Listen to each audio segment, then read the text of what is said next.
Personal Recollections of Joan of Arc, Volume 1 *********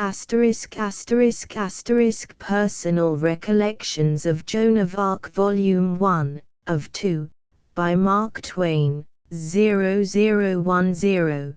Consider this unique and imposing distinction. Since the writing of human history began, Joan of Arc is the only person, of either sex, who has ever held supreme command of the military forces of a nation at the age of 17. Louis Kossuth.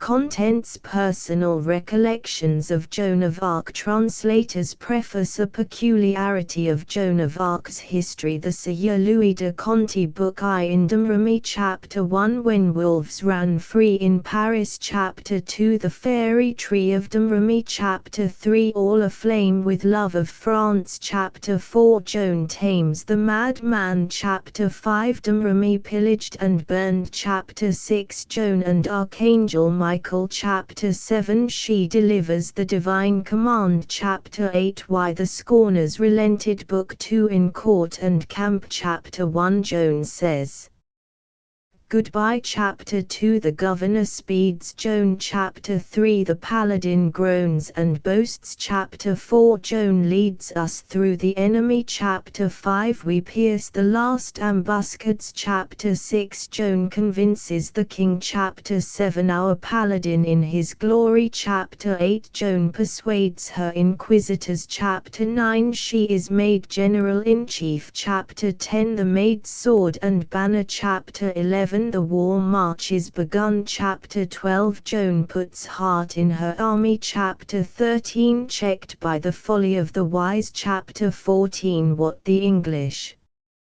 answered Chapter 15. My exquisite poem goes to smash Chapter 16. The finding of the dwarf Chapter 17. Sweet fruit of bitter truth Chapter 18. Joan's first battlefield Chapter 19. We burst in upon ghosts Chapter 20. Joan makes cowards brave victors Chapter 21. She gently reproves her dear friend Chapter 22. The fate of France decided Chapter 23. Joan inspires the tawdry king Chapter 24. Tinsel trappings of nobility Chapter 25. At last, forward.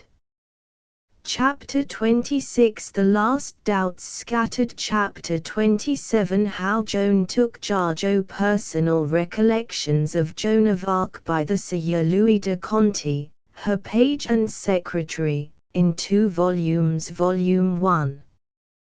Freely translated out of the ancient French into modern English from the original unpublished manuscript in the National Archives of France by Jean-François Alden. Authorities examined in verification of the truthfulness of this narrative. J. Quicherat, Condamnation et Rehabilitation de Jeanne d'Arc. J. Fabre, Précis de Condamnation de Jeanne d'Arc. H. Awoyan, Jeanne d'Arc.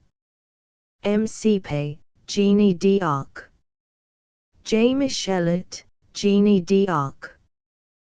Beriat de Saint-Prix, La Famille de Jeanne d'Arc.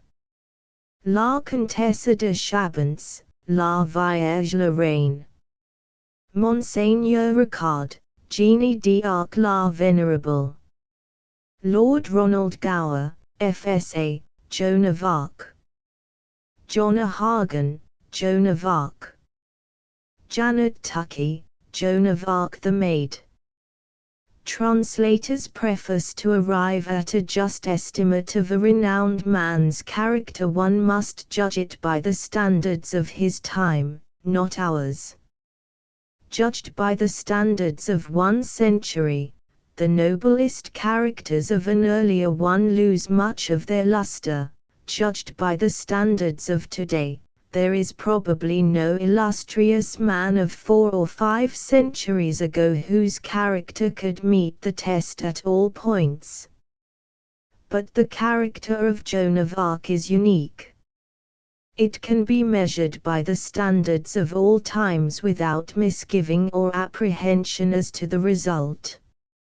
Judged by any of them, it is still flawless, it is still ideally perfect, it still occupies the loftiest place possible to human attainment, a loftier one than has been reached by any other mere mortal.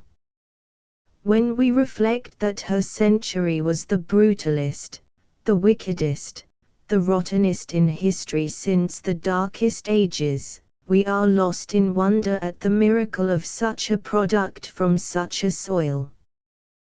The contrast between her and her century is the contrast between day and night.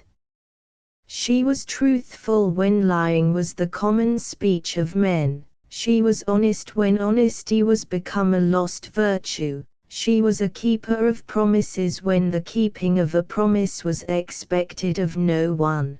She gave her great mind to great thoughts and great purposes when other great minds wasted themselves upon pretty fancies or upon poor ambitions. She was modest, and fine, and delicate when to be loud and coarse might be said to be universal. She was full of pity when a merciless cruelty was the rule. She was steadfast when stability was unknown, and honorable in an age which had forgotten what honor was. She was a rock of convictions in a time when men believed in nothing and scoffed at all things. She was unfailingly true to an age that was false to the core. She maintained her personal dignity unimpaired in an age of fawnings and servilities. She was of a dauntless courage when hope and courage had perished in the hearts of her nation. She was spotlessly pure in mind and body when society, in the highest places, was foul in both. She was all these things in an age when crime was the common business of lords and princes, and when the highest personages in Christendom were able to astonish even that infamous era and make it stand aghast at the spectacle of their atrocious lives black with unimaginable treacheries, butcheries, and bestialities. She was perhaps the only entirely unselfish person whose name has a place in profane history. No vestige or suggestion of self-seeking can be found in any word or deed of hers. When she had rescued her king from his vagabondage, and set his crown upon his head, she was offered rewards and honors, but she refused them all, and would take nothing. All she would take for herself, if the king would grant it, was leave to go back to her village home, and tend her sheep again, and feel her mother's arms about her, and be her housemaid and helper. The selfishness of this unspoiled general of victorious armies, companion of princes, and idol of an applauding and grateful nation, reached but that far and no farther. The work wrought by Joan of Arc may fairly be regarded as ranking any recorded in history, when one considers the conditions under which it was undertaken, the obstacles in the way, and the means at her disposal. Caesar carried conquests far, but he did it with the trained and confident veterans of Rome, and was a trained soldier himself, and Napoleon swept away the disciplined armies of Europe, but he also was a trained soldier, and he began his work with patriot battalions inflamed and inspired by the miracle-working new breath of liberty breathed upon them by the Revolution. Eager young apprentices to the splendid trade of war, not old and broken men at arms, despairing survivors of an age-long accumulation of monotonous defeats. But Joan of Arc, a mere child in years, ignorant, unlettered, a poor village girl unknown and without influence, found a great nation lying in chains, helpless and hopeless under an alien domination, its treasury bankrupt, its soldiers disheartened and dispersed, all spirit torpid, all courage dead in the hearts of the people through long years of foreign and domestic outrage and oppression, their king cowed, resigned to its fate, and preparing to fly the country, and she laid her hand upon this nation, this corpse, and it rose and followed her. She led it from victory to victory, she turned back the tide of the 100 Years' War, she fatally crippled the English power, and died with the earned title of Deliverer of France, which she bears to this day. And for all reward, the French king, whom she had crowned, stood supine and indifferent, while French priests took the noble child, the most innocent, the most lovely, the most adorable the ages have produced, and burned her alive at the stake.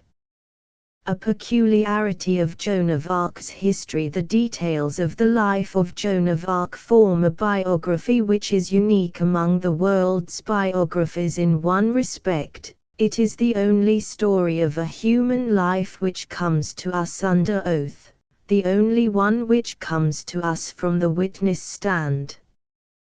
The official records of the Great Trial of 1431, and of the process of rehabilitation of a quarter of a century later, are still preserved in the National Archives of France, and they furnish with remarkable fullness the facts of her life. The history of no other life of that remote time is known with either the certainty or the comprehensiveness that attaches to hers. The Sieur Louis de Conti is faithful to her official history in his personal recollections, and thus far his trustworthiness is unimpeachable, but his mass of added particulars must depend for credit upon his word alone. The translator. The Sieur Louis de Conti to his great-great-grand-nephews and nieces. This is the year 1492. I am 82 years of age. The things I am going to tell you are things which I saw myself as a child and as a youth. In all the tales and songs and histories of Joan of Arc, which you and the rest of the world read and sing and study in the books wrought in the late invented art of printing, mention is made of me, the Sieur Louis de Conti. I was her page and secretary, I was with her from the beginning until the end. I was reared in the same village with her. I played with her every day, when we were little children together, just as you play with your mates.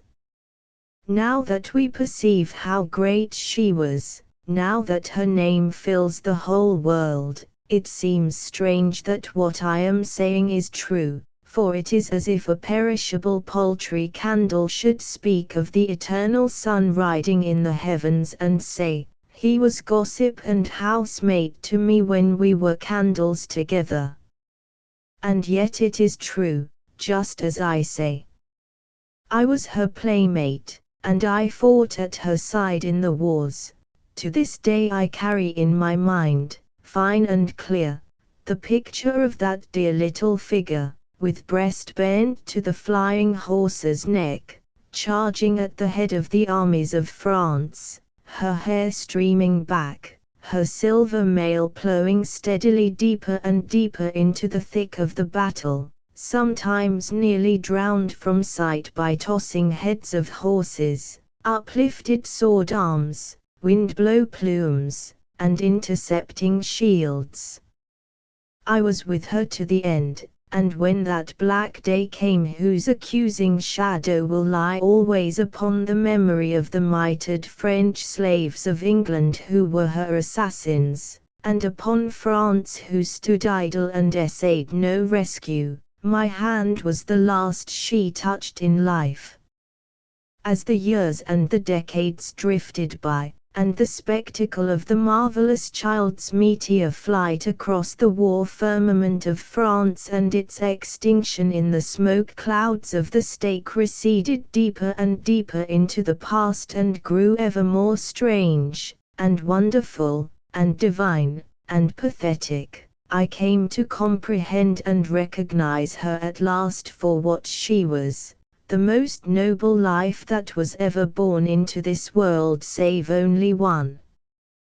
Book I Indemremy Chapter 1 When wolves ran free in Paris I, the Sieur Louis de Conti, was born in Neufchâteau, on the 6th of January, 1410, that is to say, exactly 2 years before Joan of Arc was born in Domremy. My family had fled to those distant regions from the neighborhood of Paris in the first years of the century. In politics they were Armagnacs, patriots.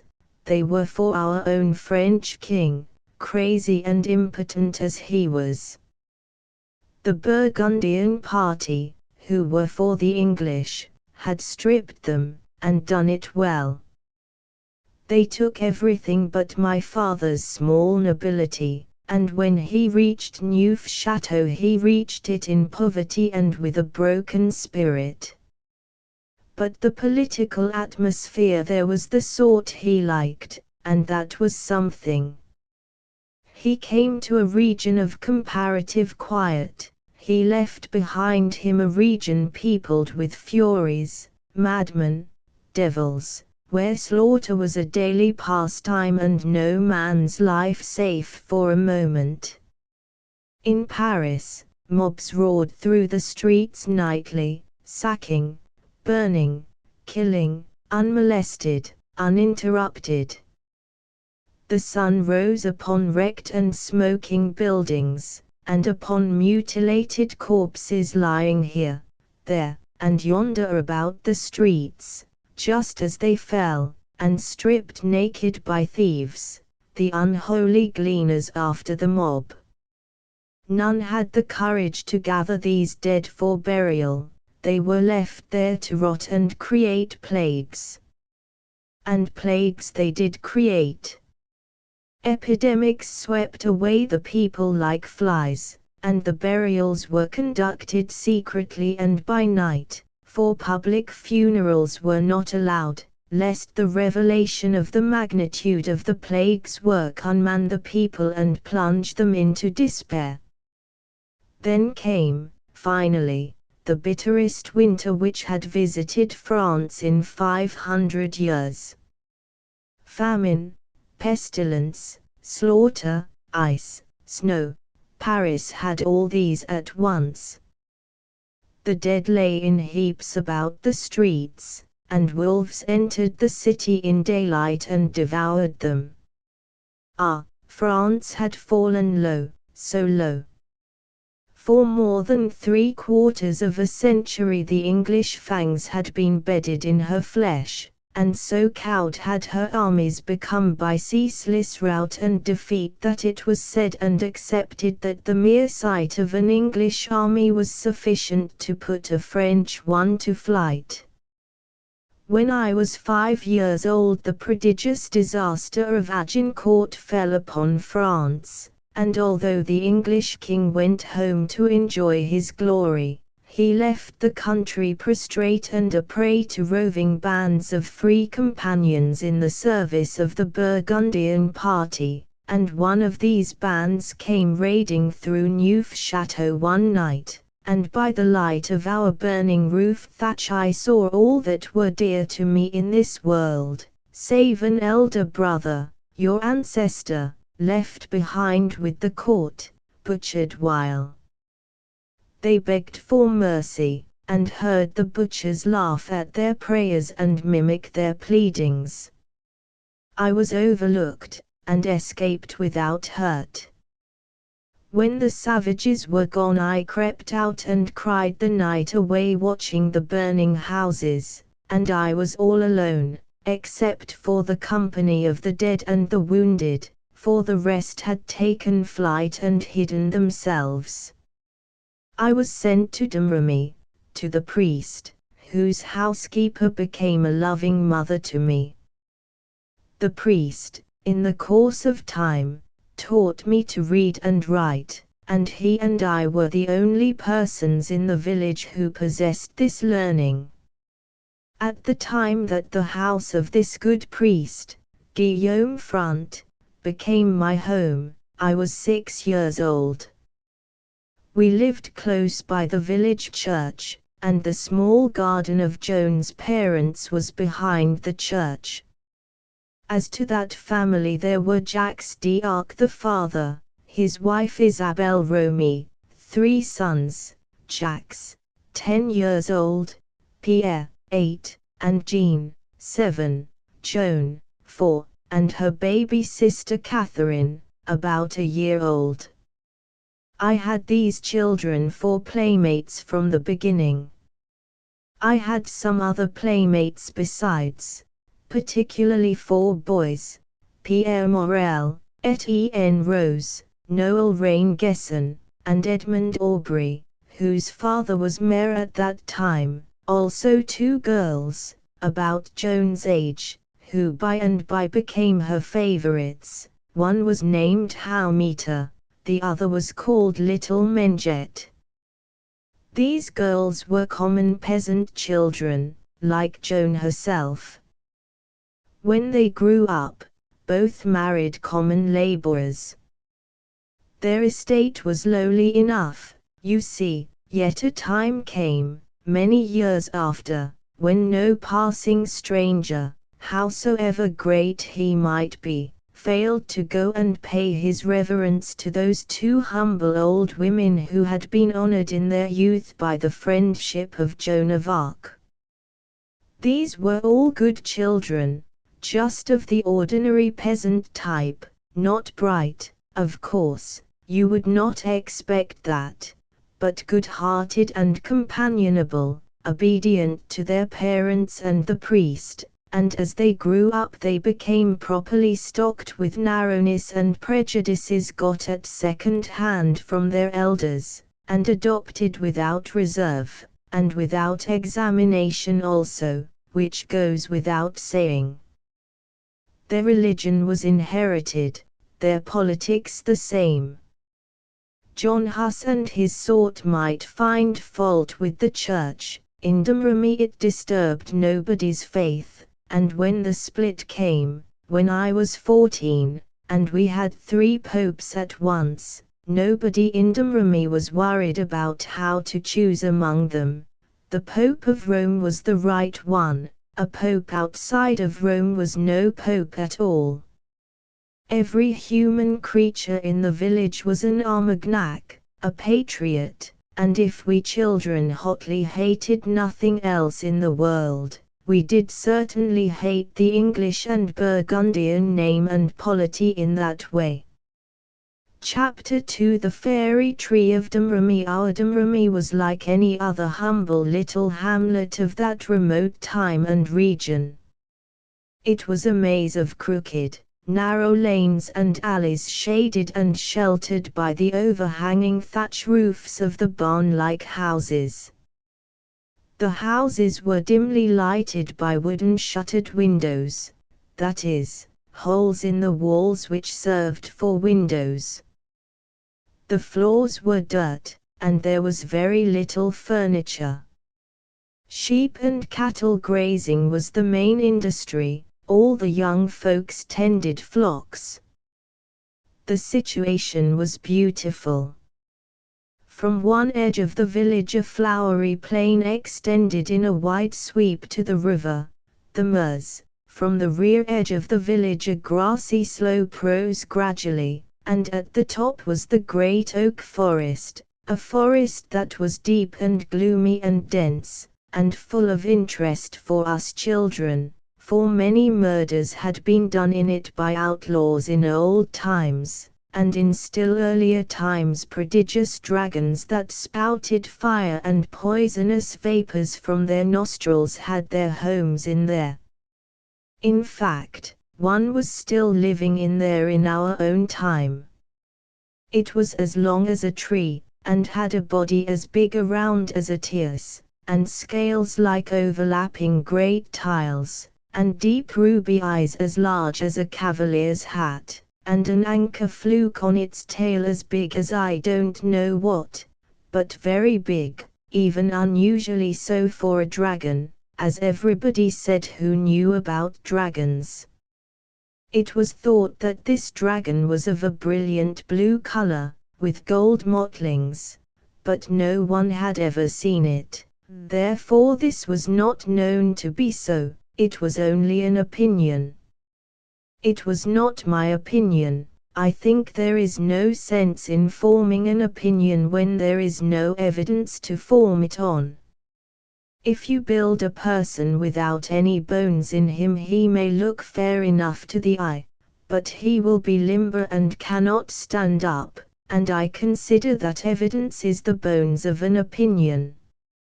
But I will take up this matter more at large at another time, and try to make the justness of my position appear.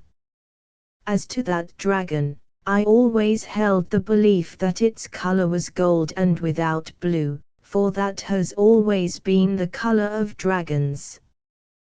That this dragon lay but a little way within the wood at one time is shown by the fact that Pierre Morel was in there one day and smelled it, and recognized it by the smell. It gives one a horrid idea of how near to us the deadliest danger can be and we not suspect it.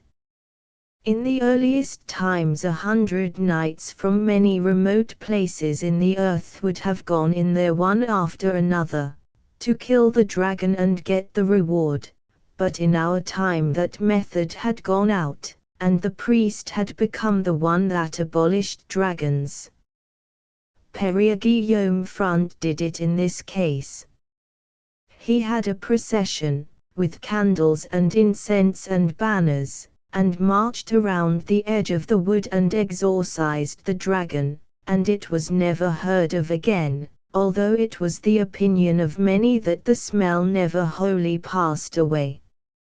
Not that any had ever smelled the smell again, for none had, it was only an opinion, like that other, and lacked bones, you see.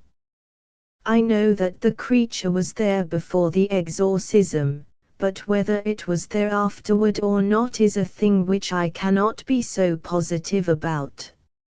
In a noble open space carpeted with grass on the high ground toward Vaucouleurs stood a most majestic beech tree with wide-reaching arms and a grand spread of shade, and by it a limpid spring of cold water, and on summer days the children went there, every summer for more than 500 years, went there and sang and danced around the tree for hours together, refreshing themselves at the spring from time to time, and it was most lovely and enjoyable. Also they made wreaths of flowers and hung them upon the tree and about the spring to please the fairies that lived there, for they liked that, being idle innocent little creatures, as all fairies are, and fond of anything delicate and pretty like wild flowers put together in that way. And in return for this attention the fairies did any friendly thing they could for the children, such as keeping the spring always full and clear and cold, and driving away serpents and insects that sting, and so there was never any unkindness between the fairies and the children during more than 500 years. Tradition said 1,000, but only the warmest affection and the most perfect trust and confidence. And whenever a child died the fairies mourned just as that child's playmates did. And the sign of it was there to see, for before the dawn on the day of the funeral they hung a little immortelle over the place where that child was used to sit under the tree. I know this to be true by my own eyes, it is not hearsay. And the reason it was known that the fairies did it was this, that it was made all of black flowers of a sort not known in France anywhere. Now from time immemorial all children reared in Domremy were called the children of the tree, and they loved that name, for it carried with it a mystic privilege not granted to any others of the children of this world. Which was this: whenever one of these came to die, then beyond the vague and formless images drifting through his darkening mind rose soft and rich and fair a vision of the tree, if all was well with his soul. That was what some said. Others said the vision came in two ways, once as a warning, 1 or 2 years in advance of death, when the soul was the captive of sin, and then the tree appeared in its desolate winter aspect, then that soul was smitten with an awful fear. If repentance came, and purity of life, the vision came again, this time summer-clad and beautiful, but if it were otherwise with that soul the vision was withheld, and it passed from life knowing its doom. Still others said that the vision came but once, and then only to the sinless dying forlorn in distant lands and pitifully longing for some last dear reminder of their home. And what reminder of it could go to their hearts like the picture of the tree that was the darling of their love and the comrade of their joys and comforter of their small griefs all through the divine days of their vanished youth? Now the several traditions were as I have said, some believing one and some another. One of them I knew to be the truth, and that was the last one. I do not say anything against the others, I think they were true, but I only know that the last one was, and it is my thought that if one keep to the things he knows, and not trouble about the things which he cannot be sure about, he will have the steadier mind for it, and there is profit in that. I know that when the children of the tree die in a far land, then, if they be at peace with God, they turn their longing eyes toward home, and there, far shining, as through a rift in a cloud that curtains heaven, they see the soft picture of the fairy tree, clothed in a dream of golden light, and they see the bloomy mead sloping away to the river, and to their perishing nostrils is blown faint and sweet the fragrance of the flowers of home.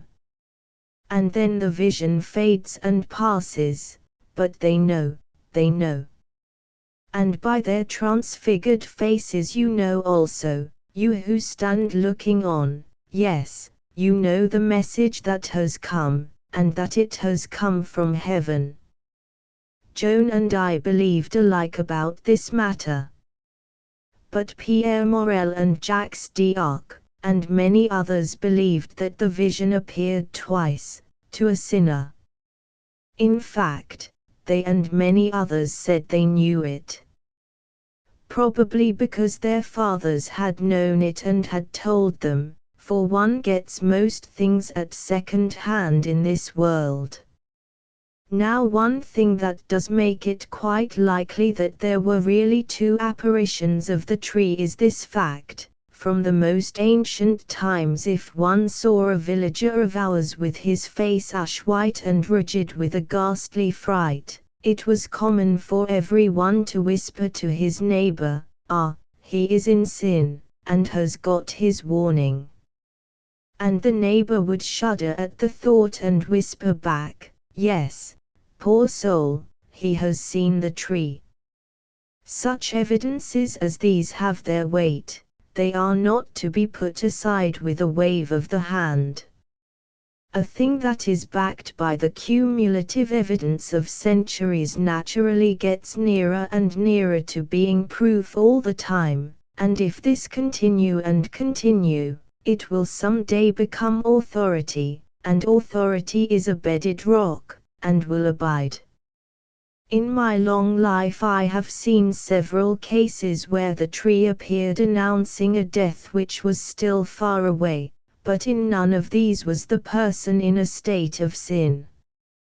No, The apparition was in these cases only a special grace, in place of deferring the tidings of that soul's redemption till the day of death. The apparition brought them long before, and with them peace, peace that might no more be disturbed, the eternal peace of God. I myself, old and broken, wait with serenity, for I have seen the vision of the tree. I have seen it, and am content. Always, from the remotest times, when the children joined hands and danced around the fairy tree, they sang a song which was the tree's song, the song of l'arbre fidèlement. They sang it to a quaint sweet air, a solacing sweet air which has gone murmuring through my dreaming spirit all my life when I was weary and troubled, resting me and carrying me through night and distance home again. No stranger can know or feel what that song has been, through the drifting centuries, to exiled children of the tree, homeless and heavy of heart in countries foreign to their speech and ways. You will think it a simple thing, that song, and poor, perchance, but if you will remember what it was to us, and what it brought before our eyes when it floated through our memories, then you will respect it. And you will understand how the water wells up in our eyes and makes all things dim, and our voices break and we cannot sing the last lines, and when, in exile wandering, we shall fainting yearn for glimpse of thee, oh, rise upon our sight. And you will remember that Joan of Arc sang this song with us around the tree when she was a little child, and always loved it. And that hallows it, yes, you will grant that, l'arbre fidèlement song of the children now what has kept your leaves so green. Arbre fidèlement. The children's tears. They brought each grief, and you did comfort them and cheer their bruised hearts, and steal a tear that, healed, rose a leaf. And what has built you up so strong, arbre fidèlement? The children's love. They've loved you long 100 years, in sooth. They've nourished you with praise and song, and warmed your heart and kept it young, 1,000 years of youth. Bide always green in our young hearts, arbre fidèlement. And we shall always youthful be, not heeding time his flight, and when, in exile wandering, we shall fainting yearn for glimpse of thee, oh, rise upon our sight. The fairies were still there when we were children, but we never saw them, because, 100 years before that, the priest of Domremy had held a religious function under the tree and denounced them as being bloodkin to the fiend and barred them from redemption, and then he warned them never to show themselves again, nor hang any more immortals, on pain of perpetual banishment from that parish. All the children pleaded for the fairies, and said they were their good friends and dear to them and never did them any harm, but the priest would not listen, and said it was sin and shame to have such friends. The children mourned and could not be comforted, and they made an agreement among themselves that they would always continue to hang flower wreaths on the tree as a perpetual sign to the fairies that they were still loved and remembered, though lost to sight. But late one night a great misfortune befell. Edmund Aubrey's mother passed by the tree, and the fairies were stealing a dance, not thinking anybody was by, and they were so busy, and so intoxicated with the wild happiness of it, and with the bumpers of dew sharpened up with honey which they had been drinking, that they noticed nothing, so Dame Aubrey stood there astonished and admiring, and saw the little fantastic atoms holding hands, as many as 300 of them, tearing around in a great ring half as big as an ordinary bedroom, and leaning away back and spreading their mouths with laughter and song, which she could hear quite distinctly, and kicking their legs up as much as 3 inches from the ground in perfect abandon and hilarity. Oh, the very maddest and witchingest dance the woman ever saw. But in about a minute or 2 minutes the poor little ruined creatures discovered her. They burst out in one heart-breaking squeak of grief and terror and fled every which way, with their wee hazelnut fists in their eyes and crying, and so disappeared.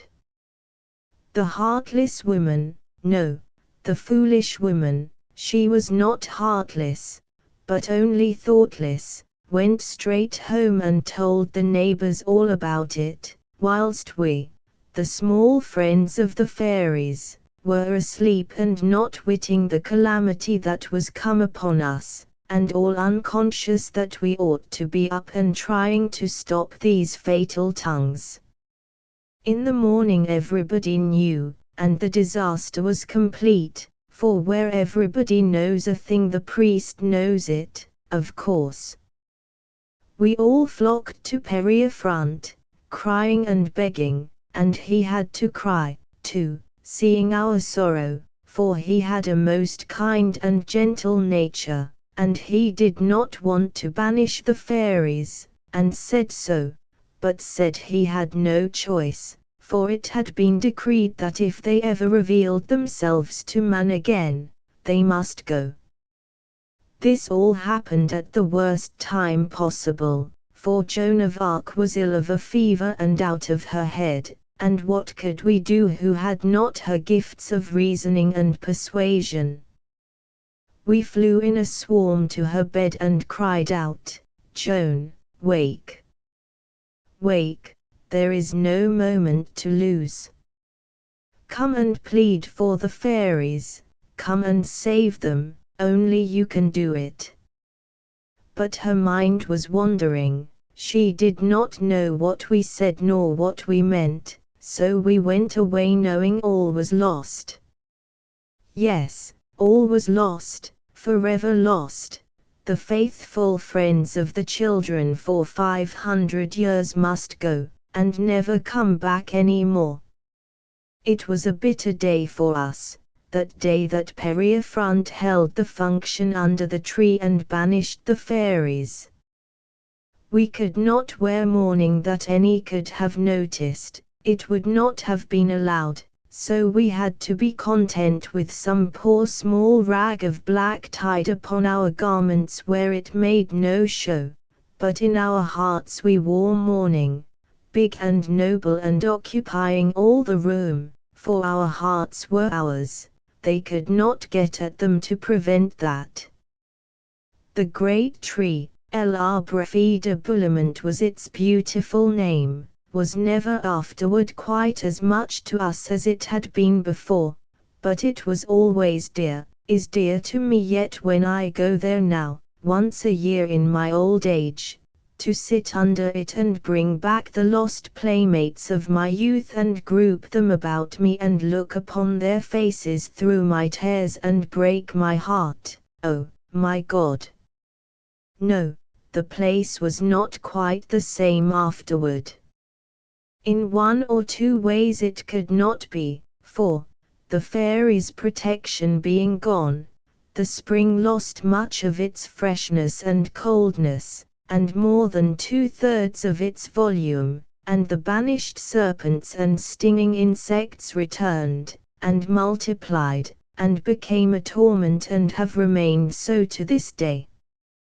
When that wise little child, Joan, got well, we realized how much her illness had cost us, for we found that we had been right in believing she could save the fairies.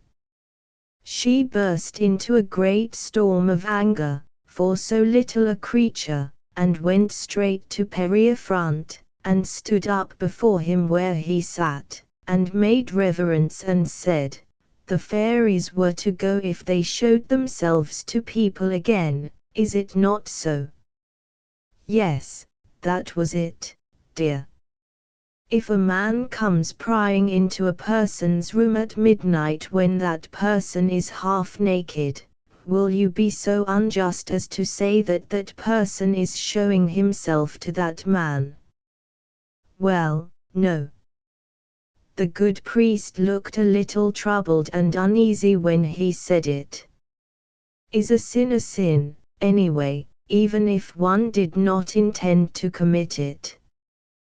Periaphant threw up his hands and cried out, "Oh, my poor little child, I see all my fault," and he drew her to his side and put an arm around her and tried to make his peace with her, but her temper was up so high that she could not get it down right away, but buried her head against his breast and broke out crying and said, "Then the fairies committed no sin, for there was no intention to commit one, they not knowing that any one was by, and because they were little creatures and could not speak for themselves and say the law was against the intention, not against the innocent act, because they had no friend to think that simple thing for them and say it, they have been sent away from their home forever, and it was wrong to do it." The good father hugged her yet closer to his side and said, "Oh, out of the mouths of babes and sucklings the heedless and unthinking are condemned. Would God I could bring the little creatures back, for your sake.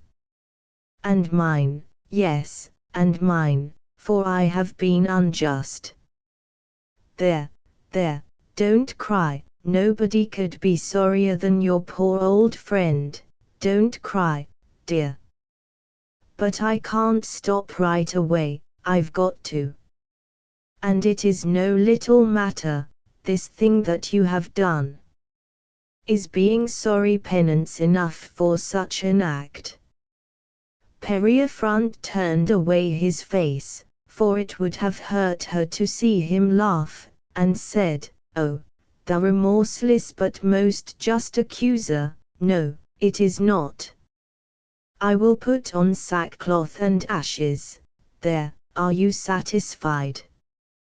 Joan's sobs began to diminish, and she presently looked up at the old man through her tears, and said, in her simple way, "Yes, that will do, if it will clear you."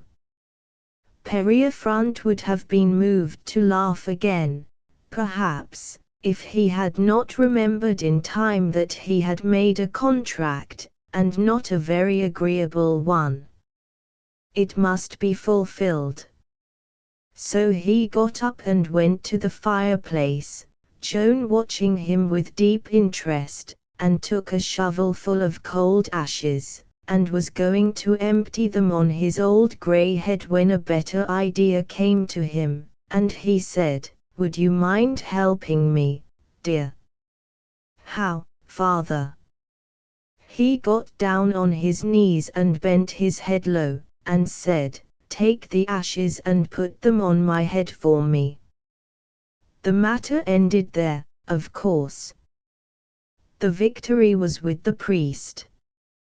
One can imagine how the idea of such a profanation would strike Joan or any other child in the village. She ran and dropped upon her knees by his side and said, "Oh, it is dreadful. I didn't know that that was what one meant by sackcloth and ashes. Do please get up, father." "But I can't until I am forgiven." "Do you forgive me?"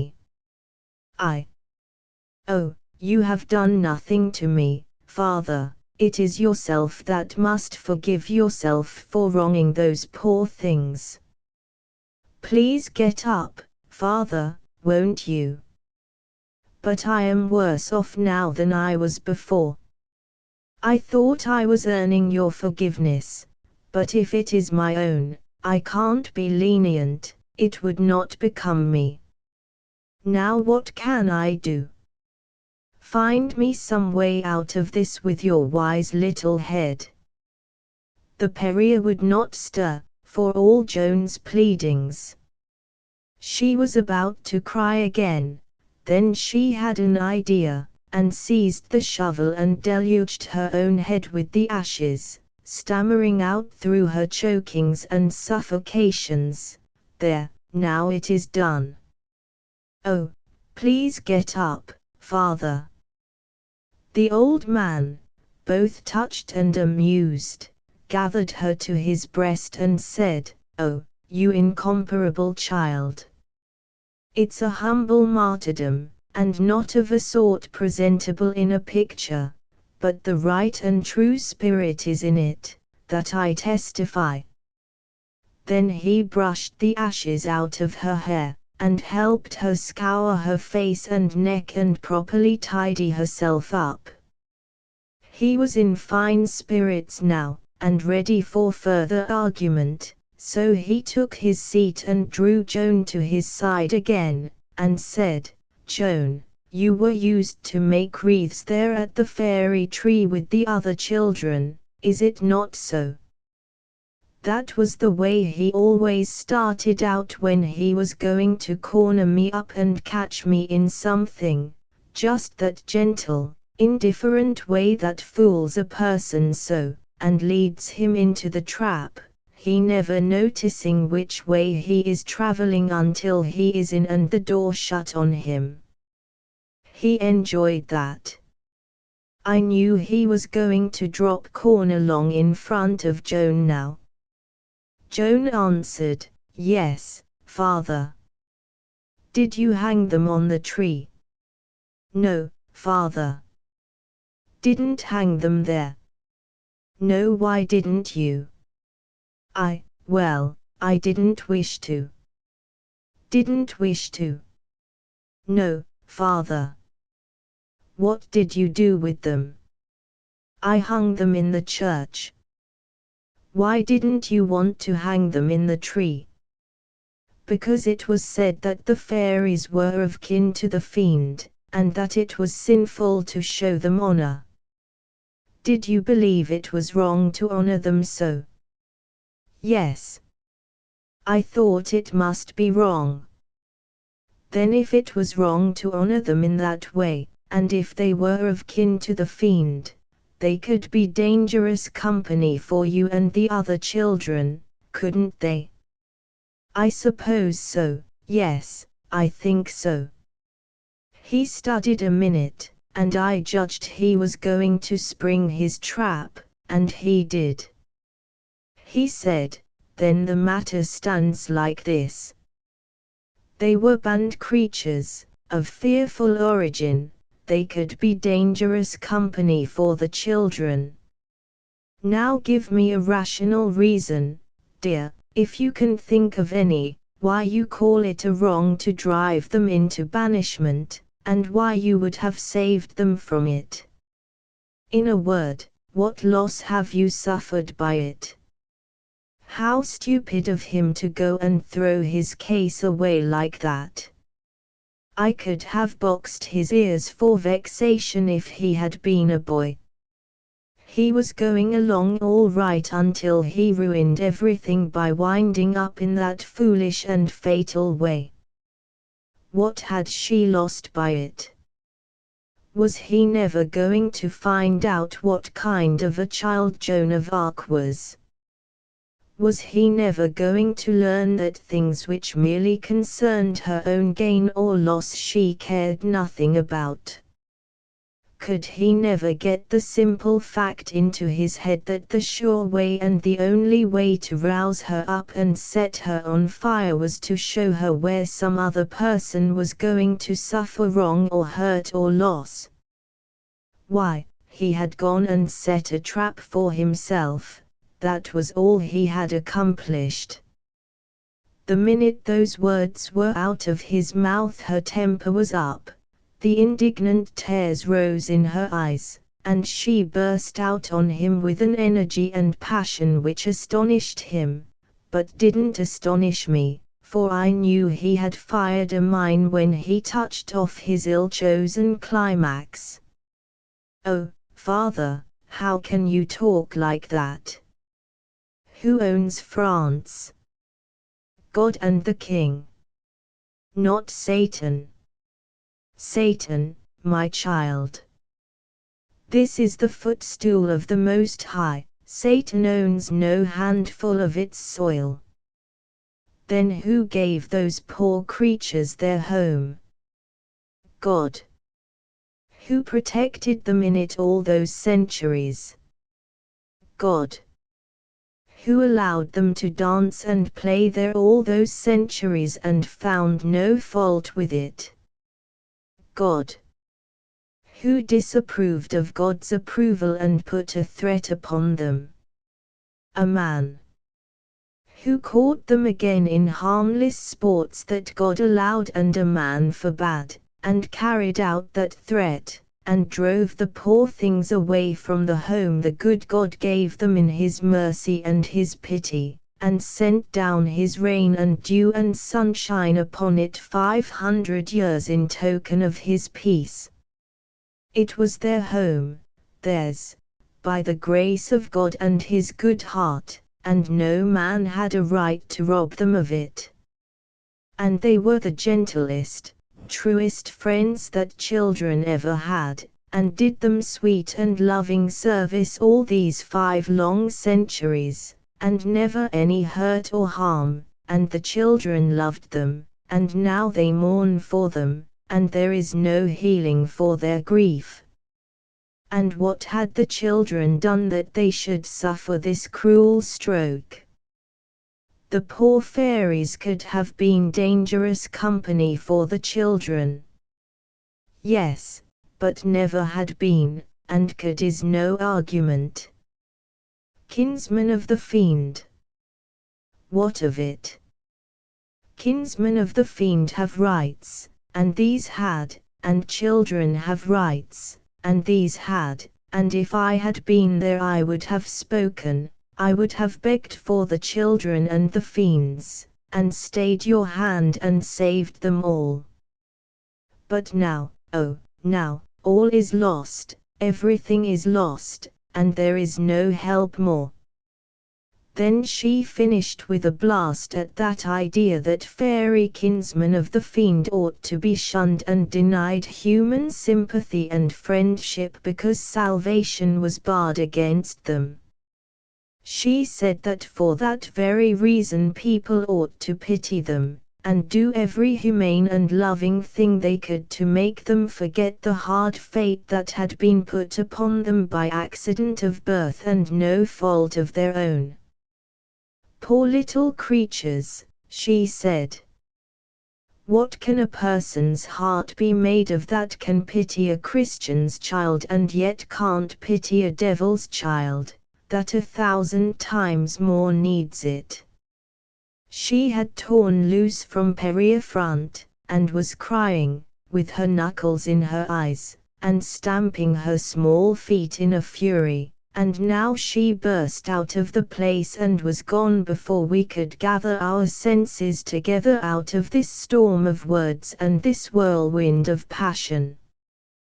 The Perrier had got upon his feet, toward the last, and now he stood there passing his hand back and forth across his forehead like a person who is dazed and troubled. Then he turned and wandered toward the door of his little workroom, and as he passed through it I heard him murmur sorrowfully, "Ah, me, poor children, poor fiends, they have rights," and she said, "True, I never thought of that. God forgive me, I am to blame." When I heard that, I knew I was right in the thought that he had set a trap for himself. It was so, and he had walked into it, you see. I seemed to feel encouraged, and wondered if mayhap I might get him into one, but upon reflection my heart went down, for this was not my gift. Chapter 3 All aflame with love of France, 0045, Speaking of this matter reminds me of many incidents, many things that I could tell, but I think I will not try to do it now.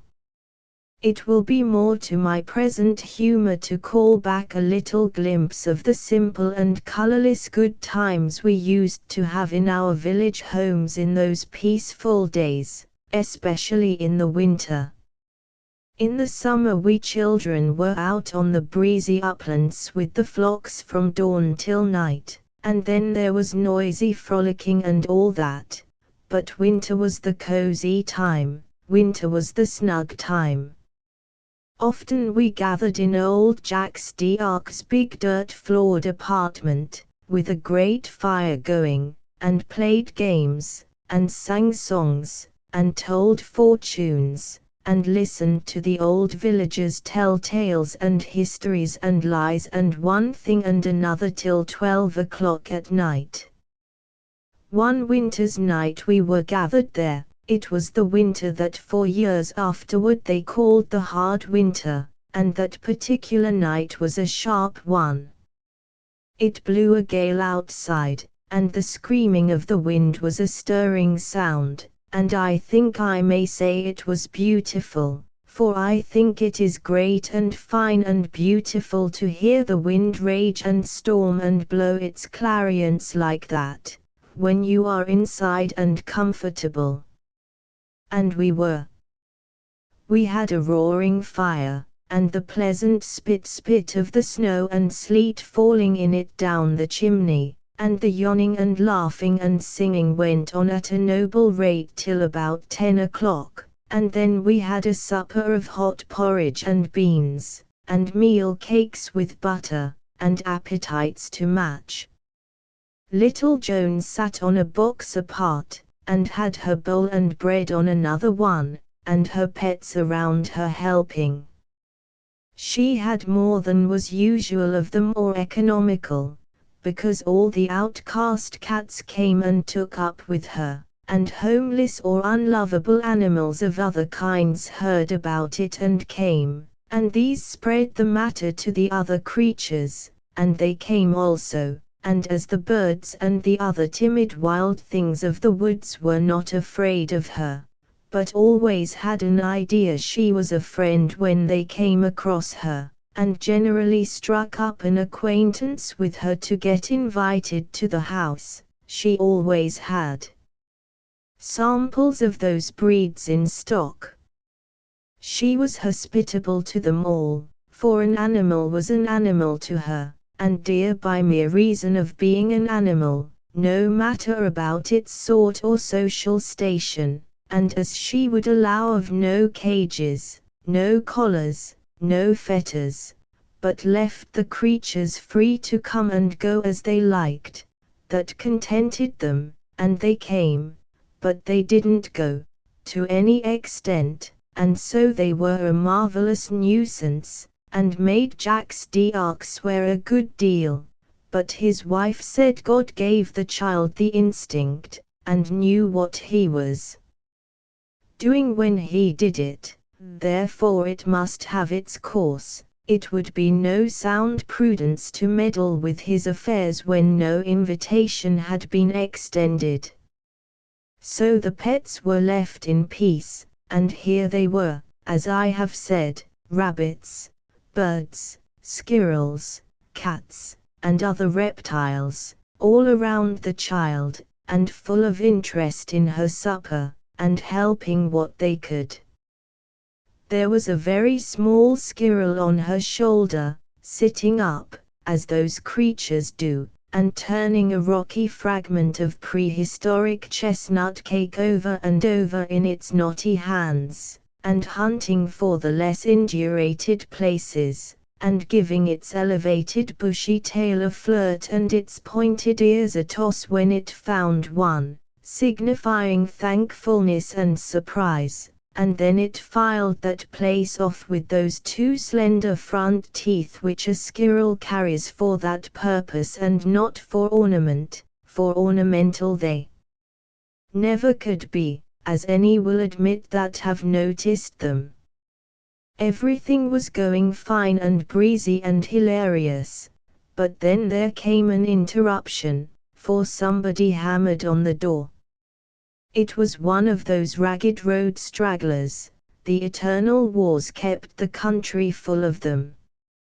He came in, all over snow, and stamped his feet, and shook, and brushed himself, and shut the door, and took off his limp ruin of a hat, and slapped it once or twice against his leg to knock off its fleece of snow, and then glanced around on the company with a pleased look upon his thin face, and a most yearning and famished one in his eye when it fell upon the victuals, and then he gave us a humble and conciliatory salutation, and said it was a blessed thing to have a fire like that on such a night, and a roof overhead like this, and that rich food to eat, and loving friends to talk with. Ah, yes, this was true, and God help the homeless, and such as must trudge the roads in this weather. Nobody said anything. The embarrassed poor creature stood there and appealed to one face after the other with his eyes, and found no welcome in any, the smile on his own face flickering and fading and perishing. Meanwhile, then he dropped his gaze, the muscles of his face began to twitch, and he put up his hand to cover this womanish sign of weakness. "Sit down." This thunderblast was from old Jack's d'Arc, and Joan was the object of it. The stranger was startled, and took his hand away, and there was Joan standing before him offering him her bowl of porridge. The man said, "God Almighty bless you, my darling," and then the tears came, and ran down his cheeks, but he was afraid to take the bowl. "Do you hear me? Sit down, I say." There could not be a child more easy to persuade than Joan, but this was not the way. Her father had not the art, neither could he learn it. Joan said, "Father, he is hungry, I can see it. Let him work for food, then. We are being eaten out of house and home by his like, and I have said I would endure it no more, and will keep my word. He has the face of a rascal anyhow, and a villain. Sit down, I tell you.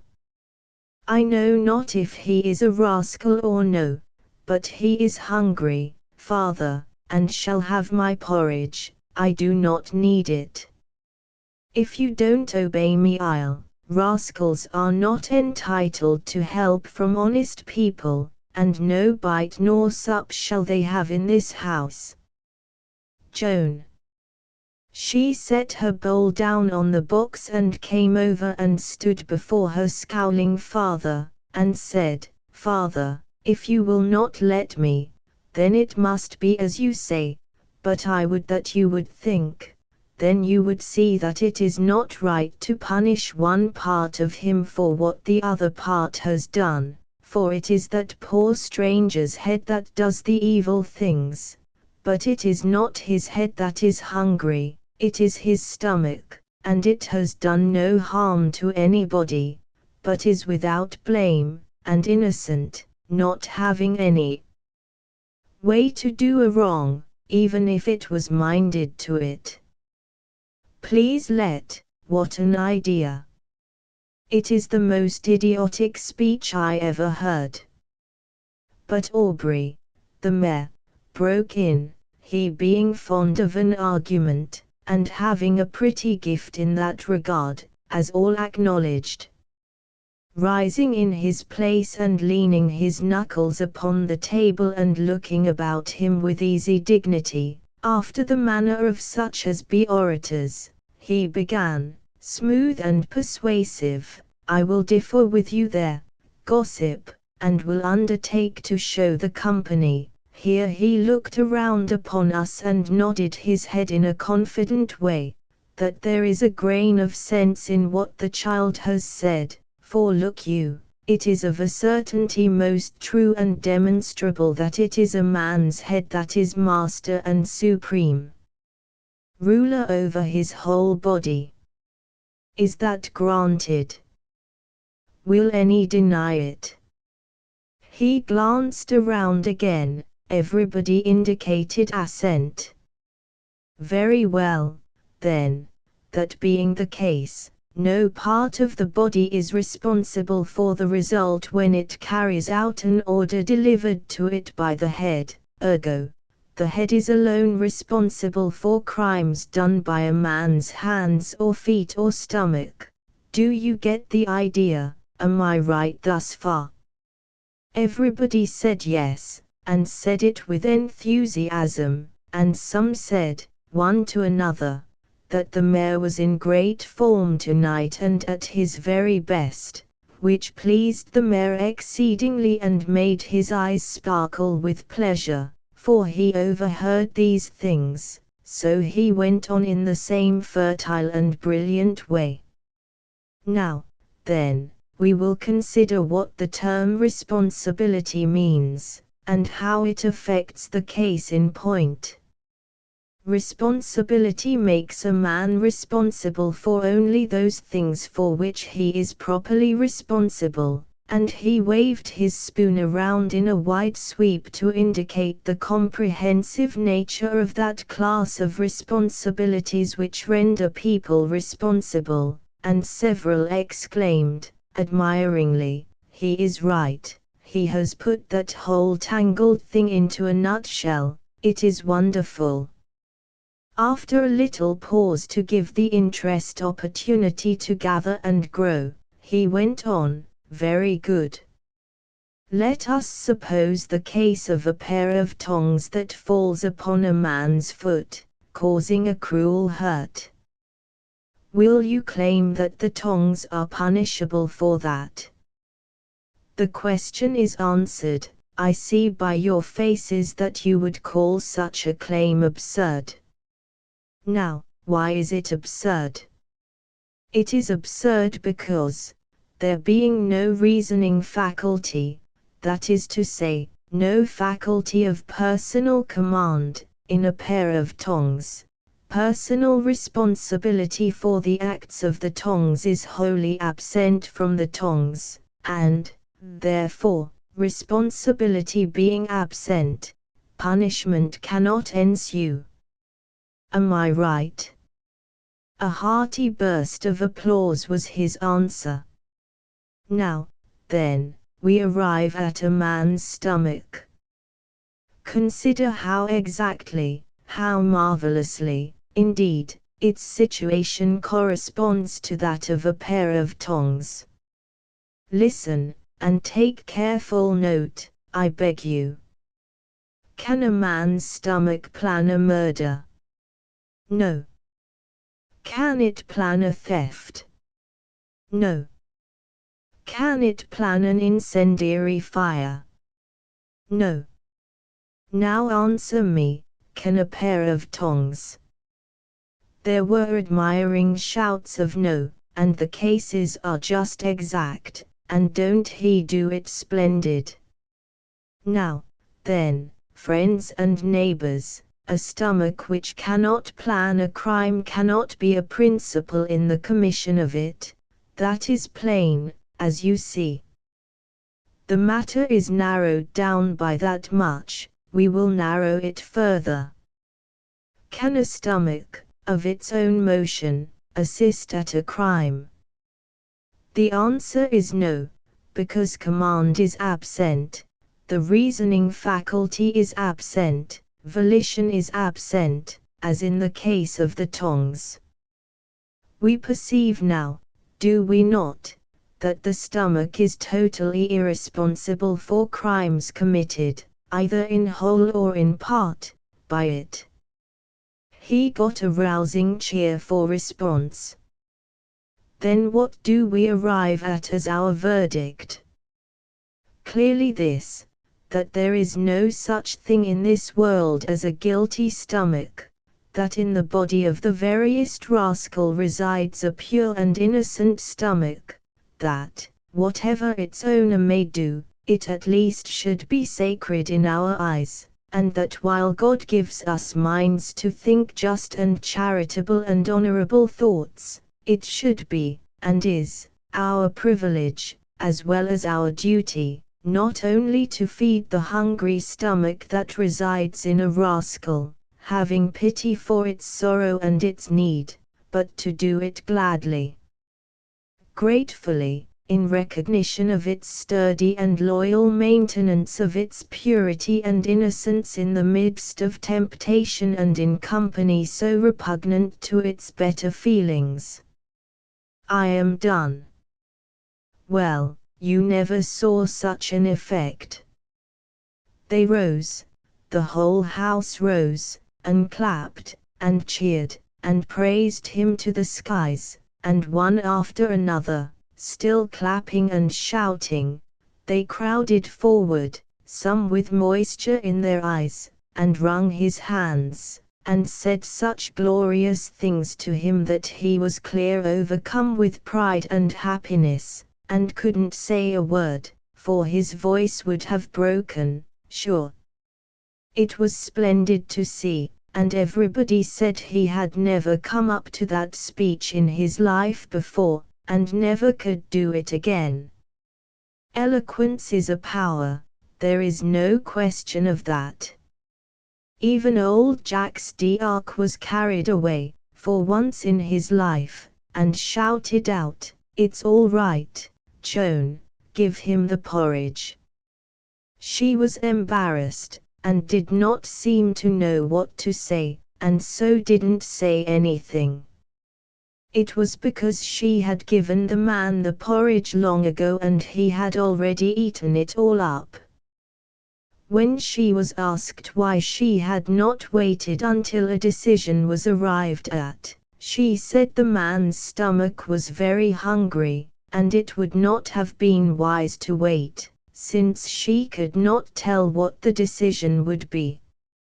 Now that was a good and thoughtful idea for a child. The man was not a rascal at all. He was a very good fellow, only he was out of luck, and surely that was no crime at that time in France.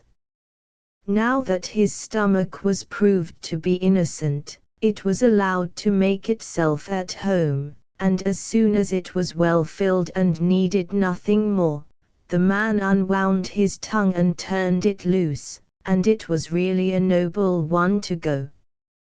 He had been in the wars for years, and the things he told and the way he told them fired everybody's patriotism away up high, and set all hearts to thumping and all pulses to leaping.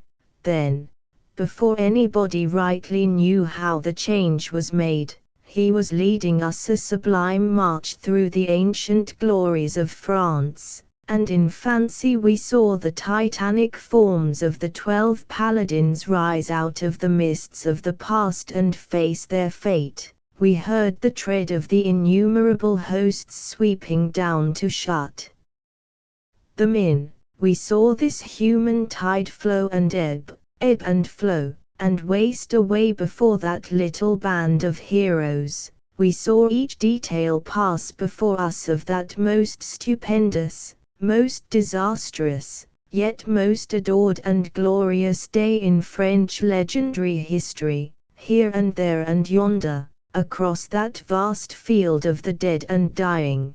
We saw this and that and the other paladin dealing his prodigious blows with weary arm and failing strength, and one by one we saw them fall, till only one remained, he that was without peer, he whose name gives name to the Song of Songs, the song which no Frenchman can hear and keep his feelings down and his pride of country cool. Then, grandest and pitifullest scene of all, we saw his own pathetic death, and our stillness, as we sat with parted lips and breathless, hanging upon this man's words, gave us a sense of the awful stillness that reigned in that field of slaughter when that last surviving soul had passed. And now, in this solemn hush, the stranger gave Joan a pat or two on the head and said, "Little maid, whom God keep, you have brought me from death to life this night. Now listen, here is your reward." And at that supreme time, for such a heart-melting, soul-rousing surprise, without another word he lifted up the most noble and pathetic voice that was ever heard, and began to pour out the great song of Roland. Think of that, with a French audience all stirred up and ready. Oh, where was your spoken eloquence now? What was it to this? How fine he looked, how stately, how inspired, as he stood there with that mighty chant welling from his lips and his heart, his whole body transfigured, and his rags along with it. Everybody rose and stood while he sang, and their faces glowed and their eyes burned, and the tears came and flowed down their cheeks and their forms began to sway unconsciously to the swing of the song, and their bosoms to heave and pant, and moanings broke out, and deep ejaculations, and when the last verse was reached, and Roland lay dying, all alone, with his face to the field and to his slain, lying there in heaps and winrows, and took off and held up his gauntlet to God with his failing hand, and breathed his beautiful prayer with his paling pips, all burst out in sobs and wailings. But when the final great note died out and the song was done, they all flung themselves in a body at the singer, stark mad with love of him and love of France and pride in her great deeds and old renown, and smothered him with their embracings. But Joan was there first, hugged close to his breast, and covering his face with idolatrous kisses. The storm raged on outside, but that was no matter. This was the stranger's home now, for as long as he might please. Chapter 4 Joan tames the madman. All children have nicknames, and we had ours. We got one apiece early, and they stuck to us, but Joan was richer in this matter, for, as time went on, she earned a second, and then a third, and so on, and we gave them to her. First and last she had as many as half a dozen. Several of these she never lost. Peasant girls are bashful naturally, but she surpassed the rule so far, and colored so easily, and was so easily embarrassed in the presence of strangers, that we nicknamed her the Bashful. We were all patriots, but she was called the Patriot, because our warmest feeling for our country was cold beside hers. Also she was called the Beautiful, and this was not merely because of the extraordinary beauty of her face and form, but because of the loveliness of her character. These names she kept, and one other, the Brave. We grew along up, in that plodding and peaceful region, and got to be good-sized boys and girls, big enough, in fact, to begin to know as much about the wars raging perpetually to the west and north of us as our elders, and also to feel as stirred up over the occasional news from these red fields as they did. I remember certain of these days very clearly. One Tuesday a crowd of us were romping and singing around the fairy tree, and hanging garlands on it in memory of our lost little fairy friends, when little Menjet cried out, "Look! What is that?" When one exclaims like that in a way that shows astonishment and apprehension, he gets attention. All the panting breasts and flushed faces flocked together, and all the eager eyes were turned in one direction, down the slope, toward the village. "It's a black flag." "A black flag?" "No, is it? You can see for yourself that it is nothing else." "It is a black flag, sure. Now, has any ever seen the like of that before?" "What can it mean?" "Mean? It means something dreadful. What else?" "That is nothing to the point. Anybody knows that without the telling." "But what? That is the question." "It is a chance that he that bears it can answer as well as any that are here, if you contain yourself till he comes." "He runs well." "Who is it?" Some named one, some another, but presently all saw that it was Etienne Rose, called the Sunflower, because he had yellow hair and a round pock-marked face. His ancestors had been Germans some centuries ago. He came straining up the slope, now and then projecting his flagstick aloft and giving his black symbol of woe a wave in the air, whilst all eyes watched him, all tongues discussed him, and every heart beat faster and faster with impatience to know his news. At last he sprang among us, and struck his flagstick into the ground, saying, "There! Stand there and represent France while I get my breath. She needs no other flag now." All the giddy chatter stopped. It was as if one had announced a death. In that chilly hush there was no sound audible but the panting of the breath-blown boy. When he was presently able to speak, he said, "Black news is come. A treaty has been made at Troyes between France and the English and Burgundians. By it France is betrayed and delivered over, tied hand and foot, to the enemy. It is the work of the Duke of Burgundy and that she-devil, the Queen of France. It marries Henry of England to Catherine of France. Is not this a lie? Marries the daughter of France to the butcher of Agincourt. It is not to be believed. You have not heard aright. If you cannot believe that, Jacques d'Arc, then you have a difficult task indeed before you, for worse is to come. Any child that is born of that marriage, if even a girl, is to inherit the thrones of both England and France, and this double ownership is to remain with its posterity forever.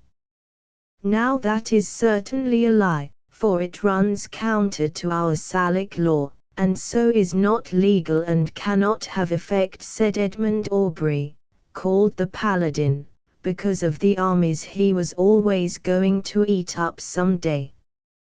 He would have said more, but he was drowned out by the clamours of the others, who all burst into a fury over this feature of the treaty, all talking at once and nobody hearing anybody, until presently Howmeat persuaded them to be still, saying, "It is not fair to break him up so in his tale, pray let him go on. You find fault with his history because it seems to be lies. That were reason for satisfaction, that kind of lies, not discontent. Tell the rest, Etienne." "There is but this to tell, our king, Charles VI, is to reign until he dies, then Henry V of England is to be regent of France until a child of his shall be old enough to, that man is to reign over us, the butcher." "It is lies." "All lies," cried the Paladin. "Besides, look you, what becomes of our Dauphin? What says the treaty about him? Nothing. It takes away his throne and makes him an outcast. Then everybody shouted at once and said the news was a lie, and all began to get cheerful again, saying, "Our king would have to sign the treaty to make it good, and that he would not do, seeing how it serves his own son." But the Sunflower said, "I will ask you this, would the queen sign a treaty disinheriting her son?"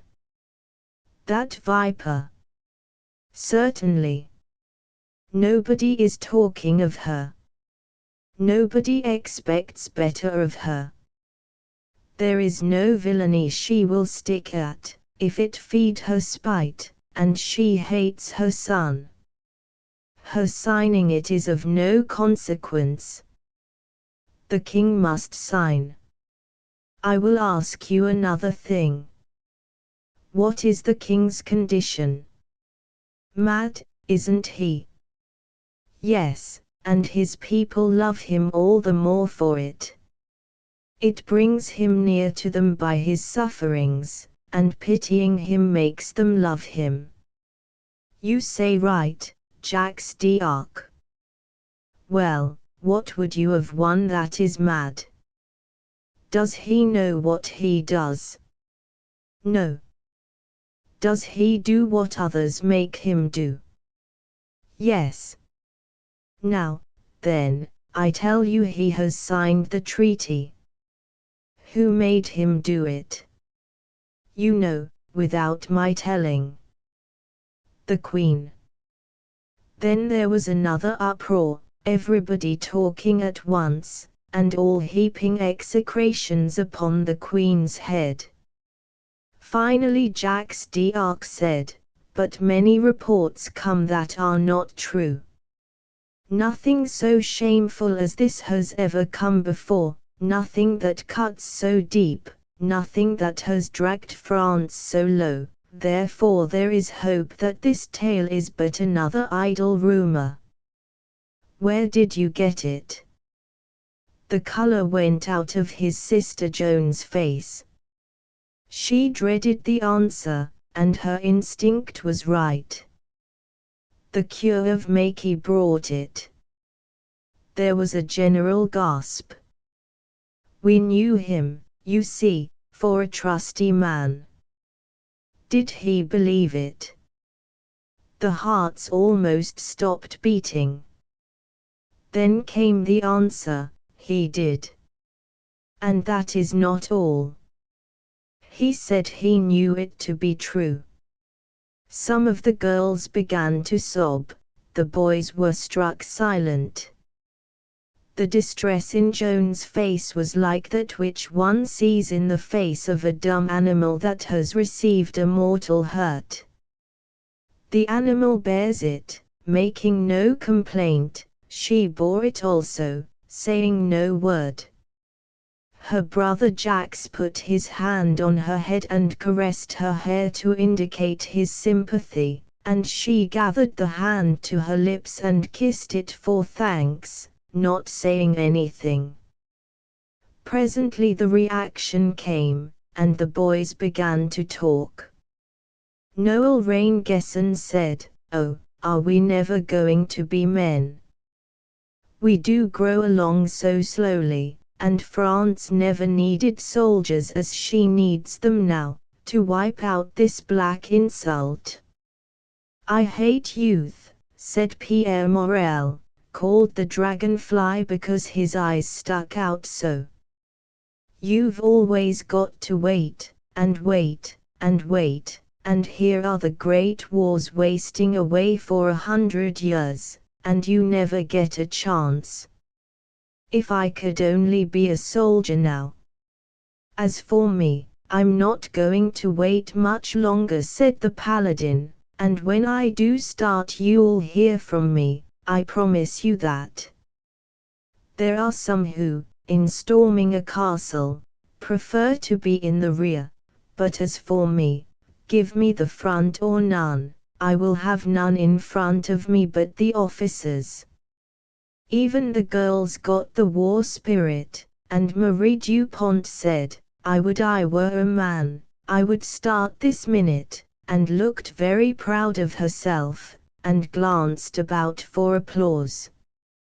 So would I, said Cecile Letellier, sniffing the air like a war horse that smells the battle. I warrant you I would not turn back from the field though all England were in front of me.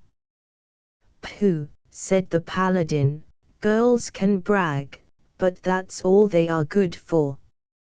Let 1,000 of them come face to face with a handful of soldiers once, if you want to see what running is like. Here's little Joan, next she'll be threatening to go for a soldier.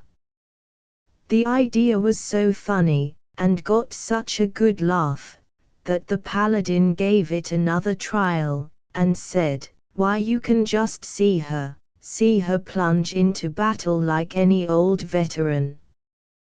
Yes, indeed, and not a poor shabby common soldier like us, but an officer, mind you, with armor on, and the bars of a steel helmet to blush behind and hide her embarrassment when she finds an army in front of her that she hasn't been introduced to. An officer. Why, she'll be a captain. A captain, I tell you, with 100 men at her back, or maybe girls. Oh, no common soldier business for her. And, dear me, when she starts for that other army, you'll think there's a hurricane blowing it away. Well, he kept it up like that till he made their sides ache with laughing, which was quite natural, for certainly it was a very funny idea, at that time, I mean, the idea of that gentle little creature, that wouldn't hurt a fly, and couldn't bear the sight of blood, and was so girlish and shrinking in all ways, rushing into battle with a gang of soldiers at her back. Poor thing, she sat there confused and ashamed to be so laughed at, and yet at that very minute there was something about to happen which would change the aspect of things, and make those young people see that when it comes to laughing, the person that laughs last has the best chance. For just then a face which we all knew and all feared projected itself from behind the fairy tree, and the thought that shot through us all was, Crazy Benoist has gotten loose from his cage, and we are as good as dead. This ragged and hairy and horrible creature glided out from behind the tree, and raised an axe as he came. We all broke and fled, this way and that, the girls screaming and crying. No, not all but Joan. She stood up and faced the man, and remained so. As we reached the wood that borders the grassy clearing and jumped into its shelter, 2 or 3 of us glanced back to see if Benoist was gaining on us, and that is what we saw, Joan standing, and the maniac gliding stealthily toward her with his axe lifted. The sight was sickening. We stood where we were, trembling and not able to move. I did not want to see the murder done, and yet I could not take my eyes away. Now I saw Joan step forward to meet the man, though I believed my eyes must be deceiving me. Then I saw him stop. He threatened her with his axe, as if to warn her not to come further, but she paid no heed, but went steadily on, until she was right in front of him, right under his axe. Then she stopped, and seemed to begin to talk with him. It made me sick, yes, giddy, and everything swam around me, and I could not see anything for a time, whether long or brief I do not know. When this passed and I looked again, Joan was walking by the man's side toward the village, holding him by his hand. The axe was in her other hand. One by one the boys and girls crept out, and we stood there gazing, open-mouthed, till those two entered the village and were hid from sight. It was then that we named her the Brave. We left the black flag there to continue its mournful office, for we had other matter to think of now. We started for the village on a run, to give warning, and get Joan out of her peril, though for one, after seeing what I had seen, it seemed to me that while Joan had the axe the man's chance was not the best of the two. When we arrived the danger was past. The madman was in custody.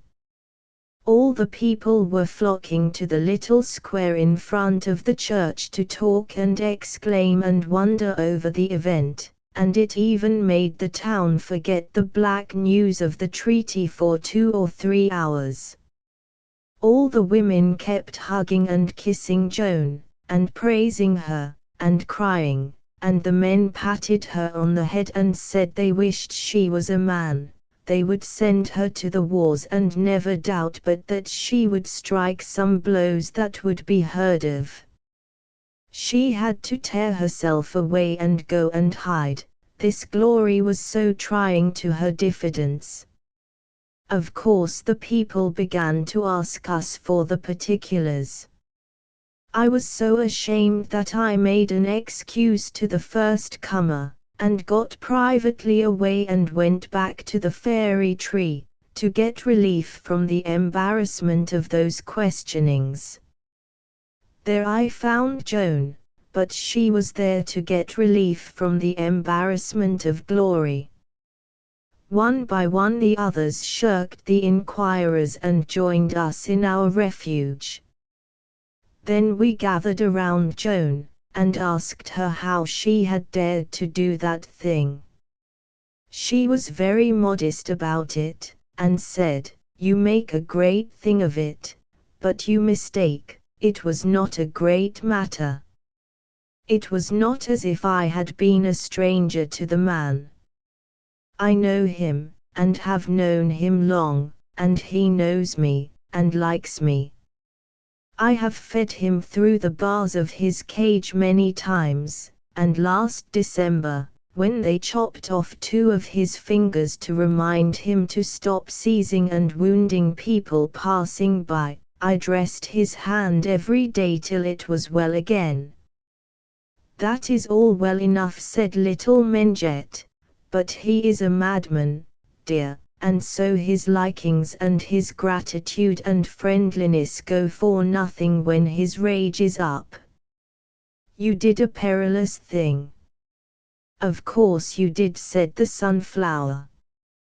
"Didn't he threaten to kill you with the axe?"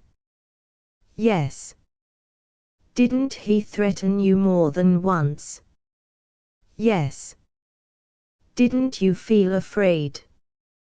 "No. At least not much, very little." "Why didn't you?"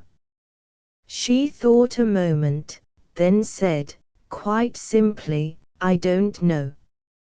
It made everybody laugh." Then the sunflower said it was like a lamb trying to think out how it had come to eat a wolf, but had to give it up. Cecile Letellier asked, "Why didn't you run when we did?" "Because it was necessary to get him to his cage, else he would kill someone. Then he would come to the like harm himself." It is noticeable that this remark, which implies that Joan was entirely forgetful of herself and her own danger, and had thought and wrought for the preservation of other people alone, was not challenged, or criticized, or commented upon by anybody there, but was taken by all as matter of course and true. It shows how clearly her character was defined, and how well it was known and established. There was silence for a time, and perhaps we were all thinking of the same thing, namely, what a poor figure we had cut in that adventure as contrasted with Joan's performance. I tried to think up some good way of explaining why I had run away and left a little girl at the mercy of a maniac armed with an axe, but all of the explanations that offered themselves to me seemed so cheap and shabby that I gave the matter up and remained still. But others were less wise. Noel Raingesson fidgeted a while, then broke out with a remark which showed what his mind had been running on. The fact is, I was taken by surprise. That is the reason. If I had had a moment to think, I would no more have thought of running than I would think of running from a baby. For, after all, what is Theophile Benoist, that I should seem to be afraid of him? Pooh! The idea of being afraid of that poor thing! I only wish he would come along now, I'd show you. So do I, cried Pierre Morel. If I wouldn't make him climb this tree quicker than, well, you'd see what I would do. Taking a person by surprise, that way, why, I never meant to run, not in earnest, I mean. I never thought of running in earnest, I only wanted to have some fun, and when I saw Joan standing there, and him threatening her, it was all I could do to restrain myself from going there and just tearing the livers and lights out of him. I wanted to do it bad enough, and if it was to do over again, I would. If ever he comes fooling around me again, I'll— Oh, hush, said the paladin, breaking in with an air of disdain. The way you people talk, a person would think there's something heroic about standing up and facing down that poor remnant of a man. Why, it's nothing. There's small glory to be got in facing him down, I should say. Why, I wouldn't want any better fun than to face down 100 like him. If he was to come along here now, I would walk up to him just as I am now, I wouldn't care if he had 1,000 axes, and say, and so he went on, telling the brave things he would say and the wonders he would do, and the others put in a word from time to time, describing over again the gory marvels they would do if ever that madman ventured to cross their path again, for next time they would be ready for him, and would soon teach him that if he thought he could surprise them twice because he had surprised them once, he would find himself very seriously mistaken, that's all. And so, in the end, they all got back their self-respect, yes, and even added somewhat to it. Indeed, when the sitting broke up they had a finer opinion of themselves than they had ever had before. Chapter 5 Domremy pillaged and burned, 0065. They were peaceful and pleasant, those young and smoothly flowing days of ours, that is. That was the case as a rule, we being remote from the seat of war, but at intervals roving bands approached near enough for us to see the flush in the sky at night which marked where they were burning some farmstead or village, and we all knew, or at least felt, that some day they would come yet nearer, and we should have our turn. This dull dread lay upon our spirits like a physical weight. It was greatly augmented a couple of years after the Treaty of Troyes. It was truly a dismal year for France. One day we had been over to have one of our occasional pitched battles with those hated Burgundian boys of the village of Makey, and had been whipped, and were arriving on our side of the river after dark, bruised and weary, when we heard the bell ringing the tocsin. We ran all the way, and when we got to the square we found it crowded with the excited villagers, and weirdly lighted by smoking and flaring torches. On the steps of the church stood a stranger, a Burgundian priest, who was telling the people news which made them weep, and rave, and rage, and curse, by turns. He said our old mad king was dead, and that now we and France and the crown were the property of an English baby lying in his cradle in London. And he urged us to give that child our allegiance, and be its faithful servants and well-wishers, and said we should now have a strong and stable government at last, and that in a little time the English armies would start on their last march, and it would be a brief one, for all that it would need to do would be to conquer what odds and ends of our country yet remained under that rare and almost forgotten rag, the banner of France. The people stormed and raged at him, and you could see dozens of them stretch their fists above the sea of torch-lighted faces and shake them at him, and it was all a wild picture, and stirring to look at. And the priest was a first-rate part of it, too, for he stood there in the strong glare and looked down on those angry people in the blandest and most indifferent way, so that while you wanted to burn him at the stake, you still admired the aggravating coolness of him. And his winding up was the coolest thing of all. For he told them how, at the funeral of our old king, the French king-at-arms had broken his staff of office over the coffin of Charles VI and his dynasty at the same time saying, in a loud voice, God grant long life to Henry, King of France and England, our sovereign lord, and then he asked them to join him in a hearty amen to that. The people were white with wrath, and it tied their tongues for the moment, and they could not speak. But Joan was standing close by, and she looked up in his face, and said in her sober, earnest way, I would I might see thy head struck from thy body. Then, after a pause, and crossing herself, if it were the will of God. This is worth remembering, and I will tell you why. It is the only harsh speech Joan ever uttered in her life. When I shall have revealed to you the storms she went through, and the wrongs and persecutions, then you will see that it was wonderful that she said but one bitter thing while she lived.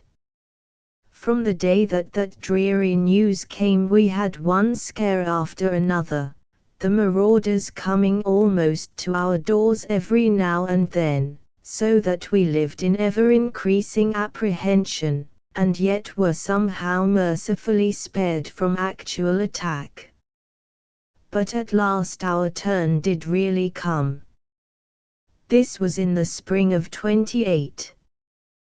The Burgundians swarmed in with a great noise, in the middle of a dark night, and we had to jump up and fly for our lives. We took the road to Neufchâteau, and rushed along in the wildest disorder, everybody trying to get ahead, and thus the movements of all were impeded. But Joan had a cool head, the only cool head there, and she took command and brought order out of that chaos. She did her work quickly and with decision and dispatch, and soon turned the panic flight into a quite steady-going march. You will grant that for so young a person, and a girl at that, this was a good piece of work. She was 16 now, shapely and graceful, and of a beauty so extraordinary that I might allow myself any extravagance of language in describing it and yet have no fear of going beyond the truth. There was in her face a sweetness and serenity and purity that justly reflected her spiritual nature. She was deeply religious, and this is a thing which sometimes gives a melancholy cast to a person's countenance, but it was not so in her case. Her religion made her inwardly content and joyous, and if she was troubled at times, and showed the pain of it in her face and bearing, it came of distress for her country, no part of it was chargeable to her religion. A considerable part of our village was destroyed, and when it became safe for us to venture back there we realized what other people had been suffering in all the various quarters of France for many years, yes, decades of years. For the first time we saw wrecked and smoke-blackened homes, and in the lanes and alleys carcasses of dumb creatures that had been slaughtered in pure wantonness, among them calves and lambs that had been pets of the children, and it was pity to see the children lament over them. And then, the taxes, the taxes. Everybody thought of that. That burden would fall heavy now in the commune's crippled condition, and all faces grew long with the thought of it. Joan said, "Paying taxes with naught to pay them with is what the rest of France has been doing these many years, but we never knew the bitterness of that before. We shall know it now." And so she went on talking about it and growing more and more troubled about it, until one could see that it was filling all her mind. At last we came upon a dreadful object. It was the madman, hacked and stabbed to death in his iron cage in the corner of the square. It was a bloody and dreadful sight. Hardly any of us young people had ever seen a man before who had lost his life by violence, so this cadaver had an awful fascination for us, we could not take our eyes from it. I mean, it had that sort of fascination for all of us but one. That one was Joan. She turned away in horror, and could not be persuaded to go near it again. There, it is a striking reminder that we are but creatures of use and custom, yes, and it is a reminder, too, of how harshly and unfairly fate deals with us sometimes. For it was so ordered that the very ones among us who were most fascinated with mutilated and bloody death were to live their lives in peace, while that other, who had a native and deep horror of it, must presently go forth and have it as a familiar spectacle every day on the field of battle. You may well believe that we had plenty of matter for talk now, since the raiding of our village seemed by long odds the greatest event that had really ever occurred in the world, for although these dull peasants may have thought they recognized the bigness of some of the previous occurrences that had filtered from the world's history dimly into their minds, the truth is that they hadn't. One biting little fact, visible to their eyes of flesh and felt in their own personal vitals, became at once more prodigious to them than the grandest remote episode in the world's history which they had got at second hand and by hearsay. It amuses me now when I recall how our elders talked then. They fumed and fretted in a fine fashion. "Ah, yes," said old Jacques d'Arc, "things are come to a pretty pass, indeed. The king must be informed of this. It is time that he cease from idleness and dreaming, and get at his proper business. He meant our young disinherited king, the hunted refugee, Charles VII. You say well, said the mayor. He should be informed, and that at once. It is an outrage that such things would be permitted. Why, we are not safe in our beds, and he taking his ease yonder. It shall be made known, indeed it shall, all France shall hear of it. To hear them talk, one would have imagined that all the previous 10,000 sackings and burnings in France had been but fables, and this one the only fact. It is always the way, words will answer as long as it is only a person's neighbor who is in trouble, but when that person gets into trouble himself, it is time that the king rise up and do something. The big event filled us young people with talk, too. We let it flow in a steady stream while we tended the flocks. We were beginning to feel pretty important now, for I was 18 and the other youths were from 1 to 4 years older, young men, in fact. One day the paladin was arrogantly criticizing the patriot generals of France and said, "Look at Dunois, bastard of Orleans, call him a general. Just put me in his place once, never mind what I would do, it is not for me to say, I have no stomach for talk, my way is to act and let others do the talking. But just put me in his place once, that's all. And look at Saintrailles, pooh. And that blustering La Hire, now what a general that is." It shocked everybody to hear these great names so flippantly handled, for to us these renowned soldiers were almost gods.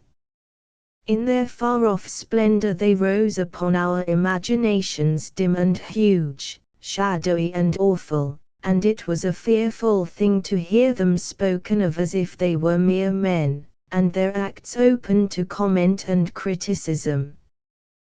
The color rose in Joan's face, and she said, "I know not how any can be so hardy as to use such words regarding these sublime men, who are the very pillars of the French state, supporting it with their strength and preserving it at daily cost of their blood. As for me, I could count myself honored past all deserving if I might be allowed but the privilege of looking upon them once, at a distance, I mean, for it would not become one of my degree to approach them too near." The paladin was disconcerted for a moment, seeing by the faces around him that Joan had put into words what the others felt, then he pulled his complacency together and fell to fault-finding again. Joan's brother Jean said, "If you don't like what our generals do, why don't you go to the great wars yourself and better their work? You are always talking about going to the wars, but you don't go." "Look you," said the paladin, "it is easy to say that. Now I will tell you why I remain chafing here in a bloodless tranquility which my reputation teaches you is repulsive to my nature. I do not go because I am not a gentleman. That is the whole reason. What can one private soldier do in a contest like this? Nothing. He is not permitted to rise from the ranks. If I were a gentleman, would I remain here? Not one moment. I can save France. Ah, you may laugh, but I know what is in me, I know what is hid under this peasant cap. I can save France, and I stand ready to do it, but not under these present conditions. If they want me, let them send for me, otherwise, let them take the consequences. I shall not budge but as an officer, Alas, poor France, France is lost, said Pierre d'Arc. Since you sniff so at others, why don't you go to the wars yourself, Pierre d'Arc? Oh, I haven't been sent for, either. I am no more a gentleman than you.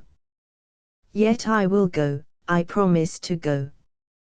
I promise to go as a private under your orders, when you are sent for. They all laughed, and the dragonfly said, so soon? Then you need to begin to get ready, you might be called for in 5 years, who knows? Yes, in my opinion you'll march for the wars in 5 years. He will go sooner, said Joan. She said it in a low voice and musingly, but several heard it. How do you know that, Joan? Said the dragonfly, with a surprised look. But Jeanne d'Arc broke in and said, I want to go myself, but as I am rather young yet, I also will wait, and march when the paladin is sent for. No, said Joan, he will go with Pierre. She said it as one who talks to himself aloud without knowing it, and none heard it but me. I glanced at her and saw that her knitting needles were idle in her hands, and that her face had a dreamy and absent look in it. There were fleeting movements of her lips as if she might be occasionally saying parts of sentences to herself. But there was no sound, for I was the nearest person to her and I heard nothing.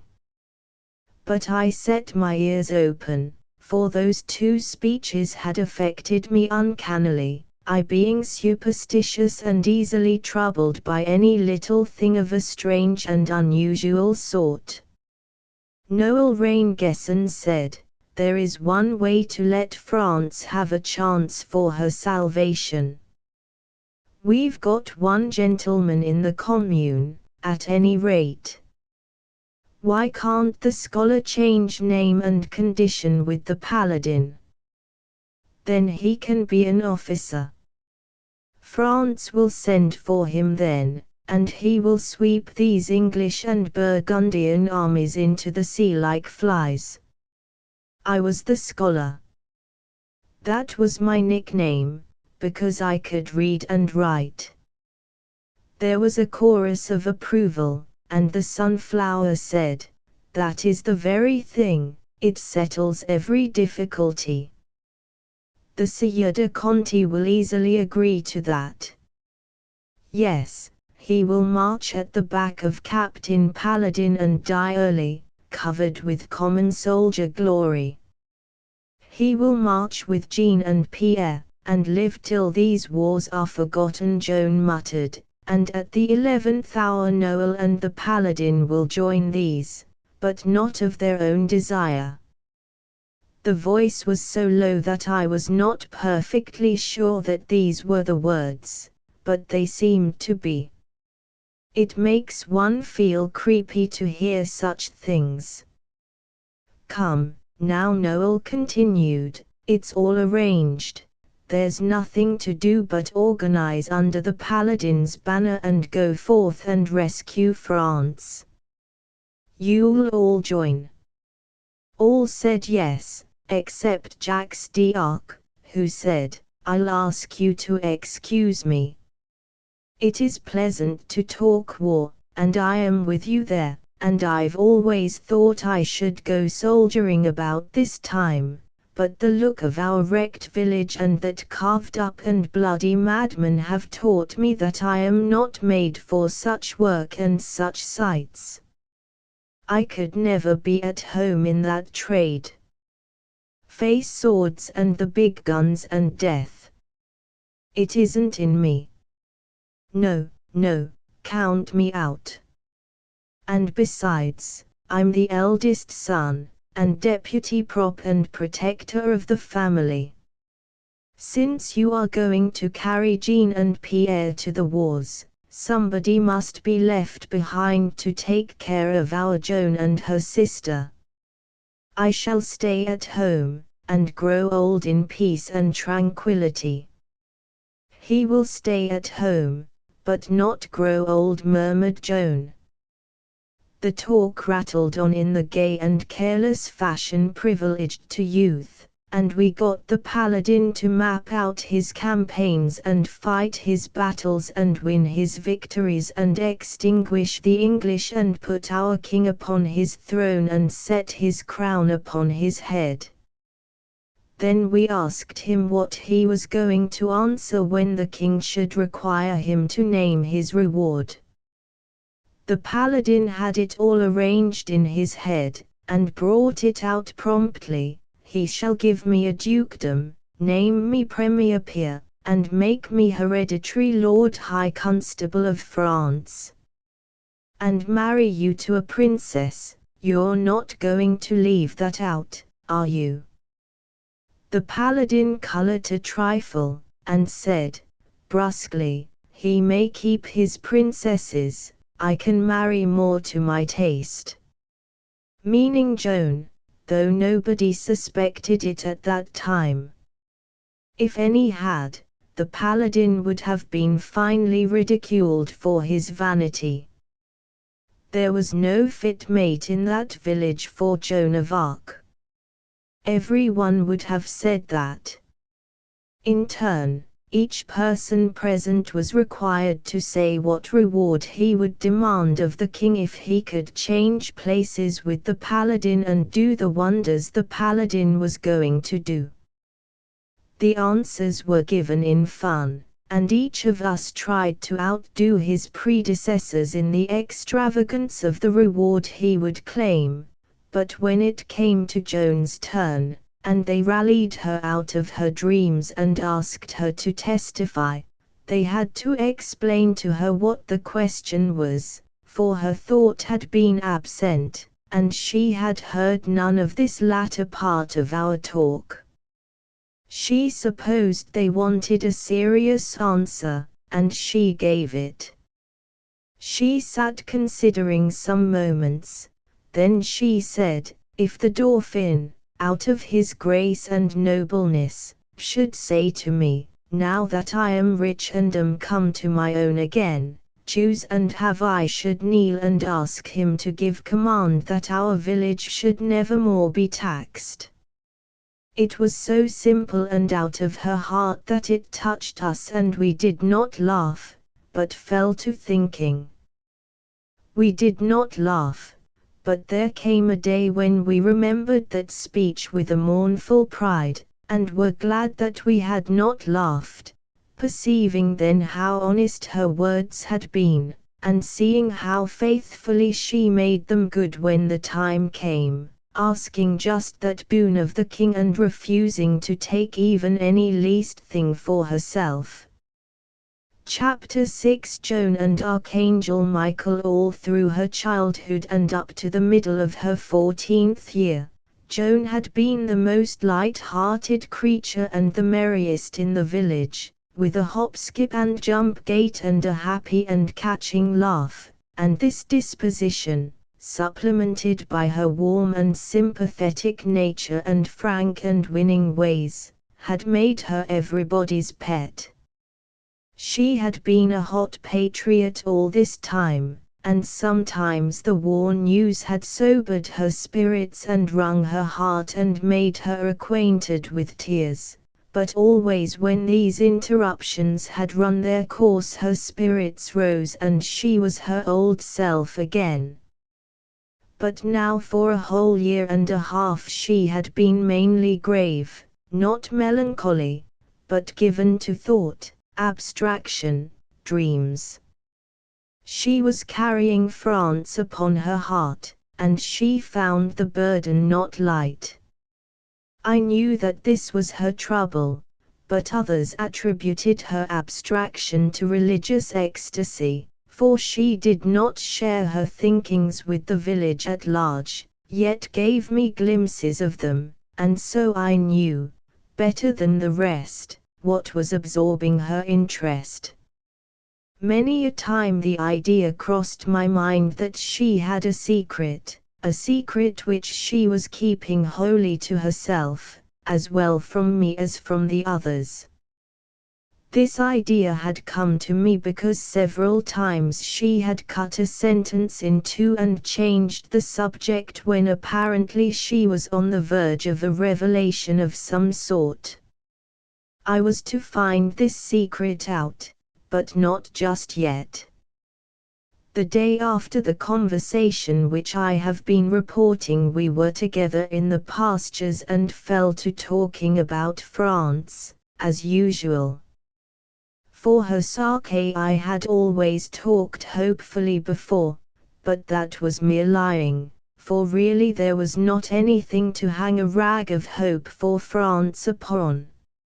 Now it was such a pain to lie to her, and cost me such shame to offer this treachery to one so snow pure from lying and treachery, and even from suspicion of such baseness in others, as she was, that I was resolved to face about now and begin over again, and never insult her more with deception.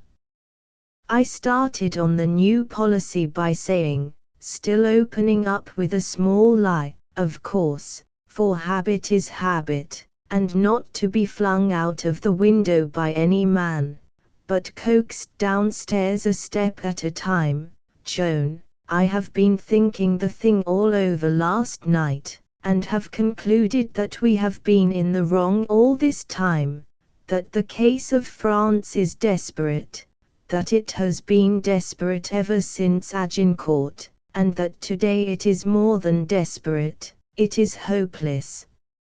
I did not look her in the face while I was saying it. It could not be expected of a person to break her heart, to crush her hope with a so frankly brutal speech as that, without one charitable soft place in it. It seemed a shameful thing, and it was.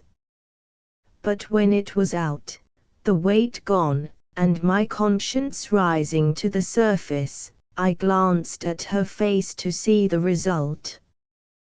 There was none to see. At least none that I was expecting.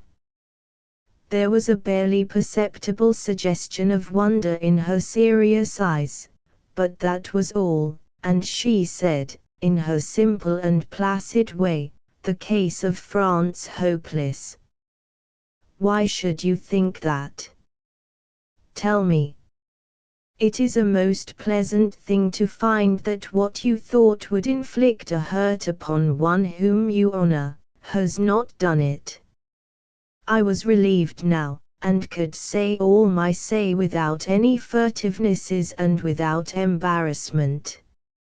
So I began, let us put sentiment and patriotic illusions aside, and look at the facts in the face. What do they say? They speak as plainly as the figures in a merchant's account book. One has only to add the 2 columns up to see that the French house is bankrupt, that 1/2 of its property is already in the English sheriff's hands and the other half in nobody's, except those of irresponsible raiders and robbers confessing allegiance to nobody. Our king is shut up with his favorites and fools in inglorious idleness and poverty in a narrow little patch of the kingdom, a sort of back lot, as one may say, and has no authority there or anywhere else, hasn't a farthing to his name, nor a regiment of soldiers. He is not fighting, he is not intending to fight, he means to make no further resistance. In truth, there is but one thing that he is intending to do, give the whole thing up, pitch his crown into the sewer, and run away to Scotland. There are the facts. Are they correct? Yes, they are correct. Then it is as I have said, one needs but to add them together in order to realize what they mean. She asked, in an ordinary, level tone, What? That the case of France is hopeless. Necessarily. In face of these facts, doubt of it is impossible. How can you say that? How can you feel like that? How can I? How could I think or feel in any other way, in the circumstances? Joan, with these fatal figures before you, have you really any hope for France, really and actually? Hope, oh, more than that. France will win her freedom and keep it. Do not doubt it. It seemed to me that her clear intellect must surely be clouded today. It must be so, or she would see that those figures could mean only one thing. Perhaps if I marshalled them again she would see. So I said, Joan, your heart, which worships France, is beguiling your head. You are not perceiving the importance of these figures. Here, I want to make a picture of them, here on the ground with a stick. Now, this rough outline is France. Through its middle, east and west, I draw a river. Yes, the Loire. Now, then, this whole northern half of the country is in the tight grip of the English.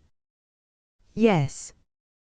And this whole southern half is really in nobody's hands at all, as our king confesses by meditating desertion and flight to a foreign land. England has armies here, opposition is dead, she can assume full possession whenever she may choose. In very truth, all France is gone, France is already lost, France has ceased to exist. What was France is now but a British province. Is this true?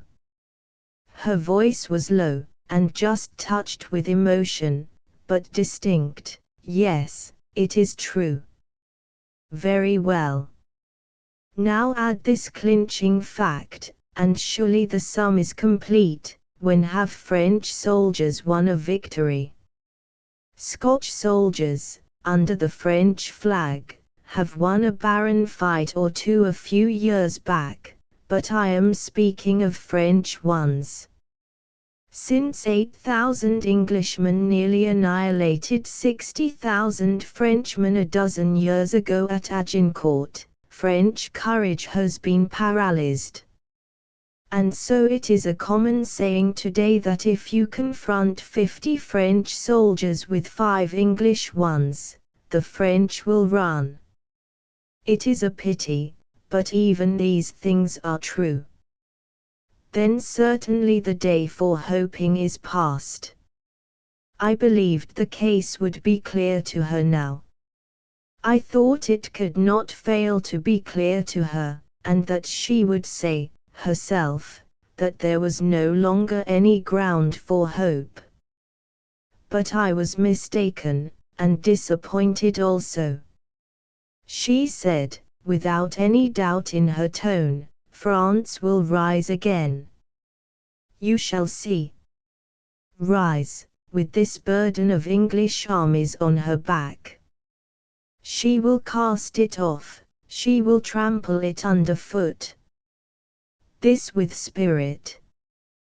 Without soldiers to fight with. The drums will summon them. They will answer, and they will march. March to the rear, as usual. No, to the front, ever to the front, always to the front. You shall see. And the pauper king. He will mount his throne, he will wear his crown.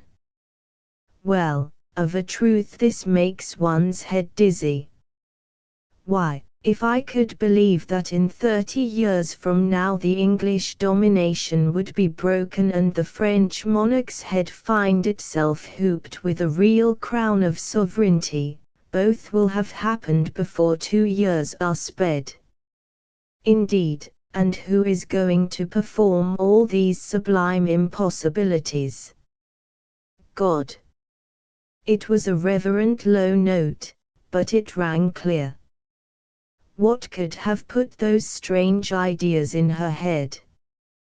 This question kept running in my mind during 2 or 3 days. It was inevitable that I should think of madness. What other way was there to account for such things? Grieving and brooding over the woes of France had weakened that strong mind, and filled it with fantastic phantoms. Yes, that must be it. But I watched her, and tested her, and it was not so. Her eye was clear and sane, her ways were natural, her speech direct and to the point. No, there was nothing the matter with her mind, it was still the soundest in the village and the best. She went on thinking for others, planning for others, sacrificing herself for others, just as always before. She went on ministering to her sick and to her poor, and still stood ready to give the wayfarer her bed and content herself with the floor. There was a secret somewhere, but madness was not the key to it. This was plain. Now the key did presently come into my hands, and the way that it happened was this. You have heard all the world talk of this matter which I am about to speak of, but you have not heard an eyewitness talk of it before. I was coming from over the ridge, one day, it was the 15th of May, 28, and when I got to the edge of the oak forest and was about to step out of it upon the turfy open space in which the haunted beech tree stood, I happened to cast a glance from cover, first, then I took a step backward, and stood in the shelter and concealment of the foliage. For I had caught sight of Joan, and thought I would devise some sort of playful surprise for her. Think of it, that trivial conceit was neighbor, with but a scarcely measurable interval of time between, to an event destined to endure forever in histories and songs. The day was overcast, and all that grassy space wherein the tree stood lay in a soft rich shadow. Joan sat on a natural seat formed by gnarled great roots of the tree. Her hands lay loosely, one reposing in the other, in her lap. Her head was bent a little toward the ground, and her air was that of one who is lost to thought, steeped in dreams, and not conscious of herself or of the world. And now I saw a most strange thing, for I saw a white shadow come slowly gliding along the grass toward the tree. It was of grand proportions, a robed form, with wings, and the whiteness of this shadow was not like any other whiteness that we know of, except it be the whiteness of lightnings, but even the lightnings are not so intense as it was, for one can look at them without hurt, whereas this brilliancy was so blinding that it pained my eyes and brought the water into them. I uncovered my head, perceiving that I was in the presence of something not of this world. My breath grew faint and difficult, because of the terror and the awe that possessed me. Another strange thing.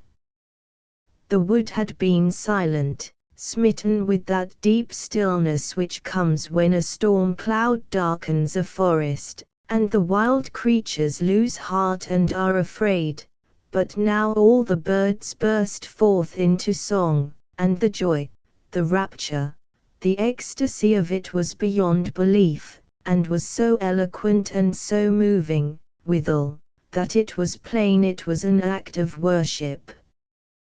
With the first note of those birds Joan cast herself upon her knees, and bent her head low and crossed her hands upon her breast.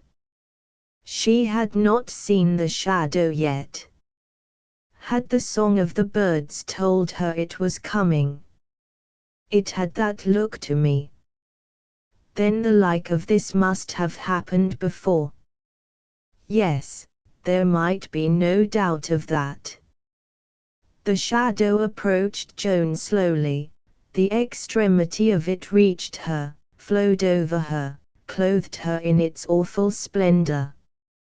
In that immortal light her face, only humanly beautiful before, became divine, flooded with that transforming glory. Her mean peasant habit was become like to the arrayment of the sun-clothed children of God as we see them thronging the terraces of the throne in our dreams and imaginings. Presently she rose and stood, with her head still bowed a little, and with her arms down and the ends of her fingers lightly laced together in front of her, and standing so, all drenched with that wonderful light, and yet apparently not knowing it, she seemed to listen, but I heard nothing. After a little she raised her head, and looked up as one might look up toward the face of a giant, and then clasped her hands and lifted them high, imploringly, and began to plead. I heard some of the words.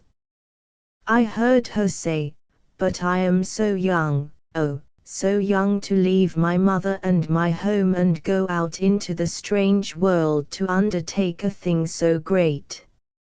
Ah, how can I talk with men, be comrade with men, soldiers? It would give me over to insult, and rude usage, and contempt. How can I go to the great wars, and lead armies, I a girl, and ignorant of such things, knowing nothing of arms, nor how to mount a horse, nor ride it? Yet, if it is commanded," her voice sank a little, and was broken by sobs, and I made out no more of her words. Then I came to myself. I reflected that I had been intruding upon a mystery of God, and what might my punishment be. I was afraid, and went deeper into the wood. Then I carved a mark in the bark of a tree, saying to myself, it may be that I am dreaming and have not seen this vision at all. I will come again, when I know that I am awake and not dreaming, and see if this mark is still here, then I shall know.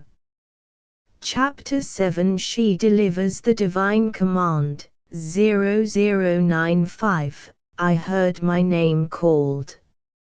It was Joan's voice. It startled me, for how could she know I was there?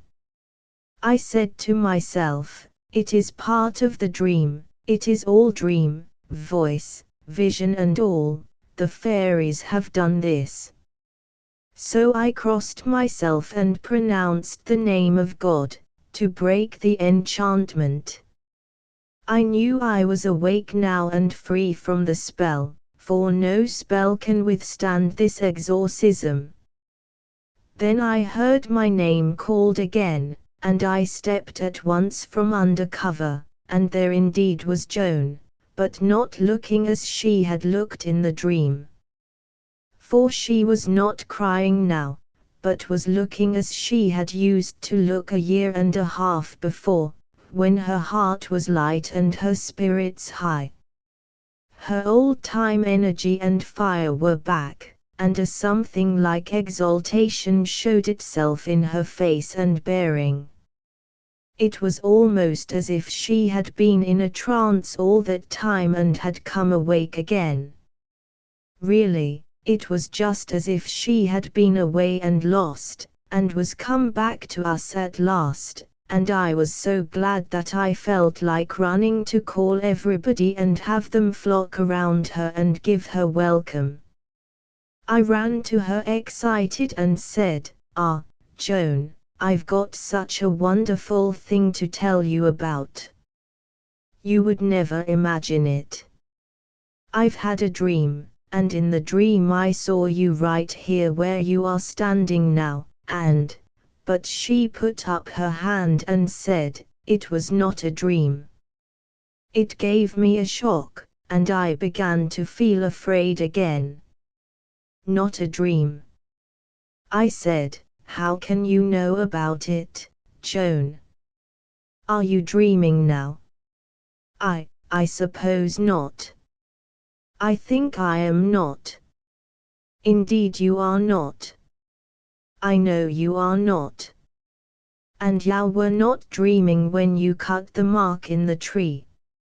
I felt myself turning cold with fright, for now I knew of a certainty that I had not been dreaming, but had really been in the presence of a dread something not of this world.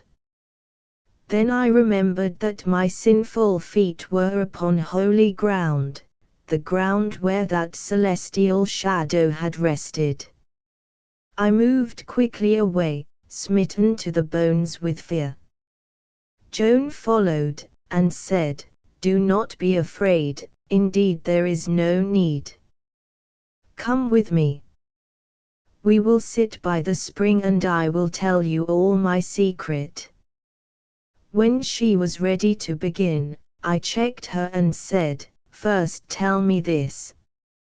You could not see me in the wood, how did you know I cut a mark in the tree? Wait a little, I will soon come to that, then you will see. But tell me one thing now, what was that awful shadow that I saw? I will tell you, but do not be disturbed. You are not in danger. It was the shadow of an archangel, Michael, the chief and lord of the armies of heaven. I could but cross myself and tremble for having polluted that ground with my feet. You were not afraid, Joan. Did you see his face? Did you see his form? Yes, I was not afraid, because this was not the first time. I was afraid the first time. When was that, Joan? It is nearly 3 years ago now. So long. Have you seen him many times? Yes, many times. It is this, then, that has changed you. It was this that made you thoughtful and not as you were before. I see it now. Why did you not tell us about it? It was not permitted. It is permitted now, and soon I shall tell all. But only you, now. It must remain a secret for a few days still. Has none seen that white shadow before but me? No one. It has fallen upon me before when you and others were present, but none could see it. Today it has been otherwise, and I was told why, but it will not be visible again to any. It was a sign to me, then, and a sign with a meaning of some kind. Yes, but I may not speak of that. Strange, that dazzling light could rest upon an object before one's eyes and not be visible. With it comes speech, also. Several saints come, attended by myriads of angels, and they speak to me. I hear their voices, but others do not. They are very dear to me, my voices, that is what I call them to myself. Joan, what do they tell you? All manner of things, about France, I mean. What things have they been used to tell you? She sighed, and said, disasters, only disasters, and misfortunes, and humiliation. There was naught else to foretell. They spoke of them to you beforehand. Yes. so that I knew what was going to happen before it happened. It made me grave, as you saw. It could not be otherwise. But always there was a word of hope, too. More than that, France was to be rescued, and made great and free again. But how and by whom, that was not told. Not until today. As she said those last words, a sudden deep glow shone in her eyes, which I was to see there many times in after days when the bugles sounded the charge and learned to call it the battle light. Her breast heaved, and the color rose in her face. But today I know.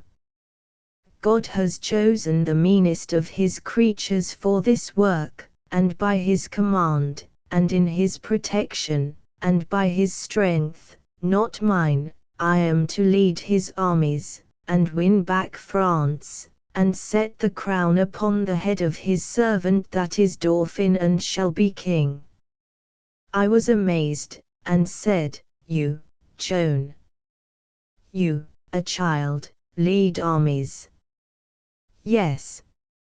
For one little moment or two the thought crushed me, for it is as you say, I am only a child and ignorant of everything that pertains to war, and not fitted for the rough life of camps and the companionship of soldiers.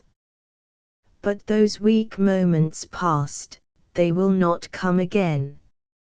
I am enlisted, I will not turn back, God helping me, till the English grip is loosed from the throat of France. My voices have never told me lies, they have not lied today. They say I am to go to Robert de Baudricourt, governor of Vaucouleurs, and he will give me men-at-arms for escort and send me to the king. A year from now a blow will be struck which will be the beginning of the end, and the end will follow swiftly. Where will it be struck? My voices have not said, nor what will happen this present year, before it is struck. It is appointed me to strike it, that is all I know, and follow it with others, sharp and swift, undoing in 10 weeks England's long years of costly labor, and setting the crown upon the Dauphin's head, for such is God's will. My voices have said it, and shall I doubt it? No, it will be as they have said, for they say only that which is true. These were tremendous sayings. They were impossibilities to my reason, but to my heart they rang true, and so, while my reason doubted, my heart believed, and held fast to the belief from that day.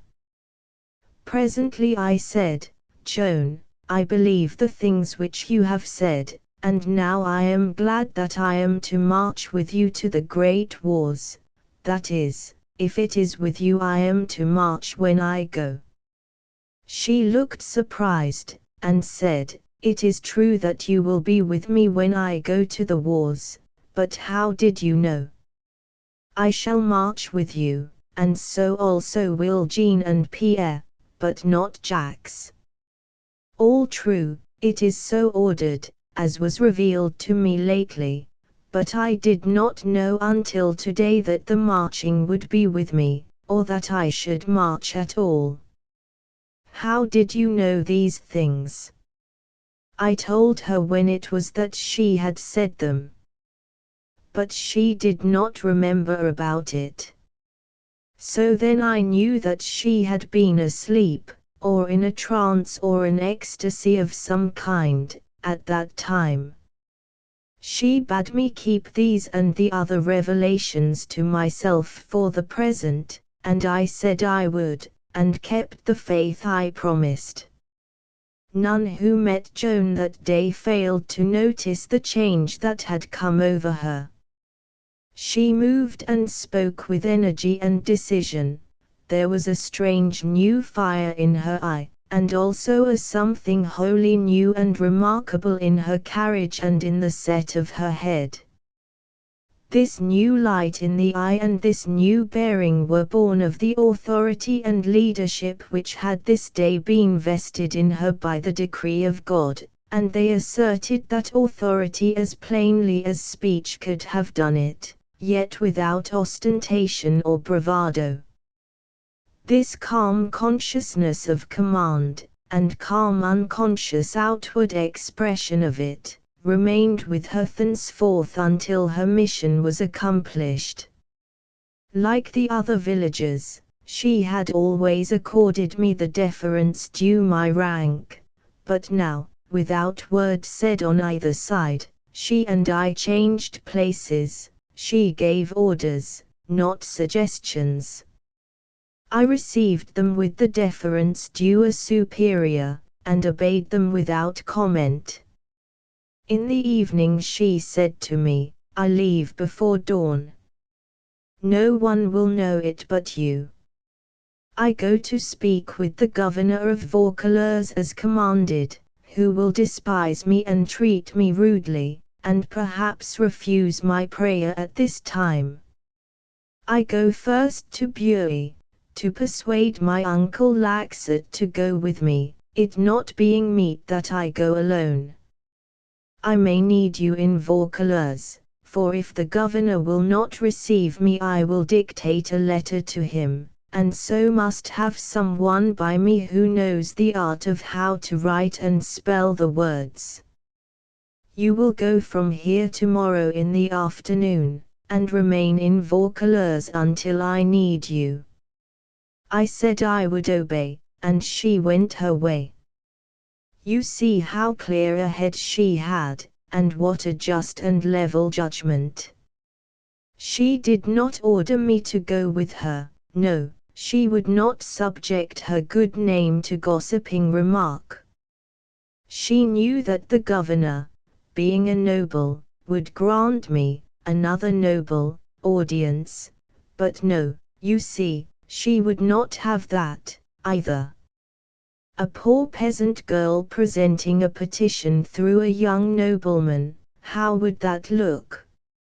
She always protected her modesty from hurt, and so, for reward, she carried her good name unsmirched to the end. I knew what I must do now, if I would have her approval: go to Vaucouleurs, keep out of her sight, and be ready when wanted. I went the next afternoon, and took an obscure lodging. The next day I called at the castle and paid my respects to the governor, who invited me to dine with him at noon of the following day. He was an ideal soldier of the time, tall, brawny, grey-headed, rough, full of strange oaths acquired here and there and yonder in the wars and treasured as if they were decorations. He had been used to the camp all his life, and to his notion war was God's best gift to man. He had his steel cuirass on, and wore boots that came above his knees, and was equipped with a huge sword, and when I looked at this martial figure, and heard the marvelous oaths, and guessed how little of poetry and sentiment might be looked for in this quarter, I hoped the little peasant girl would not get the privilege of confronting this battery, but would have to content herself with the dictated letter. I came again to the castle the next day at noon, and was conducted to the great dining hall and seated by the side of the governor at a small table which was raised a couple of steps higher than the general table.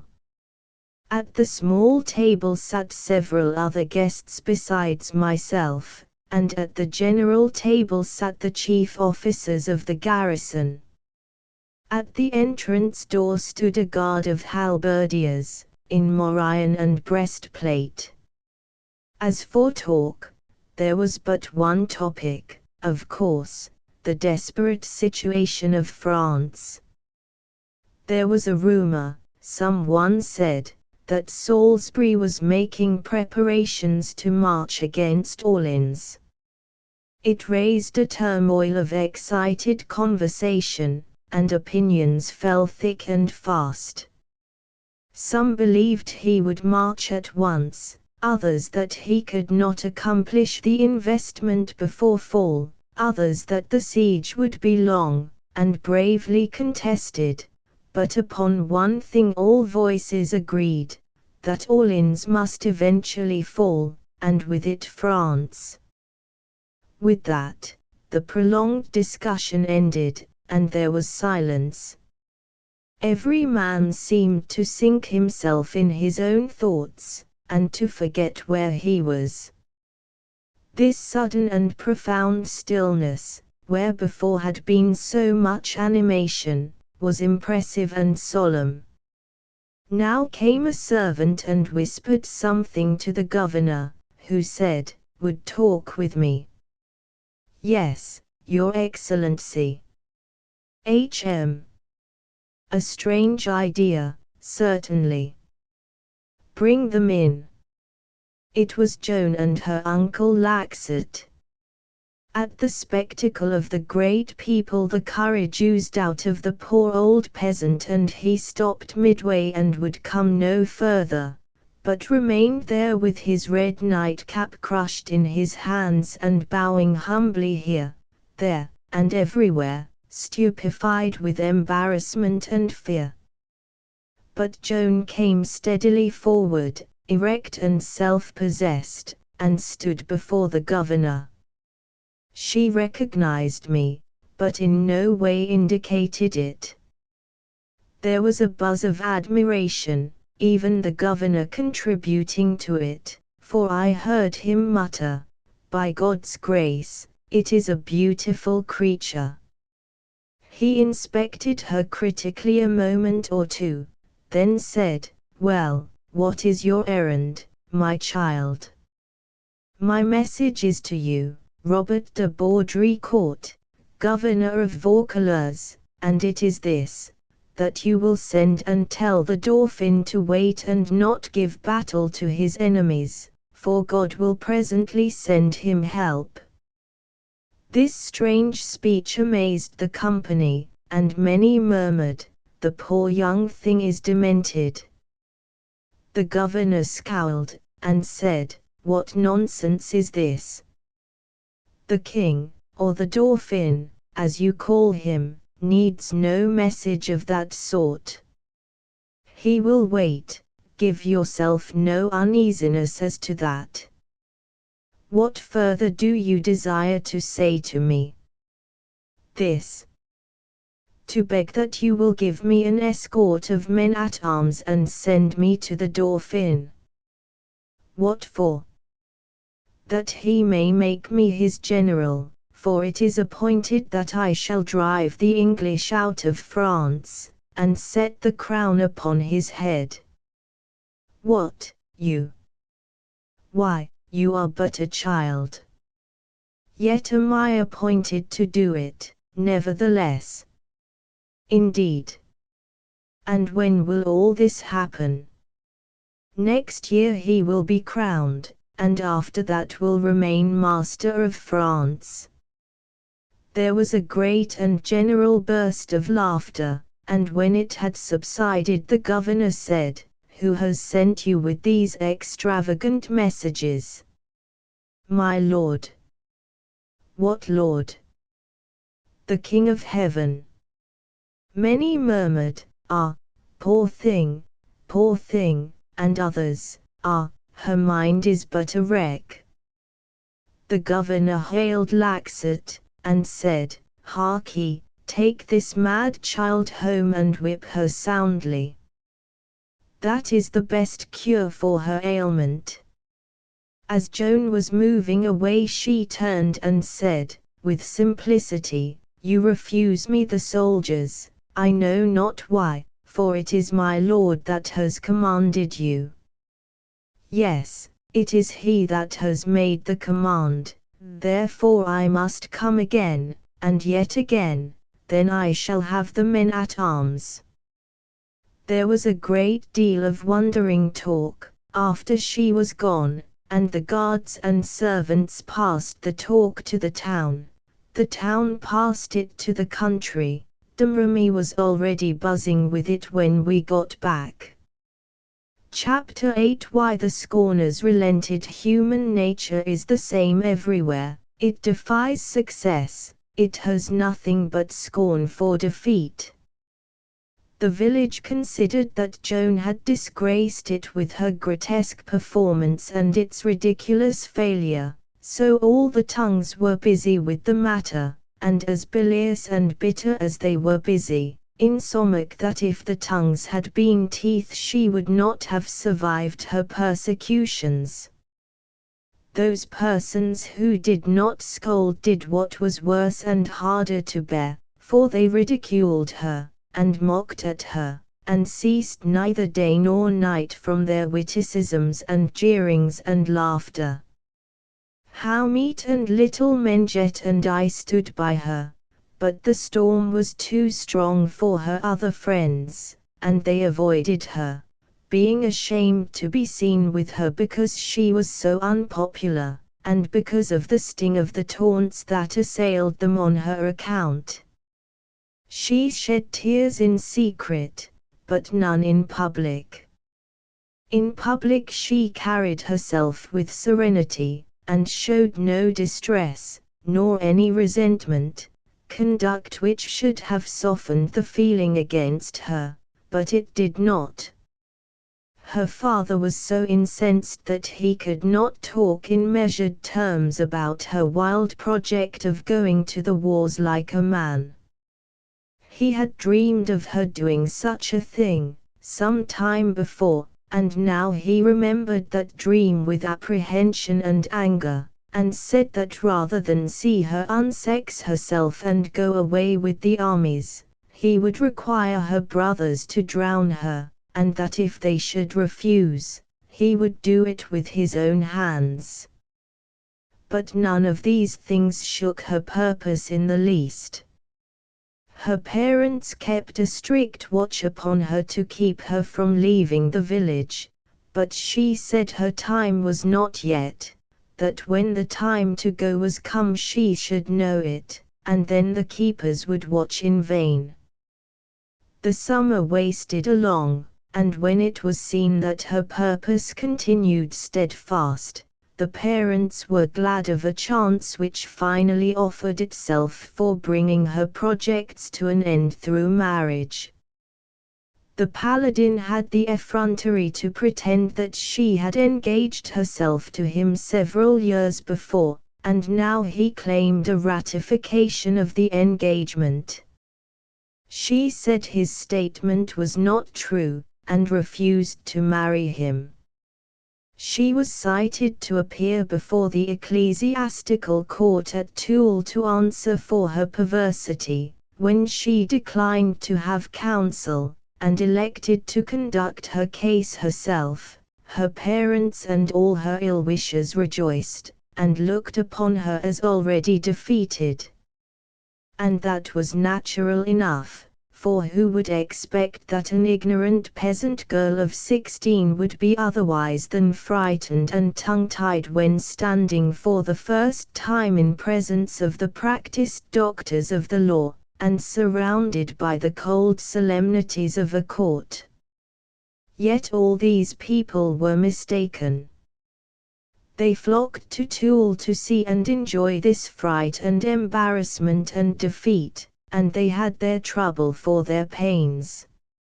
She was modest, tranquil, and quite at her ease.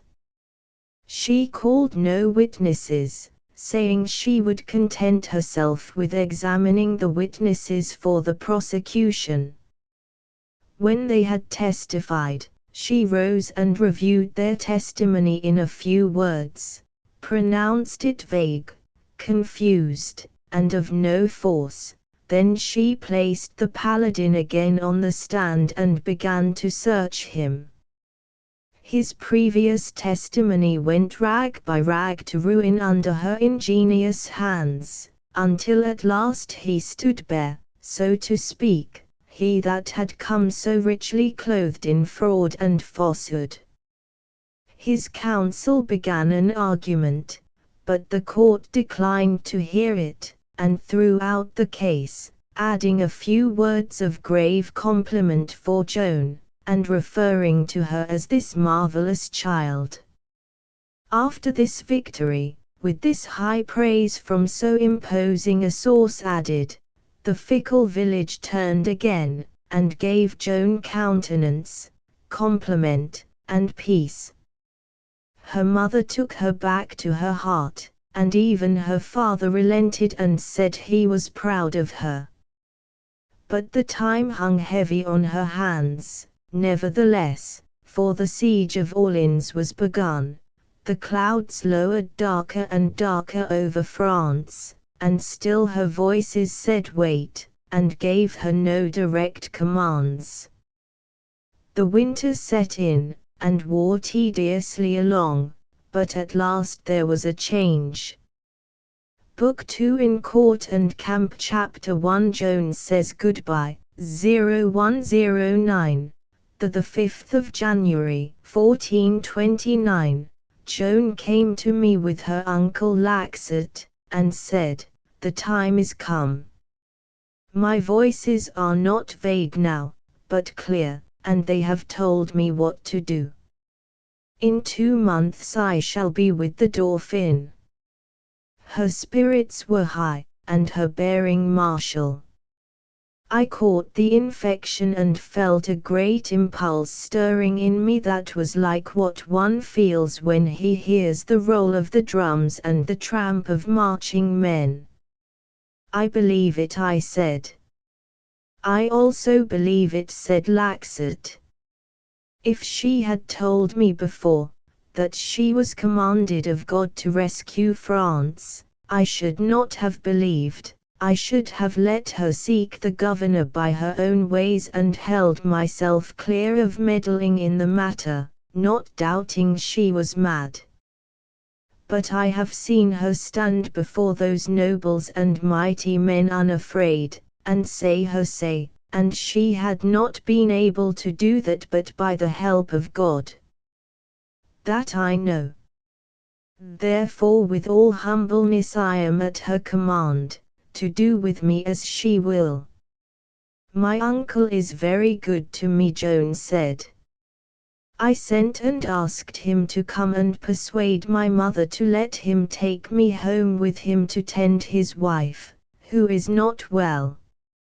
It is arranged, and we go at dawn tomorrow. From his house I shall go soon to Vaucouleurs, and wait and strive until my prayer is granted. Who were the 2 cavaliers who sat to your left at the governor's table that day? One was the Sieur Jean de Novelonpont de Metz, the other the Sieur Bertrand de Poulengy. Good metal, both. I marked them for men of mine. What is it I see in your face? Doubt. I was teaching myself to speak the truth to her, not trimming it or polishing it, so I said, "They considered you out of your head, and said so. It is true they pitied you for being in such misfortune, but still they held you to be mad." This did not seem to trouble her in any way or wound her. She only said, "The wise change their minds when they perceive that they have been in error. These will. They will march with me. I shall see them presently. You seem to doubt again. Do you doubt? No. Not now. I was remembering that it was a year ago, and that they did not belong here, but only chanced to stop a day on their journey. They will come again. But as to matters now in hand, I came to leave with you some instructions. You will follow me in a few days. Order your affairs, for you will be absent long. Will Jean and Pierre go with me? No, they would refuse now, but presently they will come, and with them they will bring my parents' blessing, and likewise their consent that I take up my mission. I shall be stronger, then, stronger for that, for lack of it I am weak now. She paused a little while, and the tears gathered in her eyes. Then she went on, I would say goodbye to little Menjet. Bring her outside the village at dawn, she must go with me a little of the way, and how meet? She broke down and began to cry, saying, No, oh, no, she is too dear to me, I could not bear it, knowing I should never look upon her face again. Next morning I brought Menjet, and we four walked along the road in the cold dawn till the village was far behind. Then the two girls said their goodbyes, clinging about each other's neck, and pouring out their grief in loving words and tears, a pitiful sight to see. And Joan took one long look back upon the distant village, and the fairy tree, and the oak forest, and the flowery plain, and the river, as if she was trying to print these scenes on her memory so that they would abide there always and not fade, for she knew she would not see them any more in this life. Then she turned, and went from us, sobbing bitterly. It was her birthday and mine. She was 17 years old. Chapter 2 The governor speeds Joan. After a few days, Laxert took Joan to Vaucouleurs, and found lodging and guardianship for her with Catherine Royer, a wheelwright's wife, an honest and good woman.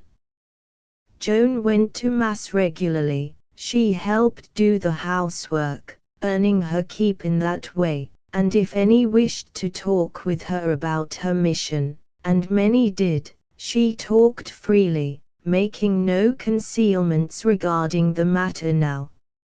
I was soon housed nearby, and witnessed the effects which followed. At once the tidings spread that a young girl was come who was appointed of God to save France.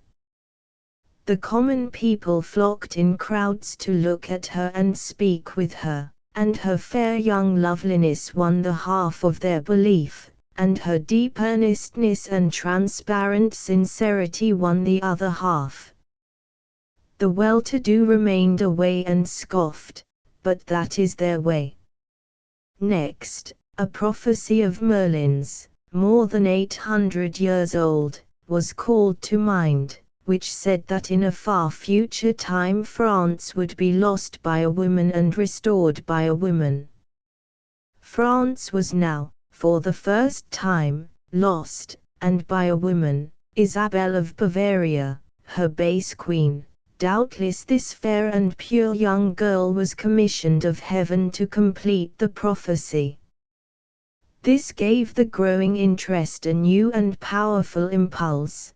The excitement rose higher and higher, and hope and faith along with it, and so from Vaucouleurs wave after wave of this inspiring enthusiasm flowed out over the land, far and wide, invading all the villages and refreshing and revivifying the perishing children of France. And from these villages came people who wanted to see for themselves, hear for themselves, and they did see and hear, and believe. They filled the town, they more than filled it, inns and lodgings were packed, and yet half of the inflow had to go without shelter. And still they came, winter as it was, for when a man's soul is starving, what does he care for meat and roof so he can but get that nobler hunger fed? Day after day, and still day after day the great tide rose. Domremy was dazed, amazed, stupefied, and said to itself, was this world wonder in our familiar midst all these years and we too dull to see it? Jean and Pierre went out from the village, stared at and envied like the great and fortunate of the earth, and their progress to Vaucouleurs was like a triumph, all the countryside flocking to see and salute the brothers of one with whom angels had spoken face to face, and into whose hands by command of God they had delivered the destinies of France. The brothers brought the parents' blessing and Godspeed to Joan, and their promise to bring it to her in person later, and so, with this culminating happiness in her heart and the high hope it inspired, she went and confronted the governor again. But he was no more tractable than he had been before. He refused to send her to the king. She was disappointed, but in no degree discouraged. She said, "I must still come to you until I get the men-at-arms, for so it is commanded, and I may not disobey. I must go to the Dauphin, though I go on my knees." I and the two brothers were with Joan daily, to see the people that came and hear what they said, and one day, sure enough, the Sieur Jean de Metz came. He talked with her in a petting and playful way, as one talks with children, and said, "What are you doing here, my little maid? Will they drive the king out of France, and shall we all turn English?" She answered him in her tranquil, serious way, "I am come to bid Robert de Baudricourt take or send me to the king, but he does not heed my words." "Ah, you have an admirable persistence, truly, a whole year has not turned you from your wish. I saw you when you came before." Joan said, as tranquilly as before, "It is not a wish, it is a purpose.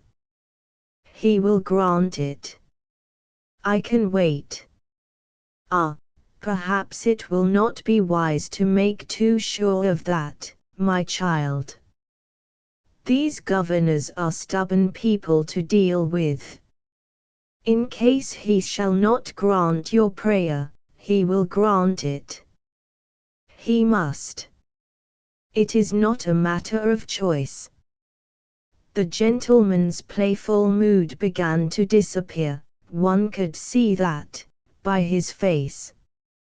Joan's earnestness was affecting him. It always happened that people who began in jest with her ended by being in earnest. They soon began to perceive depths in her that they had not suspected, and then her manifest sincerity and the rock-like steadfastness of her convictions were forces which cowed levity, and it could not maintain its self-respect in their presence. The Sieur de Metz was thoughtful for a moment or two, then he began, quite soberly, "Is it necessary that you go to the king soon, that is, I mean, before mid-Lent, even though I wear away my legs to the knees?" She said it with that sort of repressed fieriness that means so much when a person's heart is in a thing. You could see the response in that nobleman's face, you could see his eye light up, there was sympathy there. He said, most earnestly, "God knows I think you should have the men-at-arms, and that somewhat would come of it. What is it that you would do? What is your hope and purpose?" "To rescue France. And it is appointed that I shall do it. For no one else in the world, neither kings, nor dukes, no any other, can recover the kingdom of France, and there is no help but in me." The words had a pleading and pathetic sound, and they touched that good nobleman. I saw it plainly. Joan dropped her voice a little, and said, "But indeed I would rather spin with my poor mother, for this is not my calling, but I must go and do it, for it is my Lord's will. Who is your Lord? He is God. Then the Sieur de Metz, following the impressive old feudal fashion, knelt and laid his hands within Joan's in sign of fealty, and made oath that by God's help he himself would take her to the king. The next day came the Sieur Bertrand de Poulengy, and he also pledged his oath and knightly honor to abide with her and follow her with Rose where she might lead. This day, too, toward evening, a great rumor went flying abroad through the town, namely, that the very governor himself was going to visit the young girl in her humble lodgings. So in the morning the streets and lanes were packed with people waiting to see if this strange thing would indeed happen. And happen it did. The governor rode in state, attended by his guards, and the news of it went everywhere, and made a great sensation, and modified the scoffings of the people of quality and raised Joan's credit higher than ever. The governor had made up his mind to one thing: Joan was either a witch or a saint, and he meant to find out which it was. So he brought a priest with him to exorcise the devil that was in her in case there was one there. The priest performed his office, but found no devil. He merely hurt Joan's feelings and offended her piety without need, for he had already confessed her before this, and should have known, if he knew anything, that devils cannot abide the confessional, but utter cries of anguish and the most profane and furious cursings whenever they are confronted with that holy office. The governor went away troubled and full of thought, and not knowing what to do. And while he pondered and studied, several days went by and the 14th of February was come. Then Joan went to the castle and said, "In God's name, Robert de Baudricourt, you are too slow about sending me, and have caused damage thereby, for this day the Dauphin's cause has lost a battle near Orleans, and will suffer yet greater injury if you do not send me to him soon." The governor was perplexed by this speech, and said, "Today, child, today. How can you know what has happened in that region today? It would take 8 or 10 days for the word to come.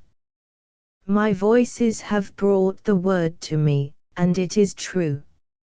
A battle was lost today, and you are in fault to delay me so." The governor walked the floor a while, talking within himself, but letting a great oath fall outside now and then, and finally he said, "Harkee, go in peace, and wait. If it shall turn out as you say, I will give you the letter and send you to the king, and not otherwise." Joan said with fervor, "Now God be thanked, these waiting days are almost done. In 9 days you will fetch me the letter."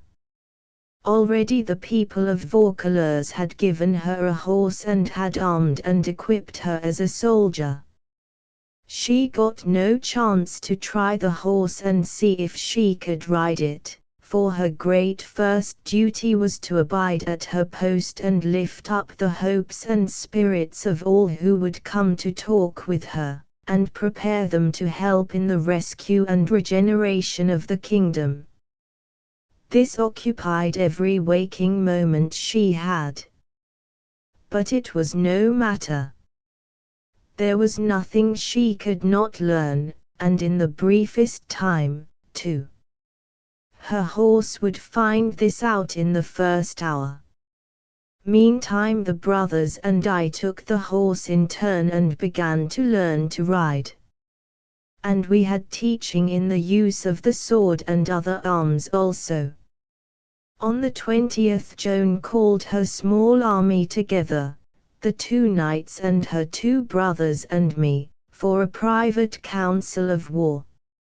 No, it was not a council, that is not the right name, for she did not consult with us, she merely gave us orders. She mapped out the course she would travel toward the king, and did it like a person perfectly versed in geography, and this itinerary of daily marches was so arranged as to avoid here and there peculiarly dangerous regions by flank movements, which showed that she knew her political geography as intimately as she knew her physical geography, yet she had never had a day's schooling, of course, and was without education. I was astonished, but thought her Voices must have taught her. But upon reflection I saw that this was not so. By her references to what this and that and the other person had told her, I perceived that she had been diligently questioning those crowds of visiting strangers, and that out of them she had patiently dug all this mass of invaluable knowledge. The 2 knights were filled with wonder at her good sense and sagacity. She commanded us to make preparations to travel by night and sleep by day in concealment, as almost the whole of our long journey would be through the enemy's country. Also, she commanded that we should keep the date of our departure a secret, since she meant to get away unobserved. Otherwise we should be sent off with a grand demonstration which would advertise us to the enemy, and we should be ambushed and captured somewhere. Finally she said, "Nothing remains, now, but that I confide to you the date of our departure, so that you may make all needful preparation in time, leaving nothing to be done in haste and badly at the last moment." We marched the 23d, at 11 of the clock at night. Then we were dismissed. The 2 knights were startled, yes, and troubled, and the Sieur Bertrand said, "Even if the governor shall really furnish the letter and the escort, he still may not do it in time to meet the date she has chosen. Then how can she venture to name that date? It is a great risk to select and decide upon the date, in this state of uncertainty." I said, "Since she has named the 23d, we may trust her. The Voices have told her, I think. We shall do best to obey."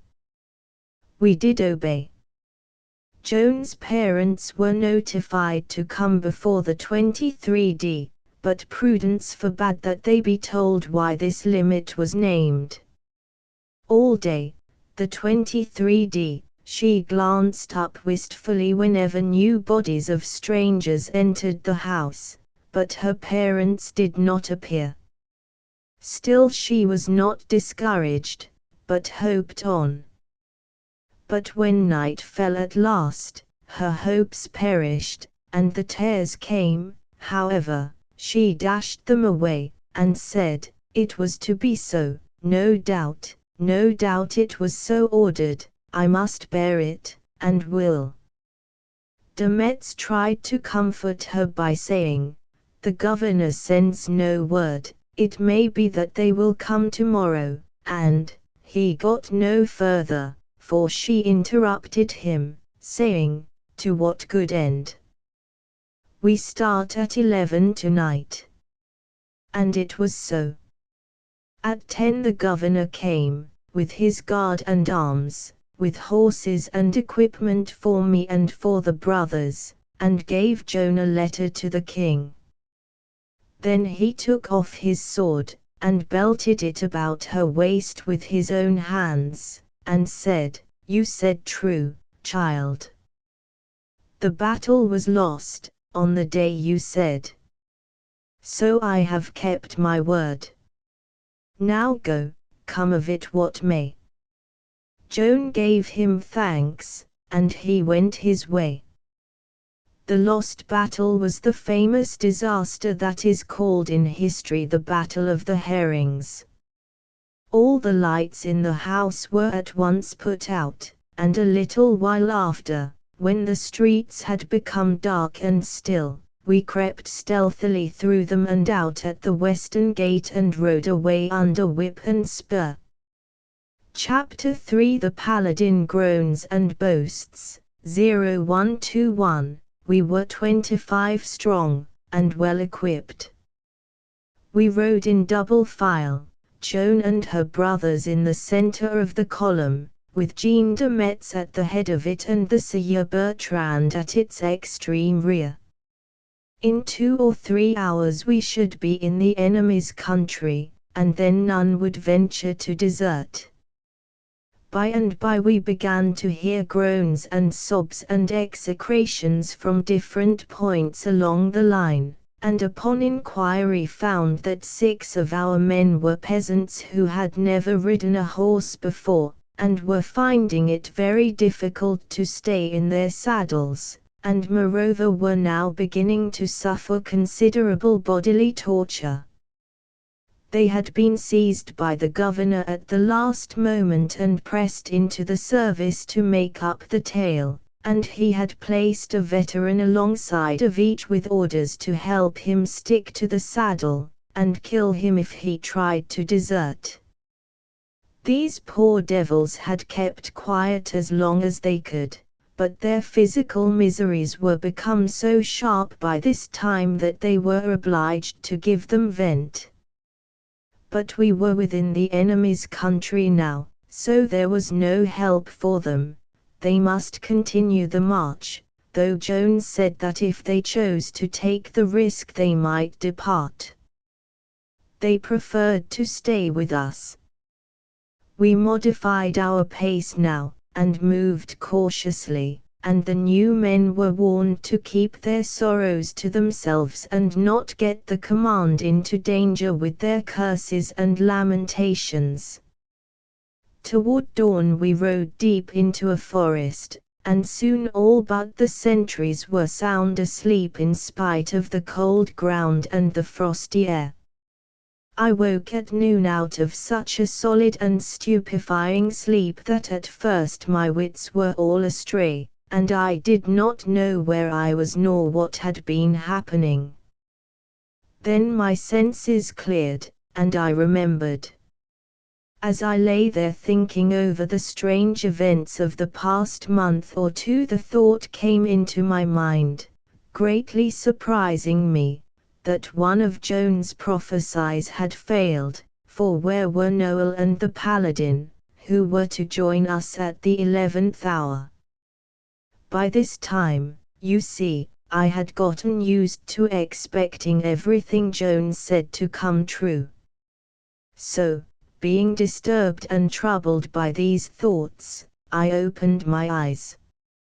Well, there stood the Paladin leaning against a tree and looking down on me. How often that happens, you think of a person, or speak of a person, and there he stands before you, and you not dreaming he is near.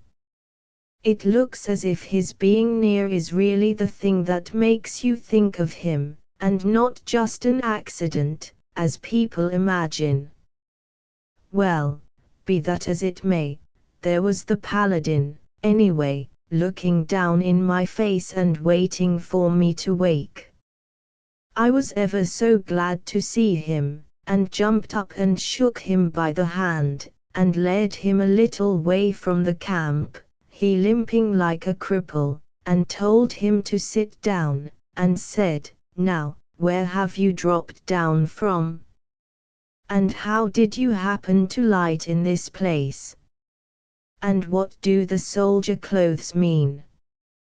Tell me all about it."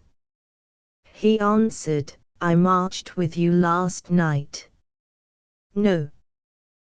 To myself I said, "The prophecy has not all failed, half of it has come true." Yes, I did. I hurried up from Domremy to join, and was within a half a minute of being too late. In fact, I was too late, but I begged so hard that the governor was touched by my brave devotion to my country's cause, those are the words he used, and so he yielded, and allowed me to come. I thought to myself, this is a lie, he is one of those 6 the governor recruited by force at the last moment, I know it, for Joan's prophecy said he would join at the 11th hour, but not by his own desire. Then I said aloud, I am glad you came, it is a noble cause, and one should not sit at home in times like these. Sit at home. I could no more do it than the thunderstone could stay hid in the clouds when the storm calls it. That is the right talk.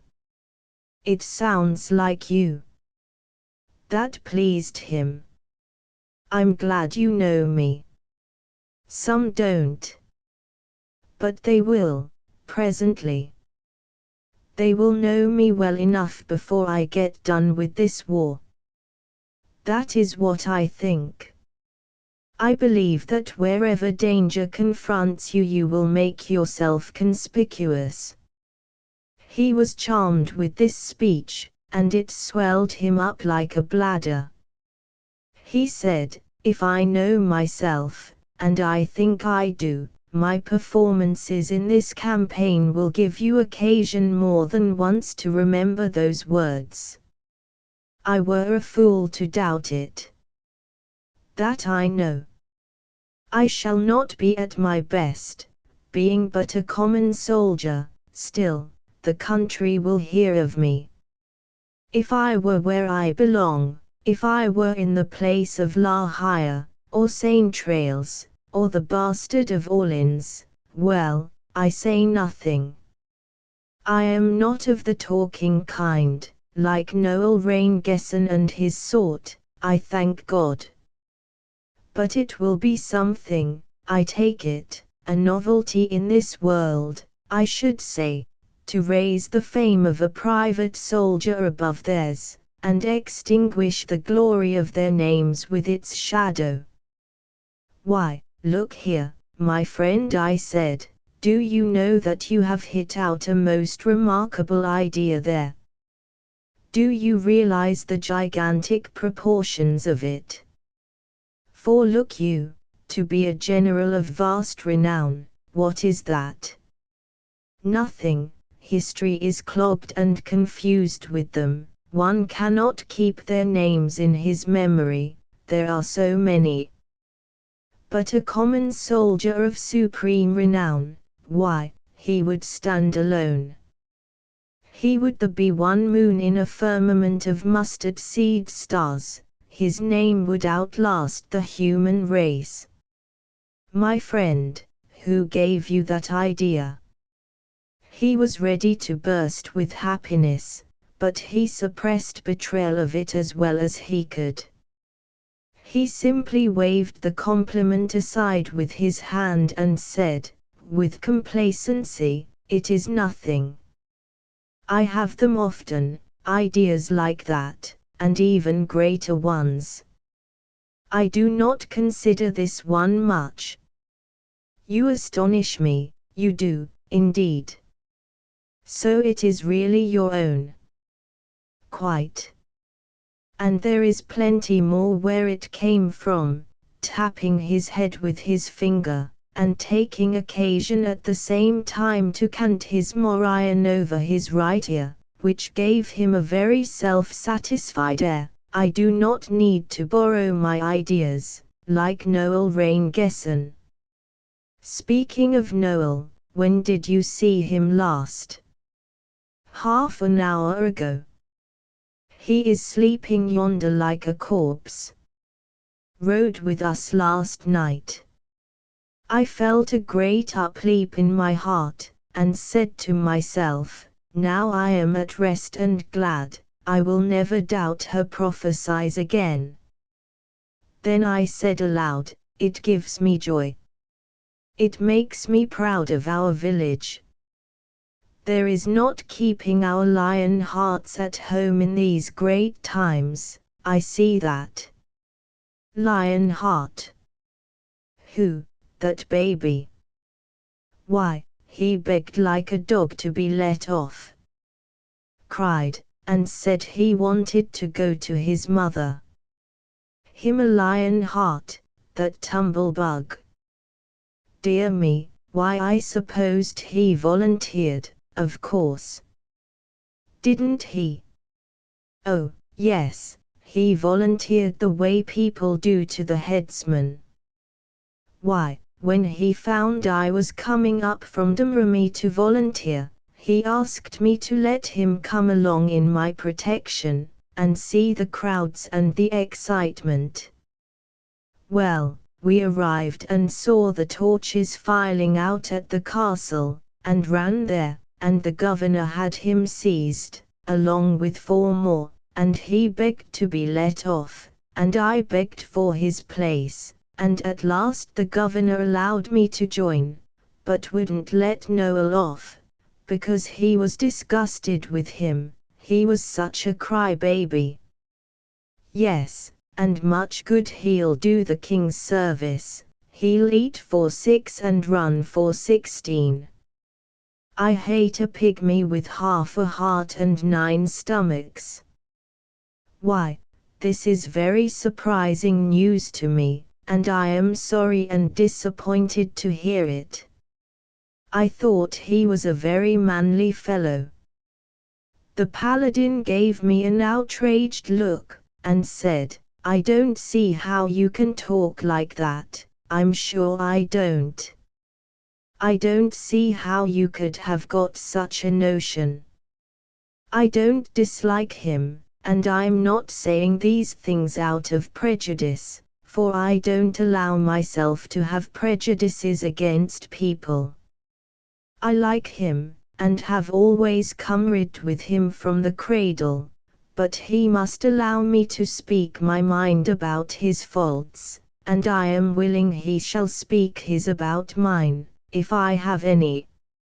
And, true enough, maybe I have, but I reckon they'll bear inspection, I have that idea, anyway.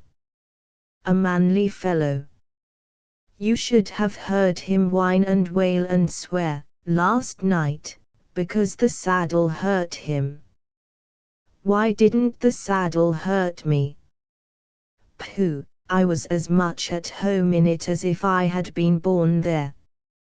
And yet it was the first time I was ever on a horse. All those old soldiers admired my riding, they said they had never seen anything like it. But him, why, they had to hold him on, all the time. An odor as of breakfast came stealing through the wood. The paladin unconsciously inflated his nostrils in lustful response, and got up and limped painfully away, saying he must go and look to his horse. At bottom he was all right and a good-hearted giant, without any harm in him, for it is no harm to bark, if one stops there and does not bite, and it is no harm to be an ass, if one is content to bray and not kick. If this vast structure of brawn and muscle and vanity and foolishness seemed to have a libelous tongue, what of it?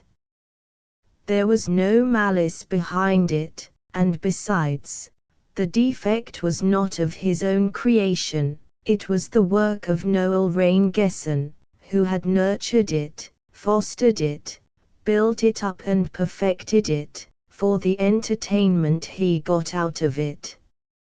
His careless light heart had to have somebody to nag and chaff and make fun of. The paladin had only needed development in order to meet its requirements.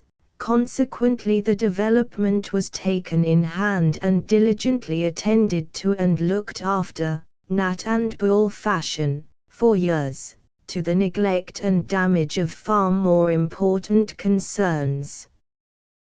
The result was an unqualified success. Noel prized the society of the paladin above everybody else's. The paladin preferred anybody's to Noel's. The big fellow was often seen with the little fellow, but it was for the same reason that the bull is often seen with the gnat. With the first opportunity, I had a talk with Noel. I welcomed him to our expedition, and said, "It was fine and brave of you to volunteer, Noel." His eye twinkled, and he answered, "Yes, it was rather fine, I think. Still, the credit doesn't all belong to me, I had help." "Who helped you?" "The governor." "How?" "Well, I'll tell you the whole thing. I came up from Domremy to see the crowds and the general show, for I hadn't ever had any experience of such things, of course, and this was a great opportunity, but I hadn't any mind to volunteer. I overtook the paladin on the road and let him have my company the rest of the way, although he did not want it and said so. And while we were gawking and blinking in the glare of the governor's torches, they seized us and 4 more and added us to the escort, and that is really how I came to volunteer. But, after all, I wasn't sorry, remembering how dull life would have been in the village without the paladin. How did he feel about it? Was he satisfied? I think he was glad. Why? Because he said he wasn't. He was taken by surprise, you see, and it is not likely that he could tell the truth without preparation. Not that he would have prepared, if he had had the chance, for I do not think he would. I am not charging him with that. In the same space of time that he could prepare to speak the truth, he could also prepare to lie. Besides, his judgment would be cool then, and would warn him against fooling with new methods in an emergency. No, I am sure he was glad, because he said he wasn't. Do you think he was very glad? Yes, I know he was. He begged like a slave, and bawled for his mother. He said his health was delicate, and he didn't know how to ride a horse, and he knew he couldn't outlive the first march. But really he wasn't looking as delicate as he was feeling. There was a cask of wine there, a proper lift for 4 men.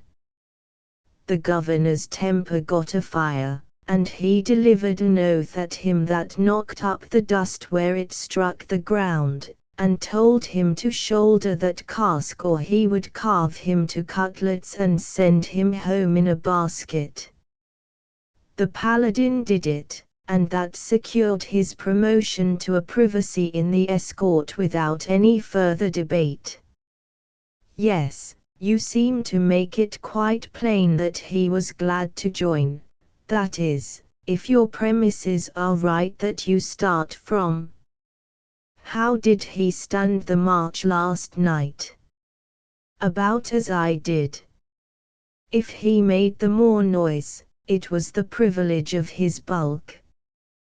We stayed in our saddles because we had help. We are equally lame today, and if he likes to sit down, let him. I prefer to stand. Chapter 4 Joan leads us through the enemy. We were called to quarters and subjected to a searching inspection by Joan. Then she made a short little talk in which she said that even the rude business of war could be conducted better without profanity and other brutalities of speech than with them, and that she should strictly require us to remember and apply this admonition. She ordered half an hour's horsemanship drill for the novices then, and appointed one of the veterans to conduct it. It was a ridiculous exhibition, but we learned something, and Joan was satisfied and complimented us. She did not take any instruction herself or go through the evolutions and maneuvers, but merely sat her horse like a martial little statue and looked on. That was sufficient for her, you see. She would not miss or forget a detail of the lesson, she would take it all in with her eye and her mind, and apply it afterward with as much certainty and confidence as if she had already practiced it. We now made 3 night marches of 12 or 13 leagues each, riding in peace and undisturbed, being taken for a roving band of free companions. Countryfolk were glad to have that sort of people go by without stopping.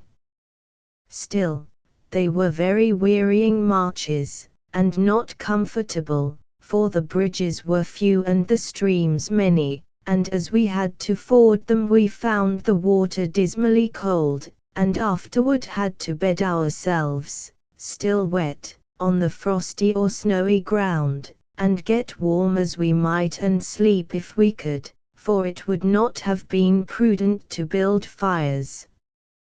Our energies languished under these hardships and deadly fatigues, but Joan's did not. Her step kept its spring and firmness and her eye its fire. We could only wonder at this, we could not explain it. But if we had had hard times before, I know not what to call the 5 nights that now followed, for the marches were as fatiguing, the baths as cold, and we were ambuscaded 7 times in addition, and lost 2 novices and 3 veterans in the resulting fights. The news had leaked out and gone abroad that the inspired Virgin of Vaucouleurs was making for the king with an escort, and all the roads were being watched now. These 5 nights disheartened the command a good deal. This was aggravated by a discovery which Noel made, and which he promptly made known at headquarters. Some of the men had been trying to understand why Joan continued to be alert, vigorous, and confident while the strongest men in the company were fagged with the heavy marches and exposure and were become morose and irritable. There, it shows you how men can have eyes and yet not see. All their lives those men had seen their own womenfolks hitched up with a cow and dragging the plough in the fields while the men did the driving. They had also seen other evidences that women have far more endurance and patience and fortitude than men, but what good had their seeing these things been to them? None. It had taught them nothing. They were still surprised to see a girl of 17 bear the fatigues of war better than trained veterans of the army. Moreover, they did not reflect that a great soul, with a great purpose, can make a weak body strong and keep it so, and here was the greatest soul in the universe, but how could they know that, those dumb creatures? No. They knew nothing, and their reasonings were of a piece with their ignorance. They argued and discussed among themselves, with Noel listening, and arrived at the decision that Joan was a witch, and had her strange pluck and strength from Satan, so they made a plan to watch for a safe opportunity to take her life. To have secret plottings of this sort going on in our midst was a very serious business, of course, and the knights asked Joan's permission to hang the plotters, but she refused without hesitancy.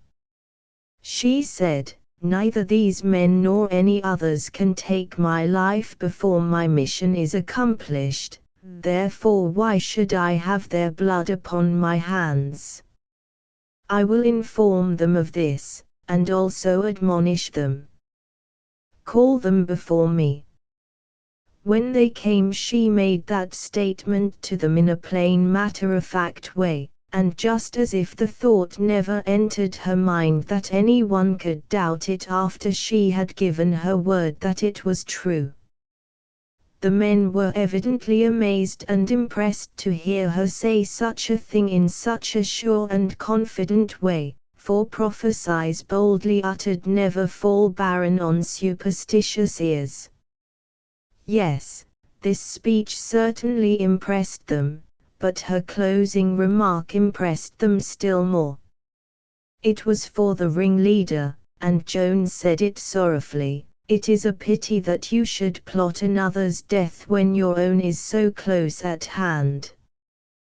That man's horse stumbled and fell on him in the first ford which we crossed that night, and he was drowned before we could help him. We had no more conspiracies. This night was harassed with ambuscades, but we got through without having any men killed. One more night would carry us over the hostile frontier if we had good luck, and we saw the night close down with a good deal of solicitude.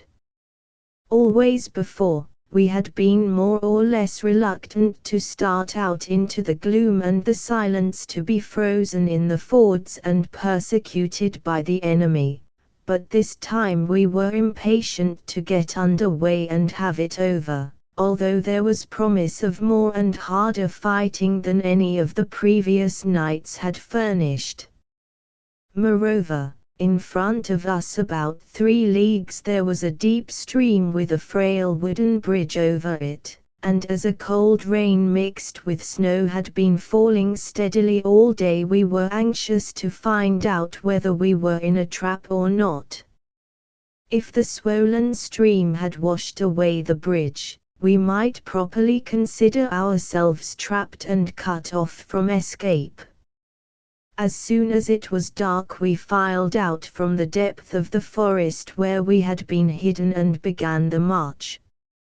From the time that we had begun to encounter ambushes, Joan had ridden at the head of the column, and she took this post now.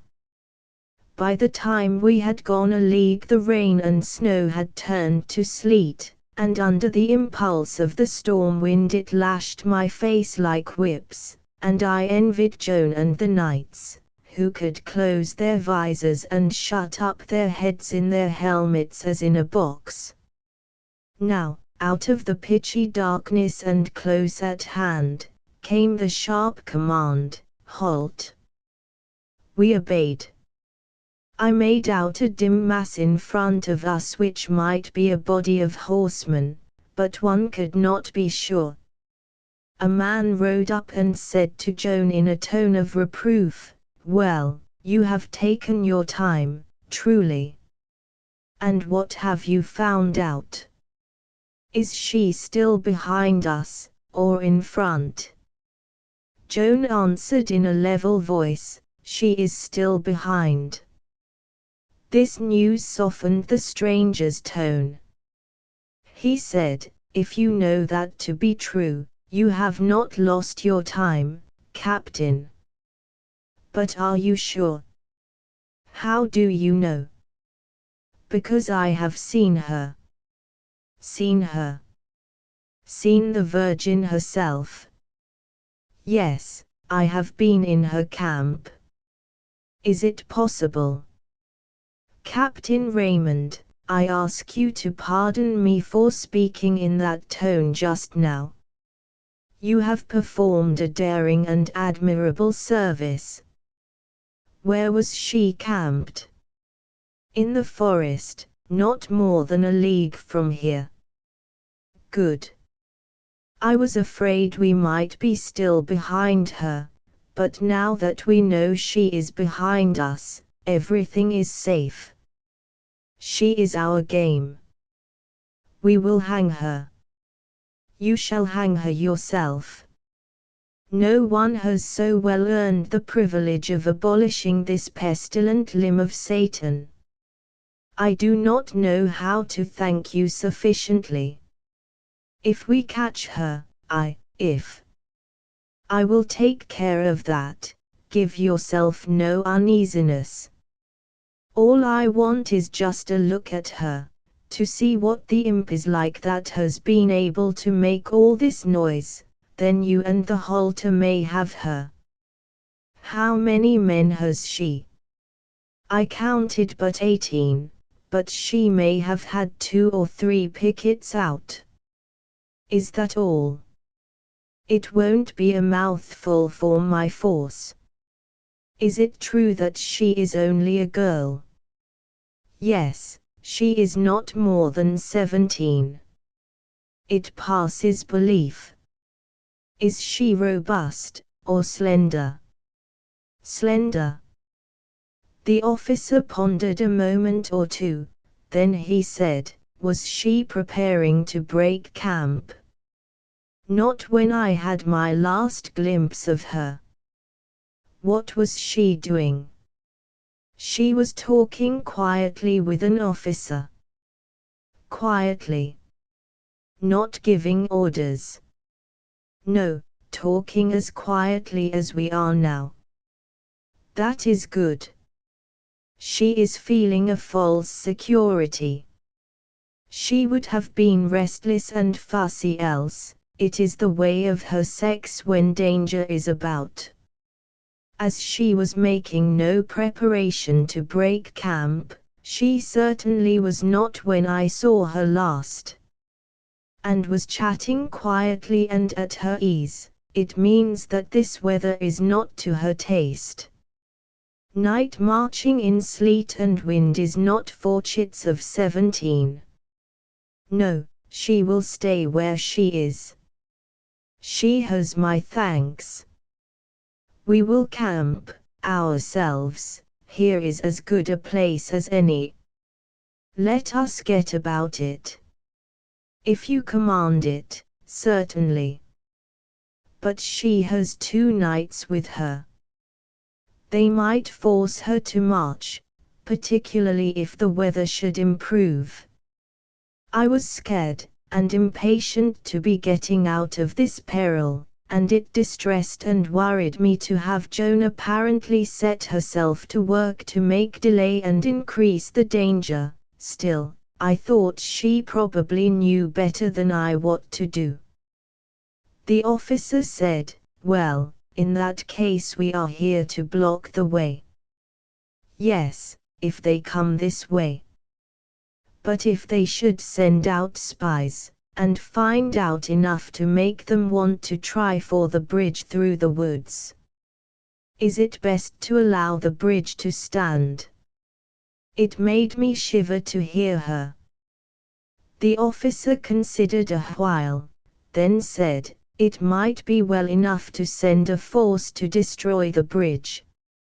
I was intending to occupy it with the whole command, but that is not necessary now. Joan said, tranquilly, with your permission, I will go and destroy it myself. Ah, now I saw her idea, and was glad she had had the cleverness to invent it and the ability to keep her head cool and think of it in that tight place. The officer replied, you have it, Captain, and my thanks. With you to do it, it will be well done. I could send another in your place, but not a better. They saluted, and we moved forward. I breathed freer.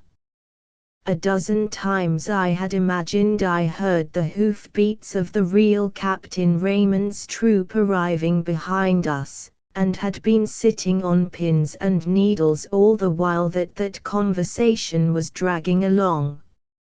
I breathed freer, but was still not comfortable, for Joan had given only the simple command, forward. Consequently we moved in a walk. moved in a dead walk past a dim and lengthening column of enemies at our side. The suspense was exhausting, yet it lasted but a short while, for when the enemy's bugles sang the dismount, Joan gave the word to trot, and that was a great relief to me. She was always at herself, you see. Before the command to dismount had been given, somebody might have wanted the countersign somewhere along that line if we came flying by at speed, but now we seemed to be on our way to our allotted camping position, so we were allowed to pass unchallenged. The further we went, the more formidable was the strength revealed by the hostile force. Perhaps it was only 100 or 2, but to me it seemed 1,000. When we passed the last of these people I was thankful, and the deeper we plowed into the darkness beyond them the better I felt. I came nearer and nearer to feeling good, for an hour. Then we found the bridge still standing, and I felt entirely good.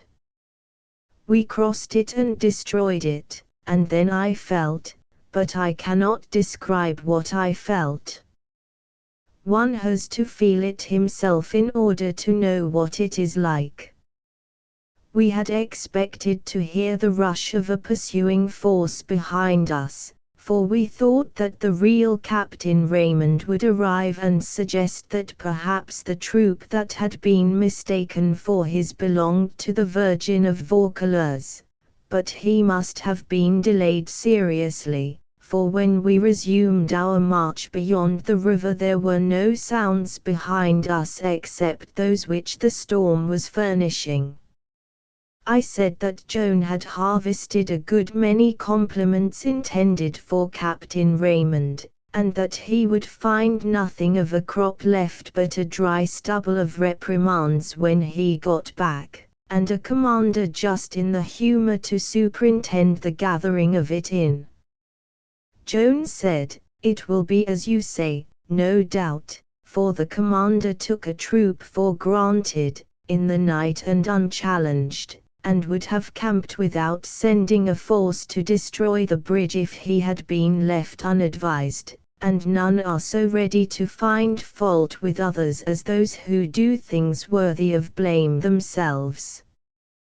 The Sieur Bertrand was amused at Joan's naive way of referring to her advice as if it had been a valuable present to a hostile leader who was saved by it from making a censurable blunder of omission, and then he went on to admire how ingeniously she had deceived that man and yet had not told him anything that was not the truth. This troubled Joan, and she said, "I thought he was deceiving himself. I forbore to tell him lies, for that would have been wrong, but if my truths deceived him, perhaps that made them lies, and I am to blame. I would God I knew if I have done wrong." She was assured that she had done right, and that in the perils and necessities of war deceptions that help one's own cause and hurt the enemy's were always permissible, but she was not quite satisfied with that, and thought that even when a great cause was in danger one ought to have the privilege of trying honorable ways first. Jean said, "Joan, you told us yourself that you were going to Uncle Laxet's to nurse his wife, but you didn't say you were going further, yet you did go on to Vaucouleurs." "There. I see now," said Joan, sorrowfully. "I told no lie, yet I deceived. I had tried all other ways first, but I could not get away, and I had to get away. My mission required it. I did wrong, I think, and am to blame." She was silent a moment, turning the matter over in her mind, then she added, with quiet decision, but the thing itself was right, and I would do it again. It seemed an overnice distinction, but nobody said anything. If we had known her as well as she knew herself, and as her later history revealed her to us, we should have perceived that she had a clear meaning there, and that her position was not identical with ours, as we were supposing, but occupied a higher plane.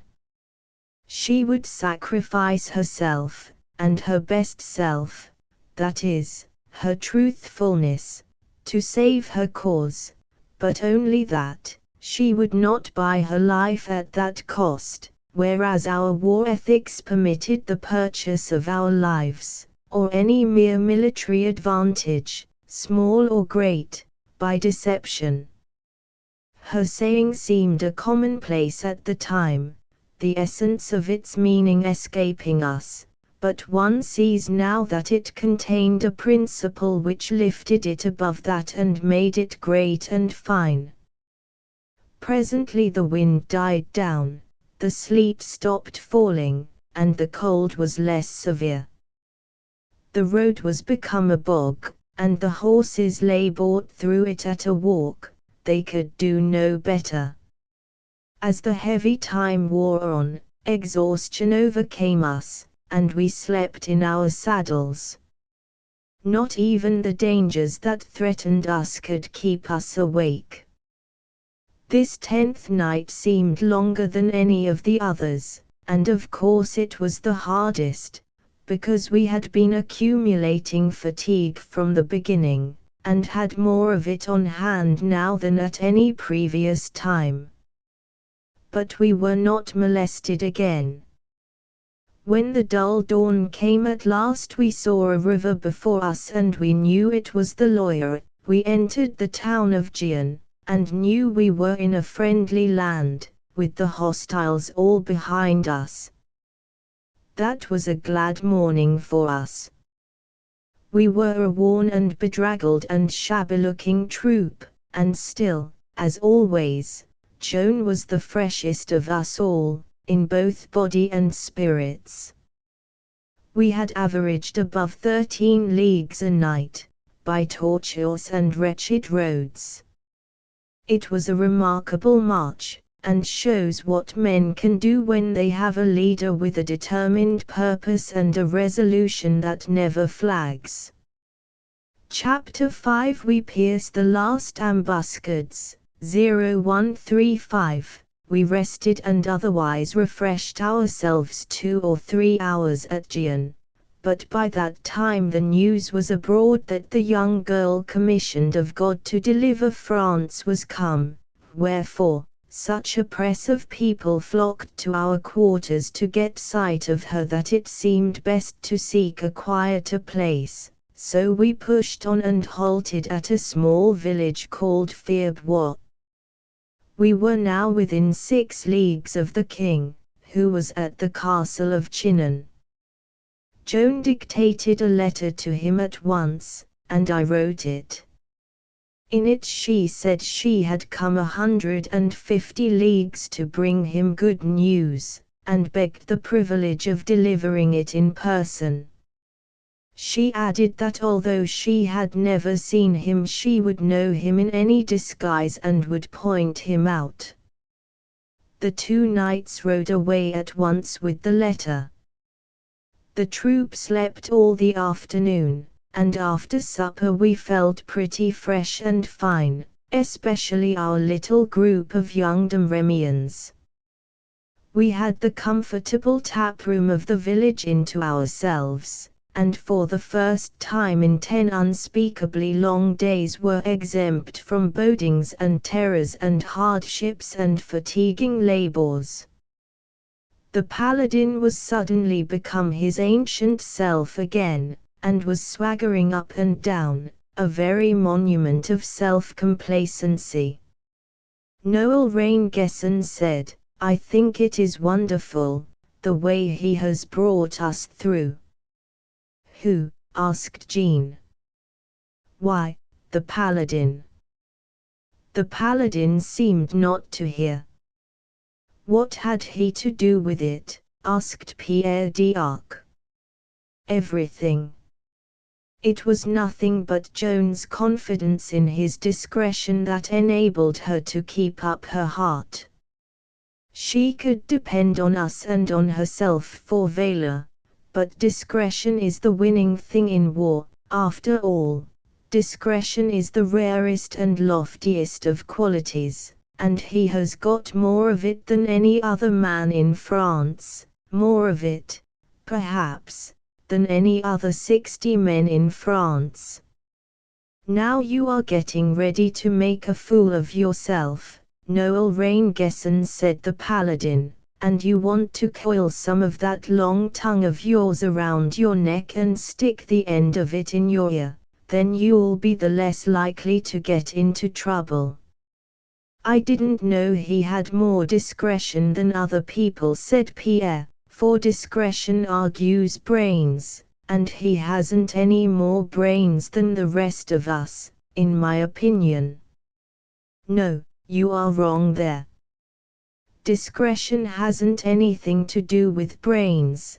Brains are an obstruction to it, for it does not reason, it feels.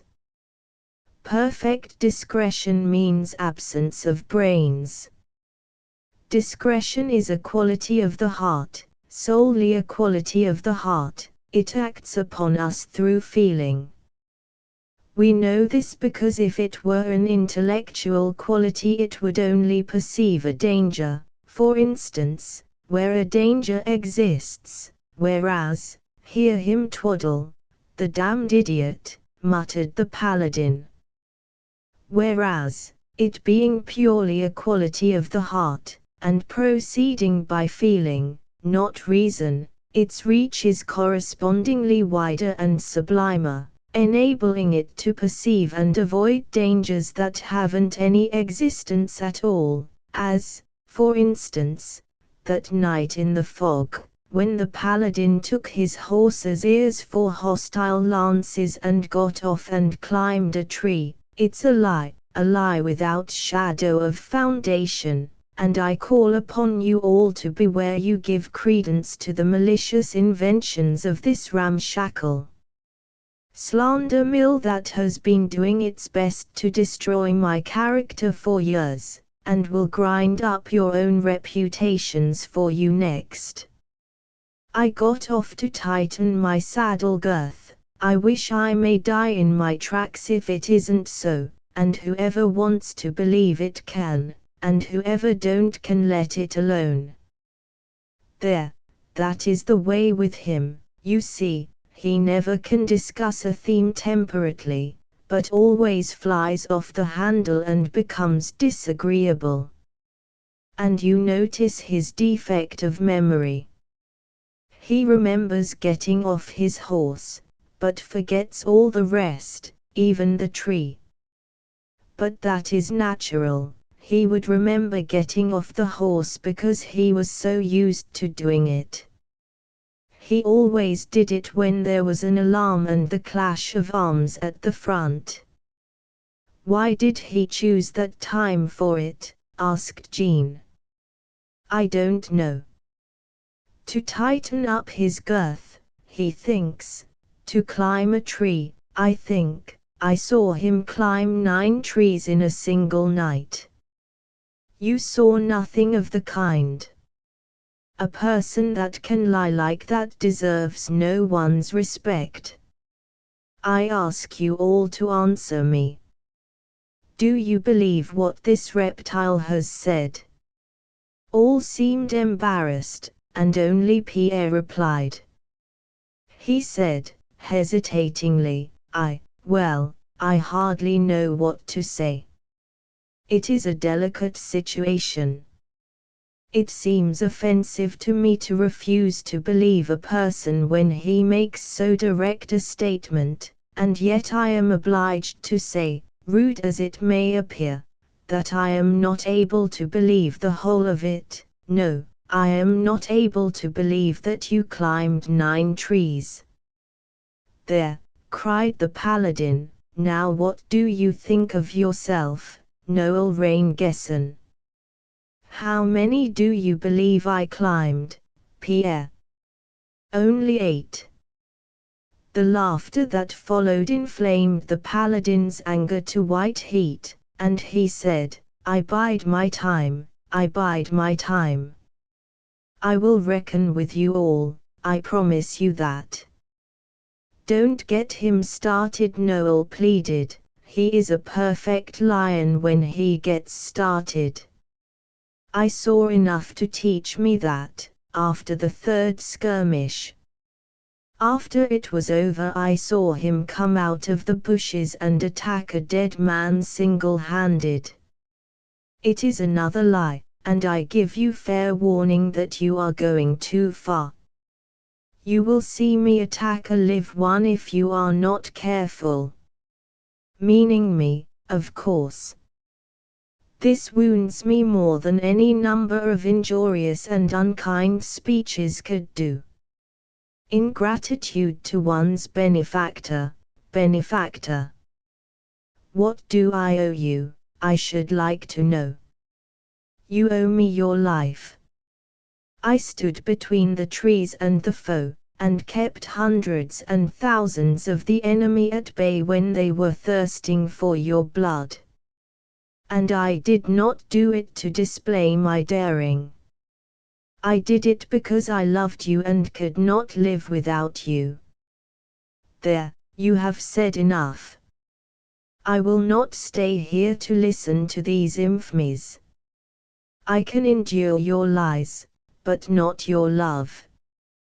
Keep that corruption for somebody with a stronger stomach than mine. And I want to say this, before I go. That you people's small performances might appear the better and win you the more glory, I hid my own deeds through all the march. I went always to the front, where the fighting was thickest, to be remote from you in order that you might not see and be discouraged by the things I did to the enemy. It was my purpose to keep this a secret in my own breast, but you force me to reveal it. If you ask for my witnesses, yonder they lie, on the road we have come. I found that road mud, I paved it with corpses. I found that country sterile, I fertilized it with blood. Time and again I was urged to go to the rear because the command could not proceed on account of my dead. And yet you miscreant, accuse me of climbing trees. Pah! And he strode out, with a lofty air, for the recital of his imaginary deeds had already set him up again and made him feel good.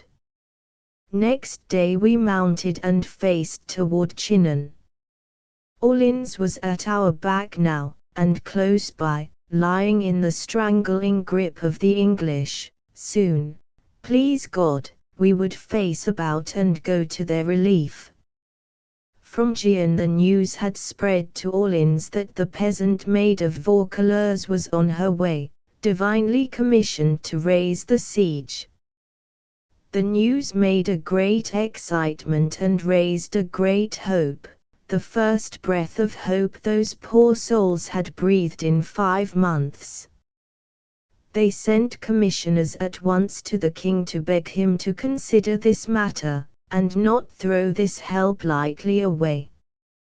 These commissioners were already at Chinon by this time. When we were halfway to Chinon we happened upon yet one more squad of enemies. They burst suddenly out of the woods, and in considerable force, too, but we were not the apprentices we were 10 or 12 days before. No, we were seasoned to this kind of adventure now. Our hearts did not jump into our throats and our weapons tremble in our hands. We had learned to be always in battle array, always alert, and always ready to deal with any emergency that might turn up. We were no more dismayed by the sight of those people than our commander was. Before they could form, Joan had delivered the order, "Forward," and we were down upon them with a rush. They stood no chance, they turned tail and scattered, we plowing through them as if they had been men of straw. That was our last ambuscade, and it was probably laid for us by that treacherous rascal, the king's own minister and favourite, de la Tremouille. We housed ourselves in an inn, and soon the town came flocking to get a glimpse of the maid. Ah, the tedious king and his tedious people!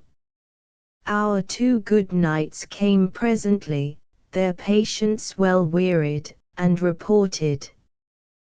They and we reverently stood, as becomes persons who are in the presence of kings and the superiors of kings, until Joan, troubled by this mark of homage and respect, and not content with it nor yet used to it, although we had not permitted ourselves to do otherwise since the day she prophesied that wretched traitor's death and he was straightway drowned, thus confirming many previous signs that she was indeed an ambassador commissioned of God, commanded us to sit.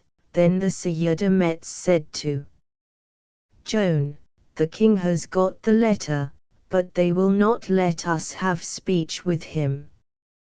"Who is it that forbids?"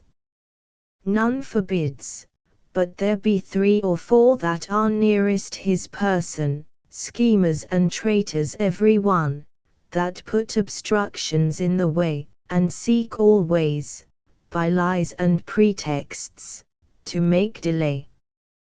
Chiefest of these are Georges de la Tremouille and that plotting fox, the Archbishop of Reims. While they keep the king idle and in bondage to his sports and follies, they are great and their importance grows, whereas if ever he assert himself and rise and strike for crown and country like a man, their reign is done. So they but thrive, they care not if the crown go to destruction and the king with it. You have spoken with others besides these. Not of the court, no, the court are the meek slaves of those reptiles, and watch their mouths and their actions, acting as they act, thinking as they think, saying as they say, wherefore they are cold to us, and turn aside and go another way when we appear. But we have spoken with the commissioners from Orleans. They said with heat, it is a marvel that any man in such desperate case as is the king can moon around in this torpid way, and see his all go to ruin without lifting a finger to stay the disaster. What a most strange spectacle it is! Here he is, shut up in this wee corner of the realm like a rat in a trap, his royal shelter this huge gloomy tomb of a castle, with wormy rags for upholstery and crippled furniture for use, a very house of desolation, in his treasure 40 francs, and not a farthing more, God be witness. No army, nor any shadow of one, and by contrast with his hungry poverty you behold this crownless pauper and his shoals of fools and favourites tricked out in the gaudiest silks and velvets you shall find in any court in Christendom. And look you, he knows that when our city falls, as fall it surely will except succour come swiftly, France falls. He knows that when that day comes he will be an outlaw and a fugitive, and that behind him the English flag will float unchallenged over every acre of his great heritage. He knows these things. He knows that our faithful city is fighting all solitary and alone against disease, starvation, and the sword to stay this awful calamity. Yet he will not strike one blow to save her, he will not hear our prayers, he will not even look upon our faces. That is what the commissioners said, and they are in despair. Joan said, gently, it is pity, but they must not despair. The Dauphin will hear them presently. Tell them so. She almost always called the king the Dauphin. To her mind he was not king yet, not being crowned. We will tell them so, and it will content them, for they believe you come from God. The Archbishop and his confederate have for backer that veteran soldier Raoul de Gorcut, Grand Master of the Palace, a worthy man, but simply a soldier, with no head for any greater matter. He cannot make out to see how a country girl, ignorant of war, can take a sword in her small hand and win victories where the trained generals of France have looked for defeats only, for 50 years, and always found them. And so he lifts his frosty mustache and scoffs. When God fights, it is but small matter whether the hand that bears his sword is big or little. He will perceive this in time. Is there none in that castle of Chinon who favors us? Yes, the king's mother-in-law, Yolande, Queen of Sicily, who is wise and good. She spoke with the Sieur Bertrand. She favors us, and she hates those others, the king's beguilers, said Bertrand. She was full of interest, and asked 1,000 questions, all of which I answered according to my ability. Then she sat thinking over these replies until I thought she was lost in a dream and would wake no more. But it was not so. At last she said, slowly, and as if she were talking to herself, a child of 17, a girl, country-bred, untaught, ignorant of war, the use of arms, and the conduct of battles, modest, gentle, shrinking, yet throws away her shepherd's crook and clothes herself in steel, and fights her way through 150 leagues of fear, and comes, she to whom a king must be a dread and awful presence, and will stand up before such an one and say, "Be not afraid, God has sent me to save you." Ah, whence could come a courage and conviction so sublime as this but from very God himself? She was silent again a while, thinking and making up her mind.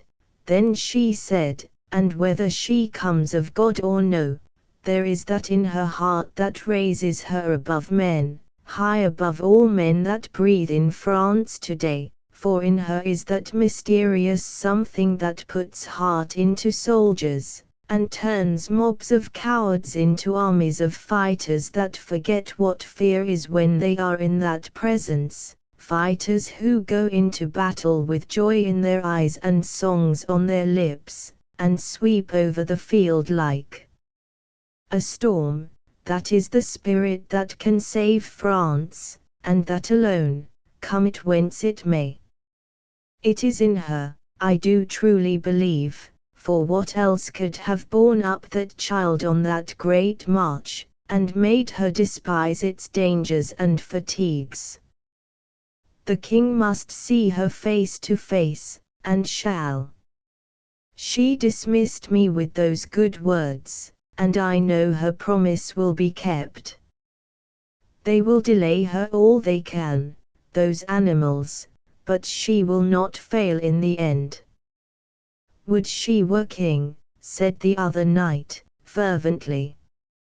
For there is little hope that the king himself can be stirred out of his lethargy. He is wholly without hope, and is only thinking of throwing away everything and flying to some foreign land. The commissioners say there is a spell upon him that makes him hopeless, yes, and that it is shut up in a mystery which they cannot fathom. I know the mystery, said Joan, with quiet confidence. I know it, and he knows it, but no other but God.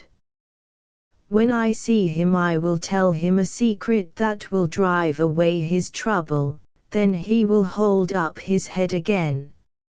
I was miserable with curiosity to know what it was that she would tell him, but she did not say, and I did not expect she would. She was but a child, it is true, but she was not a chatterer to tell great matters and make herself important to little people. No, she was reserved, and kept things to herself, as the truly great always do. The next day Queen Yolande got one victory over the king's keepers, for, in spite of their protestations and obstructions, she procured an audience for our 2 knights, and they made the most they could out of their opportunity. They told the king what a spotless and beautiful character Joan was, and how great and noble a spirit animated her, and they implored him to trust in her, believe in her, and have faith that she was sent to save France. They begged him to consent to see her. He was strongly moved to do this, and promised that he would not drop the matter out of his mind, but would consult with his council about it. This began to look encouraging. 2 hours later there was a great stir below, and the innkeeper came flying up to say a commission of illustrious ecclesiastics was come from the king his very self. Understand, think of this vast honor to his humble little hostelry, and he was so overcome with the glory of it that he could hardly find breath enough in his excited body to put the facts into words. They were come from the king to speak with the maid of Vaucouleurs. Then he flew downstairs, and presently appeared again, backing into the room, and bowing to the ground with every step, in front of 4 imposing and austere bishops and their train of servants. Joan rose, and we all stood. The bishops took seats, and for a while no word was said, for it was their prerogative to speak first, and they were so astonished to see what a child it was that was making such a noise in the world and degrading personages of their dignity to the base function of ambassadors to her in her plebeian tavern, that they could not find any words to say at first. Then presently their spokesman told Joan they were aware that she had a message for the king, wherefore she was now commanded to put it into words, briefly and without waste of time or embroideries of speech. As for me, I could hardly contain my joy. Our message was to reach the king at last. And there was the same joy and pride and exultation in the faces of our knights, too, and in those of Joan's brothers. And I knew that they were all praying, as I was, that the awe which we felt in the presence of these great dignitaries, and which would have tied our tongues and locked our jaws, would not affect her in the like degree, but that she would be enabled to word her message well, and with little stumbling, and so make a favorable impression here, where it would be so valuable and so important. Ah, dear, how little we were expecting what happened then. We were aghast to hear her say what she said. She was standing in a reverent attitude, with her head down and her hands clasped in front of her, for she was always reverent toward the consecrated servants of God. When the spokesman had finished, she raised her head and set her calm eye on those faces, not any more disturbed by their state and grandeur than a princess would have been, and said, with all her ordinary simplicity and modesty of voice and manner, "Ye will forgive me, reverend sirs, but I have no message save for the king's ear alone." Those surprised men were dumb for a moment, and their faces flushed darkly.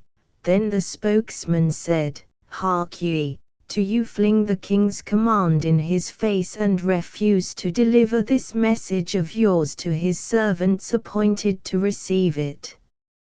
God has appointed me to receive it, and another's commandment may not take precedence of that. I pray you let me have speech for his grace the Dauphin. Forbear this folly, and come at your message. Deliver it, and waste no more time about it. You are indeed, most reverend fathers in God, and it is not well. I am not come hither to talk, but to deliver Orleans, and lead the Dauphin to his good city of Rheims, and set the crown upon his head. Is that the message you sent to the king?" But Joan only said, in the simple fashion which was her wont, "Ye will pardon me for reminding you again, but I have no message to send to any one." The king's messengers rose in deep anger and swept out of the place without further words, we and Joan kneeling as they passed. Our countenances were vacant, our hearts full of a sense of disaster. Our precious opportunity was thrown away. We could not understand Joan's conduct, she who had been so wise until this fatal hour. At last the Sieur Bertrand found courage to ask her why she had let this great chance to get her message to the king go by. "Who sent them here?" she asked. "The king." "Who moved the king to send them?" She waited for an answer, none came, for we began to see what was in her mind, so she answered herself, "The Dauphin's counsel moved him to it." Are they enemies to me and to the Dauphin's weal, or are they friends? Enemies, answered the Sieur Bertrand. If one would have a message go sound and ungabbled, does one choose traitors and tricksters to send it by? I saw that we had been fools, and she wise. They saw it too, so none found anything to say. Then she went on, "They had but small wit that contrived this trap. They thought to get my message and seem to deliver it straight, yet deftly twist it from its purpose. You know that one part of my message is but this, to move the Dauphin by argument and reasonings to give me men-at-arms and send me to the siege. If an enemy carried these in the right words, the exact words, and no word missing, yet left out the persuasions of gesture and supplicating tone and beseeching looks that inform the words and make them live, where were the value of that argument, whom could it convince? Be patient, the Dauphin will hear me presently, have no fear." The Sieur de Metz nodded his head several times, and muttered as to himself, "She was right and wise, and we are but dull fools, when all is said. It was just my thought, I could have said it myself, and indeed it was the thought of all there present. A sort of awe crept over us, to think how that untaught girl, taken suddenly and unprepared, was yet able to penetrate the cunning devices of a king's trained advisers and defeat them. Marveling over this, and astonished at it, we fell silent and spoke no more. We had come to know that she was great in courage, fortitude, endurance, patience, conviction, fidelity to all duties, in all things, indeed, that make a good and trusty soldier and perfect him for his post. Now we were beginning to feel that maybe there were greatnesses in her brain that were even greater than these great qualities of the heart. It set us thinking. What Joan did that day bore fruit the very day after. The king was obliged to respect the spirit of a young girl who could hold her own and stand her ground like that, and he asserted himself sufficiently to put his respect into an act instead of into polite and empty words. He moved Joan out of that poor inn, and housed her, with us her servants, in the castle of Courdray, personally confiding her to the care of Madame de Bellier, wife of old Raoul de Gaucourt, master of the palace. Of course, this royal attention had an immediate result. All the great lords and ladies of the court began to flock there to see and listen to the wonderful girl soldier that all the world was talking about, and who had answered the king's mandate with a bland refusal to obey. Joan charmed them every one with her sweetness and simplicity and unconscious eloquence, and all the best and capablest among them recognized that there was an indefinable something about her that testified that she was not made of common clay, that she was built on a grander plan than the mass of mankind, and moved on a loftier plane.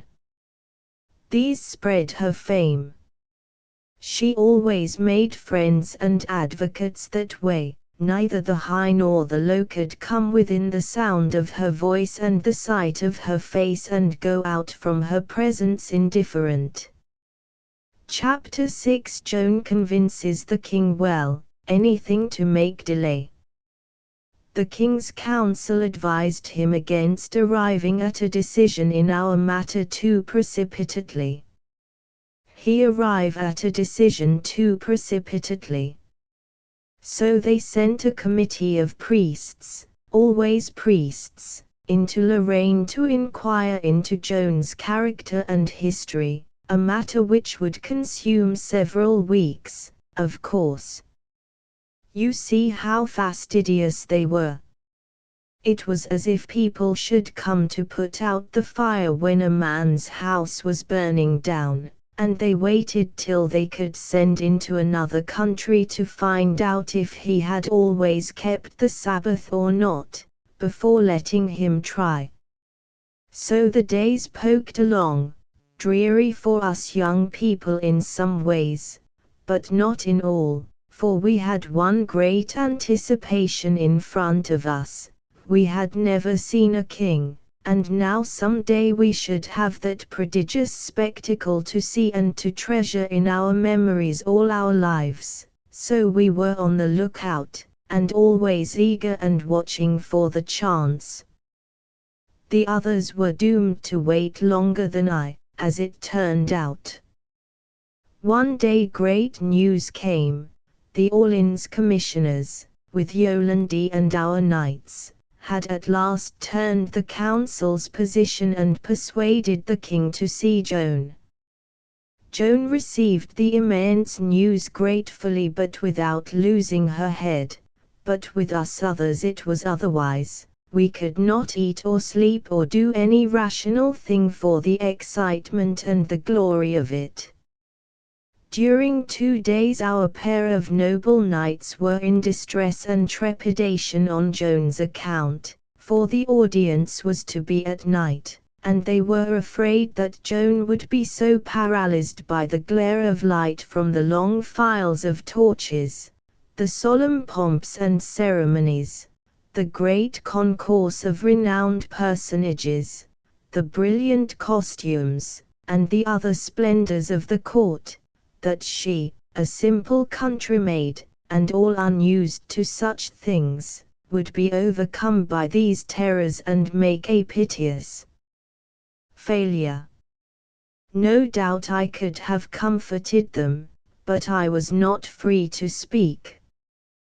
Would Joan be disturbed by this cheap spectacle, this tinsel show, with its small king and his butterfly dukelets, she who had spoken face to face with the princes of heaven, the familiars of God, and seen their retinue of angels stretching back into the remoteness of the sky, myriads upon myriads, like a measureless fan of light, a glory like the glory of the sun streaming from each of those innumerable heads, the massed radiance filling the deeps of space with a blinding splendor. I thought not.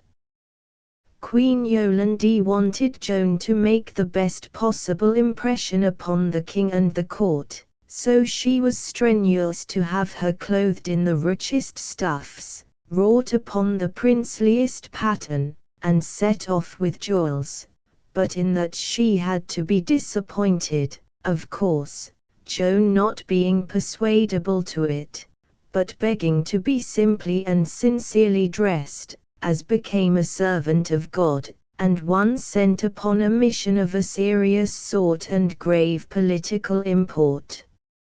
So then the gracious Queen imagined and contrived that simple and witching costume which I have described to you so many times, and which I cannot think of even now in my dull age without being moved just as rhythmical and exquisite music moves one. For that was music, that dress, that is what it was, music that one saw with the eyes and felt in the heart. Yes, she was a poem, she was a dream, she was a spirit when she was clothed in that. She kept that ornament always, and wore it several times upon occasions of state, and it is preserved to this day in the treasury of Orleans, with two of her swords, and her banner, and other things now sacred because they had belonged to her. At the appointed time the Count of Vendôme, a great lord of the court, came richly clothed, with his train of servants and assistants, to conduct Joan to the king, and the two knights and I went with her, being entitled to this privilege by reason of our official positions near her person. When we entered the great audience hall, there it all was just as I have already painted it. Here were ranks of guards in shining armor and with polished halberds. Two sides of the hall were like flower gardens for variety of color and the magnificence of the costumes. Light streamed upon these masses of color from 250 flambeaux. There was a wide free space down the middle of the hall, and at the end of it was a throne royally canopied, and upon it sat a crowned and sceptred figure nobly clothed and blazing with jewels. It is true that Joan had been hindered and put off a good while, but now that she was admitted to an audience at last, she was received with honors granted to only the greatest personages. At the entrance door stood 4 heralds in a row, in splendid tabards, with long slender silver trumpets at their mouths, with square silken banners depending from them embroidered with the arms of France. As Joan and the Count passed by, these trumpets gave forth in unison one long rich note, and as we moved down the hall under the pictured and gilded vaulting, this was repeated at every 50 feet of our progress, 6 times in all.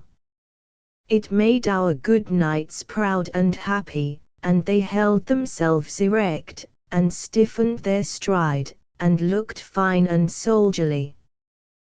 They were not expecting this beautiful and honorable tribute to our little country maid. Joan walked 2 yards behind the Count, we 3 walked 2 yards behind Joan.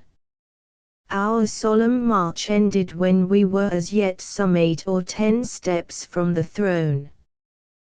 The Count made a deep obeisance, pronounced Joan's name, then bowed again and moved to his place among a group of officials near the throne. I was devouring the crowned personage with all my eyes, and my heart almost stood still with awe.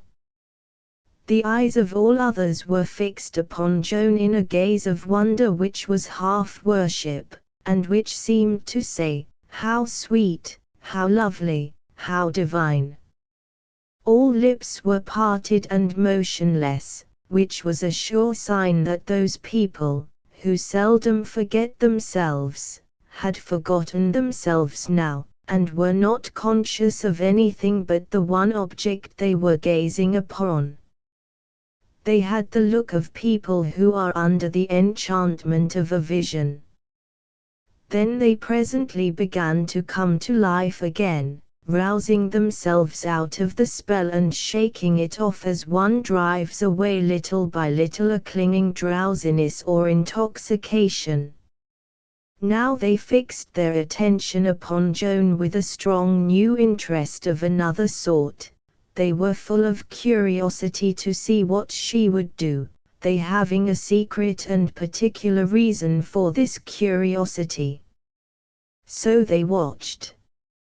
This is what they saw: she made no obeisance, nor even any slight inclination of her head, but stood looking toward the throne in silence. That was all there was to see at present. I glanced up at de Metz, and was shocked at the paleness of his face. I whispered and said, "What is it, man, what is it?" His answering whisper was so weak I could hardly catch it. "They have taken advantage of the hint in her letter to play a trick upon her. She will and they will laugh at her. That is not the king that sits there." Then I glanced at Joan. She was still gazing steadfastly toward the throne, and I had the curious fancy that even her shoulders and the back of her head expressed bewilderment. Now she turned her head slowly, and her eye wandered along the lines of standing courtiers till it fell upon a young man who was very quietly dressed. Then her face lighted joyously, and she ran and threw herself at his feet, and clasped his knees, exclaiming in that soft melodious voice which was her birthright and was now charged with deep and tender feeling, "God of His grace give you long life, O dear and gentle Dauphin." In his astonishment and exultation de Metz cried out, "By the shadow of God, it is an amazing thing." Then he mashed all the bones of my hand in his grateful grip, and added, with a proud shake of his mane, "Now, what have these painted infidels to say?" Meantime the young person in the plain clothes was saying to Joan, "Ah, you mistake, my child, I am not the king. There he is," and he pointed to the throne. The knight's face clouded, and he muttered in grief and indignation, "Ah, it is a shame to use her so. But for this lie she had gone through safe. I will go and proclaim to all the house what." "Stay where you are," whispered I and the Sieur Bertrand in a breath, and made him stop in his place. Joan did not stir from her knees, but still lifted her happy face toward the king, and said, "No, gracious liege, you are he, and none other." De Metz's troubles vanished away, and he said, "Verily, she was not guessing, she knew." "Now, how could she know? It is a miracle. I am content, and will meddle no more, for I perceive that she is equal to her occasions, having that in her head that cannot profitably be helped by the vacancy that is in mine." This interruption of his lost me a remark or two of the other talk. However, I caught the king's next question, "But tell me who you are, and what would you?" "I am called Joan the maid, and am sent to say that the King of Heaven wills that you be crowned and consecrated in your good city of Rheims, and be thereafter lieutenant of the Lord of Heaven, who is King of France. And he willeth also that you set me at my appointed work and give me men at arms. After a slight pause she added, her eye lighting at the sound of her words, for then will I raise the siege of Orleans and break the English power. The young monarch's amused face sobered a little when this martial speech fell upon that sick air like a breath blown from embattled camps and fields of war, and this trifling smile presently faded wholly away and disappeared. He was grave now, and thoughtful. After a little he waved his hand lightly, and all the people fell away and left those two by themselves in a vacant space. The knights and I moved to the opposite side of the hall and stood there.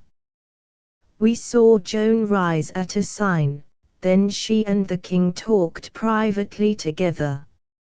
All that host had been consumed with curiosity to see what Joan would do.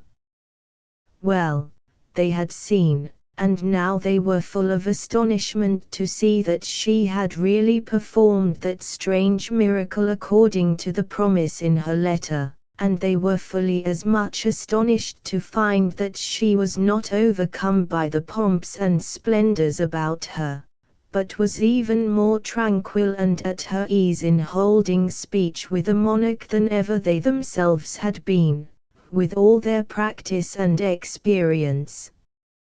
As for our two knights, they were inflated beyond measure with pride in Joan, but nearly dumb, as to speech, they not being able to think out any way to account for her managing to carry herself through this imposing ordeal without ever a mistake or an awkwardness of any kind to mar the grace and credit of her great performance.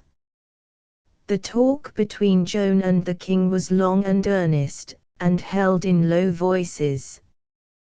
We could not hear, but we had our eyes and could note effects, and presently we and all the house noted one effect which was memorable and striking, and has been set down in memoirs and histories and in testimony at the process of rehabilitation by some who witnessed it. For all knew it was big with meaning, though none knew what that meaning was at that time, of course. For suddenly we saw the king shake off his indolent attitude and straighten up like a man, and at the same time look immeasurably astonished. It was as if Joan had told him something almost too wonderful for belief, and yet of a most uplifting and welcome nature.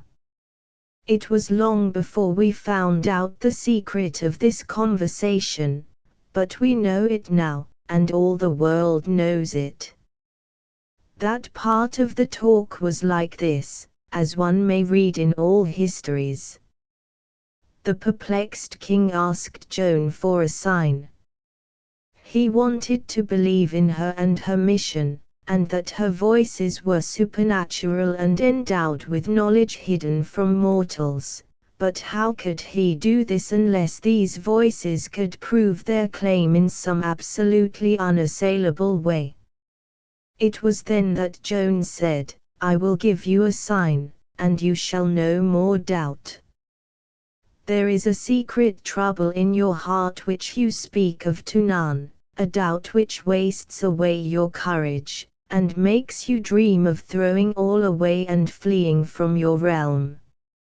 Within this little while you have been praying, in your own breast, that God of His grace would resolve that doubt, even if the doing of it must show you that no kingly right is lodged in you."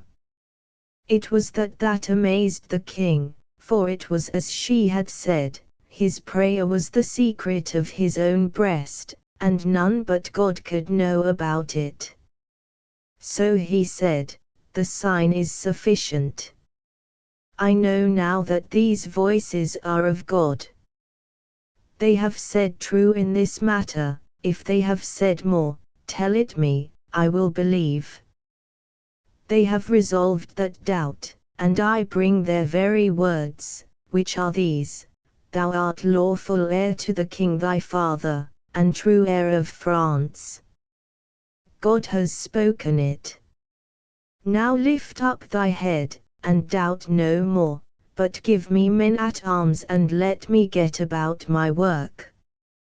Telling him he was of lawful birth was what straightened him up and made a man of him for a moment, removing his doubts upon that head and convincing him of his royal right. And if any could have hanged his hindering and pestiferous counsel and set him free, he would have answered Joan's prayer and set her in the field.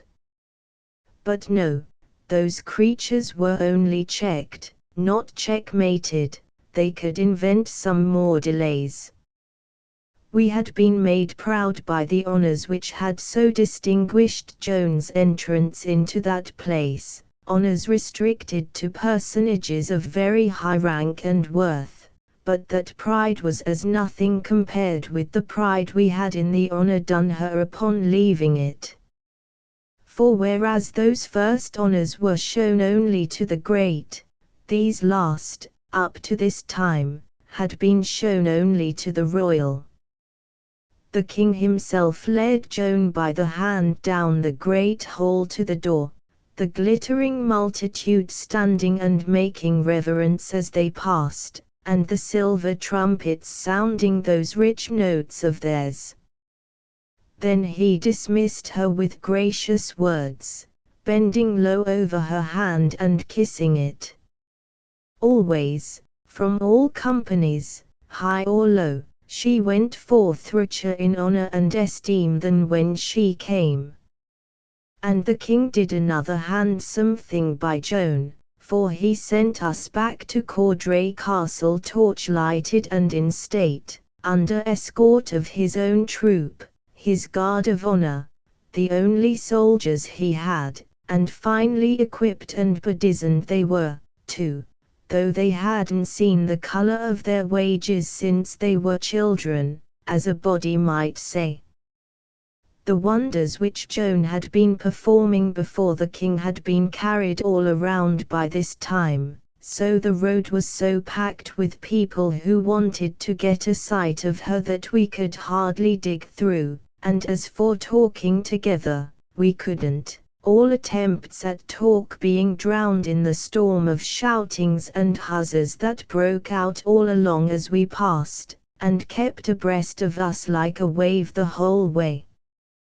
Chapter 7. Our paladin in his glory. We were doomed to suffer tedious waits and delays, and we settled ourselves down to our fate and bore it with a dreary patience, counting the slow hours and the dull days and hoping for a turn when God should please to send it. The paladin was the only exception, that is to say, he was the only one who was happy and had no heavy times. This was partly owing to the satisfaction he got out of his clothes. He bought them at second hand, a Spanish cavalier's complete suit, wide-brimmed hat with flowing plumes, lace collar and cuffs, faded velvet doublet and trunks, short cloak hung from the shoulder, funnel-topped buskins, long rapier, and all that, a graceful and picturesque costume, and the paladin's great frame was the right place to hang it for effect. He wore it when off duty, and when he swaggered by with one hand resting on the hilt of his rapier, and twirling his new mustache with the other, everybody stopped to look and admire, and well they might, for he was a fine and stately contrast to the small French gentleman of the day squeezed into the trivial French costume of the time.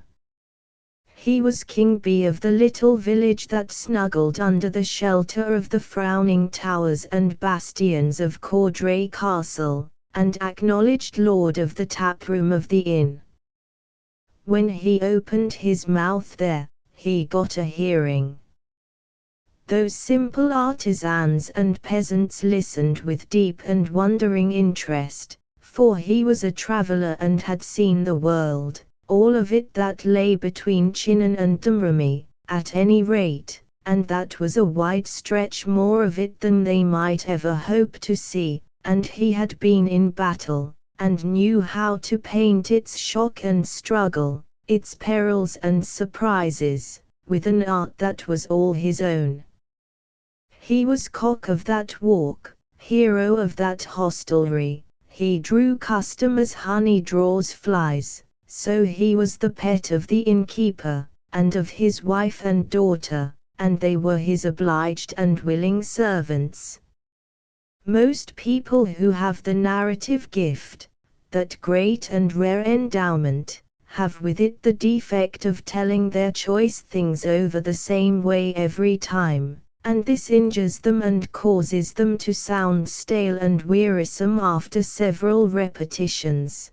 But it was not so with the paladin, whose art was of a finer sort. It was more stirring and interesting to hear him tell about a battle the 10th time than it was the first time, because he did not tell it twice the same way, but always made a new battle of it and a better one, with more casualties on the enemy's side each time, and more general wreck and disaster all around, and more widows and orphans and suffering in the neighborhood where it happened.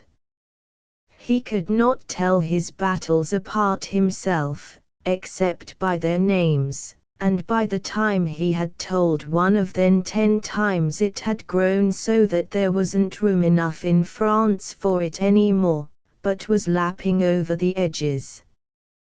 But up to that point the audience would not allow him to substitute a new battle, knowing that the old ones were the best, and sure to improve as long as France could hold them, and so, instead of saying to him as they would have said to another, "Give us something fresh, we are fatigued with that old thing," they would say, with one voice and with a strong interest, "Tell about the surprise at Beaulieu again, tell it 3 or 4 times."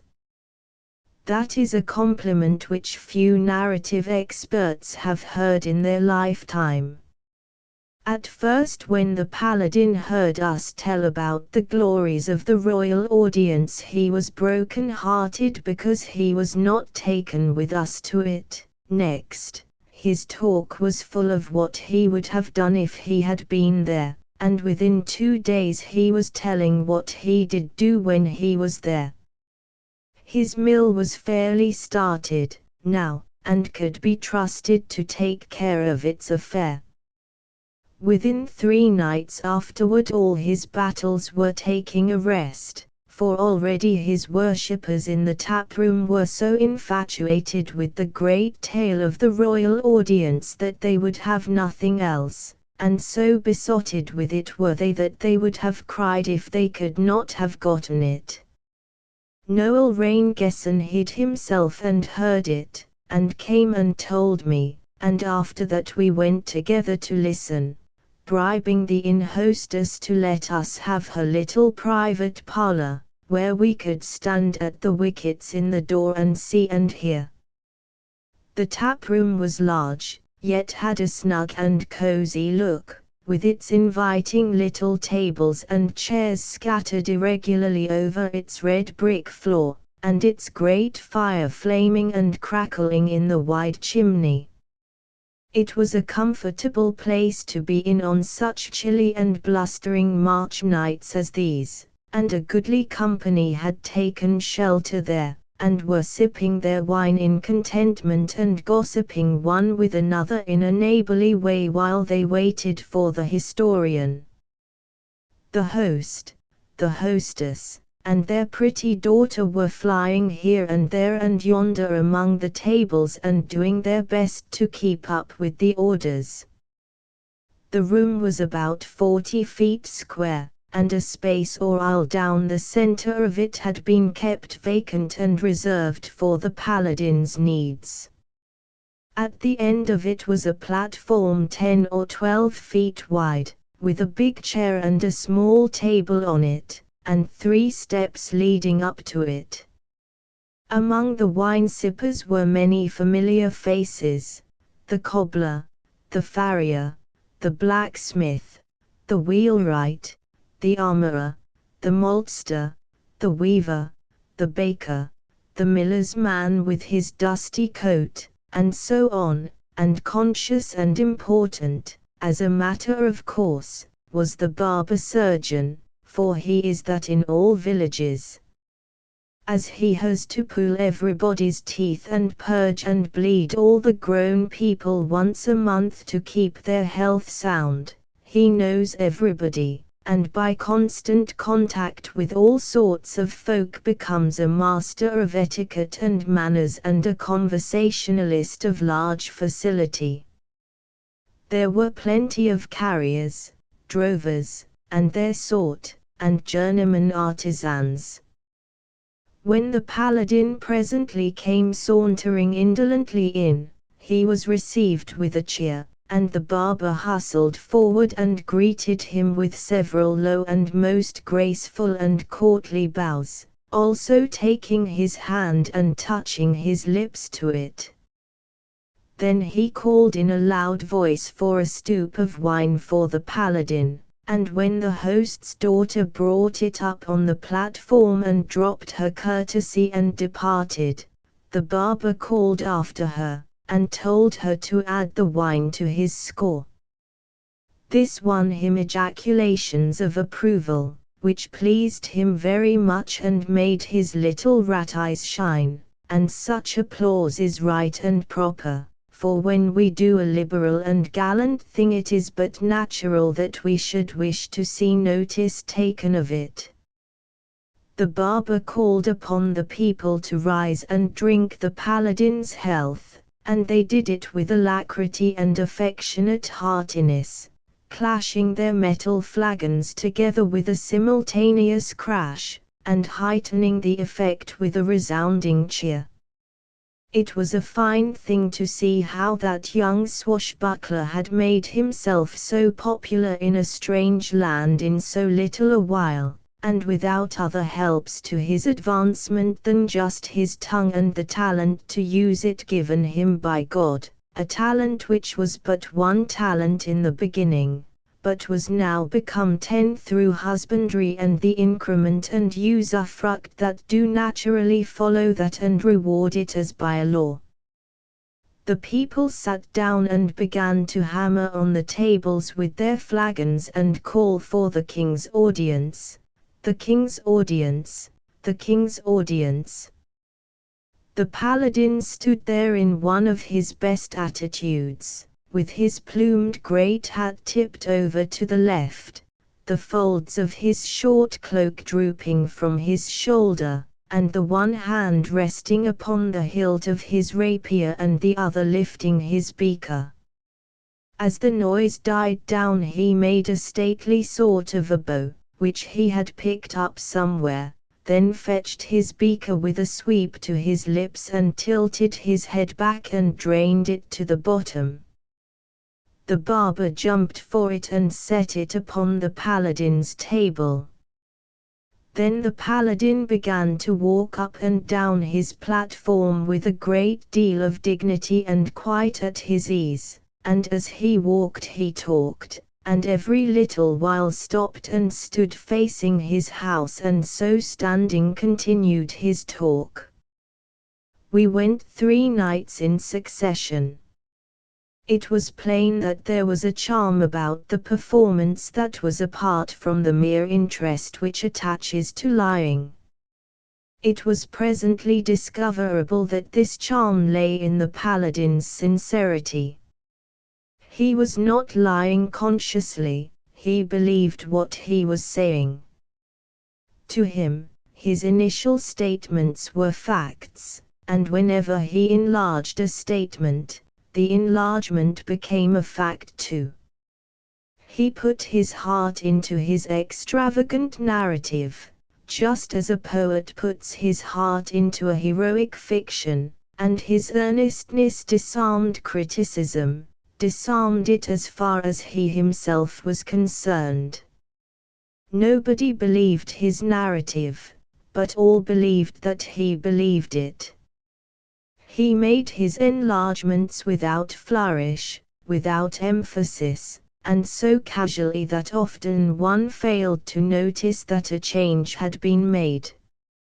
He spoke of the governor of Vaucouleurs, the first night, simply as the governor of Vaucouleurs. He spoke of him the second night as his uncle the governor of Vaucouleurs, the third night he was his father. He did not seem to know that he was making these extraordinary changes, they dropped from his lips in a quite natural and effortless way. By his first night's account the governor merely attached him to the maid's military escort in a general and unofficial way. The second night his uncle the governor sent him with the maid as lieutenant of her rear guard. The third night his father the governor put the whole command, maid and all, in his special charge. The first night the governor spoke of him as a youth without name or ancestry, but destined to achieve both. The second night his uncle the governor spoke of him as the latest and worthiest lineal descendant of the chiefest and noblest of the 12 paladins of Charlemagne. The third night he spoke of him as the lineal descendant of the whole dozen. In 3 nights he promoted the Count of Vendôme from a fresh acquaintance to a schoolmate, and then brother-in-law. At the king's audience everything grew, in the same way. First the 4 silver trumpets were 12, then 35, finally 96, and by that time he had thrown in so many drums and cymbals that he had to lengthen the hall from 500 feet to 900 to accommodate them. Under his hand the people present multiplied in the same large way. The first 2 nights he contented himself with merely describing and exaggerating the chief dramatic incident of the audience, but the third night he added illustration to description. He throned the barber in his own high chair to represent the sham king. Then he told how the court watched the maid with intense interest and suppressed merriment, expecting to see her fooled by the deception and get herself swept permanently out of credit by the storm of scornful laughter which would follow. He worked this scene up till he got his house in a burning fever of excitement and anticipation. Then came his climax. Turning to the barber, he said, "But mark you what she did. She gazed steadfastly upon that sham's villain face as I now gaze upon yours, this being her noble and simple attitude, just as I stand now. Then turned she, thus, to me, and stretching her arm out, so, and pointing with her finger, she said, in that firm, calm tone which she was used to use in directing the conduct of a battle, 'Pluck me this false knave from the throne.' I, striding forward as I do now, took him by the collar and lifted him out and held him aloft, thus, as if he had been but a child.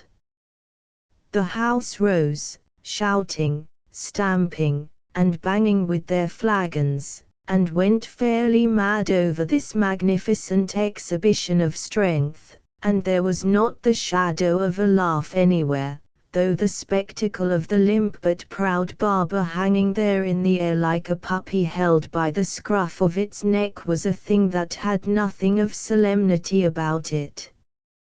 Then I set him down upon his feet, thus, being minded to get him by a better hold and heave him out of the window, but she bid me forbear, so by that error he escaped with his life. Then she turned her about and viewed the throng with those eyes of hers, which are the clear shining windows whence her immortal wisdom looketh out upon the world, resolving its falsities and coming at the kernel of truth that is hid within them. And presently they fell upon a young man modestly clothed, and him she proclaimed for what he truly was, saying, I am thy servant, thou art the king. Then all were astonished, and a great shout went up, the whole 6,000 joining in it, so that the walls rocked with the volume and the tumult of it. He made a fine and picturesque thing of the march out from the audience, augmenting the glories of it to the last limit of the impossibilities. Then he took from his finger and held up a brass nut from a bolt head which the head ostler at the castle had given him that morning, and made his conclusion, thus. Then the king dismissed the maid most graciously, as indeed was her desert, and, turning to me, said, Take this signet ring, son of the paladins, and command me with it in your day of need. And look you, said he, touching my temple, preserve this brain, France has use for it, and look well to its casket also, for I foresee that it will be hooped with a ducal coronet one day. I took the ring, and knelt and kissed his hand, saying, Sire, where glory calls, there will I be found, where danger and death are thickest.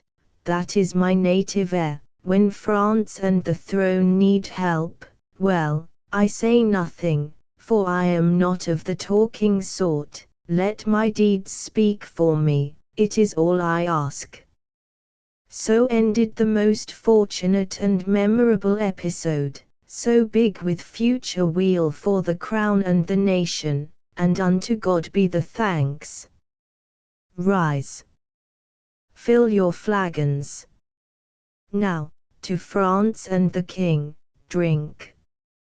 They emptied them to the bottom, then burst into cheers and huzzas, and kept it up as much as 2 minutes, the paladin standing at stately ease the while and smiling benignantly from his platform.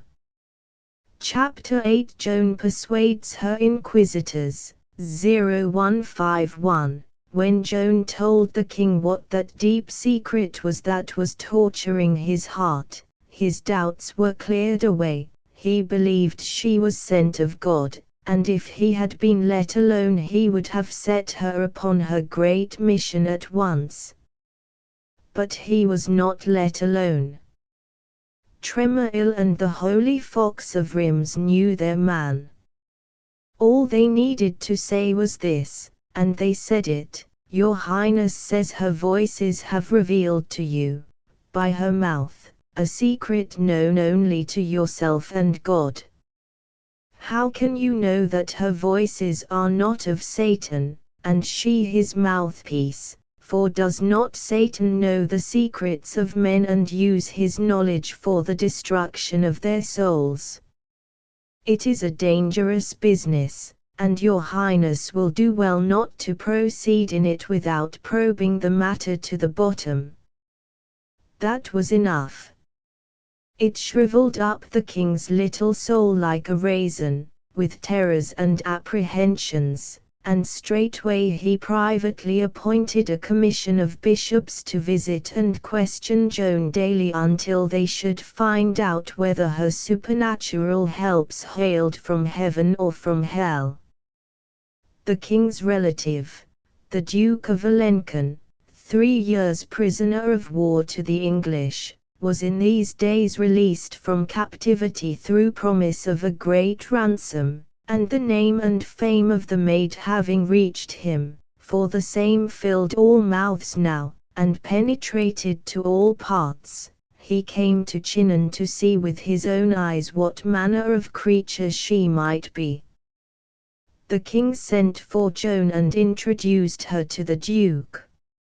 She said, in her simple fashion, You are welcome, the more of the blood of France that is joined to this cause, the better for the cause and it. Then the two talked together, and there was just the usual result. When they departed, the Duke was her friend and advocate. Joan attended the King's Mass the next day, and afterward dined with the King and the Duke.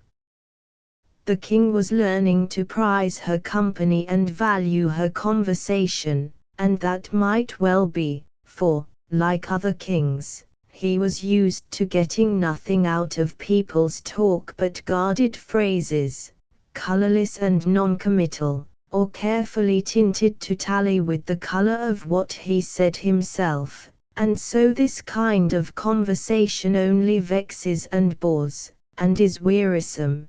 But Joan's talk was fresh and free, sincere and honest, and unmarred by timorous self-watching and constraint. She said the very thing that was in her mind, and said it in a plain, straightforward way. One can believe that to the King this must have been like fresh cold water from the mountains to parched lips used to the water of the sun-baked puddles of the plain. After dinner Joan so charmed the Duke with her horsemanship and lance practice in the meadows by the castle of Chinon whither the King also had come to look on, that he made her a present of a great black war steed. Every day the commission of bishops came and questioned Joan about her voices and her mission, and then went to the King with their report. These pryings accomplished but little. She told as much as she considered advisable, and kept the rest to herself. Both threats and trickeries were wasted upon her. She did not care for the threats, and the traps caught nothing. She was perfectly frank and childlike about these things. She knew the bishops were sent by the King, that their questions were the King's questions, and that by all law and custom a King's questions must be answered, yet she told the King in her naive way at his own table one day that she answered only such of those questions as suited her. The bishops finally concluded that they couldn't tell whether Joan was sent by God or not. They were cautious, you see. There were two powerful parties at court, therefore to make a decision either way would infallibly embroil them with one of those parties, so it seemed to them wisest to roost on the fence and shift the burden to other shoulders. And that is what they did. They made final report that Joan's case was beyond their powers, and recommended that it be put into the hands of the learned and illustrious doctors of the University of Poitiers. Then they retired from the field, leaving behind them this little item of testimony, wrung from them by Joan's wise reticence. They said she was a gentle and simple little shepherdess, very candid, but not given to talking. It was quite true, in their case. But if they could have looked back and seen her with us in the happy pastures of Domremy, they would have perceived that she had a tongue that could go fast enough when no harm could come of her words. So we travelled to Poitiers, to endure there 3 weeks of tedious delay while this poor child was being daily questioned and badgered before a great bench of, what? Military experts, since what she had come to apply for was an army and the privilege of leading it to battle against the enemies of France. Oh no, it was a great bench of priests and monks, profoundly learned and astute casuists, renowned professors of theology. Instead of setting a military commission to find out if this valorous little soldier could win victories, they set a company of holy hair-splitters and phrasemongers to work to find out if the soldier was sound in her piety and had no doctrinal leaks. The rats were devouring the house, but instead of examining the cat's teeth and claws, they only concerned themselves to find out if it was a holy cat. If it was a pious cat, a moral cat, all right, never mind about the other capacities, they were of no consequence. Joan was as sweetly self-possessed and tranquil before this grim tribunal, with its robed celebrities, its solemn state and imposing ceremonials, as if she were but a spectator and not herself on trial. She sat there, solitary on her bench, untroubled, and disconcerted the science of the sages with her sublime ignorance, an ignorance which was a fortress, arts, wiles, the learning drawn from books, and all like missiles rebounded from its unconscious masonry and fell to the ground harmless. They could not dislodge the garrison which was within, Joan's serene great heart and spirit, the guards and keepers of her mission.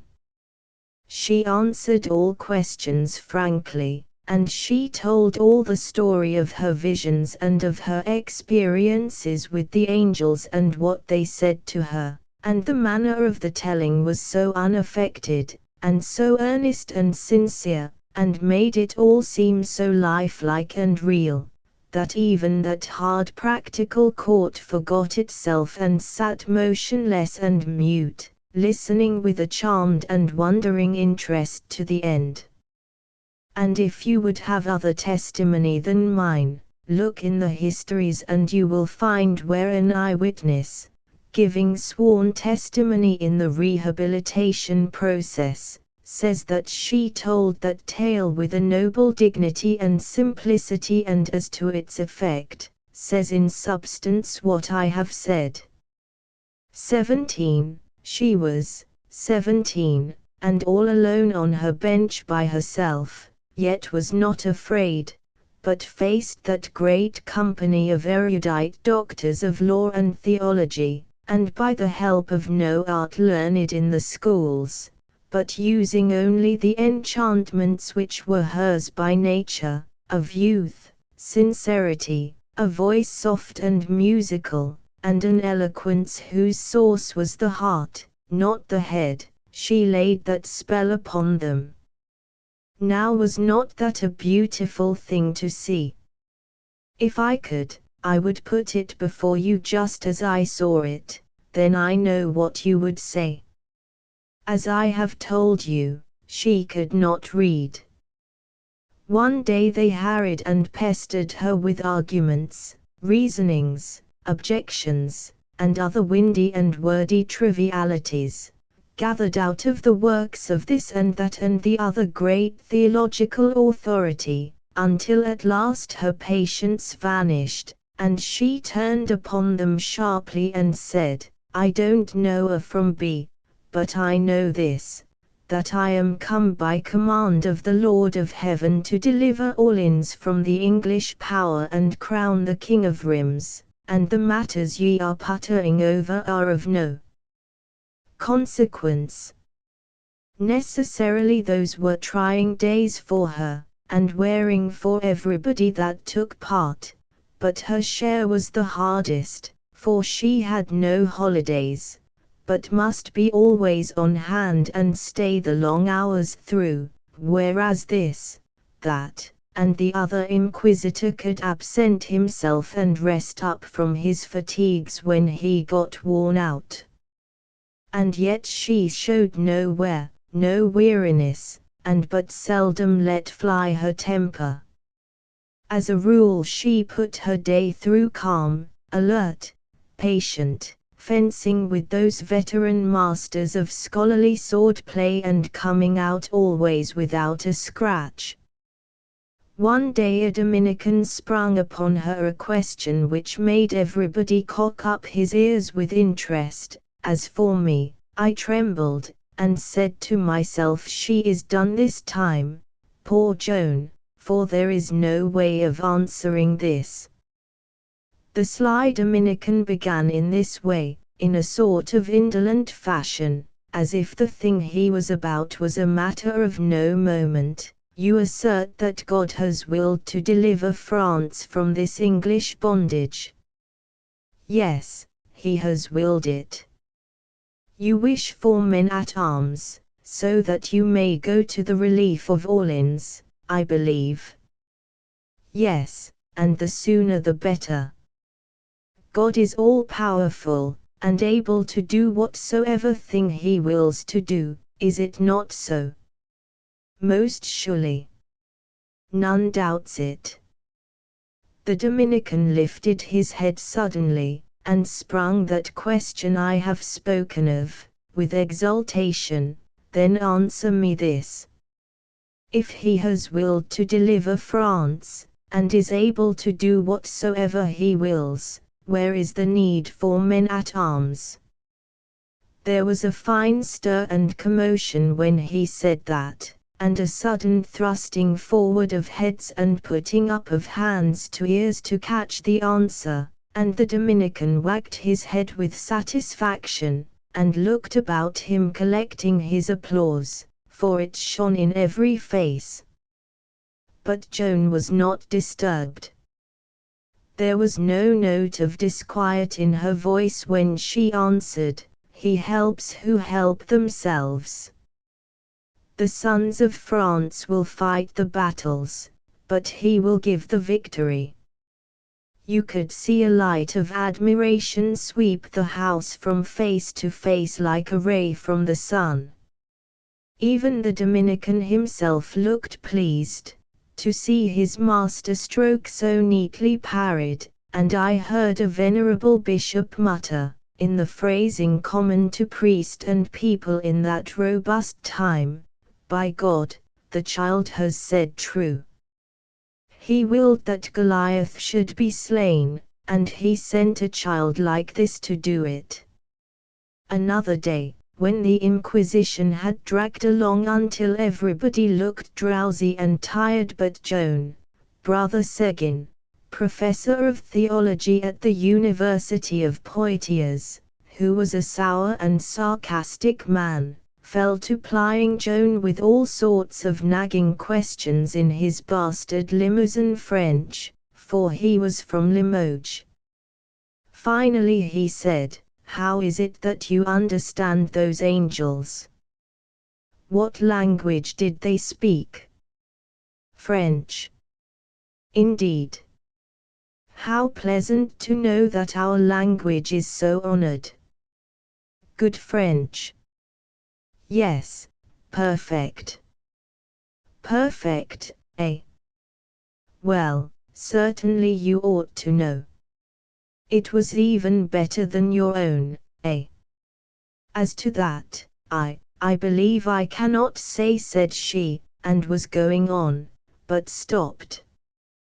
Then she added, almost as if she were saying it to herself, "Still, it was an improvement on yours." I knew there was a chuckle back of her eyes, for all their innocence. Everybody shouted. Brother Seguin was nettled, and asked brusquely, "Do you believe in God?" Joan answered with an irritating nonchalance, "Oh, well, yes, better than you, it is likely." Brother Seguin lost his patience, and heaped sarcasm after sarcasm upon her, and finally burst out in angry earnest, exclaiming, "Very well, I can tell you this, you whose belief in God is so great, God has not willed that any shall believe in you without a sign. Where is your sign? Show it." This roused Joan, and she was on her feet in a moment, and flung out her retort with spirit, "I have not come to Poitiers to show signs and do miracles. Send me to Orleans and you shall have signs enough. Give me men at arms, few or many, and let me go." The fire was leaping from her eyes. "Ah, the heroic little figure. Can't you see her?" There was a great burst of acclamations, and she sat down blushing, for it was not in her delicate nature to like being conspicuous. This speech and that episode about the French language scored 2 points against Brother Seguin, while he scored nothing against Joan. Yet, sour man as he was a manly man, and honest, as you can see by the histories, for at the rehabilitation he could have hidden those unlucky incidents if he had chosen, but he didn't do it, but spoke them right out in his evidence.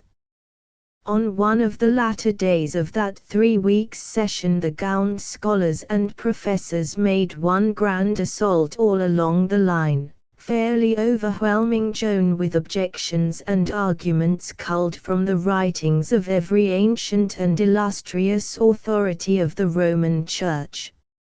She was well nigh smothered, but at last she shook herself free and struck back, crying out, "Listen! The book of God is worth more than all these ye cite, and I stand upon it. And I tell ye there are things in that book that not one among ye can read, with all your learning." From the first she was the guest, by invitation, of the Dame de Robato, wife of a councillor of the Parliament of Poitiers, and to that house the great ladies of the city came nightly to see Joan and talk with her, and not these only, but the old lawyers, councillors and scholars of the Parliament and the University. And these grave men, accustomed to weigh every strange and questionable thing, and cautiously consider it, and turn it about this way and that and still doubt it, came night after night, and night after night, falling ever deeper and deeper under the influence of that mysterious something, that spell, that elusive and unwordable fascination, which was the supremest endowment of Joan of Arc, that winning and persuasive and convincing something which high and low alike recognized and felt, but which neither high nor low could explain or describe, and one by one they all surrendered, saying, "This child is sent of God." All day long Joan, in the great court and subject to its rigid rules of procedure, was at a disadvantage. Her judges had things their own way, but at night she held court herself, and matters were reversed, she presiding, with her tongue free and her same judges there before her. There could not be but one result. All the objections and hindrances they could build around her with their hard labours of the day she would charm away at night. In the end, she carried her judges with her in a mass, and got her great verdict without a dissenting voice. The court was a sight to see when the president of it read it from his throne, for all the great people of the town were there who could get admission and find room. First there were some solemn ceremonies, proper and usual at such times, then, when there was silence again, the reading followed, penetrating the deep hush so that every word was heard in even the remotest parts of the house. It is found, and is hereby declared, that Joan of Arc, called the Maid, is a good Christian and a good Catholic, that there is nothing in her person or her words contrary to the faith, and that the king may and ought to accept the succor she offers, for to repel it would be to offend the Holy Spirit, and render him unworthy of the air of God. The court rose, and then the storm of plaudits burst forth unrebuked, dying down and bursting forth again and again, and I lost sight of Joan, for she was swallowed up in a great tide of people who rushed to congratulate her and pour out benedictions upon her and upon the cause of France, now solemnly and irrevocably delivered into her little hands. Chapter 9 She is made General-in-Chief. It was indeed a great day, and a stirring thing to see. She had won. It was a mistake of Tremoril and her other ill-wishers to let her hold court those nights. The commission of priests sent to Lorraine ostensibly to inquire into Joan's character, in fact to weary her with delays and wear out her purpose and make her give it up, arrived back and reported her character perfect. Our affairs were in full career now, you see. The verdict made a prodigious stir. Dead France woke suddenly to life, wherever the great news travelled. Whereas before, the spiritless and cowed people hung their heads and slunk away if one mentioned war to them, now they came clamouring to be enlisted under the banner of the Maid of Vaucouleurs, and the roaring of war songs and the thundering of the drums filled all the air. I remembered now what she had said, that time there in our village when I proved by facts and statistics that France's case was hopeless, and nothing could ever rouse the people from their lethargy. They will hear the drums, and they will answer, they will march. It has been said that misfortunes never come one at a time, but in a body. In our case it was the same with good luck. Having got a start, it came flooding in, tide after tide. Our next wave of it was of this sort. There had been grave doubts among the priests as to whether the church ought to permit a female soldier to dress like a man. But now came a verdict on that head. Two of the greatest scholars and theologians of the time, one of whom had been Chancellor of the University of Paris, rendered it. They decided that since Joan must do the work of a man and a soldier, it is just and legitimate that her apparel should conform to the situation. It was a great point gained, the Church's authority to dress as a man. Oh, yes, wave on wave the good luck came sweeping in. Never mind about the smaller waves, let us come to the largest one of all, the wave that swept us small fry quite off our feet and almost drowned us with joy. The day of the great verdict, couriers had been dispatched to the king with it, and the next morning bright and early the clear notes of a bugle came floating to us on the crisp air, and we pricked up our ears and began to count them. 1, 2, 3, pause, 1, 2, pause, 1, 2, 3, again, and out we skipped and went flying. For that formula was used only when the king's herald-at-arms would deliver a proclamation to the people. As we hurried along, people came racing out of every street and house and alley, men, women, and children, all flushed, excited, and throwing lacking articles of clothing on as they ran. Still those clear notes pealed out, and still the rush of people increased till the whole town was abroad and streaming along the principal street. At last we reached the square, which was now packed with citizens, and there, high on the pedestal of the great cross, we saw the herald in his brilliant costume, with his servitors about him. The next moment he began his delivery in the powerful voice proper to his office. Know all men, and take heed therefore, that the Most High, the most illustrious Charles, by the grace of God King of France, hath been pleased to confer upon his well-beloved servant Joan of Arc, called the Maid, the title, emoluments, authorities, and dignity of General-in-Chief of the armies of France. Here 1,000 caps flew in the air, and the multitude burst into a hurricane of cheers that raged and raged, till it seemed as if it would never come to an end. But at last it did. Then the herald went on and finished, and doth appointed to be her lieutenant and chief of staff a prince of his royal house, his grace the Duke of Alencon. That was the end, and the hurricane began again, and was split up into innumerable strips by the blowers of it and wafted through all the lanes and streets of the town. General of the armies of France, with a prince of the blood for subordinate. Yesterday she was nothing, today she was this. Yesterday she was not even a sergeant, not even a corporal, not even a private.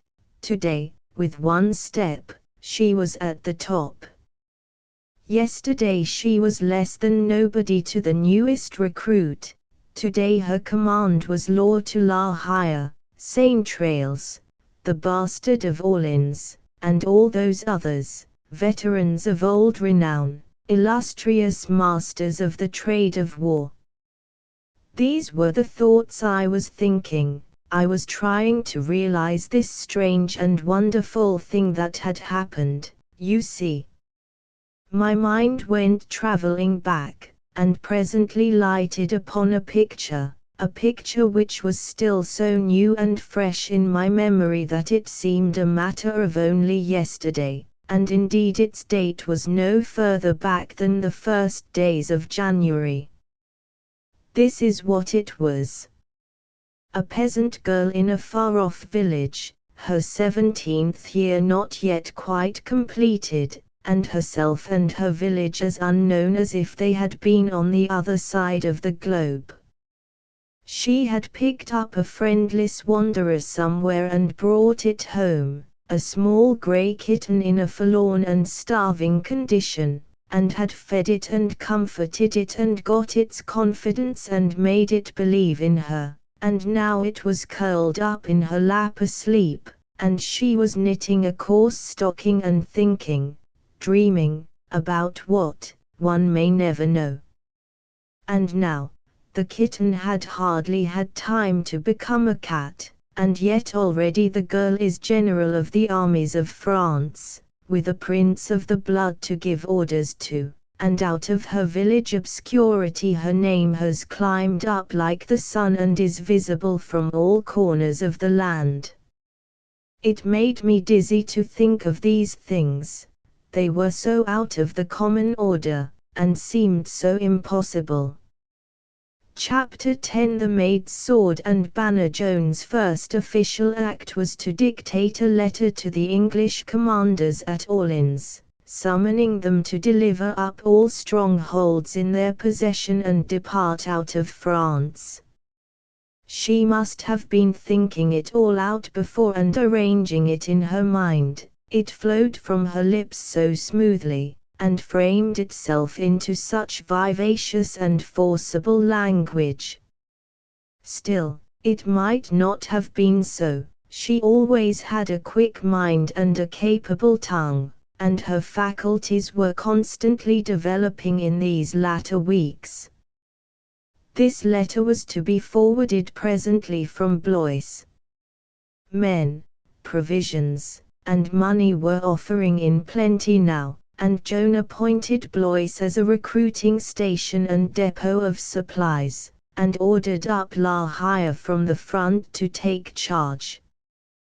The great bastard, him of the ducal house, and governor of Orleans, had been clamoring for weeks for Joan to be sent to him, and now came another messenger, old d'Orléans, a veteran officer, a trusty man and fine and honest.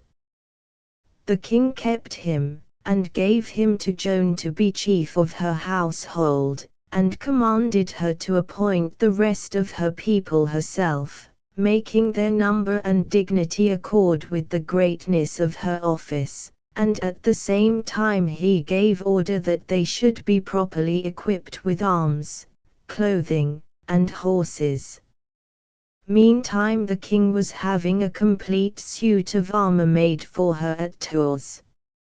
It was of the finest steel, heavily plated with silver, richly ornamented with engraved designs, and polished like a mirror.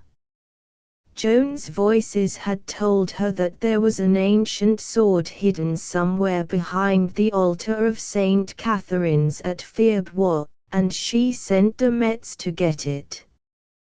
The priests knew of no such sword, but a search was made, and sure enough it was found in that place, buried a little way under the ground.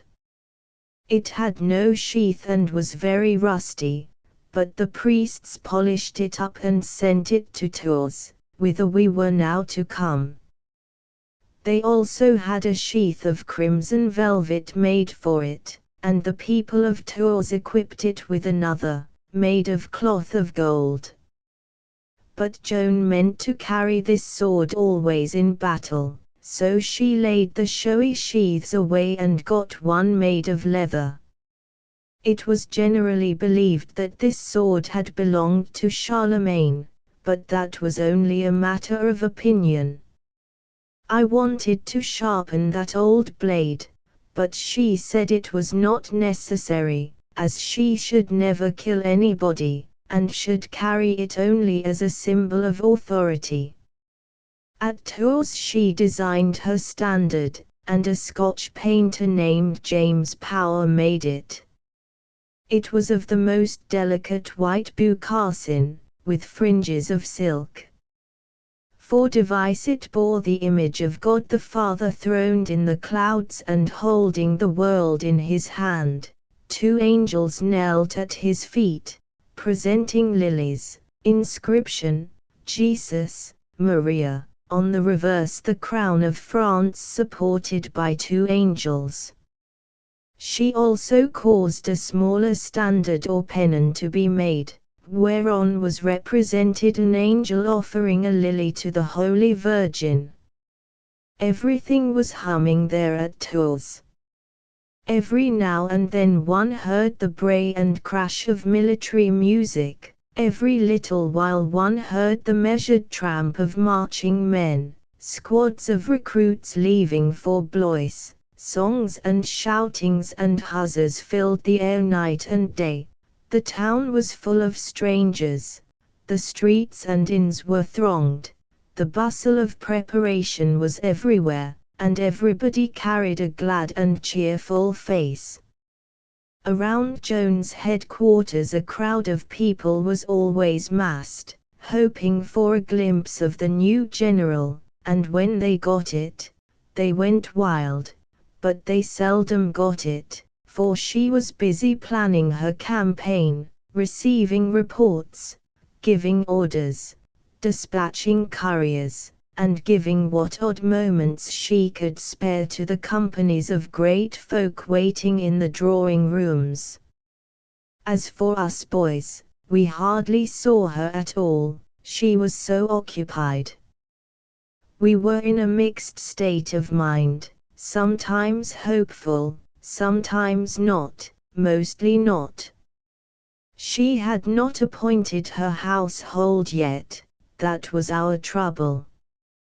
We knew she was being overrun with applications for places in it, and that these applications were backed by great names and weighty influence, whereas we had nothing of the sort to recommend us.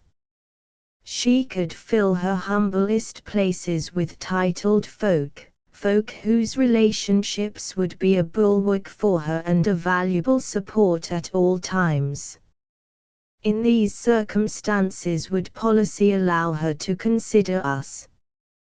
We were not as cheerful as the rest of the town, but were inclined to be depressed and worried. Sometimes we discussed our slim chances and gave them as good an appearance as we could. But the very mention of the subject was anguish to the paladin, for whereas we had some little hope, he had none at all. As a rule Noel Raingesson was quite willing to let the dismal matter alone, but not when the paladin was present.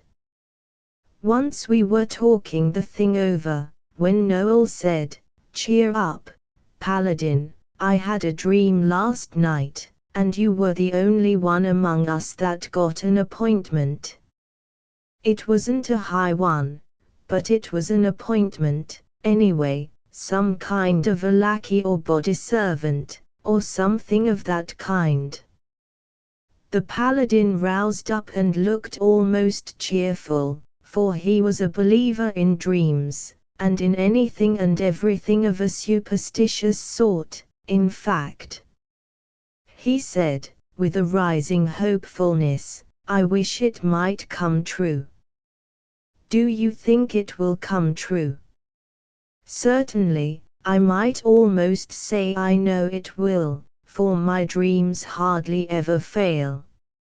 "Noel, I could hug you if that dream could come true, I could, indeed. To be servant of the first general of France and have all the world hear of it, and the news go back to the village and make those gawks stare that always said I wouldn't ever amount to anything, wouldn't it be great?" "Do you think it will come true, Noel?" "Don't you believe it will?" "I do. There's my hand on it. Noel, if it comes true I'll never forget you." Shake again. "I should be dressed in a noble livery, and the news would go to the village, and those animals would say, 'Him, lackey to the General-in-Chief, with the eyes of the whole world on him, admiring, well, he has shot up into the sky now, hasn't he?'"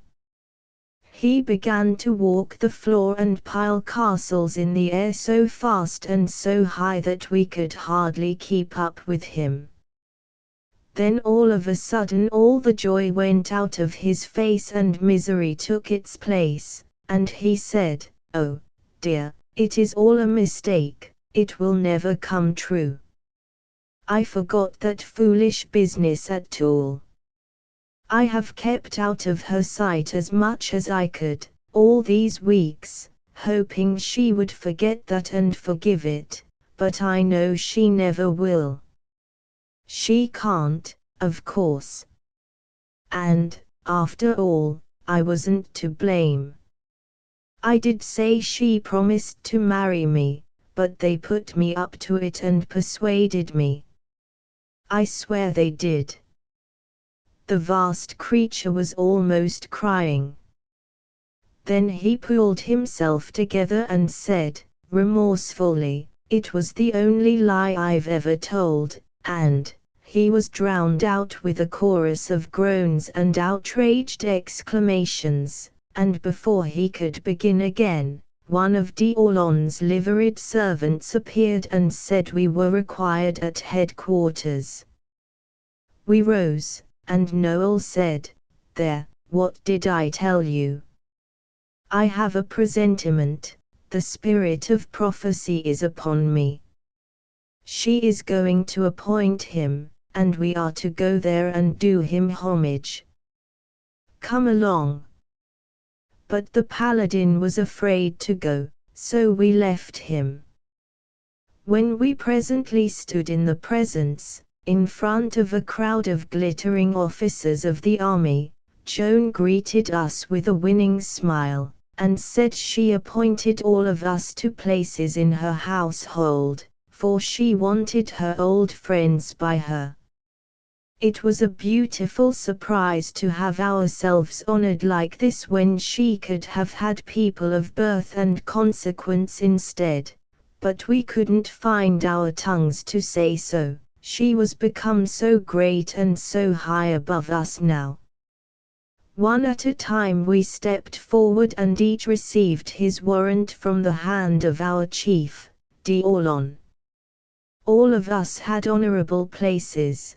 The 2 knights stood highest, then Joan's 2 brothers. I was first page and secretary. A young gentleman named Raymond was second page. Noel was her messenger. She had 2 heralds, and also a chaplain and almoner, whose name was Jean Pasquerel.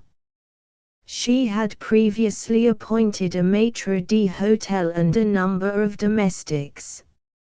Now she looked around and said, "But where is the paladin?" The Sire Bertrand said, "He thought he was not sent for, Your Excellency." "Now that is not well. Let him be called." The paladin entered humbly enough. He ventured no farther than just within the door. He stopped there, looking embarrassed and afraid. Then Joan spoke pleasantly, and said, "I watched you on the road. You began badly, but improved.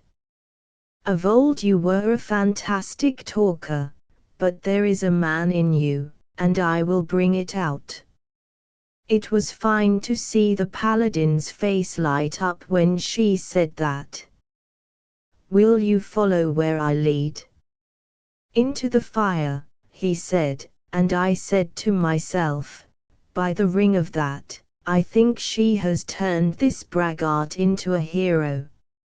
It is another of her miracles, I make no doubt of it." "I believe you," said Joan. "Here, take my banner. You will ride with me in every field, and when France is saved, you will give it me back." He took the banner, which is now the most precious of the memorials that remain of Joan of Arc, and his voice was unsteady with emotion when he said, "If I ever disgrace this trust, my comrades here will know how to do a friend's office upon my body, and this charge I lay upon them, as knowing they will not fail me." Chapter 11. The War March is begun. 0165. Noel and I went back together, silent at first, and impressed. Finally Noel came up out of his thinkings and said, "The first shall be last and the last first. There's authority for this surprise." But at the same time, wasn't it a lofty hoist for our big bull? It truly was. I am not over being stunned yet. It was the greatest place in her gift. Yes, it was. There are many generals, and she can create more, but there is only one standard bearer. True. It is the most conspicuous place in the army, after her own. And the most coveted and honorable. Sons of 2 dukes tried to get it, as we know. And of all people in the world, this majestic windmill carries it off. Well, isn't it a gigantic promotion, when you come to look at it? There's no doubt about it. It's a kind of copy of Joan's own in miniature. I don't know how to account for it, do you? Yes, without any trouble at all, that is, I think I do. Noel was surprised at that, and glanced up quickly, as if to see if I was in earnest. He said, "I thought you couldn't be in earnest, but I see you are. If you can make me understand this puzzle, do it. Tell me what the explanation is." "I believe I can. You have noticed that our chief knight says a good many wise things and has a thoughtful head on his shoulders.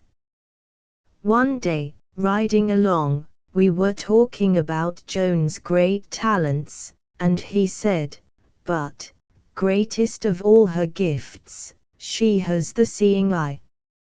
I said, like an unthinking fool, the seeing eye, I shouldn't count on that for much, I suppose we all have it.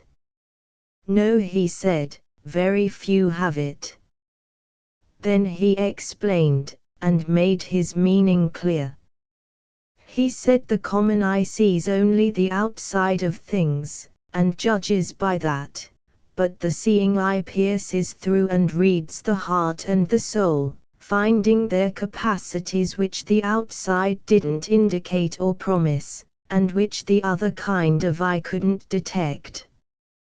He said the mightiest military genius must fail and come to nothing if it have not the seeing eye, that is to say, if it cannot read men and select its subordinates with an infallible judgment.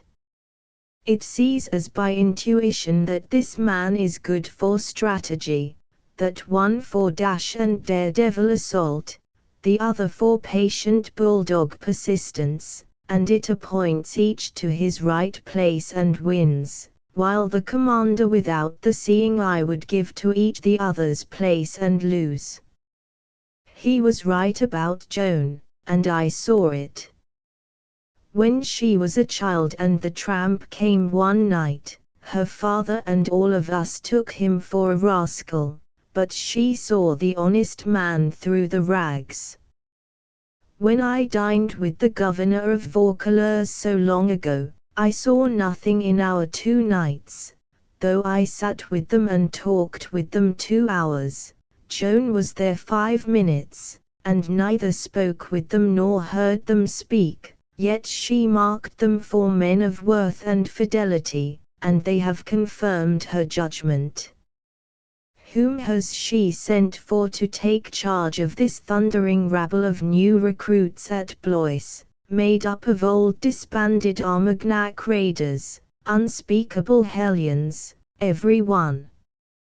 Why, she has sent for Satan himself, that is to say, La Hire, that military hurricane, that godless swashbuckler, that lurid conflagration of blasphemy, that Vesuvius of profanity, forever in eruption.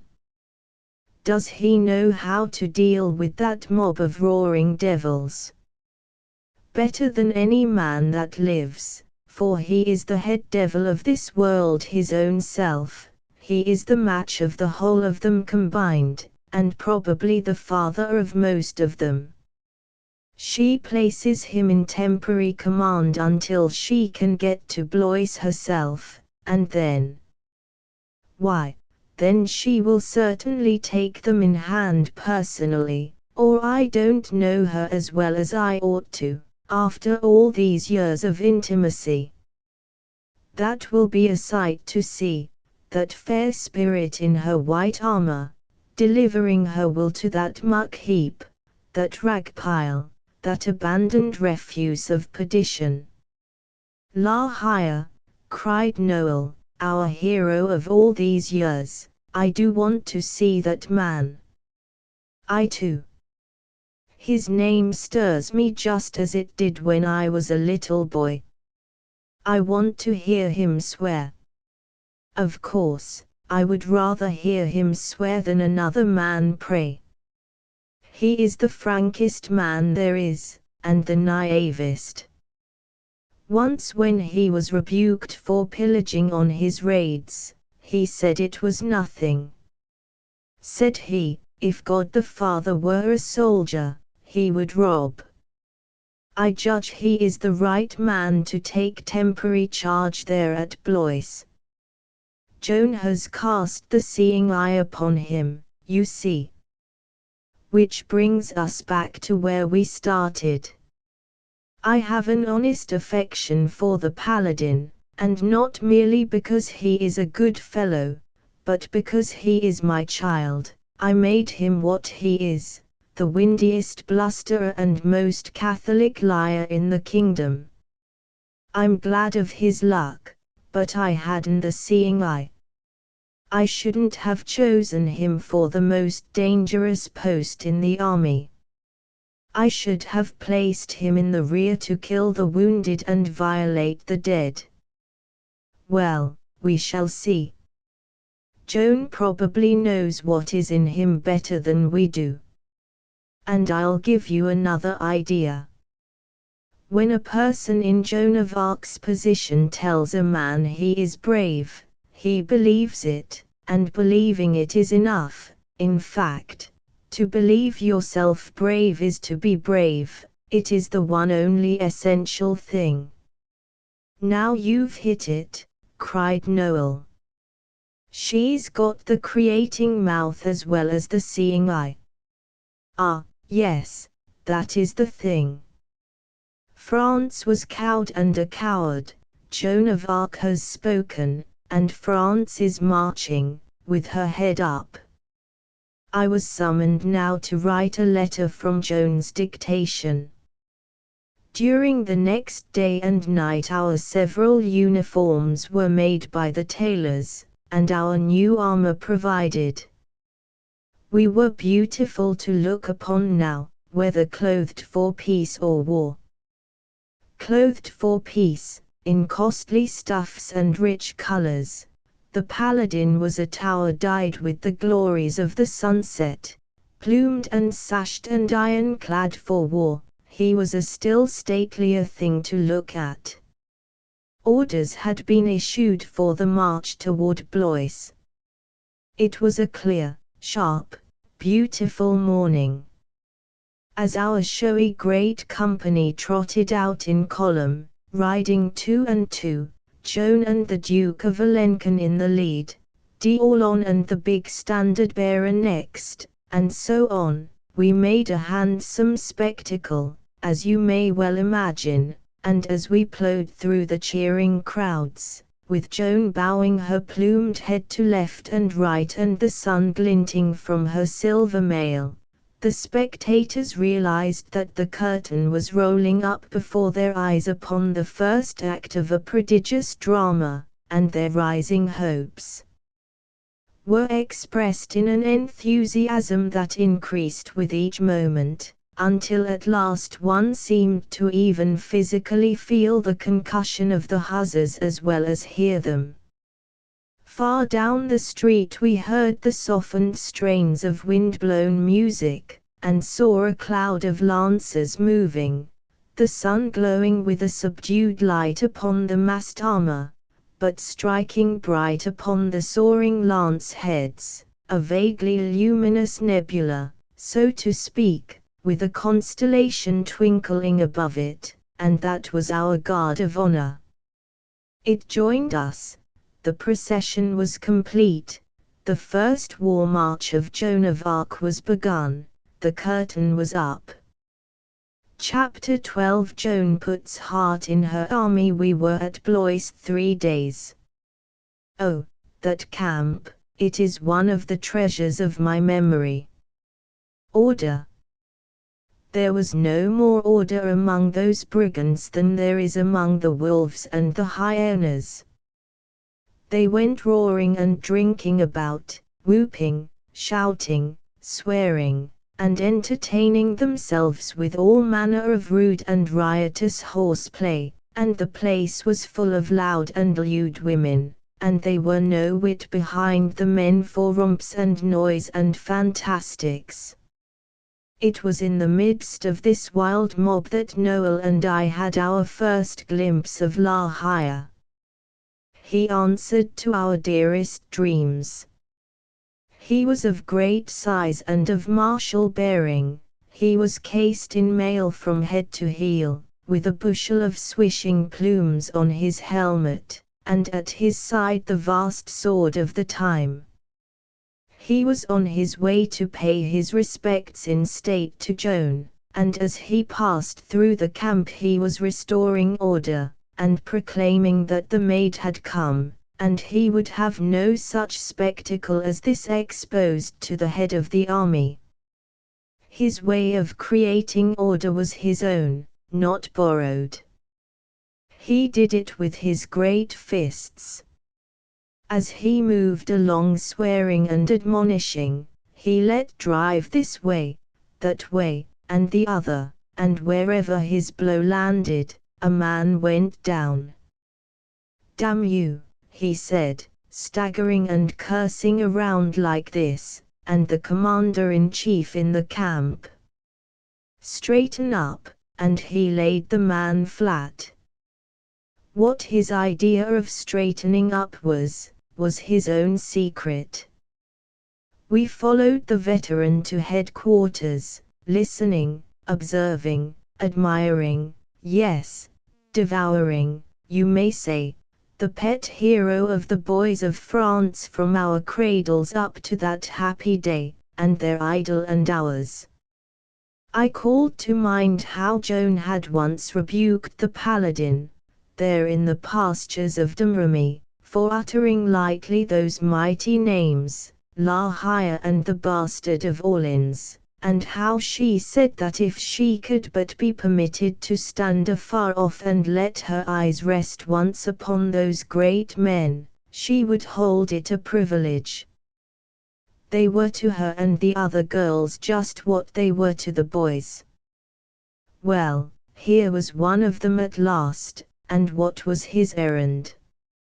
It was hard to realize it, and yet it was true. He was coming to uncover his head before her and take her orders. While he was quieting a considerable group of his brigands in his soothing way, near headquarters, we stepped on ahead and got a glimpse of Joan's military family, the great chiefs of the army, for they had all arrived now. There they were, 6 officers of wide renown, handsome men in beautiful armor, but the Lord High Admiral of France was the handsomest of them all and had the most gallant bearing. When La Hire entered, one could see the surprise in his face at Joan's beauty and extreme youth, and one could see, too, by Joan's glad smile, that it made her happy to get sight of this hero of her childhood at last. La Hire bowed low, with his helmet in his gauntleted hand, and made a bluff but handsome little speech with hardly an oath in it, and one could see that those two took to each other on the spot. The visit of ceremony was soon over, and the others went away, but La Hire stayed, and he and Joan sat there, and he sipped her wine, and they talked and laughed together like old friends. And presently she gave him some instructions, in his quality as master of the camp, which made his breath stand still. For, to begin with, she said that all those loose women must pack out of the place at once, she wouldn't allow one of them to remain. Next, the rough carousing must stop, drinking must be brought within proper and strictly defined limits, and discipline must take the place of disorder. And finally she climaxed the list of surprises with this, which nearly lifted him out of his armor: "Every man who joins my standard must confess before the priest and absolve himself from sin, and all accepted recruits must be present at divine service twice a day." La Hire could not say a word for a good part of a minute, then he said, in deep dejection, "Oh, sweet child, they were littered in hell, these poor darlings of mine. Attend Mass. Why, dear heart, they'll see us both damned first." And he went on, pouring out a most pathetic stream of arguments and blasphemy, which broke Joan all up, and made her laugh as she had not laughed since she played in the Domremy pastures. It was good to hear. But she stuck to her point, so the soldier yielded, and said all right, if such were the orders he must obey, and would do the best that was in him. Then he refreshed himself with a lurid explosion of oaths, and said that if any man in the camp refused to renounce sin and lead a pious life, he would knock his head off. That started Joan off again. She was really having a good time, you see. But she would not consent to that form of conversions. She said they must be voluntary. La Hire said that that was all right, he wasn't going to kill the voluntary ones, but only the others. No matter, none of them must be killed, Joan couldn't have it. She said that to give a man a chance to volunteer, on pain of death if he didn't, left him more or less trammelled, and she wanted him to be entirely free. So the soldier sighed and said he would advertise the mass, but said he doubted if there was a man in camp that was any more likely to go to it than he was himself. Then there was another surprise for him, for Joan said, "But, dear man, you are going." Impossible. Oh, this is lunacy. Oh, no, it isn't. You are going to the service, twice a day. Oh, am I dreaming? Am I drunk, or is my hearing playing me false? Why, I would rather go to, never mind where. In the morning you are going to begin, and after that it will come easy. Now don't look downhearted like that. Soon you won't mind it. La Hire tried to cheer up, but he was not able to do it. He sighed like a zephyr, and presently said, "Well, I'll do it for you, but before I would do it for another, I swear but don't swear. Break it off. Break it off. It is impossible. I beg you to, why, oh, my general, it is my native speech." He begged so hard for grace for his impediment, that Joan left him one fragment of it. She said he might swear by his baton, the symbol of his generalship. He promised that he would swear only by his baton when in her presence, and would try to modify himself elsewhere, but doubted he could manage it, now that it was so old and stubborn a habit, and such a solace and support to his declining years. That tough old lion went away from there a good deal tamed and civilized, not to say softened and sweetened, for perhaps those expressions would hardly fit him. Noel and I believed that when he was away from Joan's influence his old aversions would come up so strong in him that he could not master them, and so wouldn't go to Mass. But we got up early in the morning to see. Satan was converted, you see. Well, the rest followed. Joan rode up and down that camp, and wherever that fair young form appeared in its shining armor, with that sweet face to grace the vision and perfect it, the rude host seemed to think they saw the god of war in person, descended out of the clouds, and first they wondered, then they worshipped. After that, she could do with them what she would. In 3 days it was a clean camp and orderly, and those barbarians were herding to divine service twice a day like good children. The women were gone. La Hire was stunned by these marvels, he could not understand them. He went outside the camp when he wanted to swear. He was that sort of a man, sinful by nature and habit, but full of superstitious respect for holy places. The enthusiasm of the Reformed army for Joan, its devotion to her, and the hot desire she had aroused in it to be led against the enemy, exceeded any manifestations of this sort which La Hire had ever seen before in his long career. His admiration of it all, and his wonder over the mystery and miracle of it, were beyond his power to put into words. He had held this army cheap before, but his pride and confidence in it knew no limits now. He said, 2 or 3 days ago it was afraid of a hen roost, one could storm the gates of hell with it now. Joan and he were inseparable, and a quaint and pleasant contrast they made.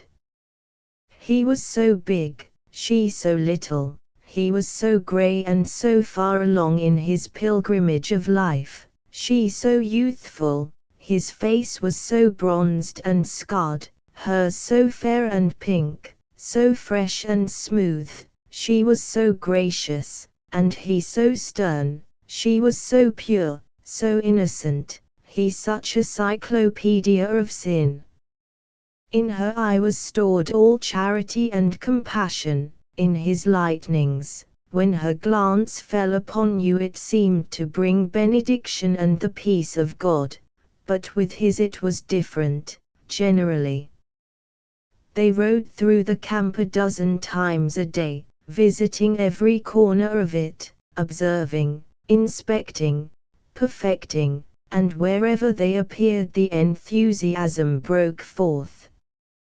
They rode side by side, he a great figure of brawn and muscle, she a little masterwork of roundness and grace, he a fortress of rusty iron, she a shining statuette of silver. And when the reformed raiders and bandits caught sight of them they spoke out, with affection and welcome in their voices, and said, "There they come, Satan and the page of Christ." All the 3 days that we were in Blois, Joan worked earnestly and tirelessly to bring La Hire to God, to rescue him from the bondage of sin, to breathe into his stormy heart the serenity and peace of religion. She urged, she begged, she implored him to pray. He stood out, 3 days of our stay, begging about piteously to be let off from just that one thing, that impossible thing. He would do anything else, anything, command, and he would obey. He would go through the fire for her if she said the word, but spare him this, only this, for he couldn't pray, had never prayed, he was ignorant of how to frame a prayer, he had no words to put it in. And yet, can any believe it, she carried even that point, she won that incredible victory. She made La Hire pray. It shows, I think, that nothing was impossible to Joan of Arc. Yes, he stood there before her and put up his mailed hands and made a prayer. And it was not borrowed, but was his very own, he had none to help him frame it, he made it out of his own head, saying, "Fair Sir God, I pray you to do by La Hire as he would do by you if you were La Hire and he were God." Then he put on his helmet and marched out of Joan's tent as satisfied with himself as any one might be who had arranged a perplexed and difficult business to the content and admiration of all the parties concerned in the matter.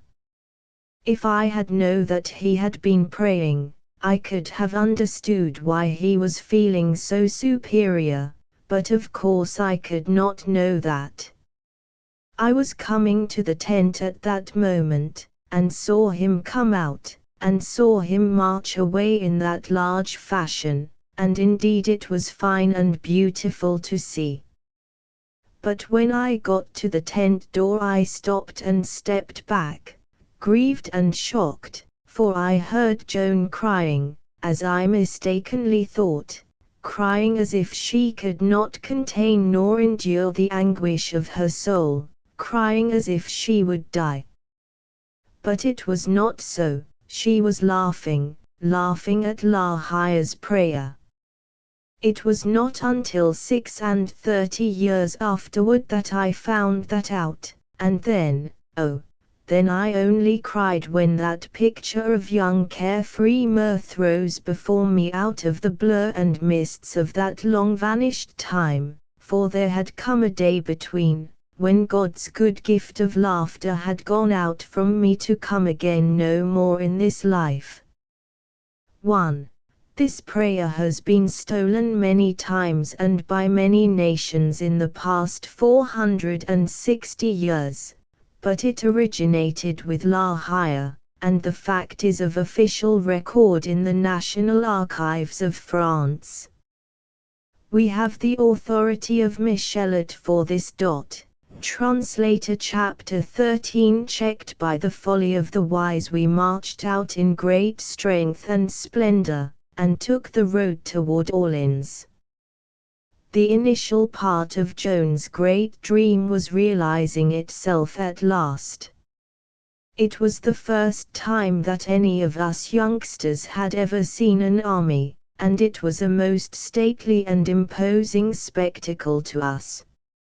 It was indeed an inspiring sight, that interminable column, stretching away into the fading distances, and curving itself in and out of the crookedness of the road like a mighty serpent. Joan rode at the head of it with her personal staff. Then came a body of priests singing the Veni Creator, the banner of the cross rising out of their midst, after these the glinting forest of spears. The several divisions were commanded by the great Armagnac generals, La Hire, and Marshal de Bessic, the Sire de Retz, Florent d'Ilias, and Potin de Saint-Trailles. Each in his degree was tough, and there were 3 degrees: tough, tougher, toughest, and La Hire was the last by a shade, but only a shade.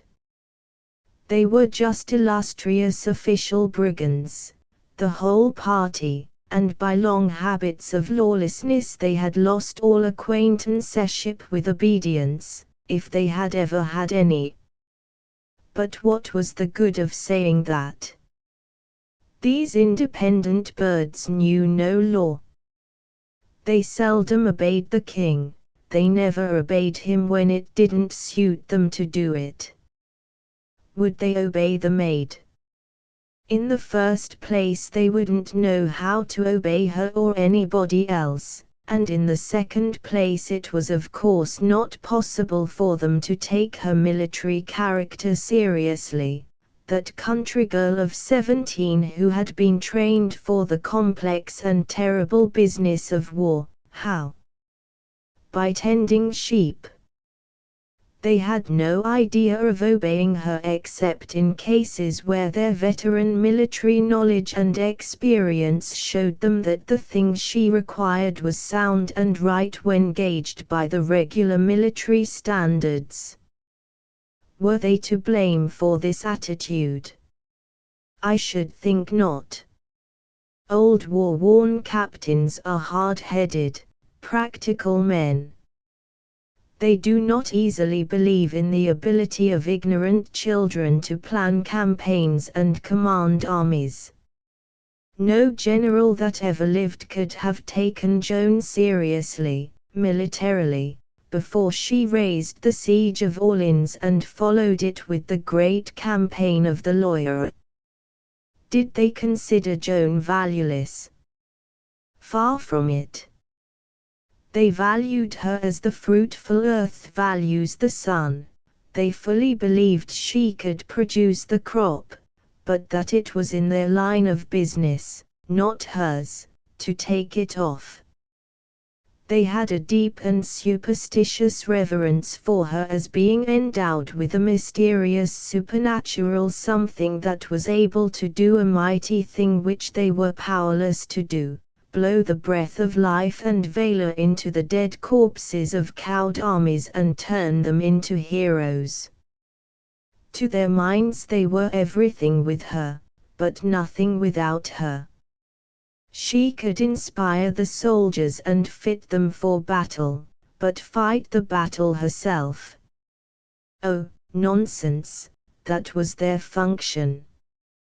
They, the generals, would fight the battles, Joan would give the victory. That was their idea, an unconscious paraphrase of Joan's reply to the Dominican. So they began by playing a deception upon her. She had a clear idea of how she meant to proceed. It was her purpose to march boldly upon Orleans by the north bank of the Loire. She gave that order to her generals. They said to themselves, "The idea is insane, it is blunder number one, it is what might have been expected of this child who is ignorant of war." They privately sent the word to the bastard of Orleans. He also recognized the insanity of it, at least he thought he did, and privately advised the generals to get around the order in some way. They did it by deceiving Joan. She trusted those people, she was not expecting this sort of treatment, and was not on the lookout for it. It was a lesson to her, she saw to it that the game was not played a second time. Why was Joan's idea insane? From the general's point of view, but not from hers. Because her plan was to raise the siege immediately, by fighting, while theirs was to besiege the besiegers and starve them out by closing their communications, a plan which would require months in the consummation. The English had built a fence of strong fortresses called bastilles around Orleans, fortresses which closed all the gates of the city but one. To the French generals the idea of trying to fight their way past those fortresses and lead the army into Orleans was preposterous. They believed that the result would be the army's destruction.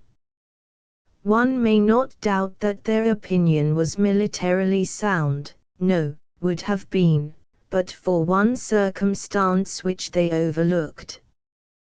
That was this: the English soldiers were in a demoralized condition of superstitious terror, they had become satisfied that the Maid was in league with Satan.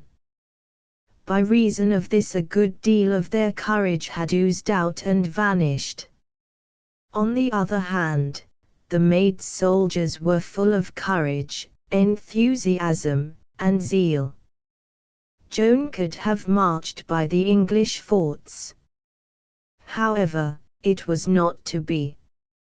She had been cheated out of her first chance to strike a heavy blow for her country. In camp that night she slept in her armor on the ground. It was a cold night, and she was nearly as stiff as her armor itself when we resumed the march in the morning, for iron is not good material for a blanket.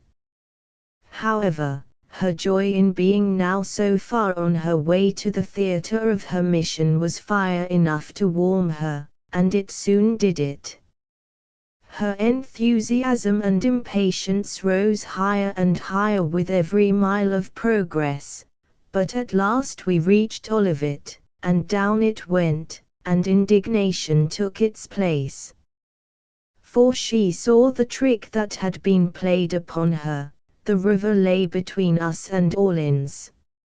She was for attacking one of the 3 bastilles that were on our side of the river and forcing access to the bridge which it guarded, a project which, if successful, would raise the siege instantly, but the long-ingrained fear of the English came upon her generals and they implored her not to make the attempt.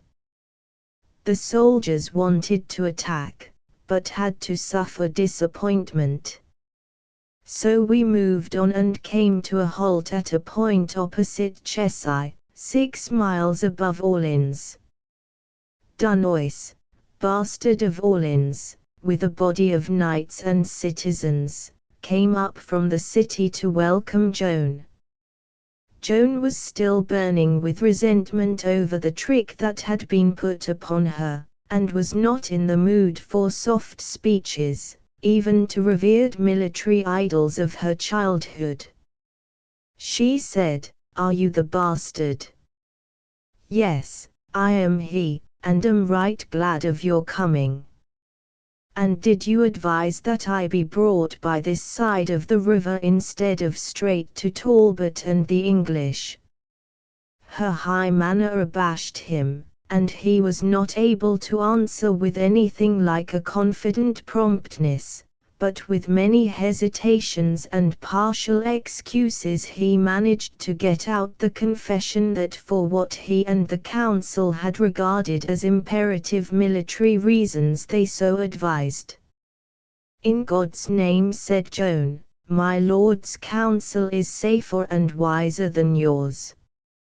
You thought to deceive me, but you have deceived yourselves. For I bring you the best help that ever knight or city had, for it is God's help, not sent for love of me, but by God's pleasure. At the prayer of Saint Louis and Saint Charlemagne he has had pity on Orleans, and will not suffer the enemy to have both the Duke of Orleans and his city.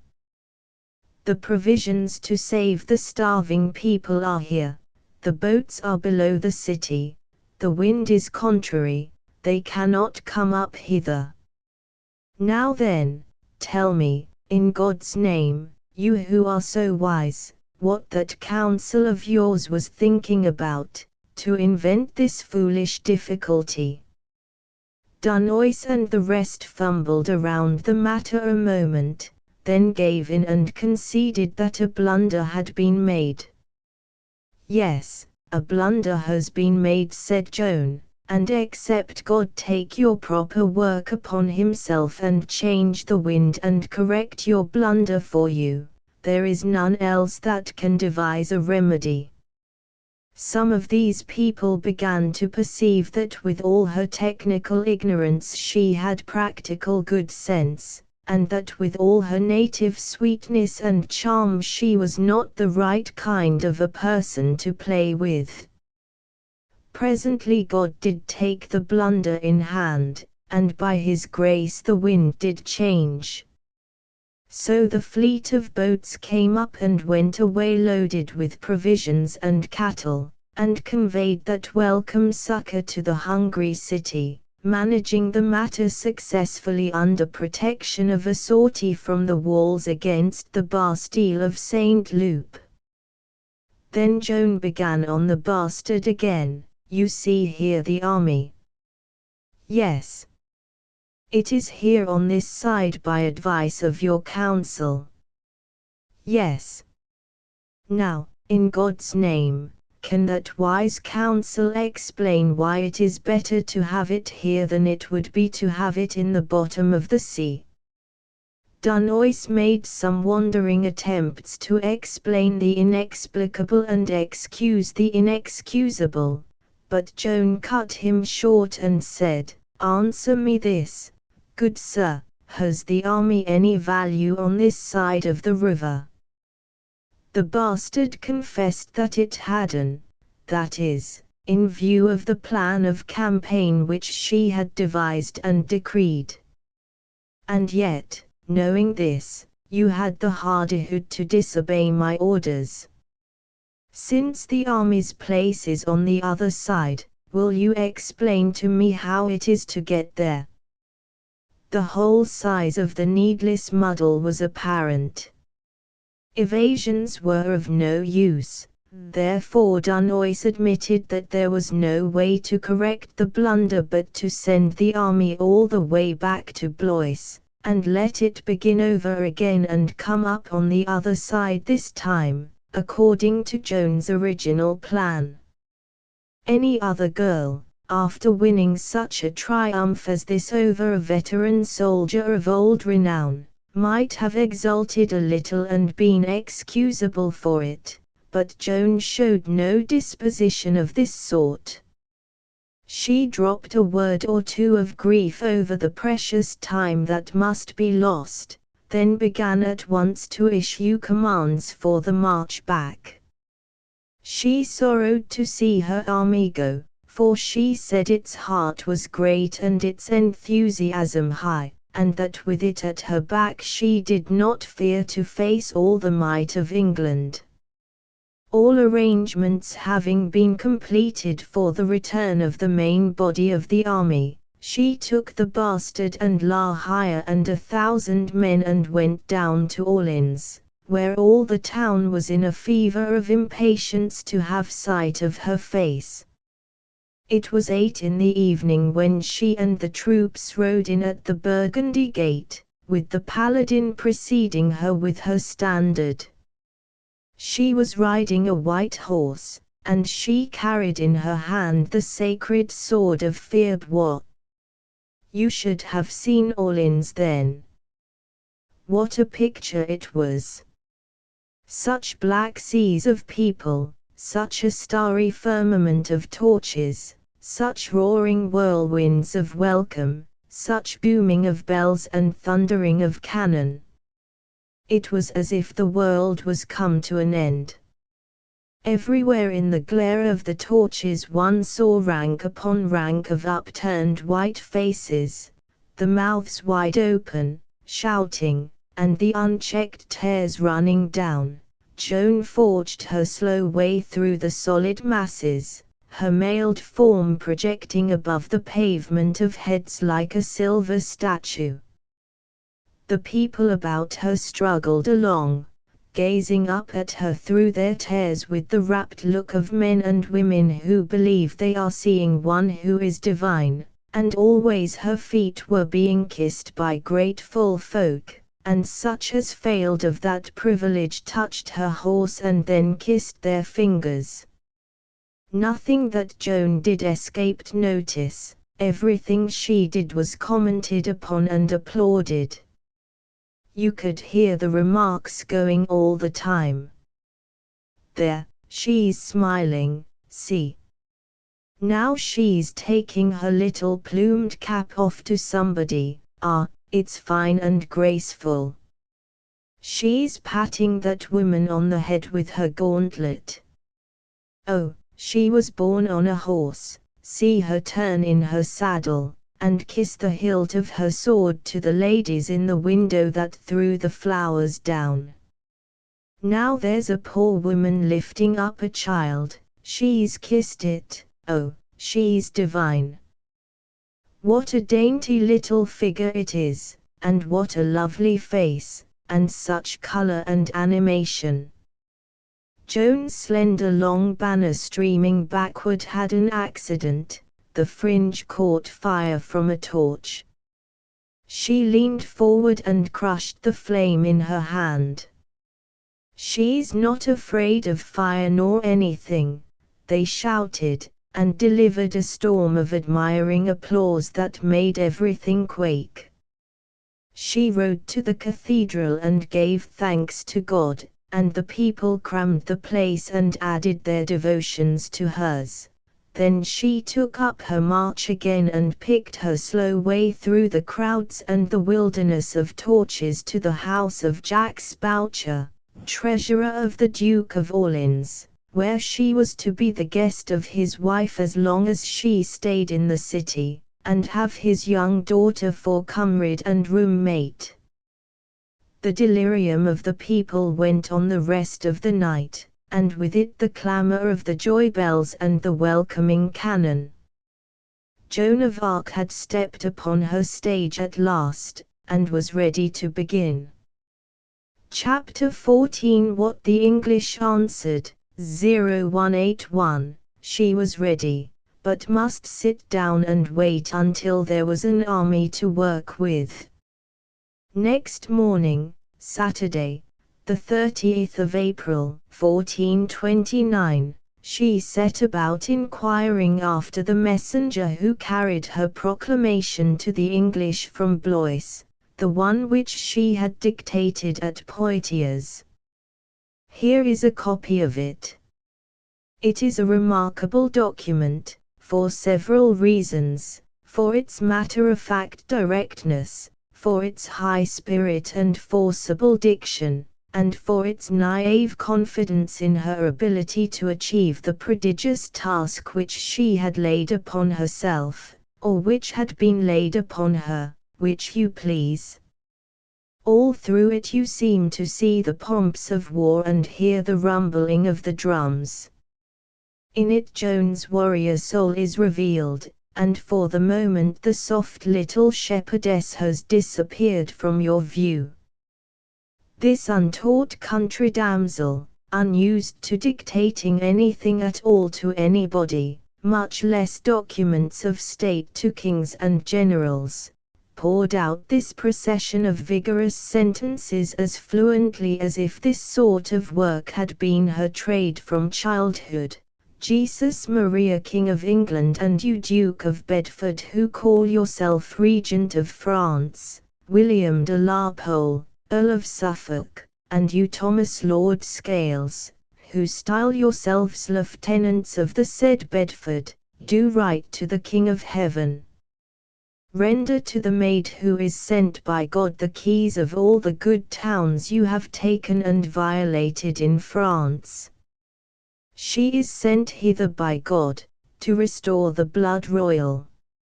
She is very ready to make peace if you will do her right by giving up France and paying for what you have held. And you archers, companions of war, noble and otherwise, who are before the good city of Orleans, begone into your own land in God's name, or expect news from the maid who will shortly go to see you to your very great hurt. King of England, if you do not so, I am chief of war, and whenever I shall find your people in France, I will drive them out, willing or not willing, and if they do not obey I will slay them all, but if they obey, I will have them to mercy. I am come hither by God, the King of Heaven, body for body, to put you out of France, in spite of those who would work treason and mischief against the kingdom. Think not you shall ever hold the kingdom from the King of Heaven, the Son of the Blessed Mary. King Charles shall hold it, for God wills it so, and has revealed it to him by the maid. If you believe not the news sent by God through the maid, wherever we shall meet you we will strike boldly and make such a noise as has not been in France these 1,000 years. Be sure that God can send more strength to the maid than you can bring to any assault against her and her good men at arms, and then we shall see who has the better right, the King of Heaven, or you. Duke of Bedford, the maid prays you not to bring about your own destruction. If you do her right, you may yet go in her company where the French shall do the finest deed that has been done in Christendom, and if you do not, you shall be reminded shortly of your great wrongs. In that closing sentence she invites them to go on crusade with her to rescue the Holy Sepulchre. No answer had been returned to this proclamation, and the messenger himself had not come back. So now she sent her 2 heralds with a new letter warning the English to raise the siege and requiring them to restore that missing messenger. The heralds came back without him. All they brought was notice from the English to Joan that they would presently catch her and burn her if she did not clear out now while she had a chance, and go back to her proper trade of minding cows. She held her peace, only saying it was a pity that the English would persist in inviting present disaster and eventual destruction when she was doing all she could to get them out of the country with their lives still in their bodies. Presently she thought of an arrangement that might be acceptable, and said to the heralds, Go back and say to Lord Talbot this, from me, come out of your Bastilles with your host, and I will come with mine. If I beat you, go in peace out of France. If you beat me, burn me, according to your desire. I did not hear this, but Dunois did, and spoke of it. The challenge was refused. Sunday morning her voices or some instinct gave her a warning, and she sent Dunois to Blois to take command of the army and hurry it to Orleans. It was a wise move, for he found Regnault de Chartres and some more of the king's pet rascals there trying their best to disperse the army, and crippling all the efforts of Joan's generals to head it for Orleans. They were a fine lot, those miscreants. They turned their attention to Dunois now, but he had balked Joan once, with unpleasant results to himself, and was not minded to meddle in that way again. He soon had the army moving.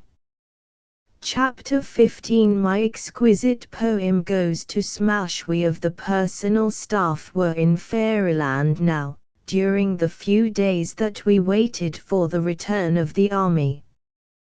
We went into society. To our 2 knights this was not a novelty, but to us young villagers it was a new and wonderful life. Any position of any sort near the person of the Maid of Vaucouleurs conferred high distinction upon the holder and caused his society to be courted, and so the d'Arc brothers, and Noel, and the Paladin, humble peasants at home, were gentlemen here, personages of weight and influence. It was fine to see how soon their country diffidences and awkwardnesses melted away under this pleasant sun of deference and disappeared, and how lightly and easily they took to their new atmosphere. The Paladin was as happy as it was possible for anyone in this earth to be. His tongue went all the time, and daily he got new delight out of hearing himself talk. He began to enlarge his ancestry and spread it out all around, and ennoble it right and left, and it was not long until it consisted almost entirely of dukes. He worked up his old battles and tricked them out with fresh splendors, also with new terrors, for he added artillery now. We had seen cannon for the first time at Blois, a few pieces, here there was plenty of it, and now and then we had the impressive spectacle of a huge English Bastille hidden from sight in a mountain of smoke from its own guns, with lances of red flame darting through it, and this grand picture, along with the quaking thunders pounding away in the heart of it, inflamed the Paladin's imagination and enabled him to dress out those ambuscade skirmishes of ours with a sublimity which made it impossible for any to recognize them at all except people who had not been there. You may suspect that there was a special inspiration for these great efforts of the Paladins, and there was. It was the daughter of the house, Catherine Boucher, who was 18, and gentle and lovely in her ways, and very beautiful. I think she might have been as beautiful as Joan herself, if she had had Joan's eyes. But that could never be. There was never but that one pair, there will never be another. Joan's eyes were deep and rich and wonderful beyond anything merely earthly. They spoke all the languages, they had no need of words. They produced all effects, and just by a glance, just a single glance, a glance that could convict a liar of his lie and make him confess it, that could bring down a proud man's pride and make him humble, that could put courage into a coward and strike dead the courage of the bravest, that could appease resentments and real hatreds, that could make the doubter believe and the hopeless hope again, that could purify the impure mind, that could persuade. Ah, there it is, persuasion. That is the word. What or who is it that it couldn't persuade? The maniac of Domremy, the fair banishing priest, the reverend tribunal of Toul, the doubting and superstitious Laxat, the obstinate veteran of Vaucouleurs, the characterless heir of France, the sages and scholars of the Parliament and University of Poitiers, the darling of Satan, La Hire, the masterless bastard of Orleans, accustomed to acknowledge no way as right and rational but his own. These were the trophies of that great gift that made her the wonder and mystery that she was.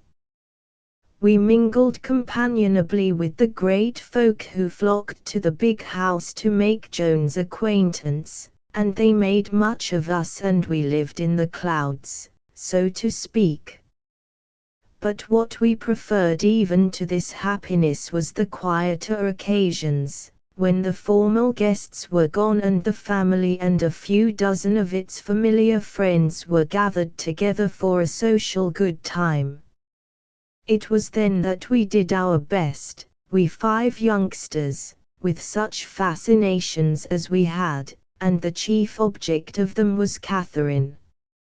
None of us had ever been in love before, and now we had the misfortune to all fall in love with the same person at the same time, which was the first moment we saw her.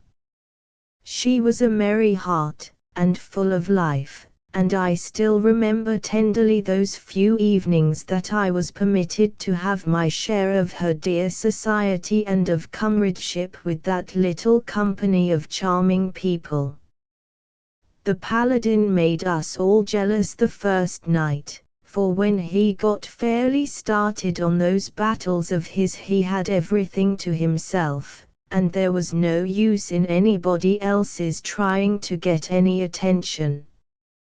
Those people had been living in the midst of real war for 7 months. And to hear this windy giant lay out his imaginary campaigns and fairly swim in blood and splatter it all around, entertained them to the verge of the grave. Catherine was like to die, for pure enjoyment. She didn't laugh loud, we, of course, wished she would, but kept in the shelter of a fan, and shook until there was danger that she would unhitch her ribs from her spine. Then when the paladin had got done with the battle and we began to feel thankful and hope for a change, she would speak up in a way that was so sweet and persuasive that it rankled in me, and ask him about some detail or other in the early part of his battle which she said had greatly interested her. And would he be so good as to describe that part again and with a little more particularity, which of course precipitated the whole battle on us, again, with 100 lies added that had been overlooked before. I do not know how to make you realize the pain I suffered. I had never been jealous before, and it seemed intolerable that this creature should have this good fortune which he was so ill entitled to, and I have to sit and see myself neglected when I was so longing for the least little attention out of the 1,000 that this beloved girl was lavishing on him.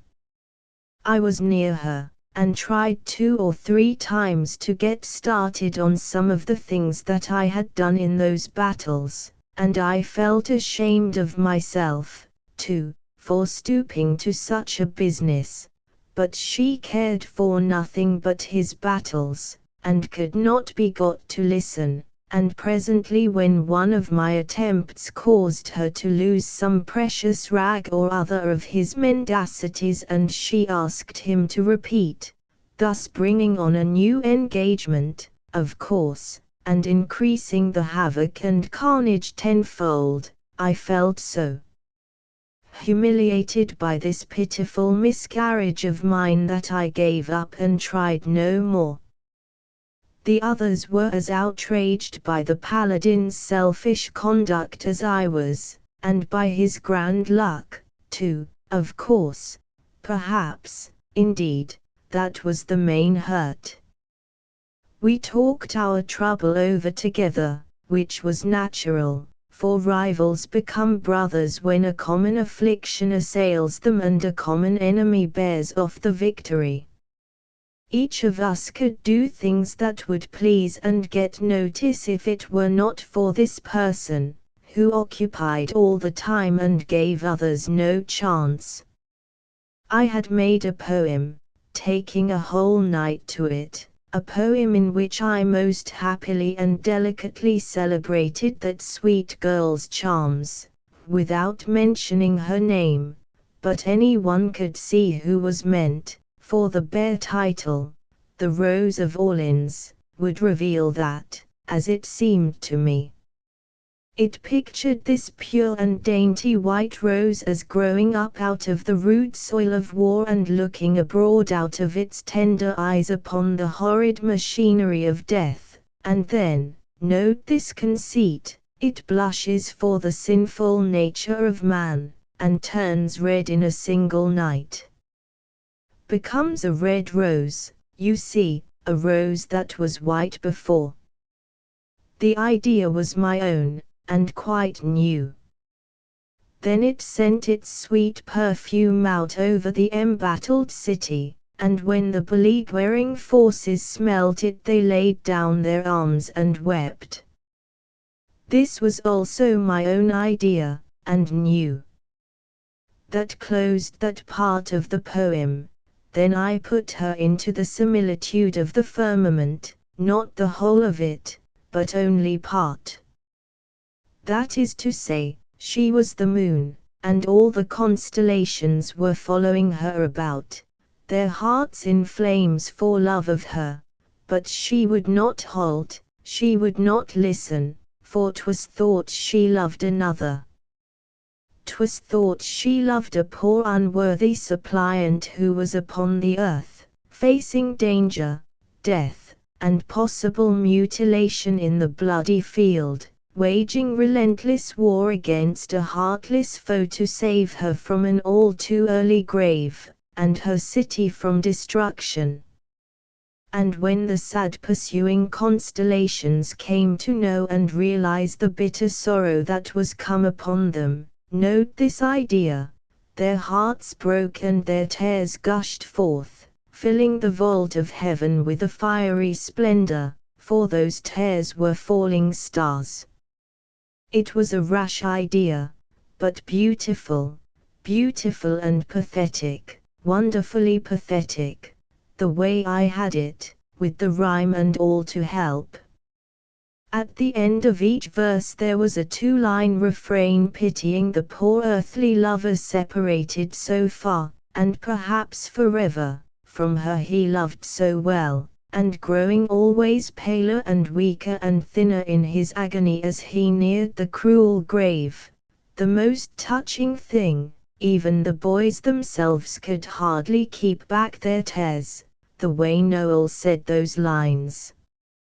There were 8 4-line stanzas in the first end of the poem, the end about the rose, the horticultural end, as you may say, if that is not too large a name for such a little poem, and 8 in the astronomical end, 16 stanzas altogether, and I could have made it 150 if I had wanted to. I was so inspired and so all swelled up with beautiful thoughts and fancies, but that would have been too many to sing or recite before a company that way, whereas 16 was just right, and could be done over again if desired.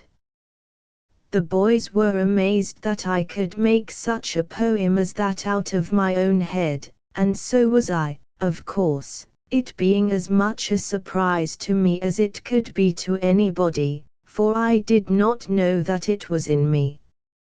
If any had asked me a single day before if it was in me, I should have told them frankly no, it was not. That is the way with us. We may go on half of our life not knowing such a thing is in us, when in reality it was there all the time, and all we needed was something to turn up that would call for it. Indeed, it was always so without family. My grandfather had a cancer, and they never knew what was the matter with him till he died, and he didn't know himself. It is wonderful how gifts and diseases can be concealed in that way. All that was necessary in my case was for this lovely and inspiring girl to cross my path, and out came the poem, and no more trouble to me to word it and rhyme it and perfect it than it is to stone a dog. No, I should have said it was not in me, but it was. The boys couldn't say enough about it, they were so charmed and astonished. The thing that pleased them the most was the way it would do the paladin's business for him. They forgot everything in their anxiety to get him shelved and silenced. Noel Raingesson was clear beside himself with admiration of the poem, and wished he could do such a thing, but it was out of his line, and he couldn't, of course. He had it by heart in half an hour, and there was never anything so pathetic and beautiful as the way he recited it.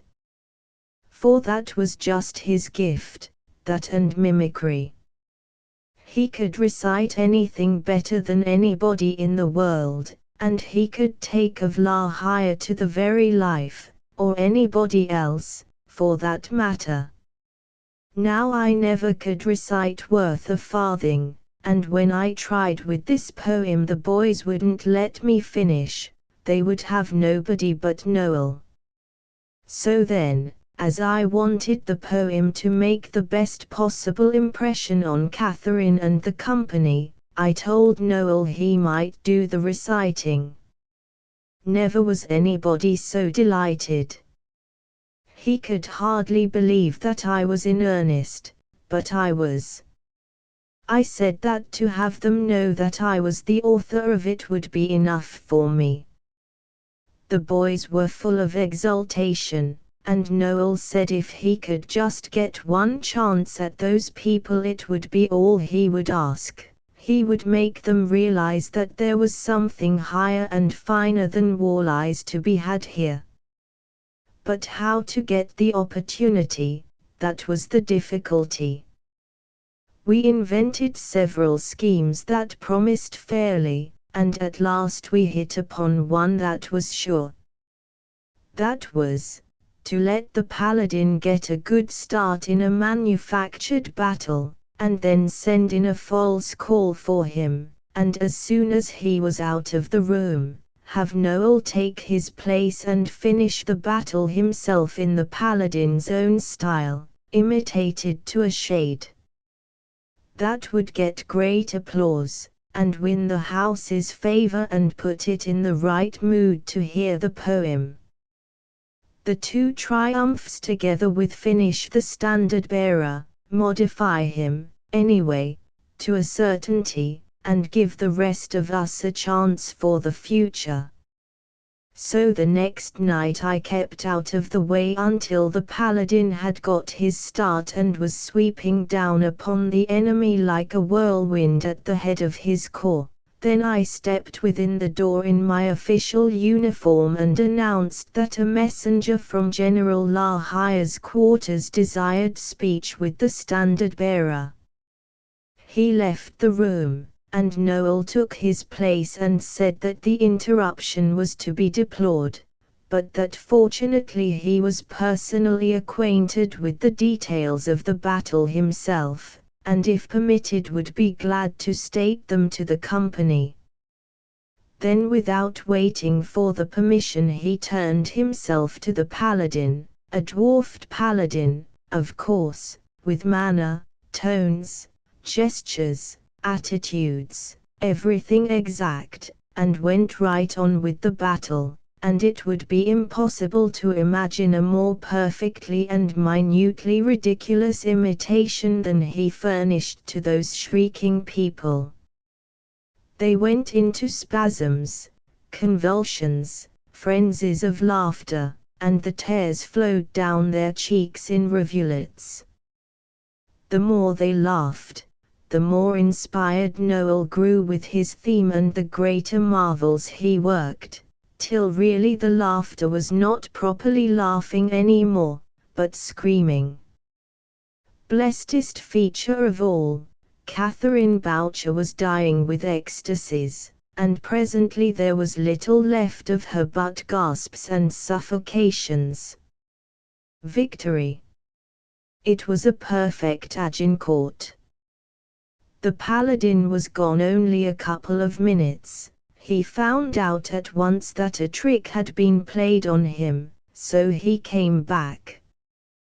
When he approached the door he heard Noel ranting in there and recognized the state of the case, so he remained near the door but out of sight, and heard the performance through to the end. The applause Noel got when he finished was wonderful, and they kept it up and kept it up, clapping their hands like mad, and shouting to him to do it over again. But Noel was clever. He knew the very best background for a poem of deep and refined sentiment and pathetic melancholy was one where great and satisfying merriment had prepared the spirit for the powerful contrast.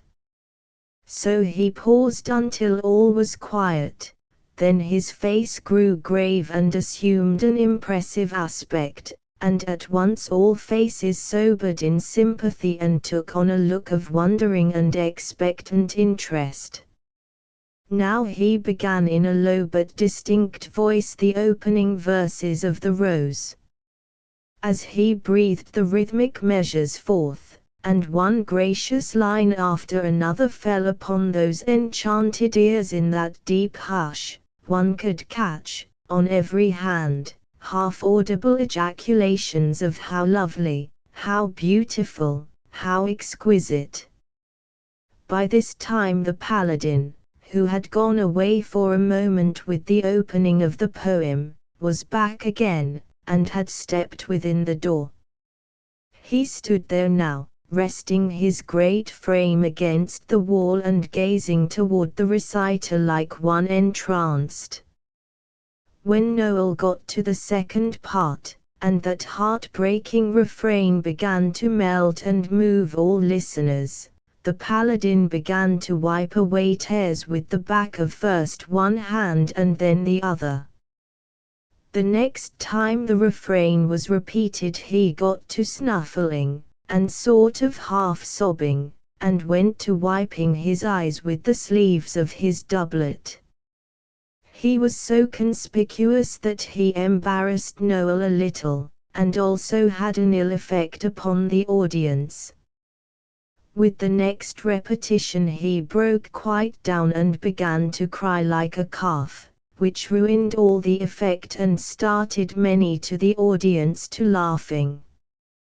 Then he went on from bad to worse, until I never saw such a spectacle, for he fetched out a towel from under his doublet and began to swab his eyes with it and let go the most infernal bellowings mixed up with sobbings and groanings and retchings and barkings and coughings and snortings and screamings and howlings. And he twisted himself about on his heels and squirmed this way and that, still pouring out that brutal clamor and flourishing his towel in the air and swabbing again and wringing it out.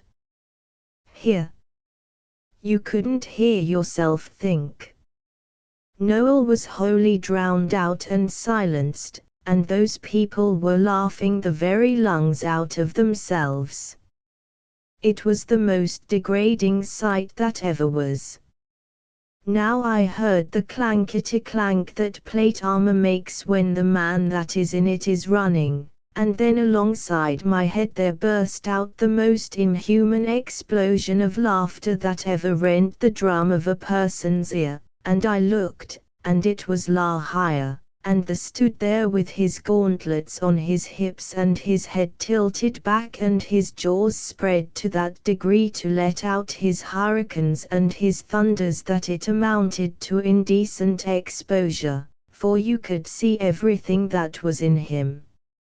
Only one thing more and worse could happen, and it happened. At the other door I saw the flurry and bustle and bowings and scrapings of officials and flunkies, which means that some great personage is coming.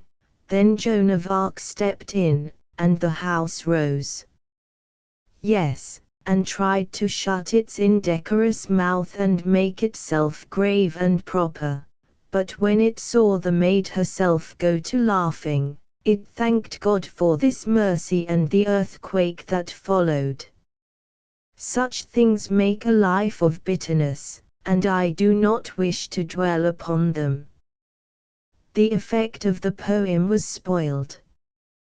Chapter 16 The finding of the dwarf. This episode disagreed with me and I was not able to leave my bed the next day. The others were in the same condition. But for this, one or another of us might have had the good luck that fell to the paladin's share that day, but it is observable that God in his compassion sends the good luck to such as are ill-equipped with gifts, as compensation for their defect, but requires such as are more fortunately endowed to get by labor and talent what those others get by chance. It was Noel who said this, and it seemed to me to be well and justly thought. The paladin, going about the town all the day in order to be followed and admired and overhear the people say in an awed voice, "SSH, look, it is the standard-bearer of Joan of Arc," had speech with all sorts and conditions of folk. And he learned from some boatmen that there was a stir of some kind going on in the Bastilles on the other side of the river, and in the evening, seeking further, he found a deserter from the fortress called the Augustins who said that the English were going to send me over to strengthen the garrisons on our side during the darkness of the night, and were exulting greatly, for they meant to spring upon Dunois and the army when it was passing the Bastilles and destroy it, a thing quite easy to do, since the witch would not be there, and without her presence the army would do like the French armies of these many years past, drop their weapons and run when they saw an English face. It was 10 at night when the paladin brought this news and asked leave to speak to Joan, and I was up and on duty then. It was a bitter stroke to me to see what a chance I had lost. Joan made searching inquiries, and satisfied herself that the word was true. Then she made this annoying remark, "You have done well, and you have my thanks. It may be that you have prevented a disaster. Your name and service shall receive official mention." Then he bowed low, and when he rose he was 11 feet high. As he swelled out past me he covertly pulled down the corner of his eye with his finger and muttered part of that defiled refrain, "Oh, Tez, ah, Tez, oh, sad sweet Tez, name in general orders, personal mention to the king, you see." I wished Joan could have seen his conduct, but she was busy thinking what she would do. Then she had me fetch the knight Jean de Metz, and in a minute he was off for La Hire's quarters with orders for him and the Lord de Villiers and Florent d'Ilias to report to her at 5 o'clock next morning with 500 picked men well mounted. The histories say 4:30, but it is not true. I heard the order given. We were on our way at 5 to the minute, and encountered the head of the arriving column between 6 and 7, a couple of leagues from the city. Dunois was pleased, for the army had begun to get restive and show uneasiness now that it was getting so near to the dreaded Bastilles. But that all disappeared now, as the word ran down the line, with a huzzah that swept along the length of it like a wave, that the Maid was come. Dunois asked her to halt and let the column pass in review, so that the men could be sure that the reports of her presence was not a ruse to revive their courage. So she took position at the side of the road with her staff, and the battalions swung by with a martial stride, huzzing. Joan was armed, except her head. She was wearing the cunning little velvet cap with the mass of curved white ostrich plumes tumbling over its edges which the city of Orleans had given her the night she arrived, the one that is in the picture that hangs in the Hotel de Ville at Rouen. She was looking about 15.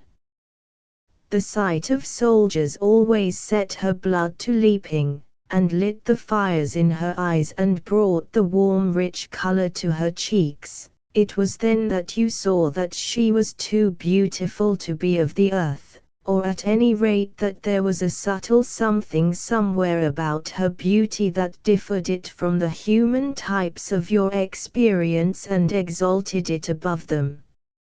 In the train of wains laden with supplies a man lay on top of the goods.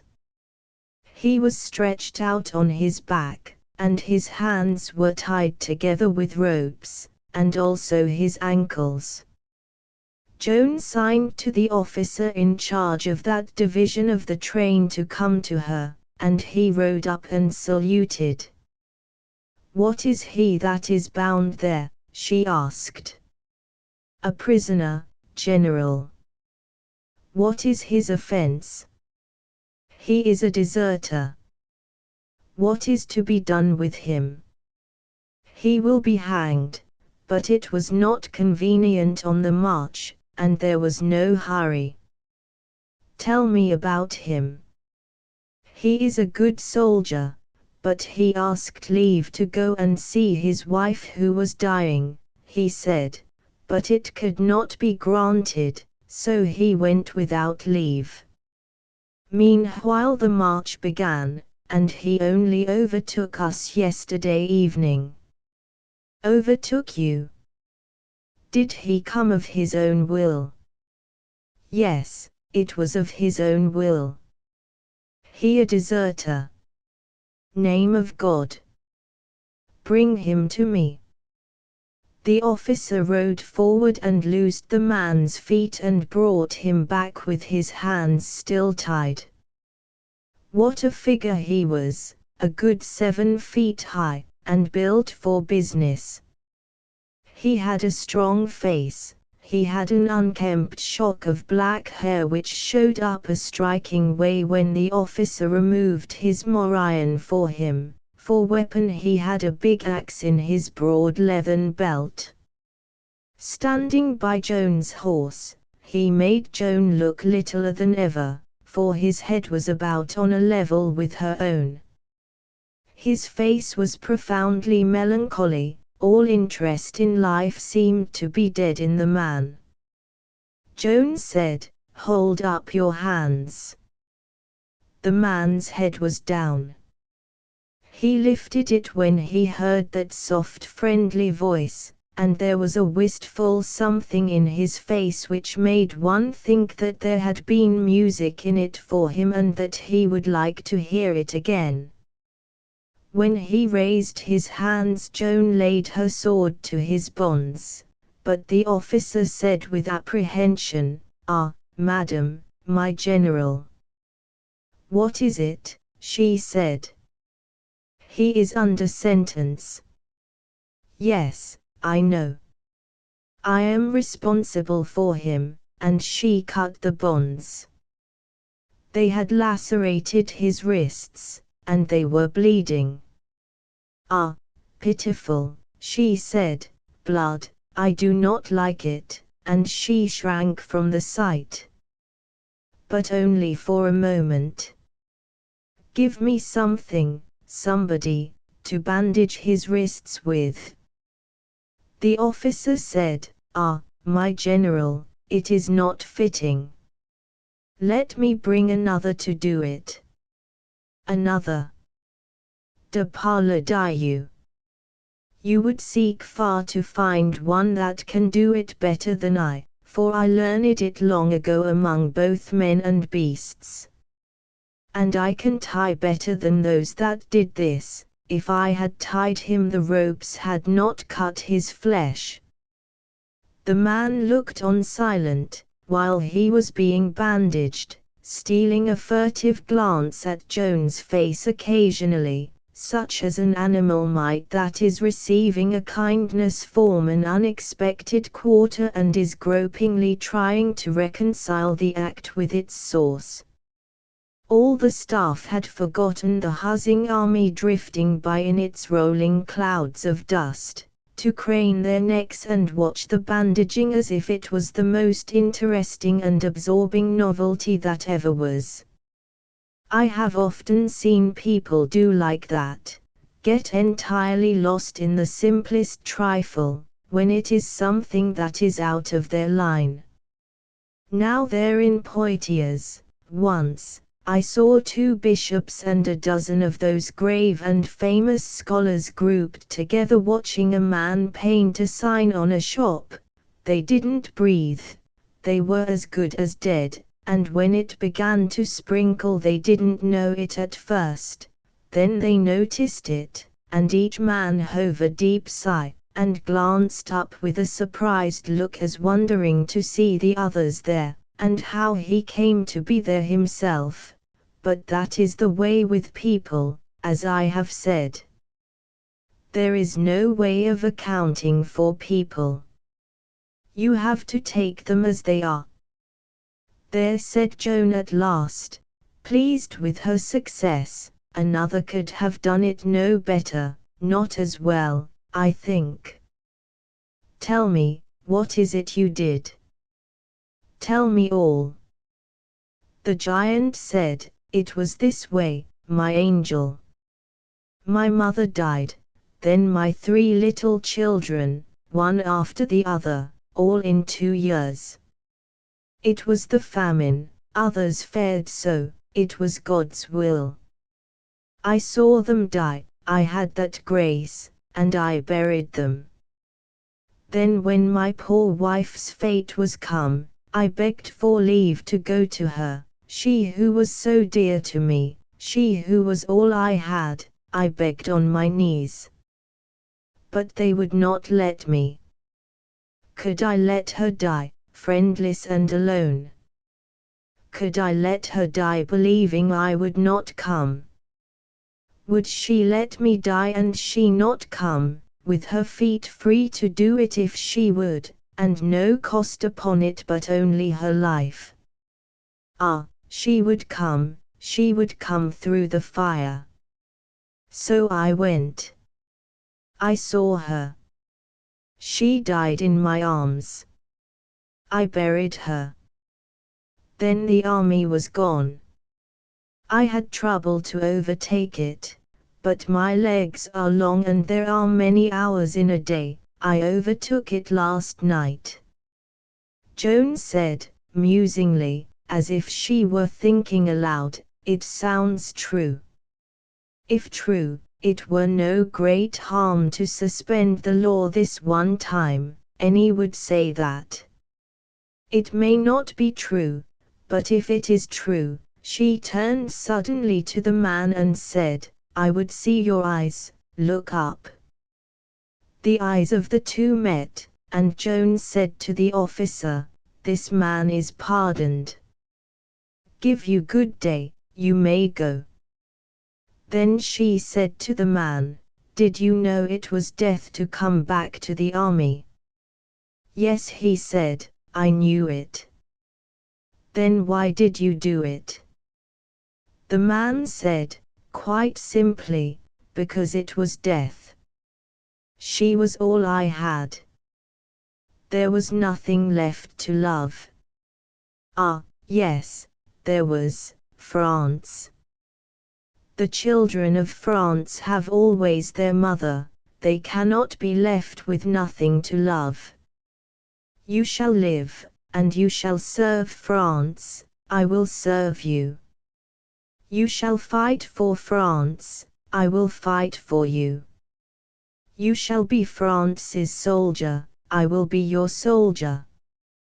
You shall give all your heart to France, I will give all my heart to you, and all my soul, if I have one, and all my strength, which is great, for I was dead and am alive again, I had nothing to live for, but now I have.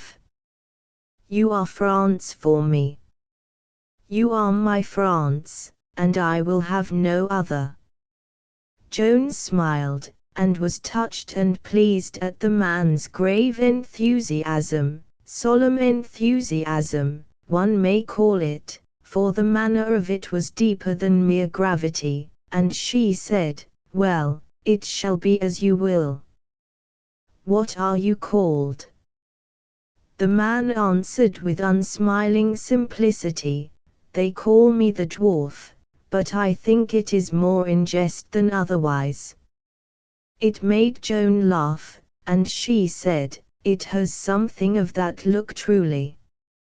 What is the office of that vast axe?" The soldier replied with the same gravity, which must have been born to him, it sat upon him so naturally, "It is to persuade persons to respect France." Joan laughed again, and said, "Have you given many lessons?"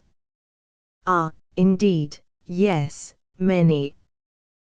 "The pupils behaved to suit you, afterward?" "Yes, it made them quiet, quite pleasant and quiet." "I should think it would happen so. Would you like to be my man-at-arms, orderly, sentinel, or something like that?" "If I may." "Then you shall. You shall have proper armor, and shall go on teaching your art. Take one of those led horses there, and follow the staff when we move."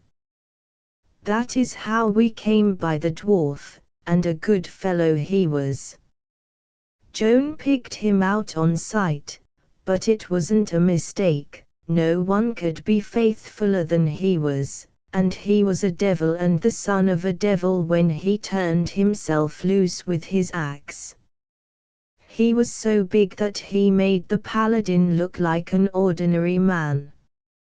He liked to like people, therefore people liked him.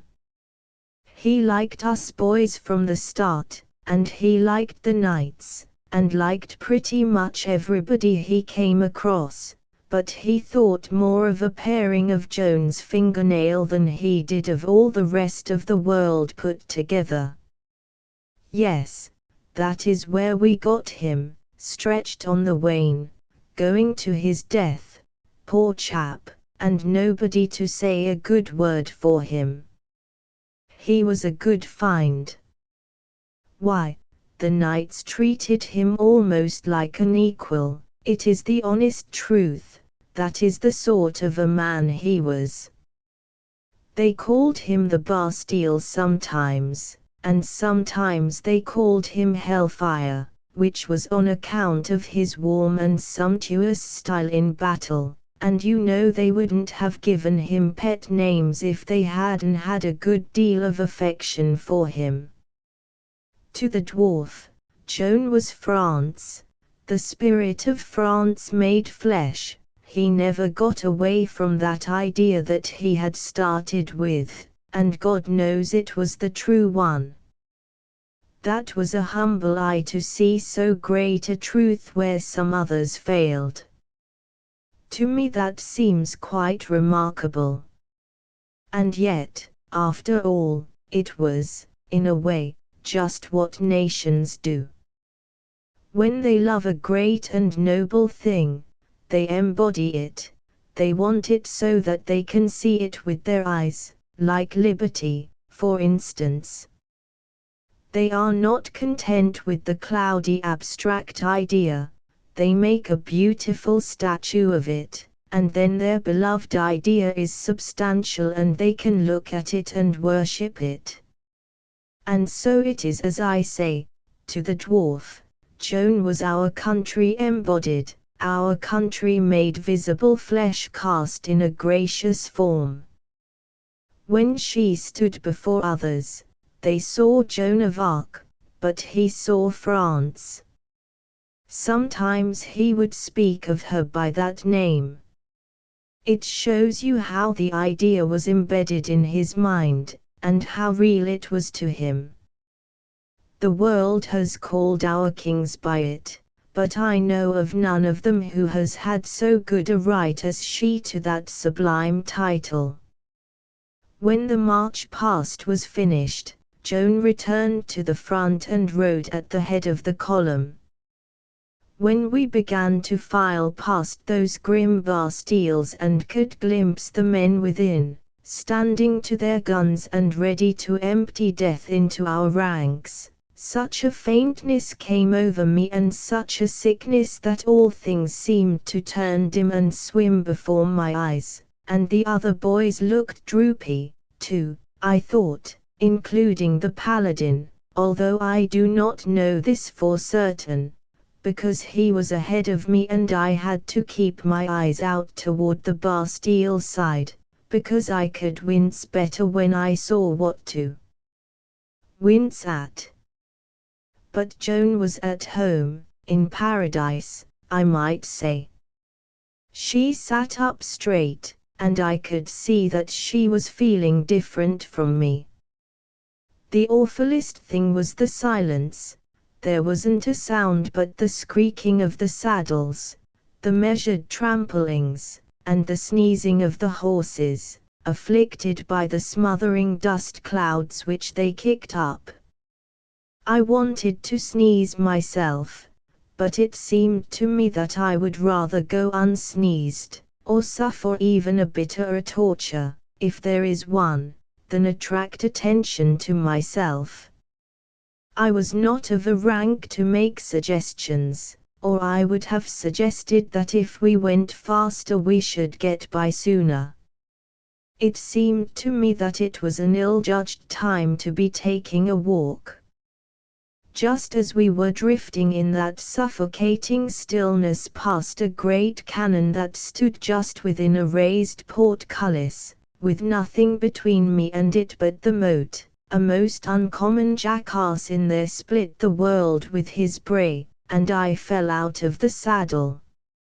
Sir Bertrand grabbed me as I went, which was well, for if I had gone to the ground in my armor I could not have gotten up again by myself.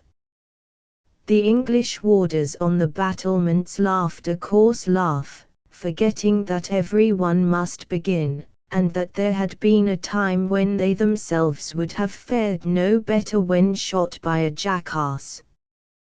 The English never uttered a challenge nor fired a shot. It was said afterward that when their men saw the maid riding at the front and saw how lovely she was, their eager courage cooled down in many cases and vanished in the rest, they feeling certain that the creature was not mortal, but the very child of Satan, and so the officers were prudent and did not try to make them fight. It was said also that some of the officers were affected by the same superstitious fears.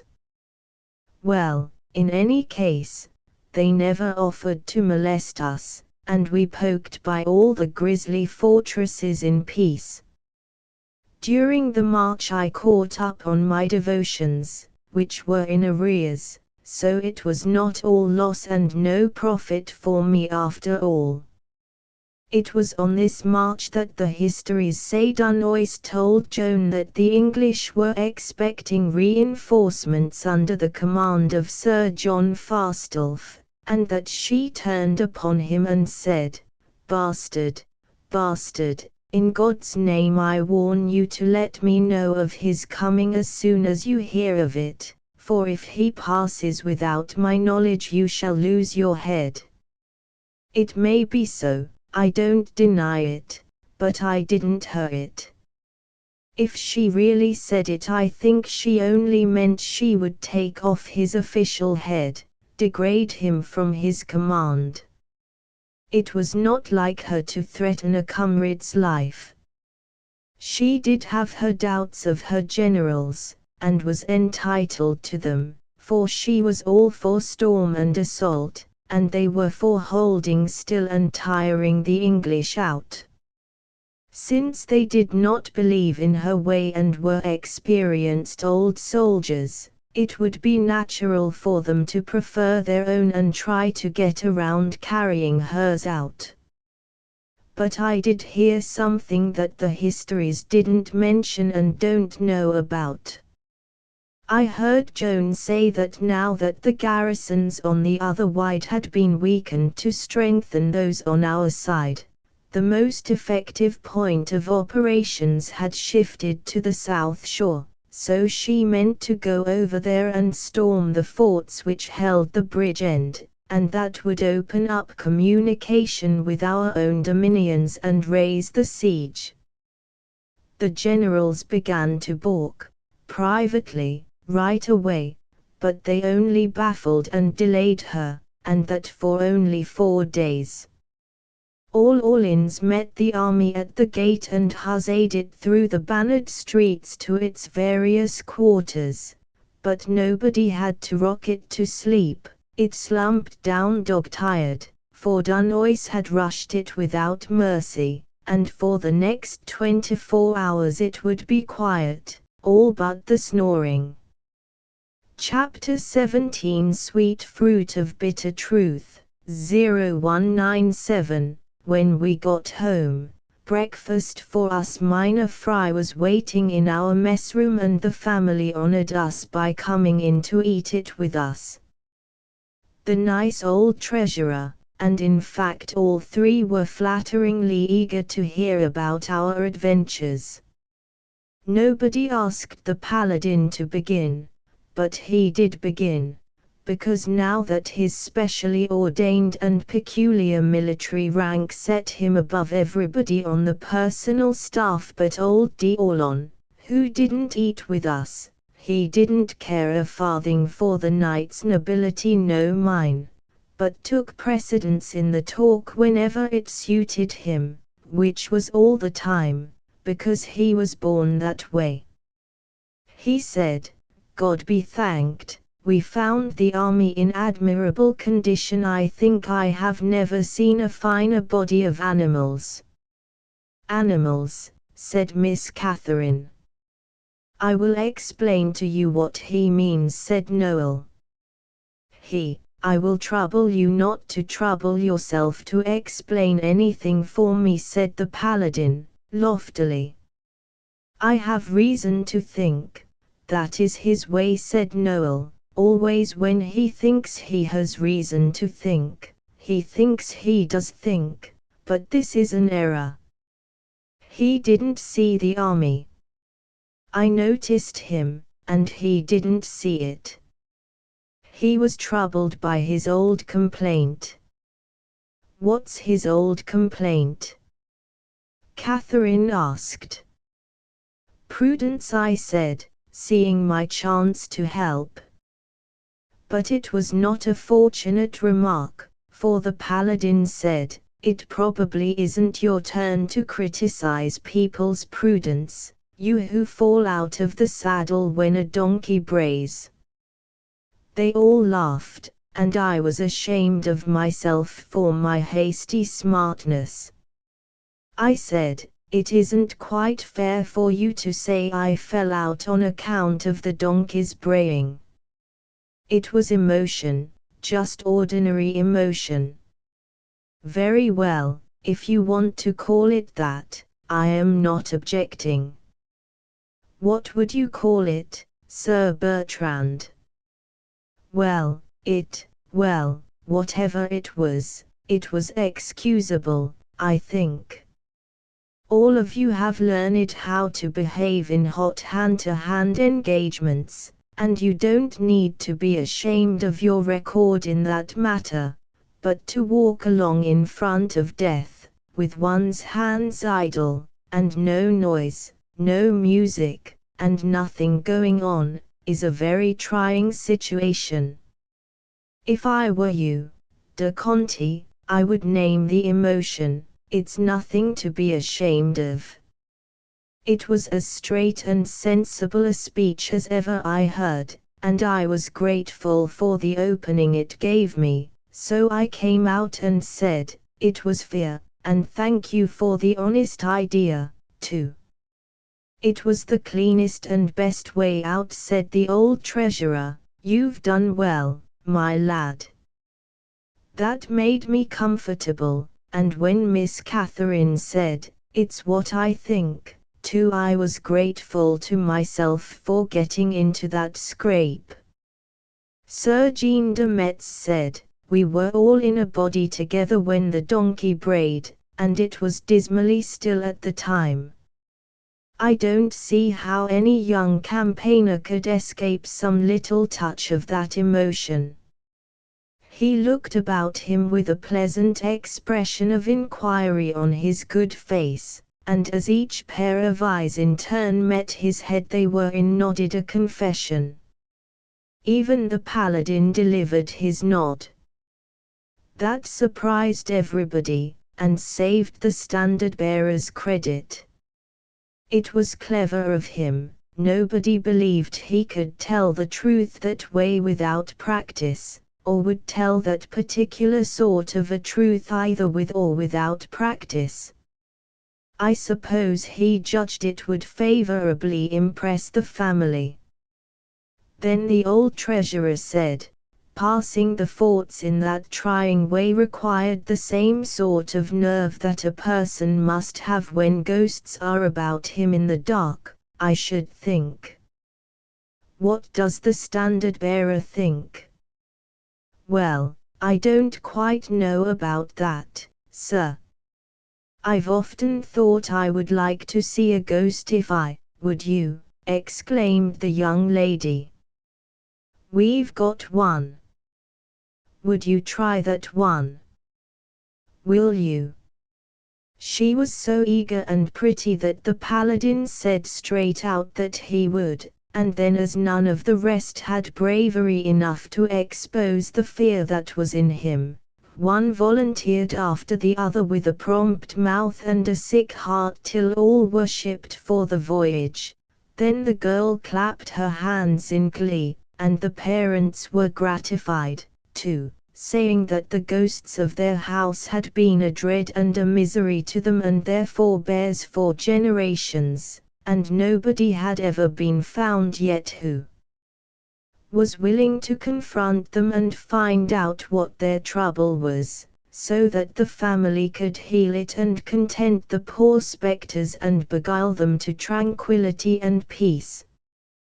Chapter 18 Joan's first battlefield. About noon I was chatting with Madame Boucher. Nothing was going on, all was quiet, when Catherine Boucher suddenly entered in great excitement, and said, "Fly, sir, fly." The maid was doing in her chair in my room, when she sprang up and cried out, "French blood is flowing, my arms, give me my arms." Her giant was on guard at the door, and he brought D'Orlon, who began to arm her, and I and the giant have been warning the staff. Fly, and stay by her, and if there really is a battle, keep her out of it, don't let her risk herself, there is no need, if the men know she is near and looking on, it is all that is necessary. Keep her out of the fight, don't fail of this. I started on a run, saying, sarcastically, for I was always fond of sarcasm, and it was said that I had a most neat gift that way. Oh, yes, nothing easier than that, I'll attend to it. At the furthest end of the house I met Joan, fully armed, hurrying toward the door, and she said, "Ah, French blood is being spilt, and you did not tell me." "Indeed I did not know it," I said. "There are no sounds of war, everything is quiet, Your Excellency."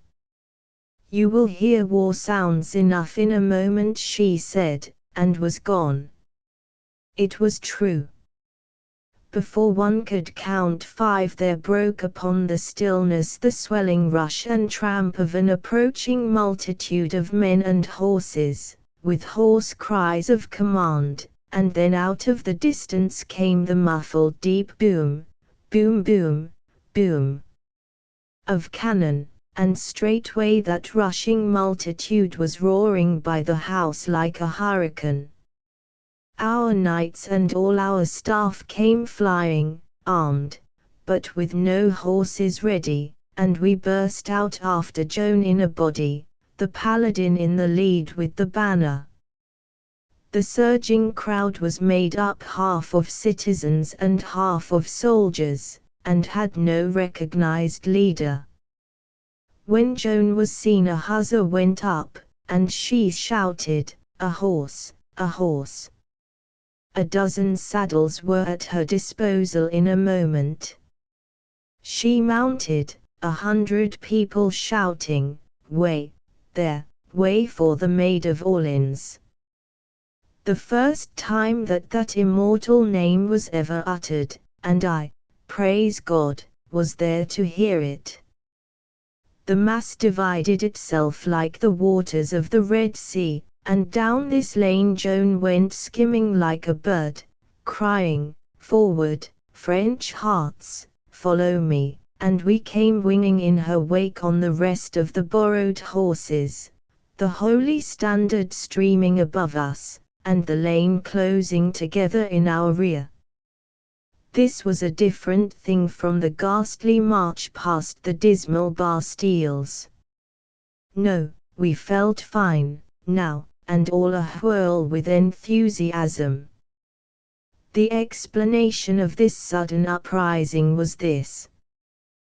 The city and the little garrison, so long hopeless and afraid, had gone wild over Joan's coming, and could no longer restrain their desire to get at the enemy, so, without orders from anybody, a few hundred soldiers and citizens had plunged out at the Burgundy Gate on a sudden impulse and made a charge on one of Lord Talbot's most formidable fortresses, St. Loup, and were getting the worst of it.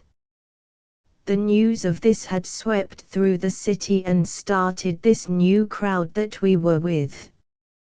As we poured out at the gate we met a force bringing in the wounded from the front. The sight moved Joan, and she said, "Ah, French blood, it makes my hair rise to see it." We were soon on the field, soon in the midst of the turmoil. Joan was seeing her first real battle, and so were we.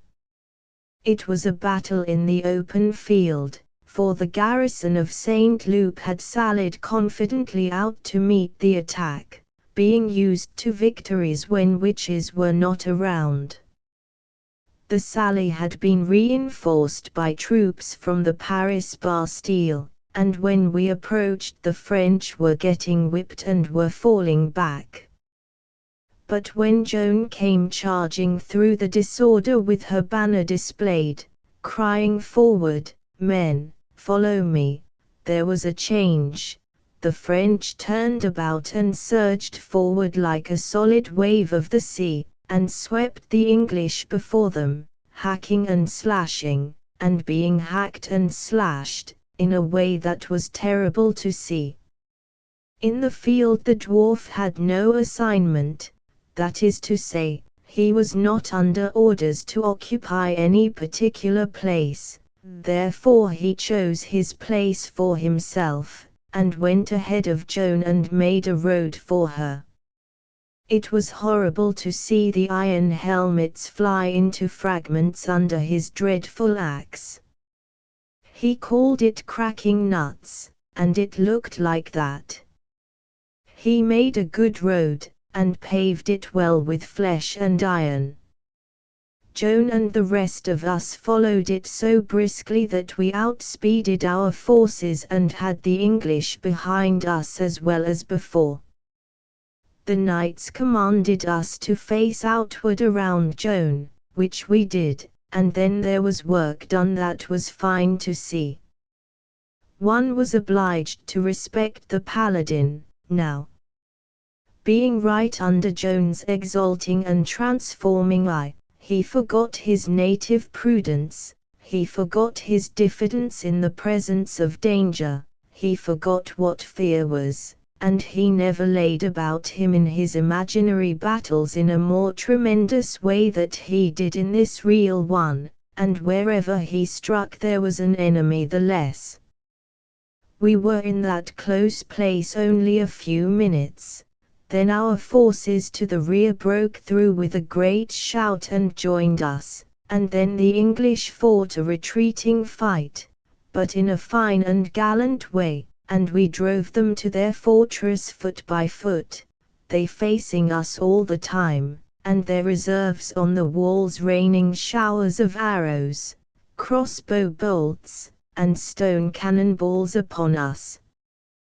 The bulk of the enemy got safely within the works and left us outside with piles of French and English dead and wounded for company, a sickening sight, an awful sight to us youngsters, for our little ambush fights in February had been in the night, and the blood and the mutilations and the dead faces were mercifully dim. Whereas we saw these things now for the first time in all their naked ghastliness. Now arrived Dunois from the city, and plunged through the battle on his foam-flecked horse and galloped up to Joan, saluting, and uttering handsome compliments as he came. He waved his hand toward the distant walls of the city, where a multitude of flags were flaunting gaily in the wind, and said the populace were up there observing her fortunate performance and rejoicing over it, and added that she and the forces would have a great reception now. Now. Hardly now, bastard. Not yet. Why not yet? Is there more to be done? More, bastard. We have but begun. We will take this fortress. Ah, you can't be serious. We can't take this place. Let me urge you not to make the attempt, it is too desperate. Let me order the forces back. Joan's heart was overflowing with the joys and enthusiasms of war, and it made her impatient to hear such talk. She cried out, "Bastard, bastard, will ye play always with these English? Now verily I tell you we will not budge until this place is ours. We will carry it by storm. Sound the charge. Ah, my general, waste no more time, man, let the bugles sound the assault." And we saw that strange deep light in her eye which we named the battle light, and learned to know so well in later fields. The martial notes pealed out, the troops answered with a yell, and down they came against that formidable work, whose outlines were lost in its own cannon smoke, and whose sides were spouting flame and thunder. We suffered repulse after repulse, but Joan was here and there and everywhere encouraging the men, and she kept them to their work. During 3 hours the tide ebbed and flowed and ebbed, but at last La Hire, who was now come, made a final and resistless charge, and the Bastille St. Loup was ours. We gutted it, taking all its stores and artillery, and then destroyed it. When all our host was shouting itself hoarse with rejoicings, and there went up a cry for the general, for they wanted to praise her and glorify her and do her homage for her victory, we had trouble to find her, and when we did find her, she was off by herself, sitting among a ruck of corpses, with her face in her hands, crying, for she was a young girl, you know, and her hero heart was a young girl's heart too, with the pity and the tenderness that are natural to it. She was thinking of the mothers of those dead friends and enemies. Among the prisoners were a number of priests, and Joan took these under her protection and saved their lives. It was urged that they were most probably combatants in disguise, but she said, as to that, how can any tell? They wear the livery of God, and if even one of these wears it rightfully, surely it were better that all the guilty should escape than that we have upon our hands the blood of that innocent man. I will lodge them where I lodge, and feed them, and send them away in safety. We marched back to the city with our crop of cannon and prisoners on view and our banners displayed. Here was the first substantial bit of war work the imprisoned people had seen in the 7 months that the siege had endured, the first chance they had had to rejoice over a French exploit. You may guess that they made good use of it. They and the bells went mad. Joan was their darling now, and the press of people struggling and shouldering each other to get a glimpse of her was so great that we could hardly push our way through the streets at all. Her new name had gone all about, and was on everybody's lips. The Holy Maid of Vaucouleurs was a forgotten title. The city had claimed her for its own, and she was the Maid of Orleans now. It is a happiness to me to remember that I heard that name the first time it was ever uttered. Between that first utterance and the last time it will be uttered on this earth, think how many mouldering ages will lie in that gap. The Boucher family welcomed her back as if she had been a child of the house, and saved from death against all hope or probability. They chided her for going into the battle and exposing herself to danger during all those hours.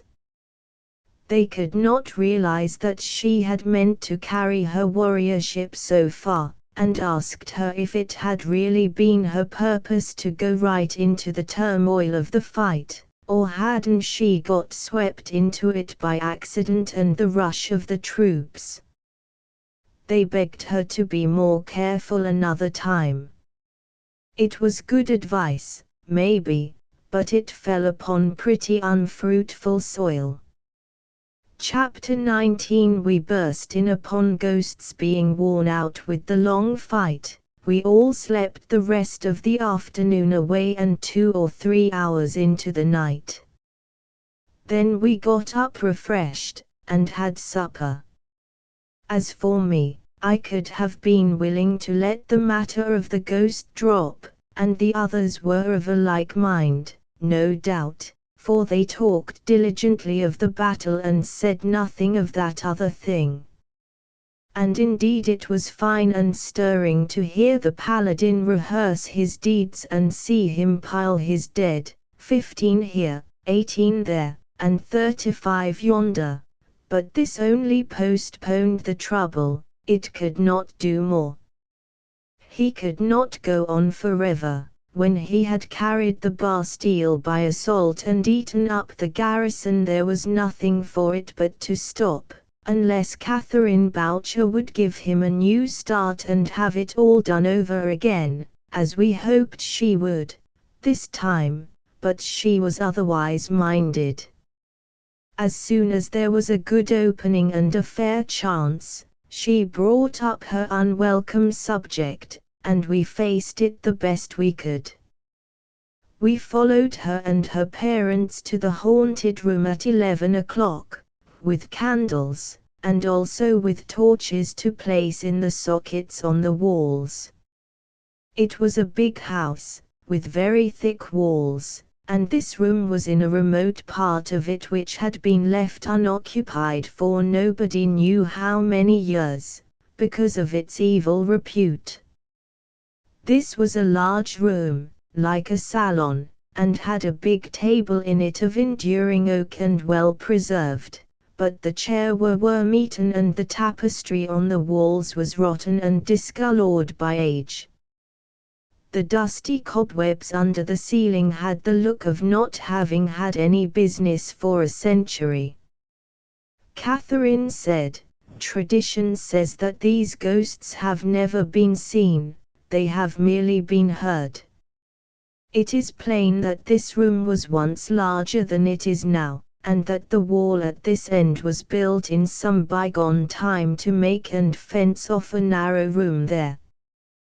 There is no communication anywhere with that narrow room, and if it exists, and of that there is no reasonable doubt, it has no light and no air, but is an absolute dungeon. Wait where you are, and take note of what happens." That was all. Then she and her parents left us. When their footfalls had died out in the distance down the empty stone corridors, an uncanny silence and solemnity ensued which was dismaler to me than the mute march past the Bastilles. We sat looking vacantly at each other, and it was easy to see that no one there was comfortable. The longer we sat so, the more deadly still that stillness got to be. And when the wind began to moan around the house presently, it made me sick and miserable, and I wished I had been brave enough to be a coward this time, for indeed it is no proper shame to be afraid of ghosts, seeing how helpless the living are in their hands. And then these ghosts were invisible, which made the matter the worse, as it seemed to me. They might be in the room with us at that moment, we could not know. I felt airy touches on my shoulders and my hair, and I shrank from them and cringed, and was not ashamed to show this fear, for I saw the others doing the like, and knew that they were feeling those faint contacts too. As this went on, oh, eternities it seemed. The time dragged so drearily, all those faces became as wax, and I seemed sitting with a congress of the dead. At last, faint and far and weird and slow, came a boom, boom, boom. A distant bell tolling midnight. When the last stroke died, that depressing stillness followed again, and as before I was staring at those waxen faces and feeling those airy touches on my hair and my shoulders once more. 1 minute, 2 minutes, 3 minutes of this, then we heard a long deep groan, and everybody sprang up and stood, with his legs quaking. It came from that little dungeon. There was a pause. Then we heard muffled sobbings, mixed with pitiful ejaculations. Then there was a second voice, low and not distinct, and the one seemed trying to comfort the other, and so the two voices went on, with moanings, and soft sobbings, and, the tones were so full of compassion and sorry and despair. Indeed, it made one's heart sore to hear it. But those sounds were so real and so human and so moving that the idea of ghosts passed straight out of our minds, and Sir Jean de Metz spoke out and said, "Come, we will smash that wall and set those poor captives free. Here, with your axe." The dwarf jumped forward, swinging his great axe with both hands, and others sprang for torches and brought them. Bang, whang, slam, smash went the ancient bricks, and there was a hole an ox could pass through. We plunged within and held up the torches. Nothing there but vacancy. On the floor lay a rusty sword and a rotten fan. Now you know all that I know. Take the pathetic relics, and weave about them the romance of the dungeon's long-vanished inmates as best you can. Chapter 20 Joan makes cowards brave victors. 0213. The next day Joan wanted to go against the enemy again, but it was the feast of the Ascension, and the Holy Council of Bandit Generals were too pious to be willing to profane it with bloodshed. But privately they profaned it with plottings, a sort of industry just in their line. They decided to do the only thing proper to do now in the new circumstances of the case, feign an attack on the most important Bastille on the Orleans side, and then, if the English weakened the far more important fortresses on the other side of the river, to come to its help, cross in force and capture those works. This would give them the bridge and free communication with the Solent, which was French territory. They decided to keep this latter part of the program secret from Joan. Joan intruded and took them by surprise. She asked them what they were about and what they had resolved upon. They said they had resolved to attack the most important of the English bastilles on the Orleans side next morning, and there the spokesman stopped. Joan said, "Well, go on. There is nothing more. That is all. Am I to believe this? That is to say, am I to believe that you have lost your wits?" She turned to Dunois, and said, "Bastard, you have sense, answer me this, if this attack is made and the Bastille taken, how much better off would we be than we are now?" The bastard hesitated, and then began some rambling talk not quite germane to the question. Joan interrupted him and said, "That will not do, good bastard. You have answered. Since the bastard is not able to mention any advantage to be gained by taking that Bastille and stopping there, it is not likely that any of you could better the matter. You waste much time here in inventing plans that lead to nothing, and making delays that are a damage. Are you concealing something from me? Bastard, this council has a general plan, I take it, without going into details. What is it? It is the same it was in the beginning, 7 months ago, to get provisions for a long siege, then sit down and tire the English out. In the name of God. As if 7 months was not enough, you want to provide for a year of it. Now ye shall drop these pusillanimous dreams, the English shall go in 3 days. Several exclaimed, "Ah, General, General, be prudent. Be prudent and starve. Do ye call that war? I tell you this, if you do not already know it, the new circumstances have changed the face of matters. The true point of attack has shifted, it is on the other side of the river now. One must take the fortifications that command the bridge. The English know that if we are not fools and cowards we will try to do that. They are grateful for your piety in wasting this day.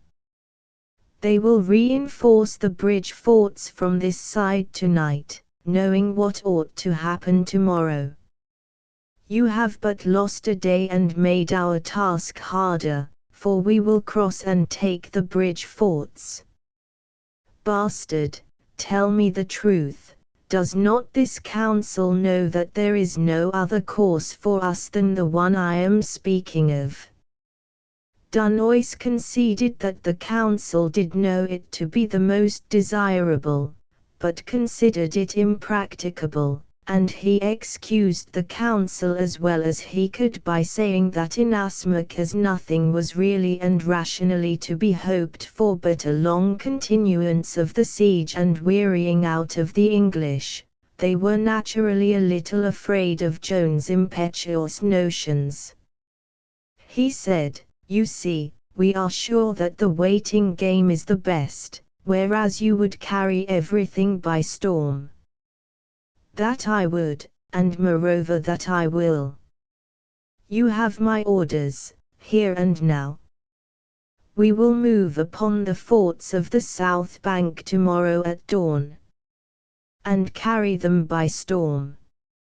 "Yes, carry them by storm." La Hire came clanking in, and heard the last remark. He cried out, "By my baton, that is the music I love to hear." "Yes, that is the right time and the beautiful words, my general, we will carry them by storm." He saluted in his large way and came up and shook Joan by the hand. Some member of the council was heard to say, "It follows, then, that we must begin with the Bastille St. John, and that will give the English time to—" Joan turned and said, "Give yourselves no uneasiness about the Bastille St. John. The English will know enough to retire from it and fall back on the bridge bastilles when they see us coming." She added, with a touch of sarcasm, "Even a war council would know enough to do that itself." Then she took her leave. La Hire made this general remark to the council, "She is a child, and that is all ye seem to see.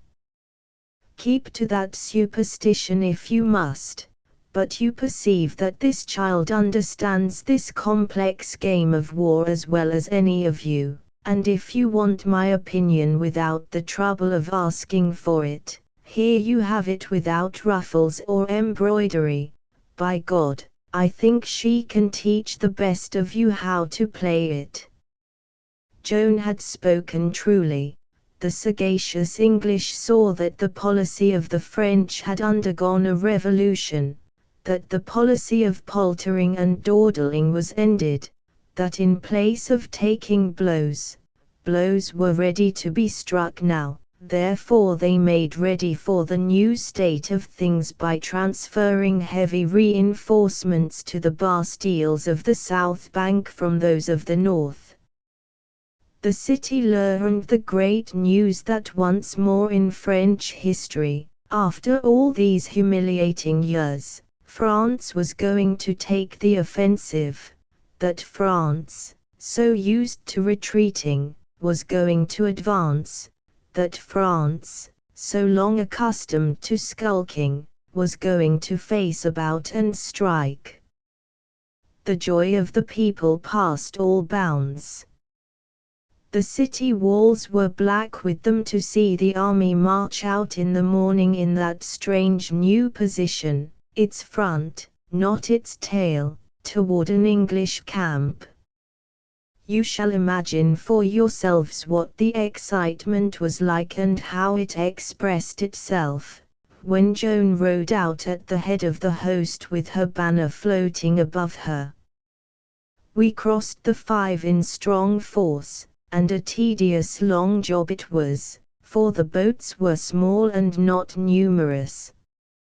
Our landing on the island of St. Ainan was not disputed.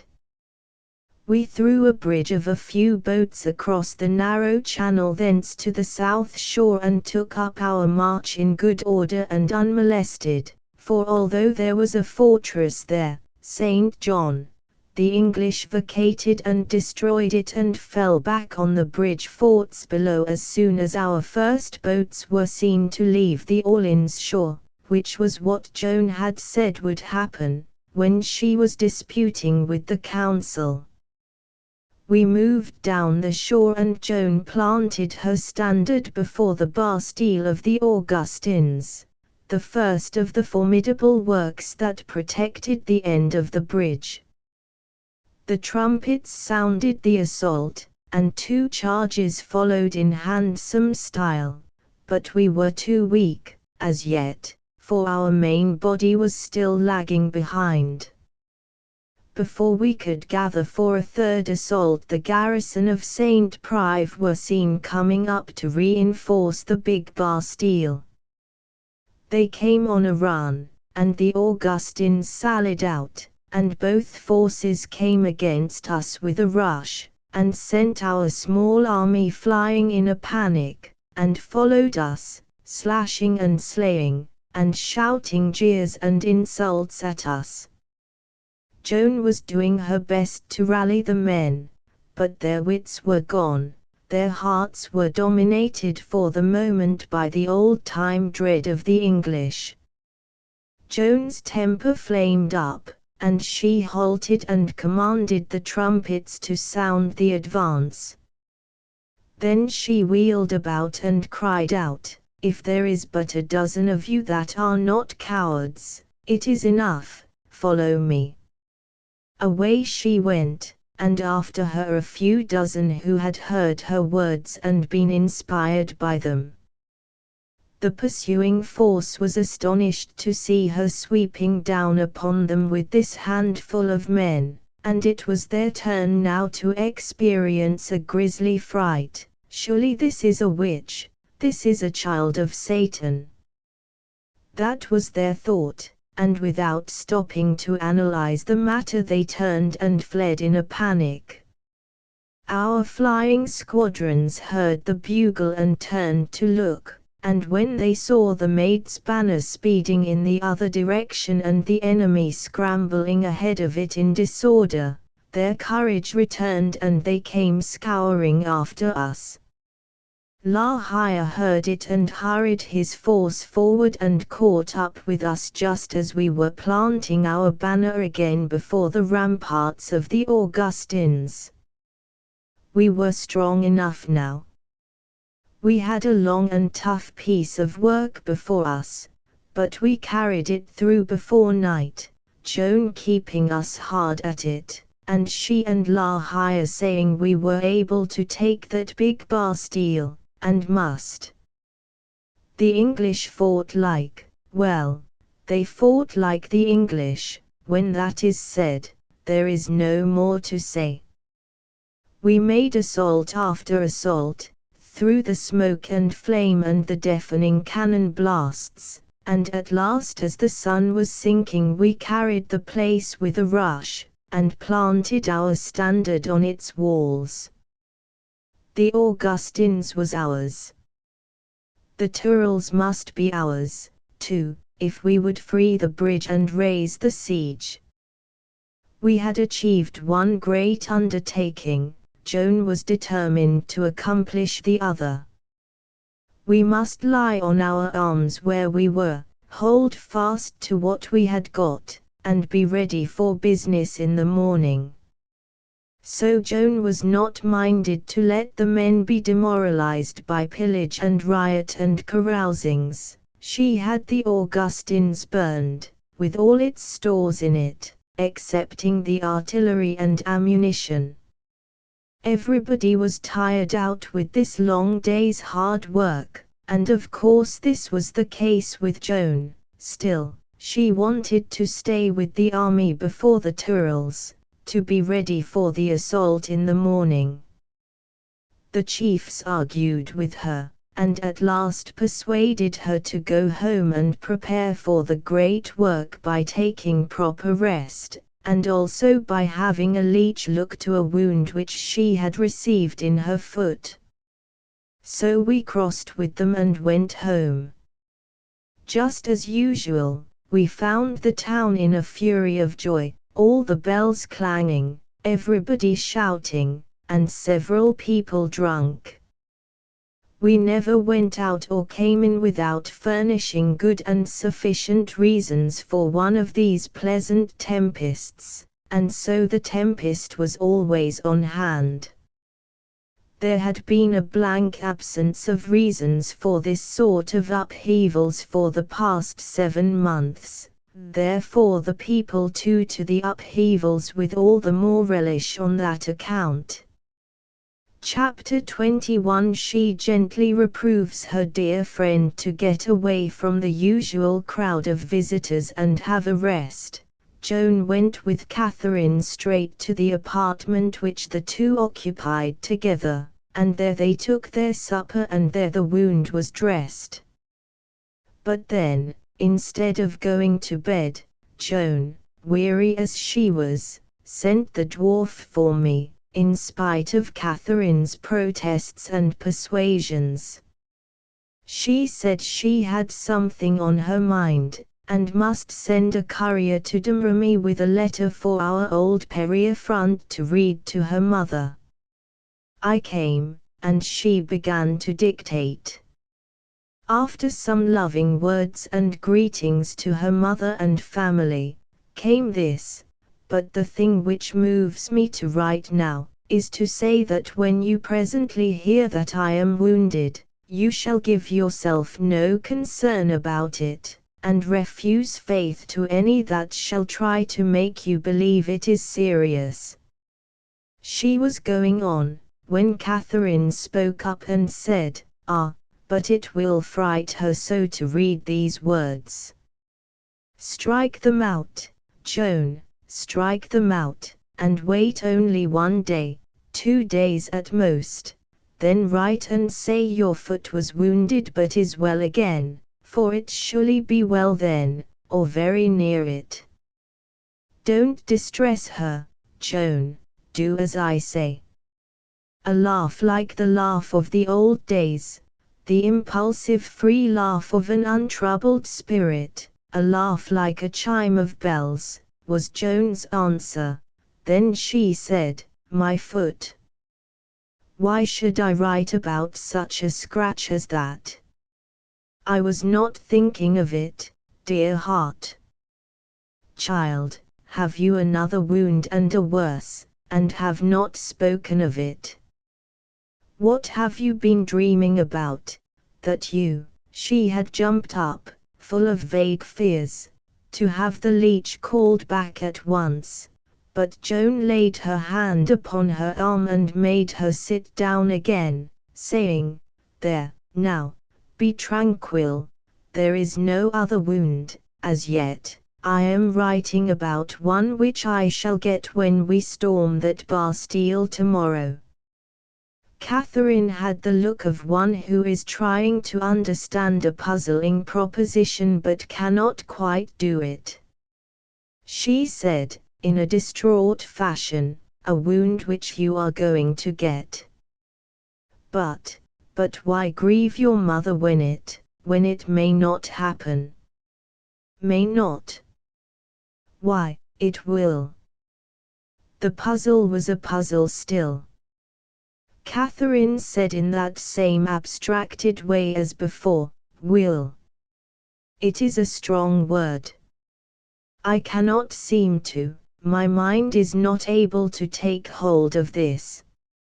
Oh, Joan, such a presentiment is a dreadful thing, it takes one's peace and courage all away.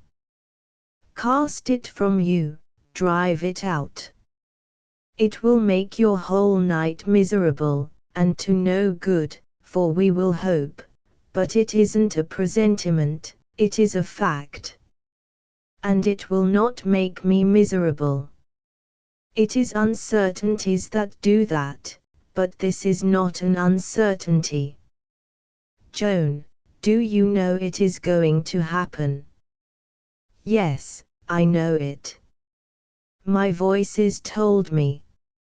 Ah, said Catherine, resignedly, if they told you, but are you sure it was they, quite sure? Yes, quite. It will happen, there is no doubt. It is dreadful. Since when have you known it? Since, I think it is several weeks. Joan turned to me. Louis, you will remember. How long is it? Your Excellency spoke of it first to the king, in Chin, and I answered, that was as much as 7 weeks ago. You spoke of it again the 20th of April, and also the 22d, 2 weeks ago, as I see by my record here. These marvels disturbed Catherine profoundly, but I had long ceased to be surprised at them. One can get used to anything in this world. Catherine said, and it is to happen tomorrow, always tomorrow. Is it the same date always? There has been no mistake, and no confusion.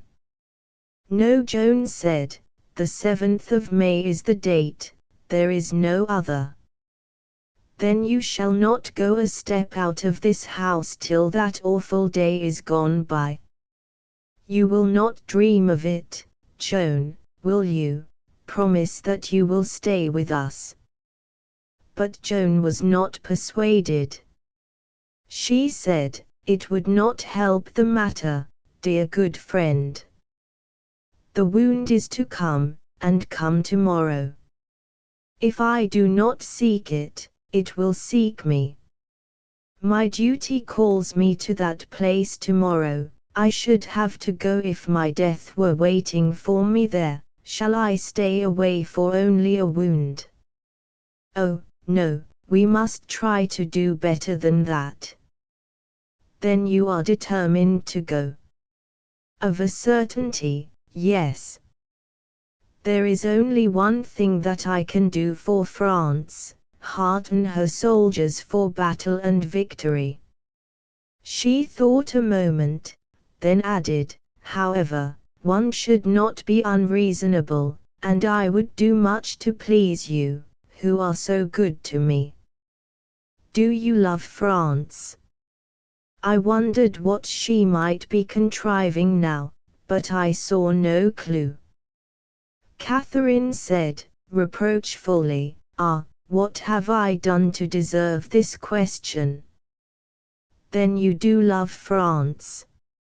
I had not doubted it, dear. Do not be hurt, but answer me, have you ever told a lie? In my life I have not willfully told a lie, fibs, but no lies. That is sufficient. You love France and do not tell lies, therefore I will trust you. I will go or I will stay, as you shall decide. Oh, I thank you from my heart, Joan. How good and dear it is of you to do this for me. Oh, you shall stay, and not go.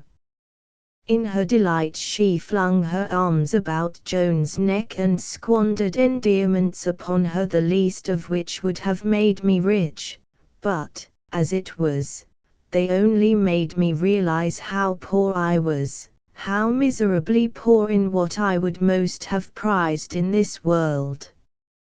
Joan said, then you will send word to my headquarters that I am not going. Oh, gladly. Leave that to me. It is good of you.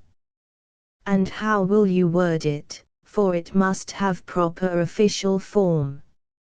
Shall I word it for you?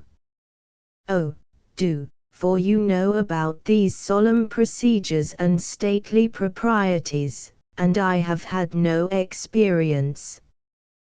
Then word it like this, the Chief of Staff is commanded to make known to the King's forces in garrison and in the field, that the General-in-Chief of the armies of France will not face the English on the morrow, she being afraid she may get hurt.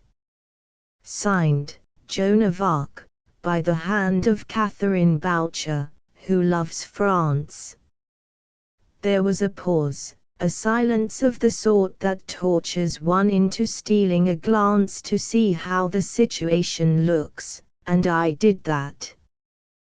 There was a loving smile on Joan's face, but the color was mounting in crimson waves into Catherine's, and her lips were quivering and the tears gathering.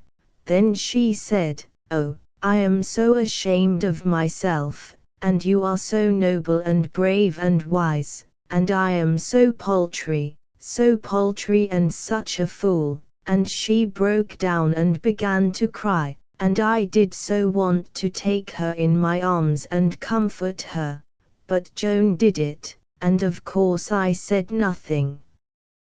Joan did it well, and most sweetly and tenderly, but I could have done it as well, though I knew it would be foolish and out of place to suggest such a thing, and might make an awkwardness, too, and be embarrassing to us all, so I did not offer, and I hope I did right and for the best, though I could not know, and was many times tortured with doubts afterward as having perhaps let a chance pass which might have changed all my life and made it happier and more beautiful than, alas, it turned out to be.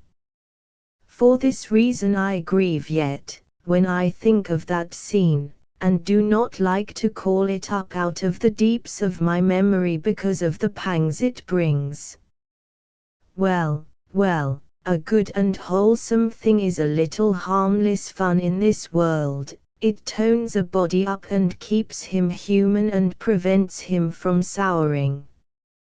To set that little trap for Catherine was as good and effective a way as any to show her what a grotesque thing she was asking of Joan.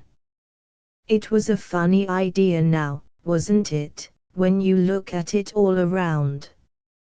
Even Catherine dried up her tears and laughed when she thought of the English getting hold of the French commander-in-chief's reason for staying out of a battle.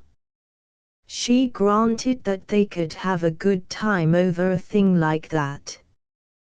We got to work on the letter again, and of course did not have to strike out the passage about the wound. Joan was in fine spirits, but when she got to sending messages to this, that, and the other playmate and friend, it brought our village and the fairy tree and the flowery plain and the browsing sheep and all the peaceful beauty of our old humble home place back, and the familiar names began to tremble on her lips, and when she got to how meet and little Menget it was no use. Her voice broke and she couldn't go on. She waited a moment, then said, "Give them my love, my warm love, my deep love, oh, out of my heart of hearts. I shall never see our home any more." Now came Pasquerel, Joan's confessor, and introduced a gallant knight, the Sire de Ray, who had been sent with a message. He said he was instructed to say that the council had decided that enough had been done for the present, that it would be safest and best to be content with what God had already done, that the city was now well victualled and able to stand a long siege, that the wise course must necessarily be to withdraw the troops from the other side of the river and resume the defensive. Therefore they had decided accordingly. "The incurable cowards!" exclaimed Joan. "So it was to get me away from my men that they pretended so much solicitude about my fatigue. Take this message back, not to the council, I have no speeches for those disguised ladies' maids, but to the bastard and la hire, who are men. Tell them the army is to remain where it is, and I hold them responsible if this command miscarries. And say the offensive will be resumed in the morning. You may go, good sir. Then she said to her priest, Rise early, and be by me all the day. There will be much work on my hands, and I shall be hurt between my neck and my shoulder. Chapter 22. The fate of France decided. We were up at dawn, and after Mass we started. In the hall we met the master of the house, who was grieved, good man, to see Joan going breakfastless to such a day's work, and begged her to wait and eat, but she couldn't afford the time, that is to say, she couldn't afford the patience, she being in such a blaze of anxiety to get at that last remaining Bastille which stood between her and the completion of the first great step in the rescue and redemption of France. Boucher put in another plea, but think, we poor beleaguered citizens who have hardly known the flavor of fish for these many months, have spoil of that sort again, and we owe it to you. There's a noble shad for breakfast, wait, be persuaded. Joan said, Oh, there's going to be fish in plenty, when this day's work is done the whole river front will be yours to do as you please with. Ah, your Excellency will do well, that I know, but we don't require quite that much, even of you, you shall have a month for it in place of a day. Now be beguiled, wait and eat. There's a saying that he that would cross a river twice in the same day in a boat, will do well to eat fish for luck, lest he have an accident. That doesn't fit my case, for today I cross but once in a boat. Oh, don't say that. Aren't you coming back to us? Yes, but not in a boat. How, then? By the bridge. Listen to that, by the bridge. Now stop this jesting, dear General, and do as I would have done you. It's a noble fish. Be good then, and save me some for supper, and I will bring one of those Englishmen with me and he shall have his share.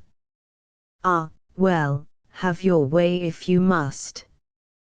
But he that fasts must attempt but little and stop early. When shall you be back? When we've raised the siege of Orleans. Forward. We were off. The streets were full of citizens and of groups and squads of soldiers, but the spectacle was melancholy. There was not a smile anywhere, but only universal gloom. It was as if some vast calamity had smitten all hope and cheer dead. We were not used to this, and were astonished. But when they saw the maid, there was an immediate stir, and the eager question flew from mouth to mouth. Where is she going? Whither is she bound? Joan heard it, and called out, Whither would ye suppose? I am going to take the Tourelles. It would not be possible for any to describe how those few words turned that morning into joy, into exultation, into frenzy, and how a storm of huzzas burst out and swept down the streets in every direction and woke those corpse-like multitudes to vivid life and action and turmoil in a moment. The soldiers broke from the crowd and came flocking to our standard, and many of the citizens ran and got pikes and halberds and joined us. As we moved on, Our numbers increased steadily, and the hurrahing continued. Yes, we moved through a solid cloud of noise, as you may say, and all the windows on both sides contributed to it, for they were filled with excited people. You see, the council had closed the Burgundy gate and placed a strong force there, under that stout soldier Raoul de Gaucourt, Bailly of Orleans, with orders to prevent Joan from getting out and resuming the attack on the Tourelles, and this shameful thing had plunged the city into sorrow and despair. But that feeling was gone now. They believed the Maid was a match for the council, and they were right. When we reached the gate, Joan told Gaucourt to open it and let her pass. He said it would be impossible to do this, for his orders were from the council and were strict. Joan said, "There is no authority above mine but the king's. If you have an order from the king, produce it. I cannot claim to have an order from him, General." "Then make way, or take the consequences." He began to argue the case, for he was like the rest of the tribe, always ready to fight with words, not acts. But in the midst of his gabble Joan interrupted with the terse order, "Charge." We came with a rush, and brief work we made of that small job. It was good to see the Bailly's surprise. He was not used to this unsentimental promptness. He said afterward that he was cut off in the midst of what he was saying, in the midst of an argument by which he could have proved that he could not let Joan pass, an argument which Joan could not have answered. "Still, it appears she did answer it," said the person he was talking to. We swung through the gate in great style, with a vast accession of noise, the most of which was laughter, and soon our van was over the river and moving down against the Tourelles. First we must take a supporting work called a boulevard, and which was otherwise nameless, before we could assault the great Bastille. Its rear communicated with the Bastille by a drawbridge, under which ran a swift and deep strip of the Loire. The boulevard was strong, and Dunois doubted our ability to take it, but Joan had no such doubt. She pounded it with artillery all the forenoon, then about noon she ordered an assault and led it herself. We poured into the fosse through the smoke and a tempest of missiles, and Joan, shouting encouragements to her men, started to climb a scaling ladder, when that misfortune happened which we knew was to happen. The iron bolt from an arquebus struck between her neck and her shoulder, and tore its way down through her armor. When she felt the sharp pain and saw her blood gushing over her breast, she was frightened, poor girl, and as she sank to the ground she began to cry bitterly. The English sent up a glad shout and came surging down in strong force to take her, and then for a few minutes the might of both adversaries was concentrated upon that spot.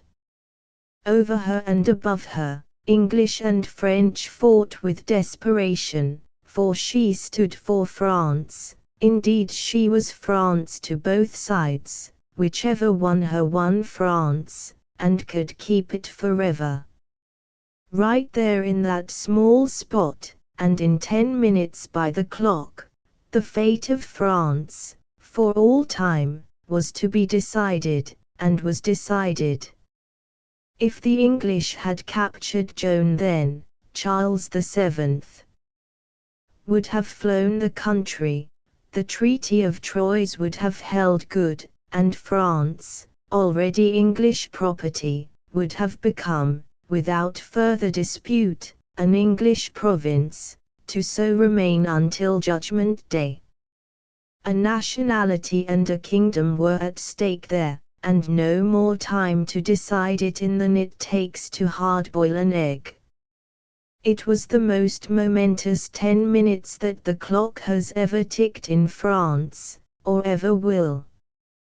Whenever you read in histories about hours or days or weeks in which the fate of one or another nation hung in the balance, do not you fail to remember, nor your French hearts to beat the quicker for the remembrance, the 10 minutes that France, called otherwise Joan of Arc, lay bleeding in the fosse that day, with 2 nations struggling over her for her possession.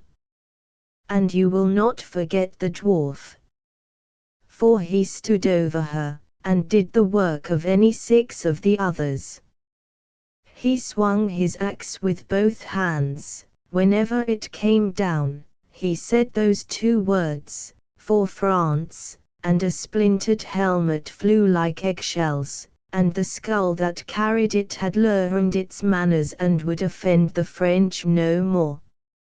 He piled a bulwark of iron-clad dead in front of him and fought from behind it, and at last when the victory was ours we closed about him, shielding him, and he ran up a ladder with Joan as easily as another man would carry a child, and bore her out of the battle, a great crowd following and anxious, for she was drenched with blood to her feet, half of it her own and the other half English, for bodies had fallen across her as she lay and had poured their red life streams over her. One couldn't see the white armor now, with that awful dressing over it. The iron bolt was still in the wound. Some say it projected out behind the shoulder. It may be, I did not wish to see, and did not try to. It was pulled out, and the pain made Joan cry again, poor thing. Some say she pulled it out herself because others refused, saying they could not bear to hurt her. As to this I do not know. I only know it was pulled out, and that the wound was treated with oil and properly dressed. Joan lay on the grass, weak and suffering, hour after hour, but still insisting that the fight go on. Which it did, but not to much purpose, for it was only under her eye that men were heroes and not afraid. They were like the paladin. I think he was afraid of his shadow, I mean in the afternoon, when it was very big and long, but when he was under Joan's eye and the inspiration of her great spirit, what was he afraid of? Nothing in this world, and that is just the truth. Toward night Dunois gave it up. Joan heard the bugles. "What?" she cried. Sounding the retreat. Her wound was forgotten in a moment.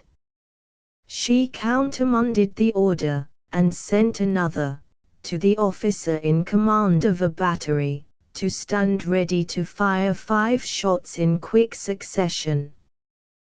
This was a signal to the force on the Orleans side of the river under La Hire, who was not, as some of the histories say, with us. It was to be given whenever Joan should feel sure the boulevard was about to fall into her hands. Then that force must make a counter-attack on the Tourelles by way of the bridge. Joan mounted her horse now, with her staff about her, and when our people saw us coming they raised a great shout, and were at once eager for another assault on the boulevard. Joan rode straight to the fosse where she had received her wound, and standing there in the rain of bolts and arrows, she ordered the paladin to let her long standard blow free, and to note when its fringes should touch the fortress. Presently he said, "It touches." "Now," Then said Joan to the waiting battalions, "The place is yours, enter in. Bugles, sound the assault. Now, then, all together, go." And go it was. You never saw anything like it. We swarmed up the ladders and over the battlements like a wave, and the place was our property. Why, one might live 1,000 years and never see so gorgeous a thing as that again. There, hand to hand, we fought like wild beasts, for there was no give up to those English. There was no way to convince one of those people but to kill him, and even then he doubted. At least so it was thought, in those days, and maintained by many. We were busy and never heard the 5 cannon shots fired, but they were fired a moment after Joan had ordered the assault, and so, while we were hammering and being hammered in the smaller fortress, the reserve on the Orleans side poured across the bridge and attacked the Tourelles from that side.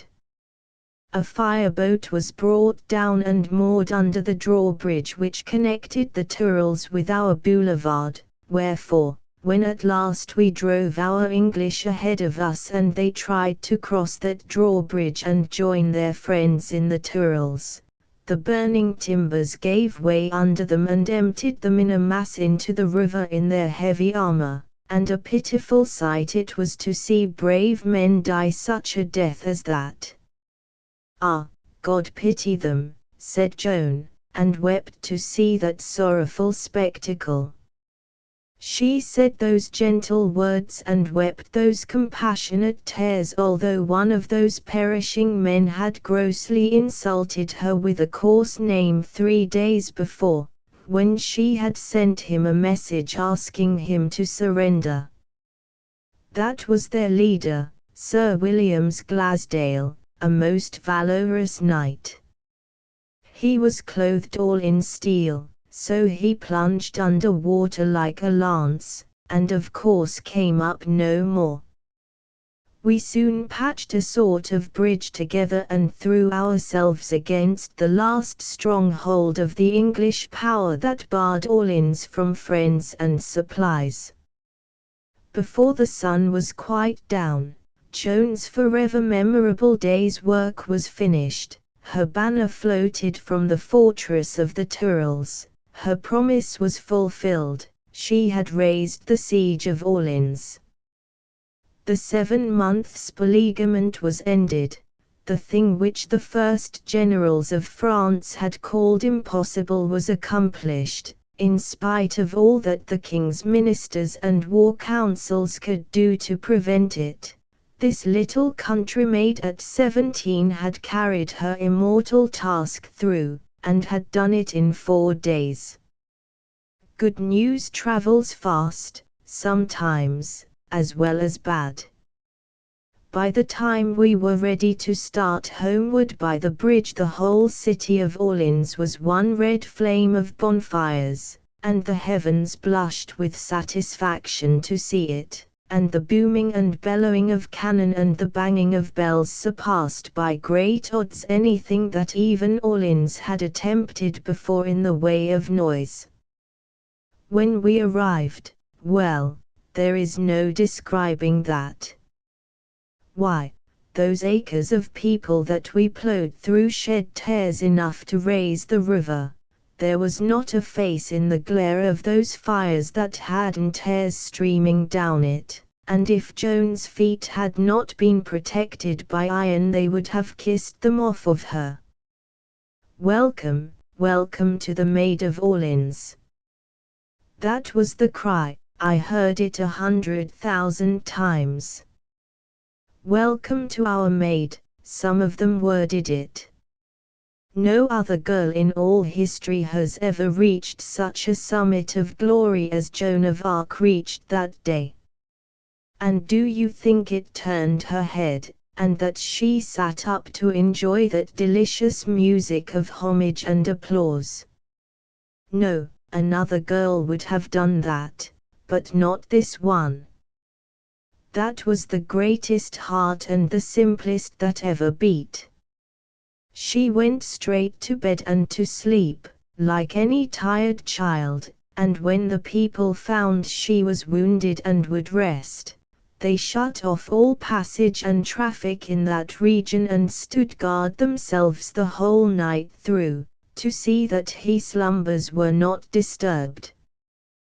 They said, "She has given us peace, she shall have peace herself." All knew that that region would be empty of English next day, and all said that neither the present citizens nor their posterity would ever cease to hold that day sacred to the memory of Joan of Arc. That word has been true for more than 60 years, it will continue so always. Orleans will never forget the 8th of May, nor ever fail to celebrate it. It is Joan of Arc's day, and holy. 1. It is still celebrated every year with civic and military pomps and solemnities. Translator. Chapter 23 Joan inspires the tawdry king. 0229. In the earliest dawn of morning, Talbot and his English forces evacuated their bastilles and marched away, not stopping to burn, destroy, or carry off anything, but leaving their fortresses just as they were, provisioned, armed, and equipped for a long siege. It was difficult for the people to believe that this great thing had really happened, that they were actually free once more, and might go and come through any gate they pleased, with none to molest or forbid, that the terrible Talbot, that scourge of the French, that man whose mere name had been able to annul the effectiveness of French armies, was gone, vanished, retreating, driven away by a girl. The city emptied itself. Out of every gate the crowds poured. They swarmed about the English bastilles like an invasion of ants, but noisier than those creatures, and carried off the artillery and stores, then turned all those dozen fortresses into monster bonfires, imitation volcanoes whose lofty columns of thick smoke seemed supporting the arch of the sky. The delight of the children took another form. To some of the younger ones 7 months was a sort of lifetime. They had forgotten what grass was like, and the velvety green meadows seemed paradise to their surprised and happy eyes after the long habit of seeing nothing but dirty lanes and streets. It was a wonder to them, those spacious reaches of open country to run and dance and tumble and frolic in, after their dull and joyless captivity. So they scampered far and wide over the fair regions on both sides of the river, and came back at eventide weary, but laden with flowers and flushed with new health drawn from the fresh country air and the vigorous exercise. After the burnings, the grown folk followed Joan from church to church and put in the day in thanksgivings for the city's deliverance, and at night they feted her and her generals and illuminated the town, and high and low gave themselves up to festivities and rejoicings. By the time the populace were fairly in bed, toward dawn, we were in the saddle and away toward Tours to report to the king. That was a march which would have turned anyone's head but Joan's. We moved between emotional ranks of grateful country people all the way. They crowded about Joan to touch her feet, her horse, her armor, and they even knelt in the road and kissed her horse's hoof prints. The land was full of her praises. The most illustrious chiefs of the church wrote to the king extolling the maid, comparing her to the saints and heroes of the Bible, and warning him not to let unbelief, ingratitude, or other injustice hinder or impair the divine help sent through her. One might think there was a touch of prophecy in that, and we will let it go at that, but to my mind it had its inspiration in those great men's accurate knowledge of the king's trivial and treacherous character. The king had come to Tours to meet Joan. At the present day this poor thing is called Charles the Victorious, on account of victories which other people won for him, but in our time we had a private name for him which described him better, and was sanctified to him by personal deserving, Charles the Base.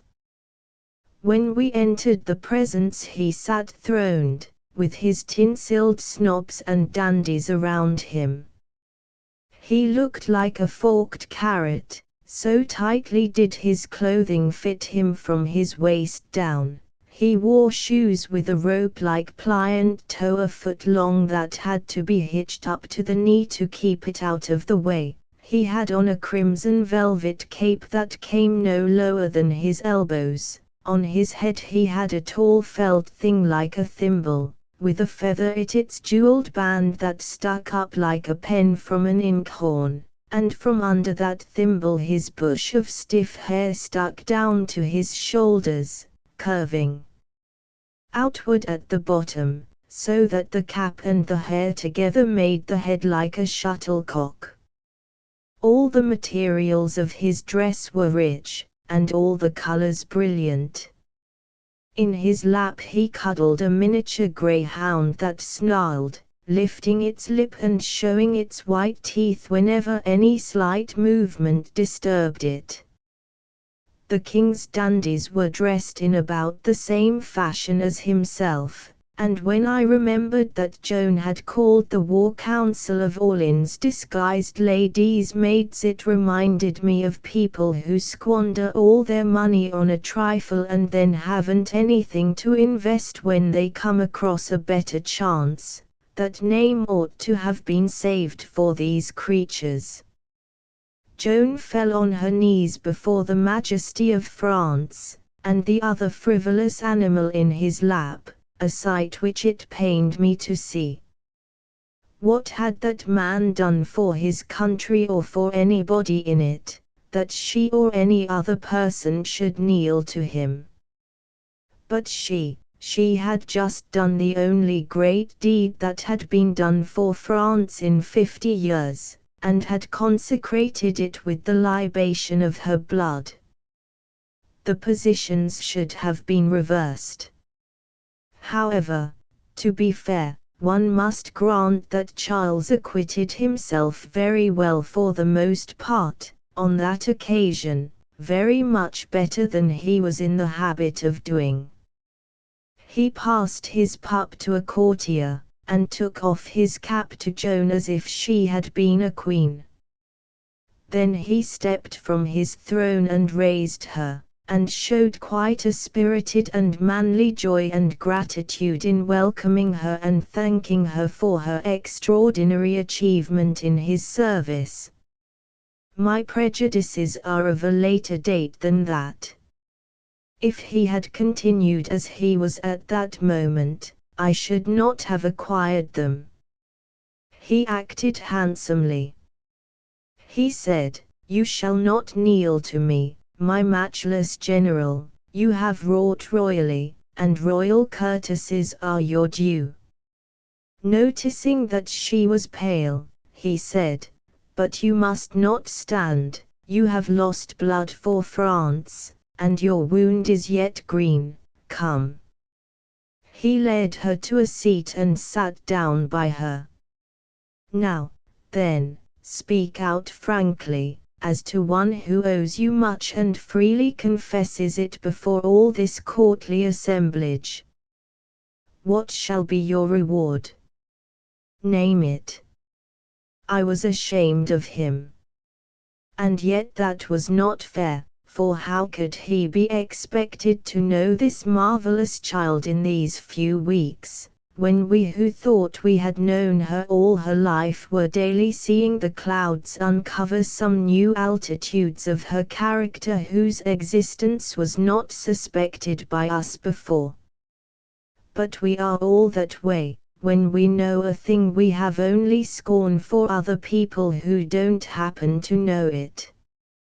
And I was ashamed of these courtiers, too, for the way they licked their chops, so to speak, as envying Joan her great chance, they not knowing her any better than the king did. A blush began to rise in Joan's cheeks at the thought that she was working for her country for pay, and she dropped her head and tried to hide her face, as girls always do when they find themselves blushing. No one knows why they do, but they do, and the more they blush the more they fail to get reconciled to it, and the more they can't bear to have people look at them when they are doing it.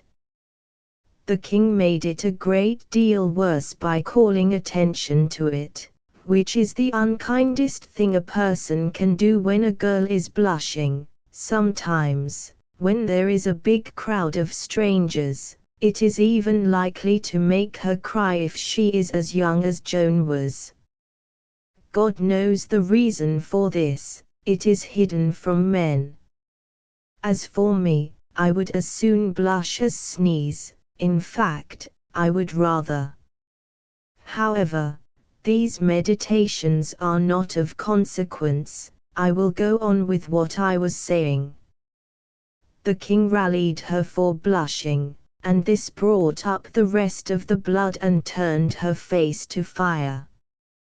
Then he was sorry, seeing what he had done, and tried to make her comfortable by saying the blush was exceeding becoming to her and not to mind it, which caused even the dog to notice it now, so of course the red in Joan's face turned to purple, and the tears overflowed and ran down.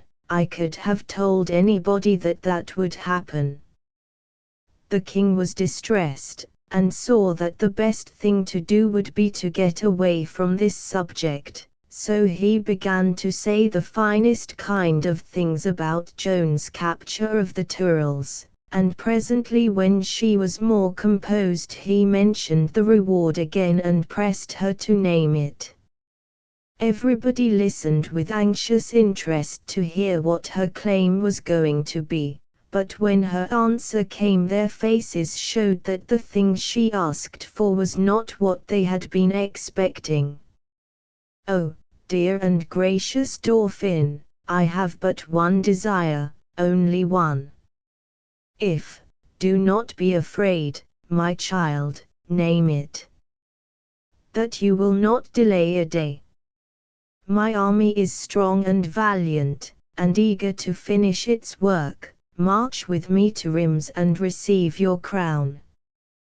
You could see the indolent king shrink, in his butterfly clothes. To Rheims, oh, impossible, my general. We march through the heart of England's power. Could those be French faces there? Not one of them lighted in response to the girl's brave proposition, but all promptly showed satisfaction in the king's objection. Leave this silken idleness for the rude contact of war. None of these butterflies desired that. They passed their jeweled comfort boxes one to another and whispered their content in the head butterfly's practical prudence. Joan pleaded with the king, saying, "Ah, I pray you do not throw away this perfect opportunity. Everything is favorable, everything. It is as if the circumstances were specially made for it. The spirits of our army are exalted with victory, those of the English forces depressed by defeat. Delay will change this. Seeing us hesitate to follow up our advantage, our men will wonder, doubt, lose confidence, and the English will wonder, gather courage, and be bold again. Now is the time, prithee let us march. The king shook his head, and La Tremouille, being asked for an opinion, eagerly furnished it. Sire, all prudence is against it. Think of the English strongholds along the Loire, think of those that lie between us and Rheims.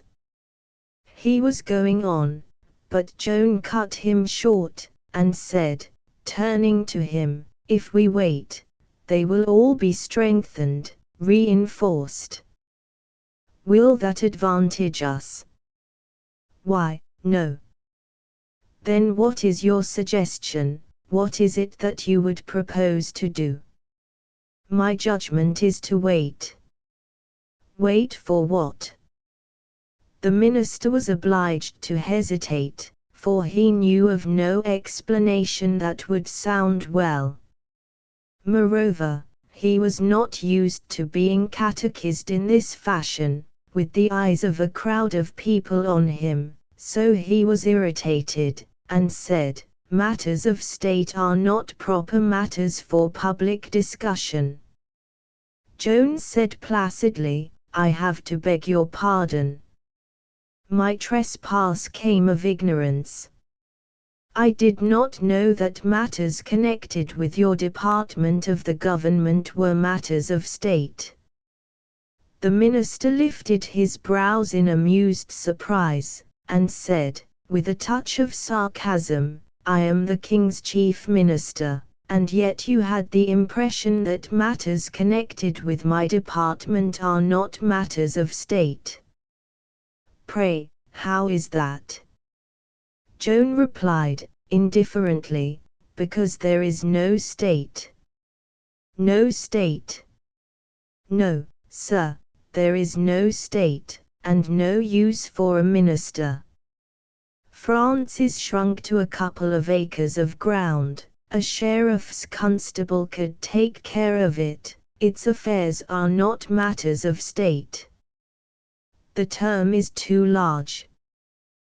The king did not blush, but burst into a hearty, careless laugh, and the court laughed too, but prudently turned its head and did it silently. La Tremouille was angry, and opened his mouth to speak, but the king put up his hand, and said, there, I take her under the royal protection. She has spoken the truth, the ungilded truth, how seldom I hear it. With all this tinsel on me and all this tinsel about me, I am but a sheriff after all, a poor shabby 2-acre sheriff, and you are but a constable. And he laughed his cordial laugh again. Joan, my frank, honest general, will you name your reward? I would ennoble you. You shall quarter the crown and the lilies of France for blazon, and with them your victorious sword to defend them, speak the word. It made an eager buzz of surprise and envy in the assemblage, but Joan shook her head and said, ah, I cannot, dear and noble Dauphin. To be allowed to work for France, to spend oneself for France, is itself so supreme a reward that nothing can add to it, nothing. Give me the one reward I ask, the dearest of all rewards, the highest in your gift, march with me to Rheims and receive your crown. I will beg it on my knees. But the king put his hand on her arm, and there was a really brave awakening in his voice and a manly fire in his eye when he said, no, sit. You have conquered me, it shall be as you. But a warning sign from his minister halted him, and he added, to the relief of the court, well, well, we will think of it, we will think it over and see. Does that content you, impulsive little soldier? The first part of the speech sent a glow of delight to Joan's face, but the end of it quenched it and she looked sad, and the tears gathered in her eyes. After a moment she spoke out with what seemed a sort of terrified impulse, and said, "Oh, use me, I beseech you, use me, there is but little time." "But little time?" "Only a year, I shall last only a year." "Why, child, there are 50 good years in that compact little body yet." "Oh, indeed you do. In one little year the end will come."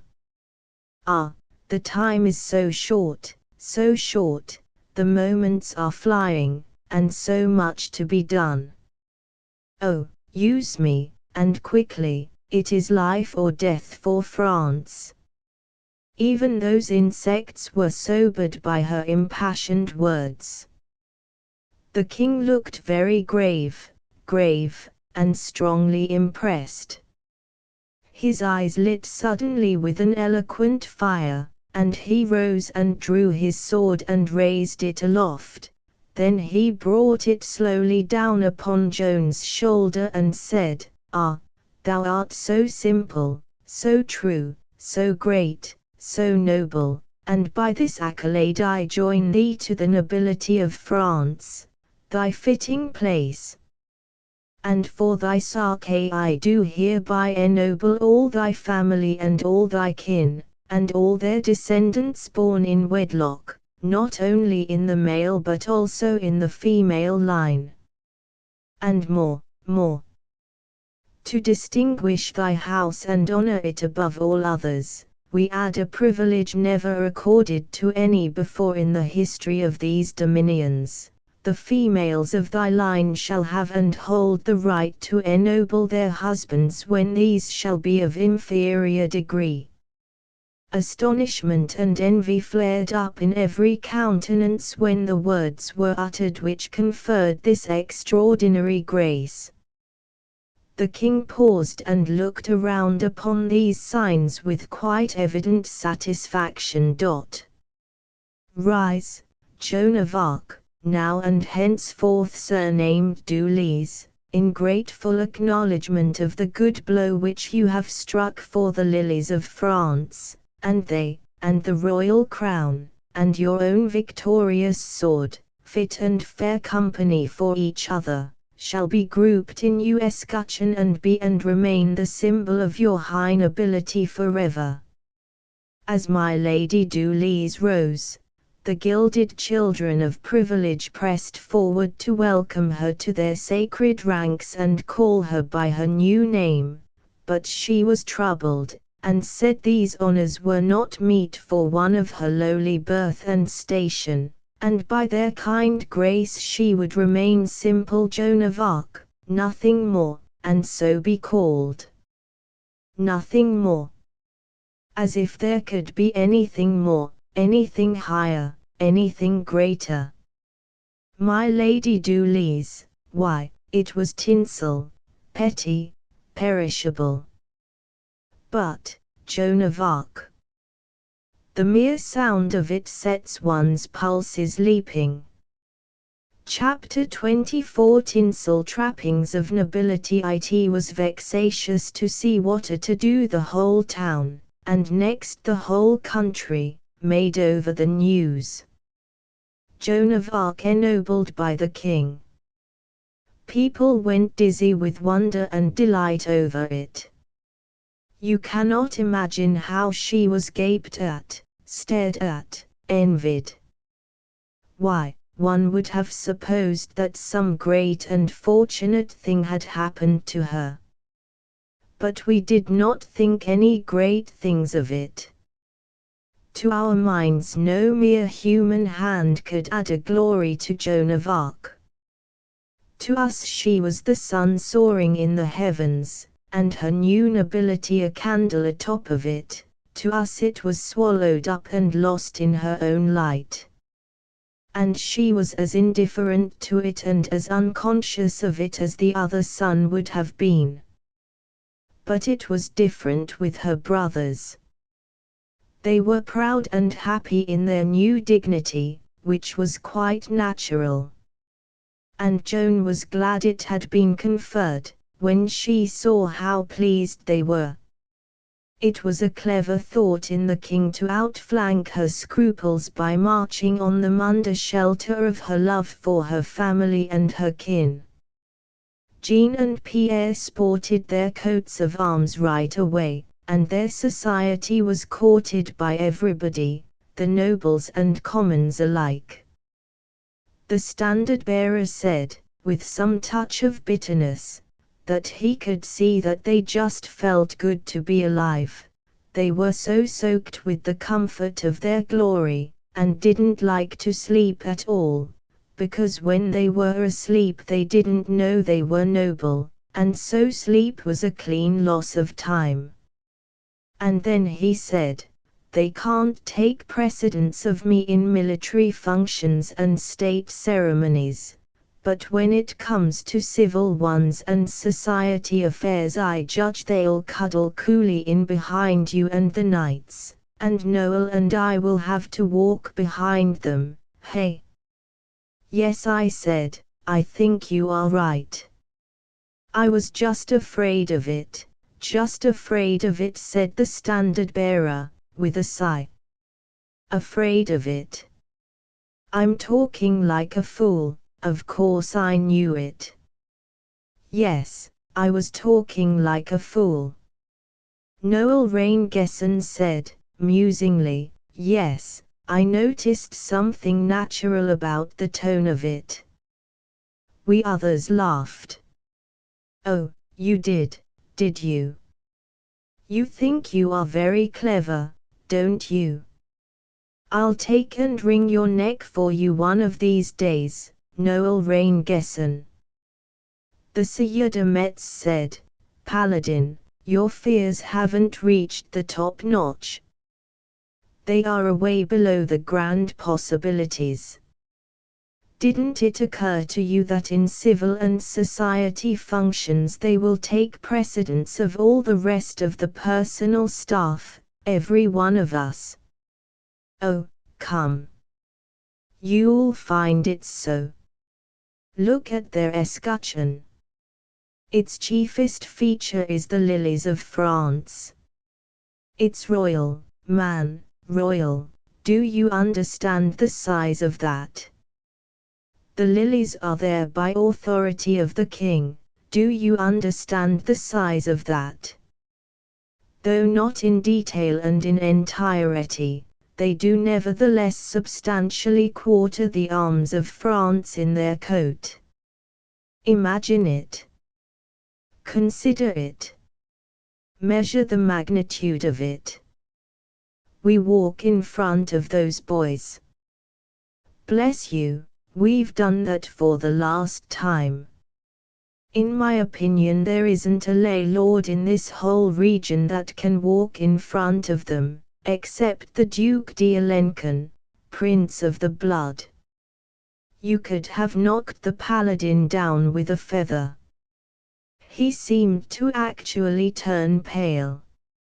He worked his lips a moment without getting anything out, then it came, "I didn't know that, nor the half of it, how could I? I've been an idiot. I see it now, I've been an idiot. I met them this morning, and sung out hello to them just as I would to anybody. I didn't mean to be ill-mannered, but I didn't know the half of this that you've been telling. I've been an ass. Yes, that is all there is to it, I've been an ass." Noel Raingesson said, in a kind of weary way, "Yes, that is likely enough, but I don't see why you should seem surprised at it." "You don't you?" "Well, why don't you?" "Because I don't see any novelty about it. With some people it is a condition which is present all the time.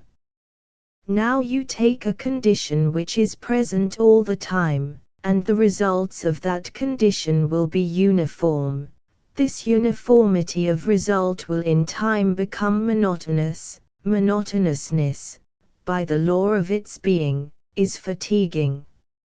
If you had manifested fatigue upon noticing that you had been an ass, that would have been logical, that would have been rational, whereas it seems to me that to manifest surprise was to be again an ass, because the condition of intellect that can enable a person to be surprised and stirred by inert monotonousness is a, now that is enough, Noel Rain-Gesson, stop where you are, before you get yourself into trouble.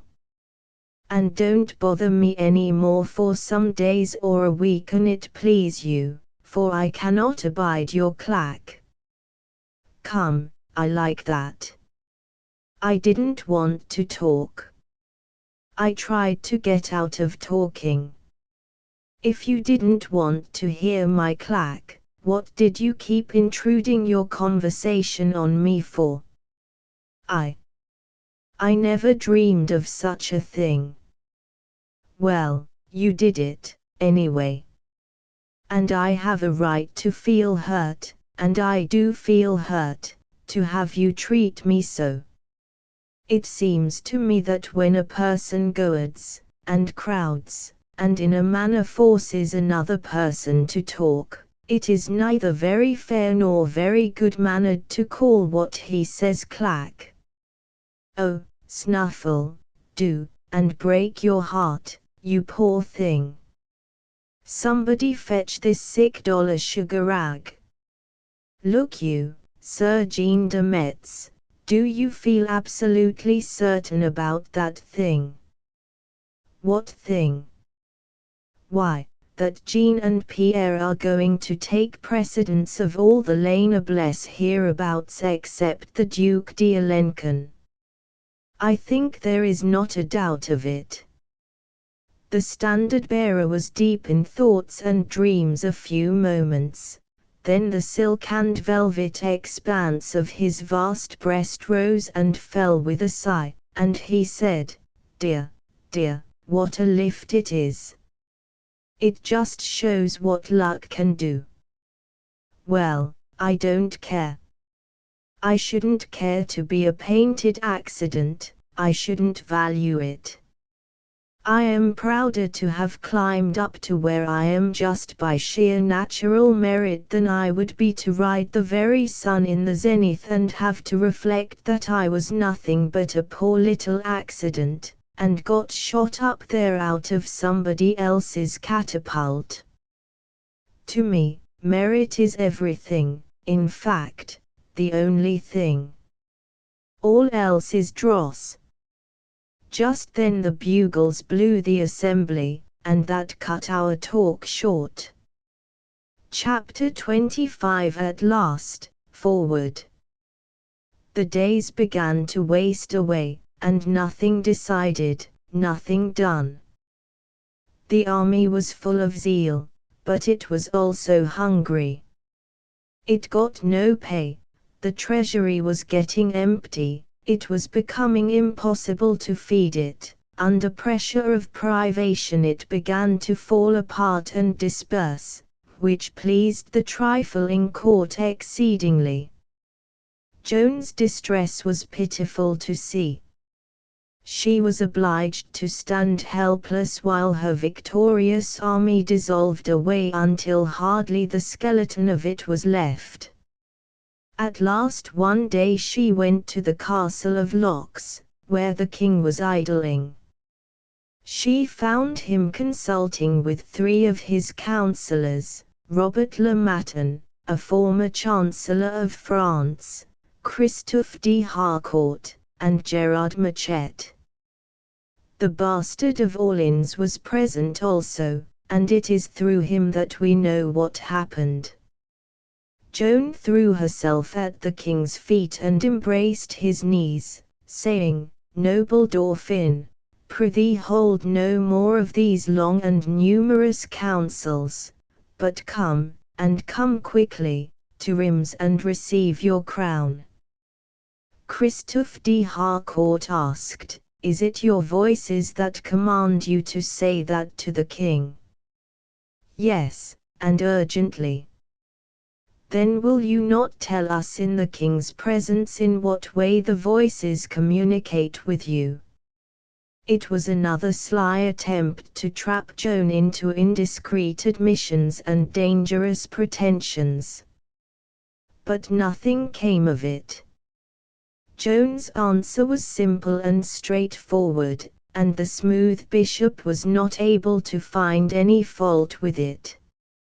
She said that when she met with people who doubted the truth of her mission, she went aside and prayed, complaining of the distrust of these, and then the comforting voices were heard at her ear saying, soft and low, "Go forward, daughter of God, and I will help thee." Then she added, "When I hear that, the joy in my heart, oh, it is insupportable." The bastard said that when she said these words her face lit up as with a flame, and she was like one in an ecstasy. Joan pleaded, persuaded, reasoned, gaining ground little by little, but opposed step by step by the council. She begged, she implored, leave to march. When they could answer nothing further, they granted that perhaps it had been a mistake to let the army waste away, but how could we help it now? How could we march without an army?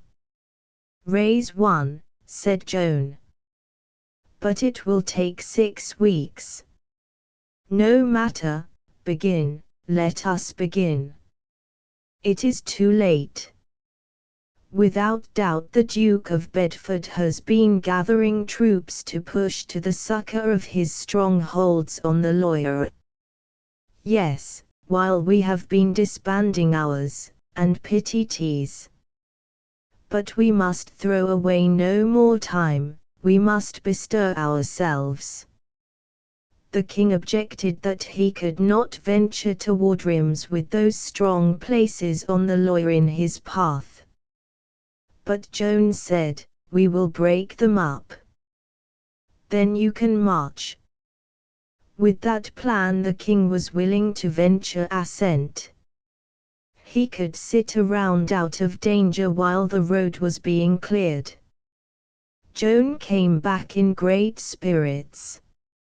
Straightway everything was stirring.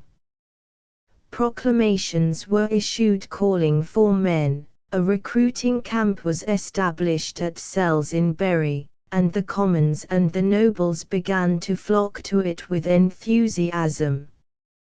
A deal of the month of May had been wasted, and yet by the 6th of June Joan had swept together a new army and was ready to march. She had 8,000 men. Think of that. Think of gathering together such a body as that in that little region. And these were veteran soldiers, too.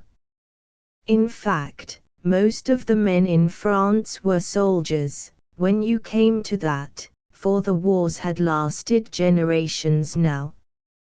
Yes, most Frenchmen were soldiers, and admirable runners, too, both by practice and inheritance. They had done next to nothing but run for near a century. But that was not their fault. They had had no fair and proper leadership, at least leaders with a fair and proper chance. A way back, king and court got the habit of being treacherous to the leaders, then the leaders easily got the habit of disobeying the king and going their own way, each for himself and nobody for the lot. Nobody could win victories that way. Hence, running became the habit of the French troops, and no wonder. Yet all that those troops needed in order to be good fighters was a leader who would attend strictly to business, a leader with all authority in his hands in place of a tenth of it, along with 9 other generals equipped with an equal tenth apiece. They had a leader rightly clothed with authority now, and with a head and heart bent on war of the most intensely businesslike and earnest sort, and there would be results. No doubt of that. They had Joan of Arc, and under that leadership their legs would lose the art and mystery of running. Yes, Joan was in great spirits. She was here and there and everywhere, all over the camp, by day and by night, pushing things. And wherever she came charging down the lines, reviewing the troops, it was good to hear them break out and cheer. And nobody could help cheering. She was such a vision of young bloom and beauty and grace, and such an incarnation of pluck and life and go. She was growing more and more ideally beautiful every day, as was plain to be seen, and these were days of development, for she was well past 17 now. In fact, she was getting close upon 17 and a half. Indeed, just a little woman, as you may say.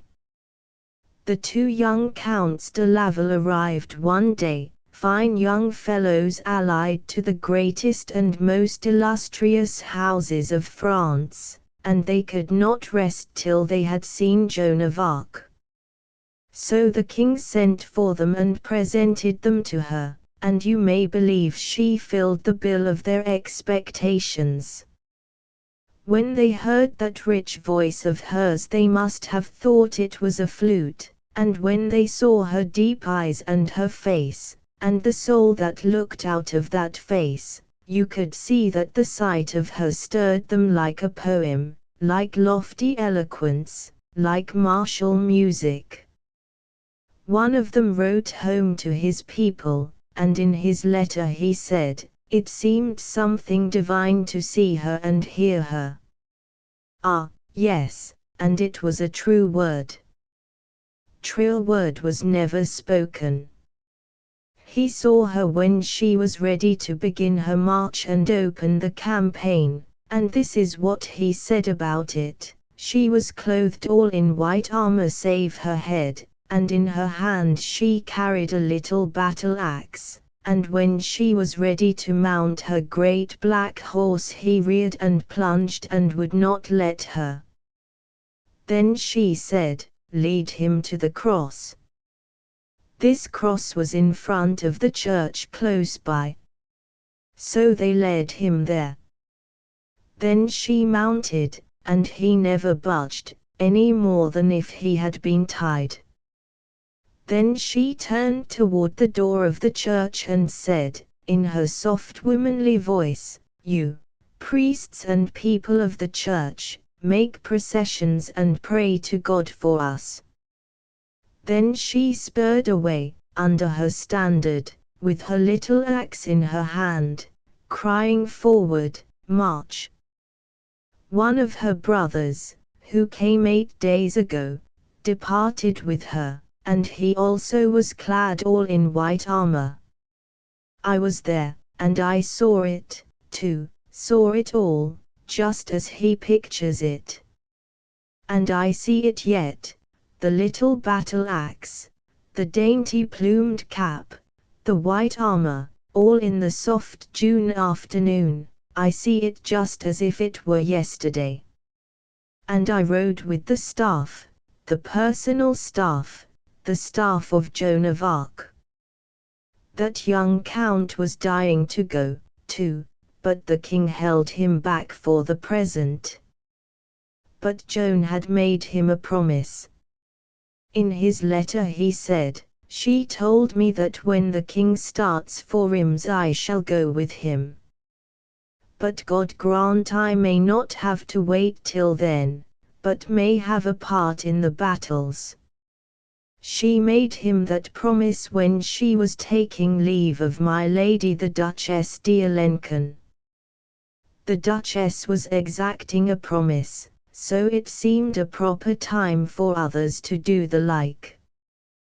The Duchess was troubled for her husband, for she foresaw desperate fighting, and she held Joan to her breast, and stroked her hair lovingly, and said, "You must watch over him, dear, and take care of him, and send him back to me safe. I require it of you. I will not let you go till you promise." Joan said, "I give you the promise with all my heart, and it is not just words, it is a promise. You shall have him back without a hurt. Do you believe? And are you satisfied with me now?" The Duchess could not speak, but she kissed Joan on the forehead, and so they parted. We left on the 6th and stopped over at Romorantin. Then on the 9th Joan entered Orleans in state, under triumphal arches, with the welcoming cannon thundering and seas of welcoming flags fluttering in the breeze. The Grand Staff rode with her, clothed in shining splendors of costume and decorations, the Duc d'Alencon, the bastard of Orleans, the Sire de Bessic, Marshal of France, the Lord de Granville, Master of the Crossbowmen, the Sire de Quillan, Admiral of France, Ambrose de Law, Etienne de Vinals, called La Hire, Gaetier de Brusac, and other illustrious captains. It was grand times, the usual shoutings and packed multitudes, the usual crush to get sight of Joan, but at last we crowded through to our old lodgings, and I saw old Boucher and the wife and that dear Catherine gather Joan to their hearts and smother her with kisses, and my heart ached for her so. For I could have kissed Catherine better than anybody, and more and longer, yet was not thought of for that office, and I so famished for it.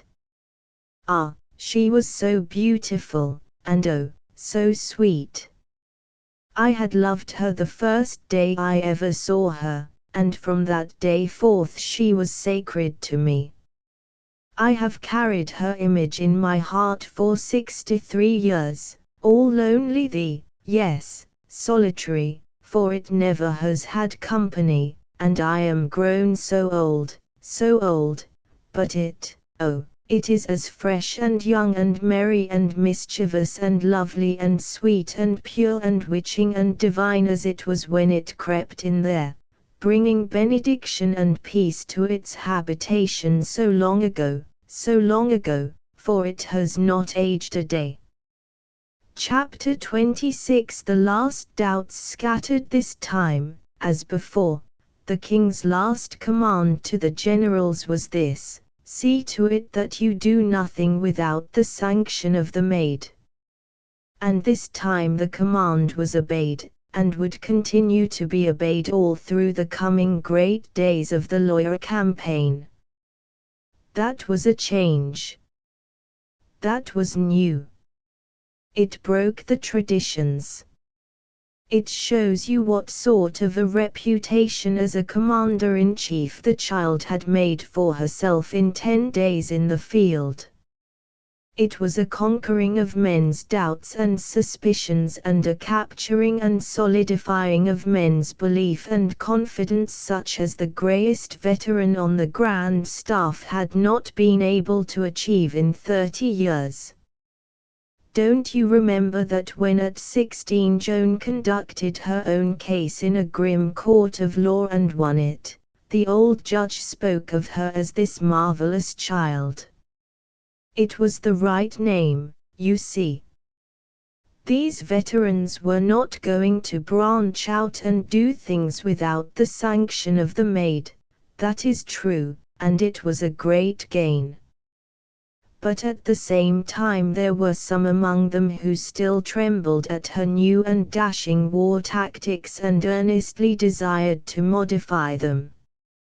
And so, during the 10th, while Joan was slaving away at her plans and issuing order after order with tireless industry, the old-time consultations and arguings and specifyings were going on among certain of the generals. In the afternoon of that day they came in a body to hold one of these councils of war, and while they waited for Joan to join them they discussed the situation. Now this discussion is not set down in the histories, but I was there, and I will speak of it, as knowing you will trust me, I not being given to beguiling you with lies. Gaëtier de Brusac was spokesman for the timid ones.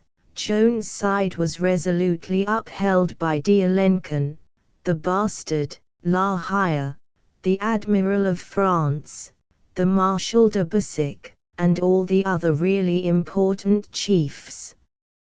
De Brusac argued that the situation was very grave, that Jargeau, the first point of attack, was formidably strong, its imposing walls bristling with artillery, with 7,000 picked English veterans behind them, and at their head the great Earl of Suffolk and his two redoubtable brothers, the de la Poles.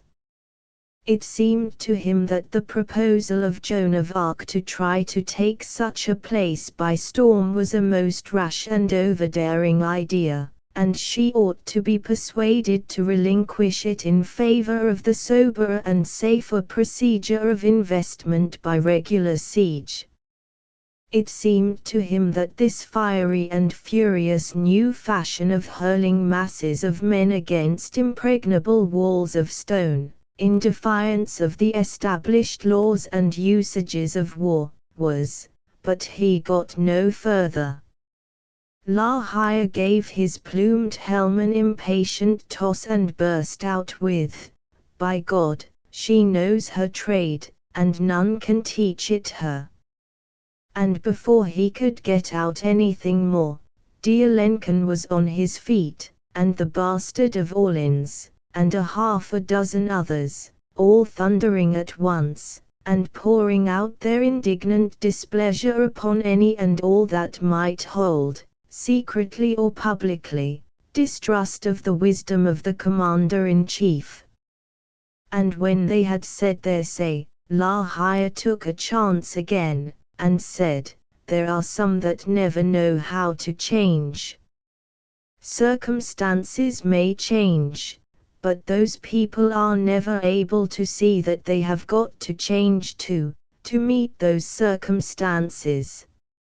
All that they know is the one beaten track that their fathers and grandfathers have followed and that they themselves have followed in their turn. If an earthquake come and rip the land to chaos, and that beaten track now lead over precipices and into morasses, those people can't learn that they must strike out a new road. No, they will march stupidly along and follow the old one, to death and perdition. Men, there's a new state of things, and a surpassing military genius has perceived it with her clear eye. And a new road is required, and that same clear eye has noted where it must go, and has marked it out for us. The man does not live, never has lived, never will live, that can improve upon it. The old state of things was defeat, defeat, defeat, and by consequence we had troops with no dash, no heart, no hope. Would you assault stone walls with such? No. There was but one way with that kind: sit down before a place and wait, starve it out, if you could. The new case is the very opposite. It is this: men all on fire with pluck and dash and vim and fury and energy, a restrained conflagration. What would you do with it? Hold it down and let it smolder and perish and go out. What would Joan of Arc do with it? Turn it loose, by the Lord God of heaven and earth, and let it swallow up the foe in the whirlwind of its fires. Nothing shows the splendor and wisdom of her military genius like her instant comprehension of the size of the change which has come about, and her instant perception of the right and only right way to take advantage of it. With her is no sitting down and starving out, no dilly-dallying and fooling around, no lazying, loafing, and going to sleep. No, it is storm. Storm. Storm. And still storm. Storm. Storm. And forever storm. Storm. Storm. Hunt the enemy to his hole, then turn her French hurricanes loose and carry him by storm. And that is my sort. Jargeau. What of Jargeau, with its battlements and towers, its devastating artillery, its 7,000 picked veterans? Joan of Arc is to the fore, and by the splendor of God its fate is sealed. Oh, he carried them. There was not another word said about persuading Joan to change her tactics. They sat talking comfortably enough after that. By and by Joan entered, and they rose and saluted with their swords, and she asked what their pleasure might be. La Hire said, "It is settled, my general." The matter concerned Jargeau. There were some who thought we could not take the place. Joan laughed her pleasant laugh, her merry, carefree laugh, the laugh that rippled so buoyantly from her lips and made old people feel young again to hear it, and she said to the company, "Have no fears, indeed, there is no need nor any occasion for them. We will strike the English boldly by assault, and you will see." Then a faraway look came into her eyes, and I think that a picture of her home drifted across the vision of her mind, for she said very gently, and as one who muses, "But that I know God guides us and will give us success, I had liefer keep sheep than endure these perils." We had a home-like farewell supper that evening, just the personal staff and the family. Joan had to miss it, for the city had given a banquet in her honor, and she had gone there in state with the grand staff, through a riot of joy bells and a sparkling Milky Way of illuminations. After supper some lively young folk whom we knew came in, and we presently forgot that we were soldiers, and only remembered that we were boys and girls and full of animal spirits and long-pent fun, and so there was dancing, and games, and romps, and screams of laughter, just as extravagant and innocent and noisy a good time as ever I had in my life. Dear, dear, how long ago it was, and I was young then. And outside, all the while, was the measured tramp of marching battalions, belated odds and ends of the French power gathering for the morrow's tragedy on the grim stage of war. Yes, in those days we had those contrasts side by side. And as I passed along to bed there was another one, the big dwarf, in brave new armor, sat sentry at Joan's door, the stern spirit of war made flesh, as it were, and on his ample shoulder was curled a kitten asleep. Chapter 27 How Joan Took Jargeau, 0245. We made a gallant show next day when we filed out through the frowning gates of Orleans, with banners flying and Joan and the grand staff in the van of the long column.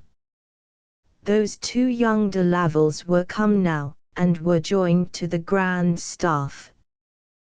which was well, war being their proper trade, for they were grandsons of that illustrious fighter Bertrand du Guesclin, Constable of France in earlier days.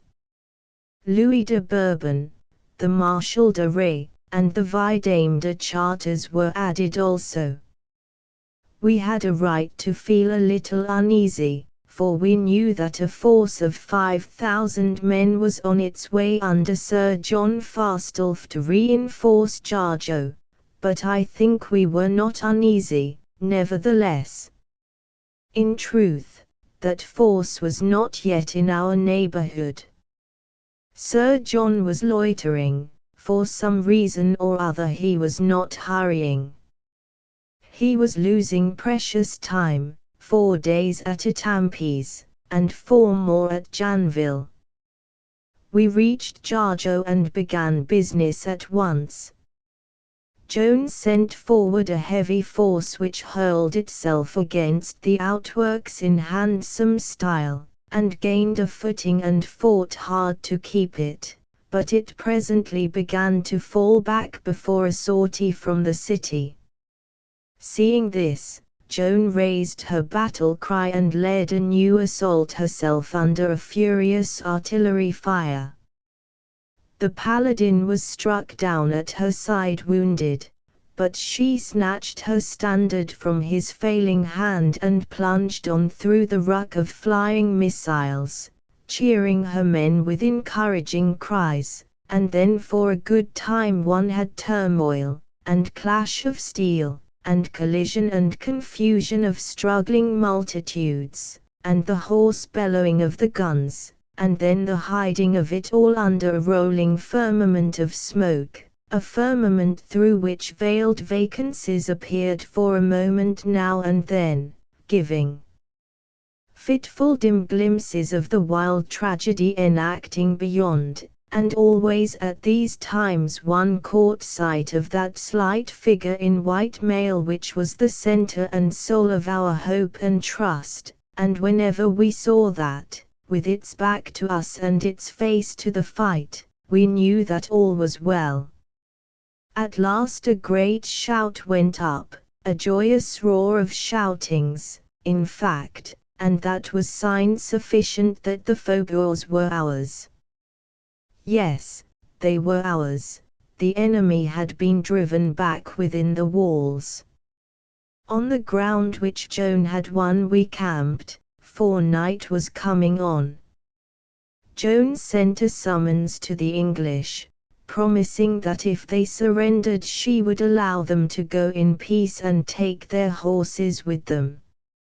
Nobody knew that she could take that strong place, but she knew it well, yet she offered that grace, offered it in a time when such a thing was unknown in war, in a time when it was custom and usage to massacre the garrison and the inhabitants of captured cities without pity or compunction, yes, even to the harmless women and children sometimes. There are neighbors all about you who well remember the unspeakable atrocities which Charles the Bold inflicted upon the men and women and children of Dinant when he took that place some years ago. It was a unique and kindly grace which Joan offered that garrison, but that was her way, that was her loving and merciful nature. She always did her best to save her enemy's life and his soldierly pride when she had the mastery of him. The English asked 15 days' armistice to consider the proposal in, and Fastolfe coming with 5,000 men. Joan said no. But she offered another grace: they might take both their horses and their side arms, but they must go within the hour. Well, those bronzed English veterans were pretty hard-headed folk. They declined again. Then Joan gave command that her army be made ready to move to the assault at 9 in the morning. Considering the deal of marching and fighting which the men had done that day, dear Lenken thought the hour rather early, but Joan said it was best so, and so must be obeyed. Then she burst out with one of those enthusiasms which were always burning in her when battle was imminent, and said, "Work, work, and God will work with us." Yes, one might say that her motto was work, stick to it, keep on working, for in war she never knew what indolence was. And whoever will take that motto and live by it will likely to succeed. There's many a way to win in this world, but none of them is worth much without good hard work back out of it. I think we should have lost our big standard bearer that day, if our bigger dwarf had not been at hand to bring him out of the melee when he was wounded. He was unconscious, and would have been trampled to death by our own horse, if the dwarf had not promptly rescued him and haled him to the rear and safety. He recovered, and was himself again after 2 or 3 hours, and then he was happy and proud, and made the most of his wound, and went swaggering around in his bandages showing off like an innocent big child, which was just what he was. He was prouder of being wounded than a really modest person would be of being killed. But there was no harm in his vanity, and nobody minded it. He said he was hit by a stone from a catapult, a stone the size of a man's head. But the stone grew, of course. Before he got through with it he was claiming that the enemy had flung a building at him. "Let him alone," said Noel Rain-Gesson. "Don't interrupt his processes. Tomorrow it will be a cathedral." He said that privately. And, sure enough, tomorrow it was a cathedral. I never saw anybody with such an abandoned imagination. Joan was abroad at the crack of dawn, galloping here and there and yonder, examining the situation minutely, and choosing what she considered the most effective positions for her artillery, and with such accurate judgment did she place her guns that her lieutenant general's admiration of it still survived in his memory when his testimony was taken at the rehabilitation, a quarter of a century later. In this testimony the Duke d'Alençon said that at Jargeau that morning of the 12th of June she made her dispositions not like a novice, but with the sure and clear judgment of a trained general of 20 or 30 years' experience. The veteran captains of the armies of France said she was great in war in all ways, but greatest of all in her genius for posting and handling artillery. Who taught the shepherd girl to do these marvels, she who could not read, and had had no opportunity to study the complex arts of war? I do not know any way to solve such a baffling riddle as that, there being no precedent for it, nothing in history to compare it with and examine it by. For in history there is no great general, however gifted, who arrived at success otherwise than through able teaching and hard study and some experience. It is a riddle which will never be guessed. I think these vast powers and capacities were born in her, and that she applied them by an intuition which could not err. At 8 o'clock all movement ceased, and with it all sounds, all noise. A mute expectancy reigned. The stillness was something awful, because it meant so much. There was no air stirring. The flags on the towers and ramparts hung straight down like tassels. Wherever one saw a person, that person had stopped what he was doing, and was in a waiting attitude, a listening attitude. We were on a commanding spot, clustered around Joan. Not far from us, on every hand, were the lanes and humble dwellings of these outlying suburbs. Many people were visible, all were listening, not one was moving. A man had placed a nail, he was about to fasten something with it to the doorpost of his shop, but he had stopped. There was his hand reaching up holding the nail, and there was his other hand in the act of striking with the hammer, but he had forgotten everything, his head was turned aside listening.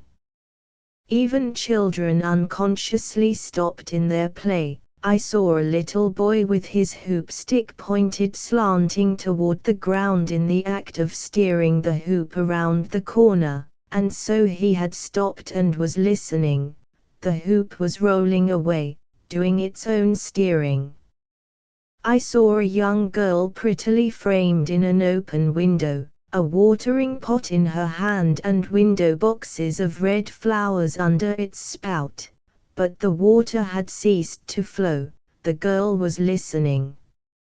Everywhere were these impressive petrified forms, and everywhere was suspended movement and that awful stillness. Joan of Arc raised her sword in the air. At the signal, the silence was torn to rags. Cannon after cannon vomited flames and smoke and delivered its quaking thunders. And we saw answering tongues of fire dart from the towers and walls of the city, accompanied by answering deep thunders, and in a minute the walls and the towers disappeared, and in their place stood vast banks and pyramids of snowy smoke, motionless in the dead air. The startled girl dropped her watering pot and clasped her hands together. And at that moment a stone cannonball crashed through her fair body. The great artillery duel went on, each side hammering away with all its might, and it was splendid for smoke and noise, and most exalting to one's spirits. The poor little town around about us suffered cruelly. The cannonballs tore through its slight buildings, wrecking them as if they had been built of cards, and every moment or two one would see a huge rock come curving through the upper air above the smoke clouds and go plunging down through the roofs. Fire broke out, and columns of flame and smoke rose toward the sky.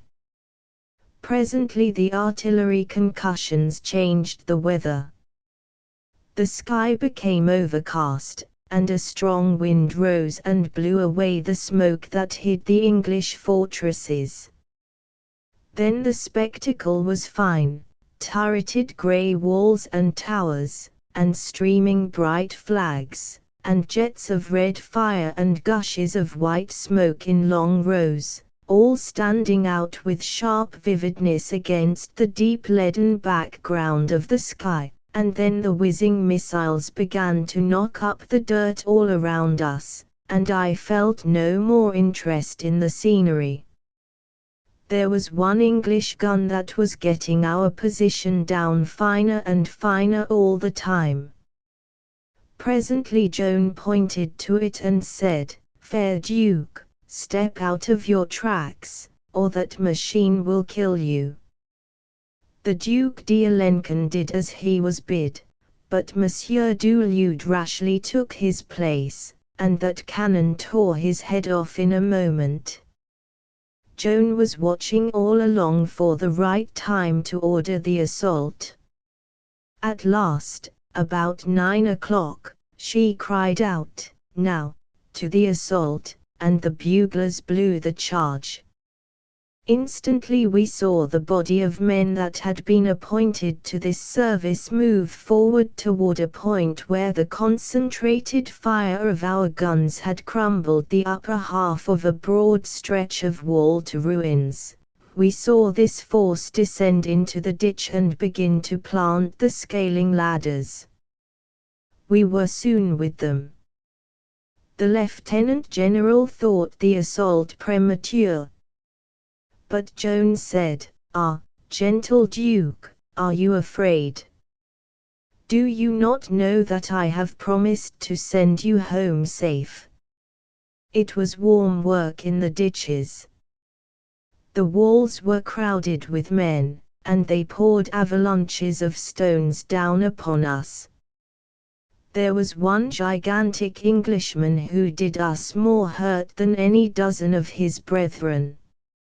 He always dominated the places easiest of assault, and flung down exceedingly troublesome big stones which smashed men and ladders both. Then he would near burst himself with laughing over what he had done. But the Duke settled accounts with him. He went and found the famous cannoneer, Jean Le Lorraine, and said, "Train your gun, kill me this demon." He did it with the first shot. He hit the Englishman fair in the breast and knocked him backward into the city. The enemy's resistance was so effective and so stubborn that our people began to show signs of doubt and dismay. Seeing this, Joan raised her inspiring battle cry and descended into the fosse herself, the dwarf helping her and the paladin sticking bravely at her side with the standard. She started up a scaling ladder, but a great stone flung from above came crashing down upon her helmet and stretched her, wounded and stunned, upon the ground. But only for a moment. The dwarf stood her upon her feet, and straightway she started up the ladder again, crying, "To the assault, friends! To the assault! The English are ours! It is the appointed hour." There was a grand rush, and a fierce roar of war cries, and we swarmed over the ramparts like ants. The garrison fled, we pursued, Jargeau was ours.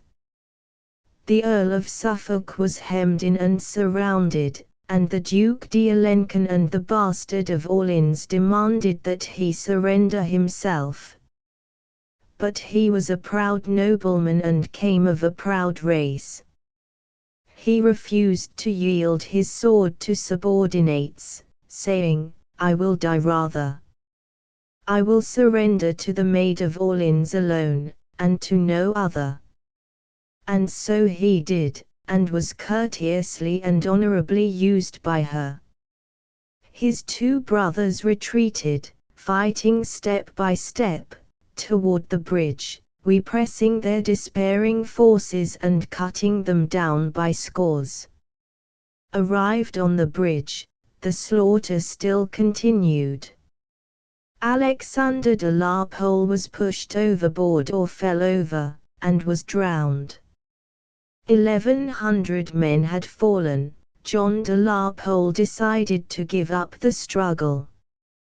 But he was nearly as proud and particular as his brother of Suffolk as to whom he would surrender to. The French officer nearest at hand was Guillaume Renaud, who was pressing him closely. Sir John said to him, "Are you a gentleman?" "Yes." "And a knight?" "No." Then Sir John knighted him himself there on the bridge, giving him the accolade with English coolness and tranquillity in the midst of that storm of slaughter and mutilation, and then bowing with high courtesy took the sword by the blade and laid the hilt of it in the man's hand in token of surrender. Ah, yes, a proud tribe, those de la Poles. It was a grand day, a memorable day, a most splendid victory. We had a crowd of prisoners, but Joan would not allow them to be hurt.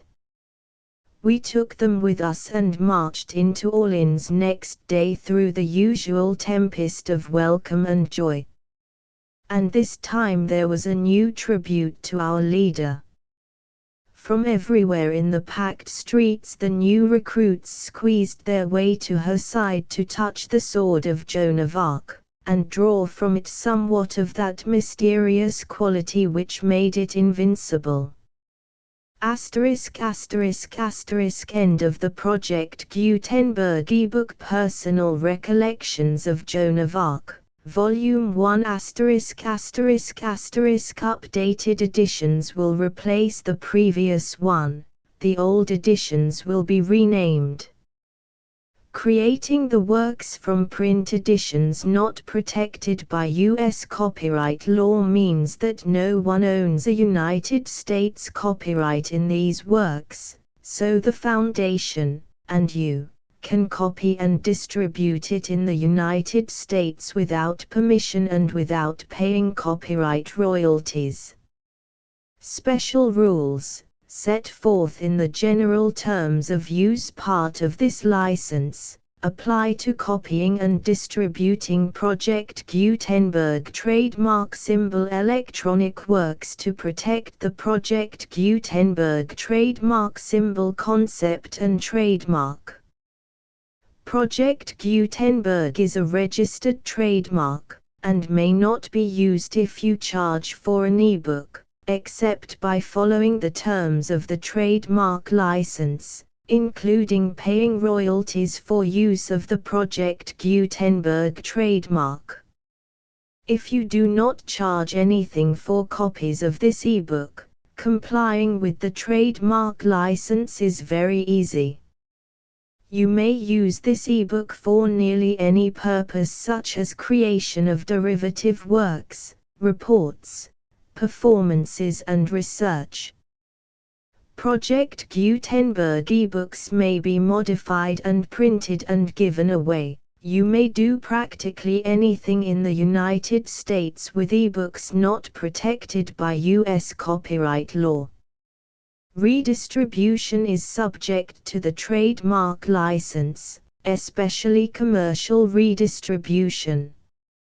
Start. Full license. The full Project Gutenberg license. Please read this before you distribute or use this work to protect the Project Gutenberg trademark symbol mission of promoting the free distribution of electronic works.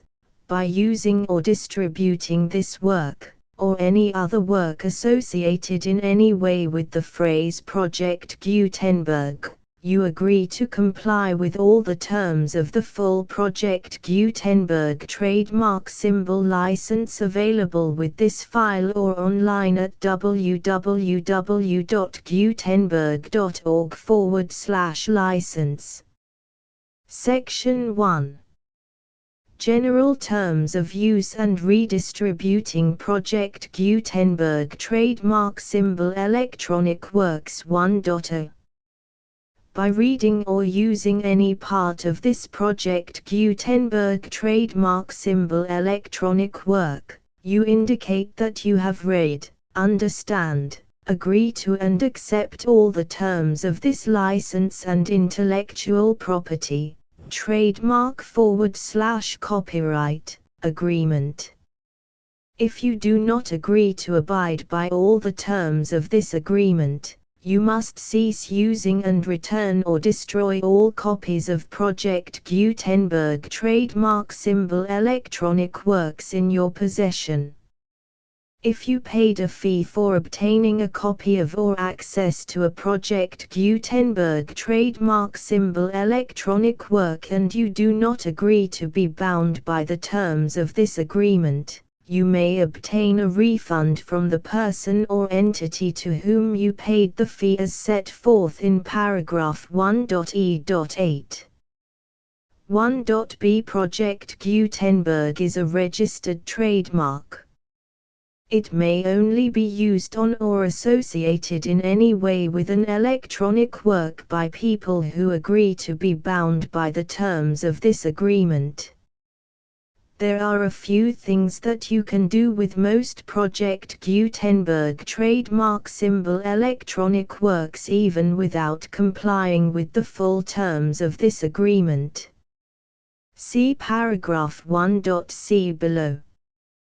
There are a lot of things you can do with Project Gutenberg trademark symbol electronic works if you follow the terms of this agreement and help preserve free future access to Project Gutenberg trademark symbol electronic works. See paragraph 1.e below. 1.c. The Project Gutenberg Literary Archive Foundation, the Foundation or PGLAF, owns a compilation copyright in the collection of Project Gutenberg trademark symbol electronic works. Nearly all the individual works in the collection are in the public domain in the United States. If an individual work is unprotected by copyright law in the United States and you are located in the United States, we do not claim a right to prevent you from copying, distributing, performing, displaying or creating derivative works based on the work as long as all references to Project Gutenberg are removed. Of course, we hope that you will support the Project Gutenberg trademark symbol mission of promoting free access to electronic works by freely sharing Project Gutenberg trademark symbol works in compliance with the terms of this agreement for keeping the Project Gutenberg trademark symbol name associated with the work.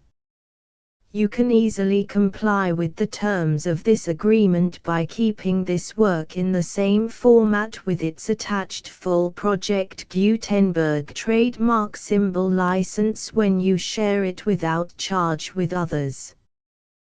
1.d. The copyright laws of the place where you are located also govern what you can do with this work. Copyright laws in most countries are in a constant state of change. If you are outside the United States, check the laws of your country in addition to the terms of this agreement before downloading, copying, displaying, performing, distributing or creating derivative works based on this work or any other Project Gutenberg trademark symbol work. The Foundation makes no representations concerning the copyright status of any work in any country other than the United States. 1.e Unless you have removed all references to Project Gutenberg. 1.e.1. The following sentence, with active links to, or other immediate access to, the full Project Gutenberg trademark symbol license must appear prominently whenever any copy of a Project Gutenberg trademark symbol work, any work on which the phrase Project Gutenberg appears, or with which the phrase Project Gutenberg is associated, is accessed, displayed, performed, viewed, copied or distributed. This ebook is for the use of anyone anywhere in the United States and most other parts of the world at no cost and with almost no restrictions whatsoever. You may copy it, give it away or reuse it under the terms of the Project Gutenberg license included with this ebook or online at www.gutenberg.org. If you are not located in the United States, you will have to check the laws of the country where you are located before using this ebook. 1.e.2. If an individual Project Gutenberg trademark symbol electronic work is derived from texts not protected by U.S. copyright law, does not contain a notice indicating that it is posted with permission of the copyright holder, the work can be copied and distributed to anyone in the United States without paying any fees or charges. If you are redistributing or providing access to a work with the phrase Project Gutenberg associated with or appearing on the work, You must comply either with the requirements of paragraphs 1.e.1 through 1.e.7 or obtain permission for the use of the work and the Project Gutenberg trademark symbol trademark as set forth in paragraphs 1.e.8 or 1.e.9. 1.e.3. If an individual Project Gutenberg trademark symbol electronic work is posted with the permission of the copyright holder, your use and distribution must comply with both paragraphs 1.e.1 through 1.e.7 and any additional terms imposed by the copyright holder. Additional terms will be linked to the Project Gutenberg trademark symbol license for all works posted with the permission of the copyright holder found at the beginning of this work. 1.e.4. Do not unlink or detach or remove the full Project Gutenberg trademark symbol license terms from this work, or any files containing a part of this work or any other work associated with Project Gutenberg trademark symbol. 1.e.5. Do not copy, display, perform, distribute or redistribute this electronic work, or any part of this electronic work, without prominently displaying the sentence set forth in paragraph 1.e.1 with active links or immediate access to the full terms of the Project Gutenberg trademark symbol license. 1.e.6. You may convert to and distribute this work in any binary, compressed, marked up, non-proprietary or proprietary form, including any word processing or hypertext form. However, if you provide access to or distribute copies of a Project Gutenberg trademark symbol work in a format other than plain vanilla ASCII or other format used in the official version posted on the official Project Gutenberg trademark symbol website, www.gutenberg.org, you must, at no additional cost, fee or expense to the user, provide a copy, a means of exporting a copy, or a means of obtaining a copy upon request, of the work in its original plain vanilla ASCII or other form. Any alternate format must include the full Project Gutenberg trademark symbol license as specified in paragraph 1.e.1. 1.e.7. Do not charge a fee for access to, viewing, displaying, performing, copying or distributing any Project Gutenberg trademark symbol works unless you comply with paragraph 1.e.8 or 1.e.9. 1.e.8. You may charge a reasonable fee for copies of or providing access to or distributing Project Gutenberg trademark symbol electronic works provided that you pay a royalty fee of 20% of the gross profits you derive from the use of Project Gutenberg trademark symbol works calculated using the method you already use to calculate your applicable taxes. The fee is owed to the owner of the Project Gutenberg trademark symbol trademark, but he has agreed to donate royalties under this paragraph to the Project Gutenberg Literary Archive Foundation. Royalty payments must be paid within 60 days following each date on which you prepare, or are legally required to prepare, your periodic tax returns. Royalty payments should be clearly marked as such and sent to the Project Gutenberg Literary Archive Foundation at the address specified in Section 4, Information about donations to the Project Gutenberg Literary Archive Foundation. You provide a full refund of any money paid by a user who notifies you in writing, or by email, within 30 days of receipt that S/he does not agree to the terms of the full Project Gutenberg trademark symbol license. You must require such a user to return or destroy all copies of the works possessed in a physical medium and discontinue all use of and all access to other copies of Project Gutenberg trademark symbol works. You provide, in accordance with paragraph 1.f.3, a full refund of any money paid for a work or a replacement copy, if a defect in the electronic work is discovered and reported to you within 90 days of receipt of the work. You comply with all other terms of this agreement for free distribution of Project Gutenberg trademark symbol works. 1.e.9. If you wish to charge a fee or distribute a Project Gutenberg trademark symbol electronic work or group of works on different terms than are set forth in this agreement, you must obtain permission in writing from the Project Gutenberg Literary Archive Foundation, the manager of the Project Gutenberg trademark symbol trademark.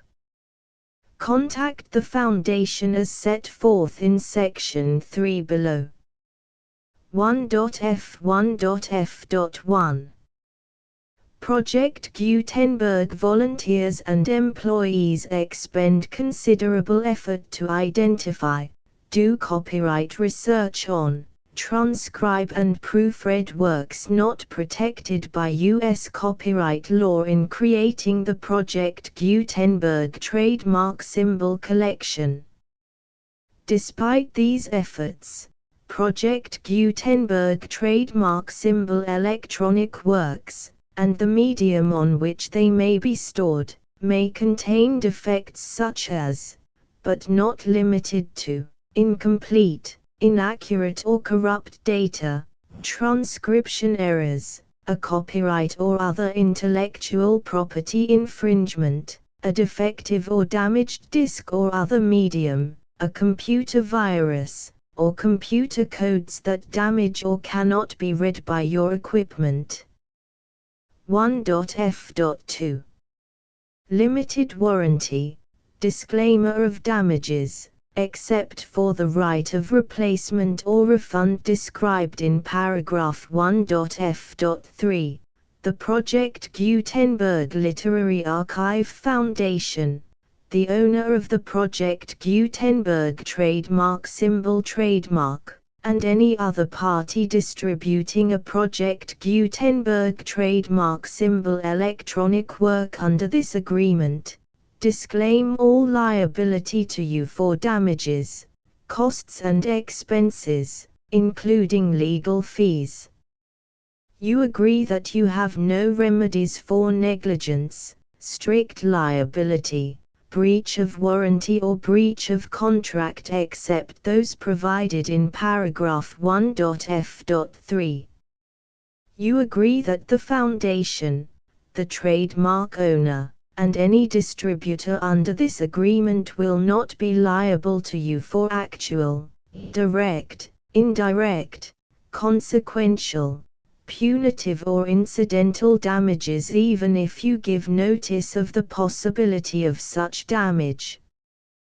1.f.3 Limited right of replacement or refund. If you discover a defect in this electronic work within 90 days of receiving it, you can receive a refund of the money, if any, you paid for it by sending a written explanation to the person you received the work from.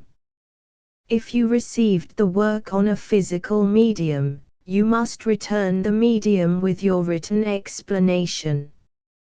The person or entity that provided you with the defective work may elect to provide a replacement copy in lieu of a refund. If you received the work electronically, the person or entity providing it to you may choose to give you a second opportunity to receive the work electronically in lieu of a refund. If the second copy is also defective, you may demand a refund in writing without further opportunities to fix the problem. 1.f.4 Except for the limited right of replacement or refund set forth in paragraph 1.f.3, this work is provided to you as is, with no other warranties of any kind, express or implied, including but not limited to warranties of merchantability or fitness for any purpose. 1.f.5 Some states do not allow disclaimers of certain implied warranties or the exclusion or limitation of certain types of damages. If any disclaimer or limitation set forth in this agreement violates the law of the state applicable to this agreement, the agreement shall be interpreted to make the maximum disclaimer or limitation permitted by the applicable state law. The invalidity or unenforceability of any provision of this agreement shall not void the remaining provisions. 1.f.6 Indemnity. You agree to indemnify and hold the foundation, the trademark owner, any agent or employee of the foundation, anyone providing copies of Project Gutenberg trademark symbol electronic works in accordance with this agreement, and any volunteers associated with the production, promotion and distribution of Project Gutenberg trademark symbol electronic works, harmless from all liability, costs and expenses, including legal fees, that arise directly or indirectly from any of the following which you do or cause to occur. A. Distribution of this or any Project Gutenberg trademark symbol work. B. Alteration, modification, or additions or deletions to any Project Gutenberg trademark symbol work, and C. Any defect you cause. Section 2. Information about the mission of Project Gutenberg trademark symbol. Project Gutenberg trademark symbol is synonymous with the free distribution of electronic works in formats readable by the widest variety of computers, including obsolete, old, middle-aged and new computers. It exists because of the efforts of hundreds of volunteers and donations from people in all walks of life. Volunteers and financial support to provide volunteers with the assistance they need are critical to reaching Project Gutenberg trademark symbol's goals and ensuring that the Project Gutenberg trademark symbol collection will remain freely available for generations to come. In 2001, the Project Gutenberg Literary Archive Foundation was created to provide a secure and permanent future for Project Gutenberg trademark symbol and future generations. To learn more about the Project Gutenberg Literary Archive Foundation and how your efforts and donations can help, see sections 3 and 4 and the Foundation information page at www.gutenberg.org. Section 3. Information about the Project Gutenberg Literary Archive Foundation. The Project Gutenberg Literary Archive Foundation is a non-profit 501(c)(3) educational corporation organized under the laws of the state of Mississippi and granted tax-exempt status by the Internal Revenue Service. The Foundation's IN or Federal Tax Identification Number is 64-6221541. Contributions to the Project Gutenberg Literary Archive Foundation are tax-deductible to the full extent permitted by U.S. federal laws and your state's laws.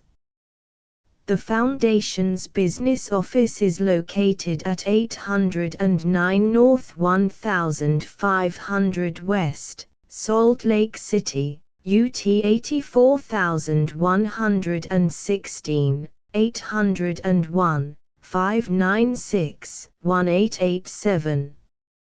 Email contact links and up-to-date contact information can be found at the Foundation's website and official page at www.gutenberg.org/contact section 4. Information about donations to the Project Gutenberg Literary Archive Foundation. Project Gutenberg trademark symbol depends upon and cannot survive without widespread public support and donations to carry out its mission of increasing the number of public domain and licensed works that can be freely distributed in machine-readable form accessible by the widest array of equipment including outdated equipment. Many small donations, $1 to $5,000, are particularly important to maintaining tax-exempt status with the IRS. The Foundation is committed to complying with the laws regulating charities and charitable donations in all 50 states of the United States. Compliance requirements are not uniform and it takes a considerable effort, much paperwork and many fees to meet and keep up with these requirements. We do not solicit donations in locations where we have not received written confirmation of compliance. To send donations or determine the status of compliance for any particular state, visit www.gutenberg.org/donate. While we cannot and do not solicit contributions from states where we have not met the solicitation requirements, we know of no prohibition against accepting unsolicited donations from donors in such states who approach us with offers to donate. International donations are gratefully accepted, but we cannot make any statements concerning tax treatment of donations received from outside the United States. U.S. laws alone swamp our small staff. Please check the Project Gutenberg web pages for current donation methods and addresses. Donations are accepted in a number of other ways including checks, online payments and credit card donations. To donate, please visit www.gutenberg.org/donate. Section 5. General information about Project Gutenberg trademark symbol electronic works. Professor Michael S. Hart was the originator of the Project Gutenberg trademark symbol concept of a library of electronic works that could be freely shared with anyone. For 40 years, he produced and distributed Project Gutenberg trademark symbol ebooks with only a loose network of volunteer support.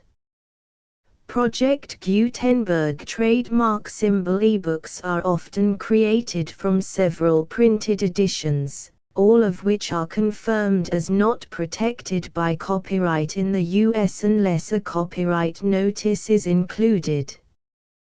Thus, we do not necessarily keep ebooks in compliance with any particular paper edition. Most people start at our website, which has the main PG search facility, www.gutenberg.org. This website includes information about Project Gutenberg trademark symbol, including how to make donations to the Project Gutenberg Literary Archive Foundation, how to help produce our new ebooks, and how to subscribe to our email newsletter to hear about new ebooks.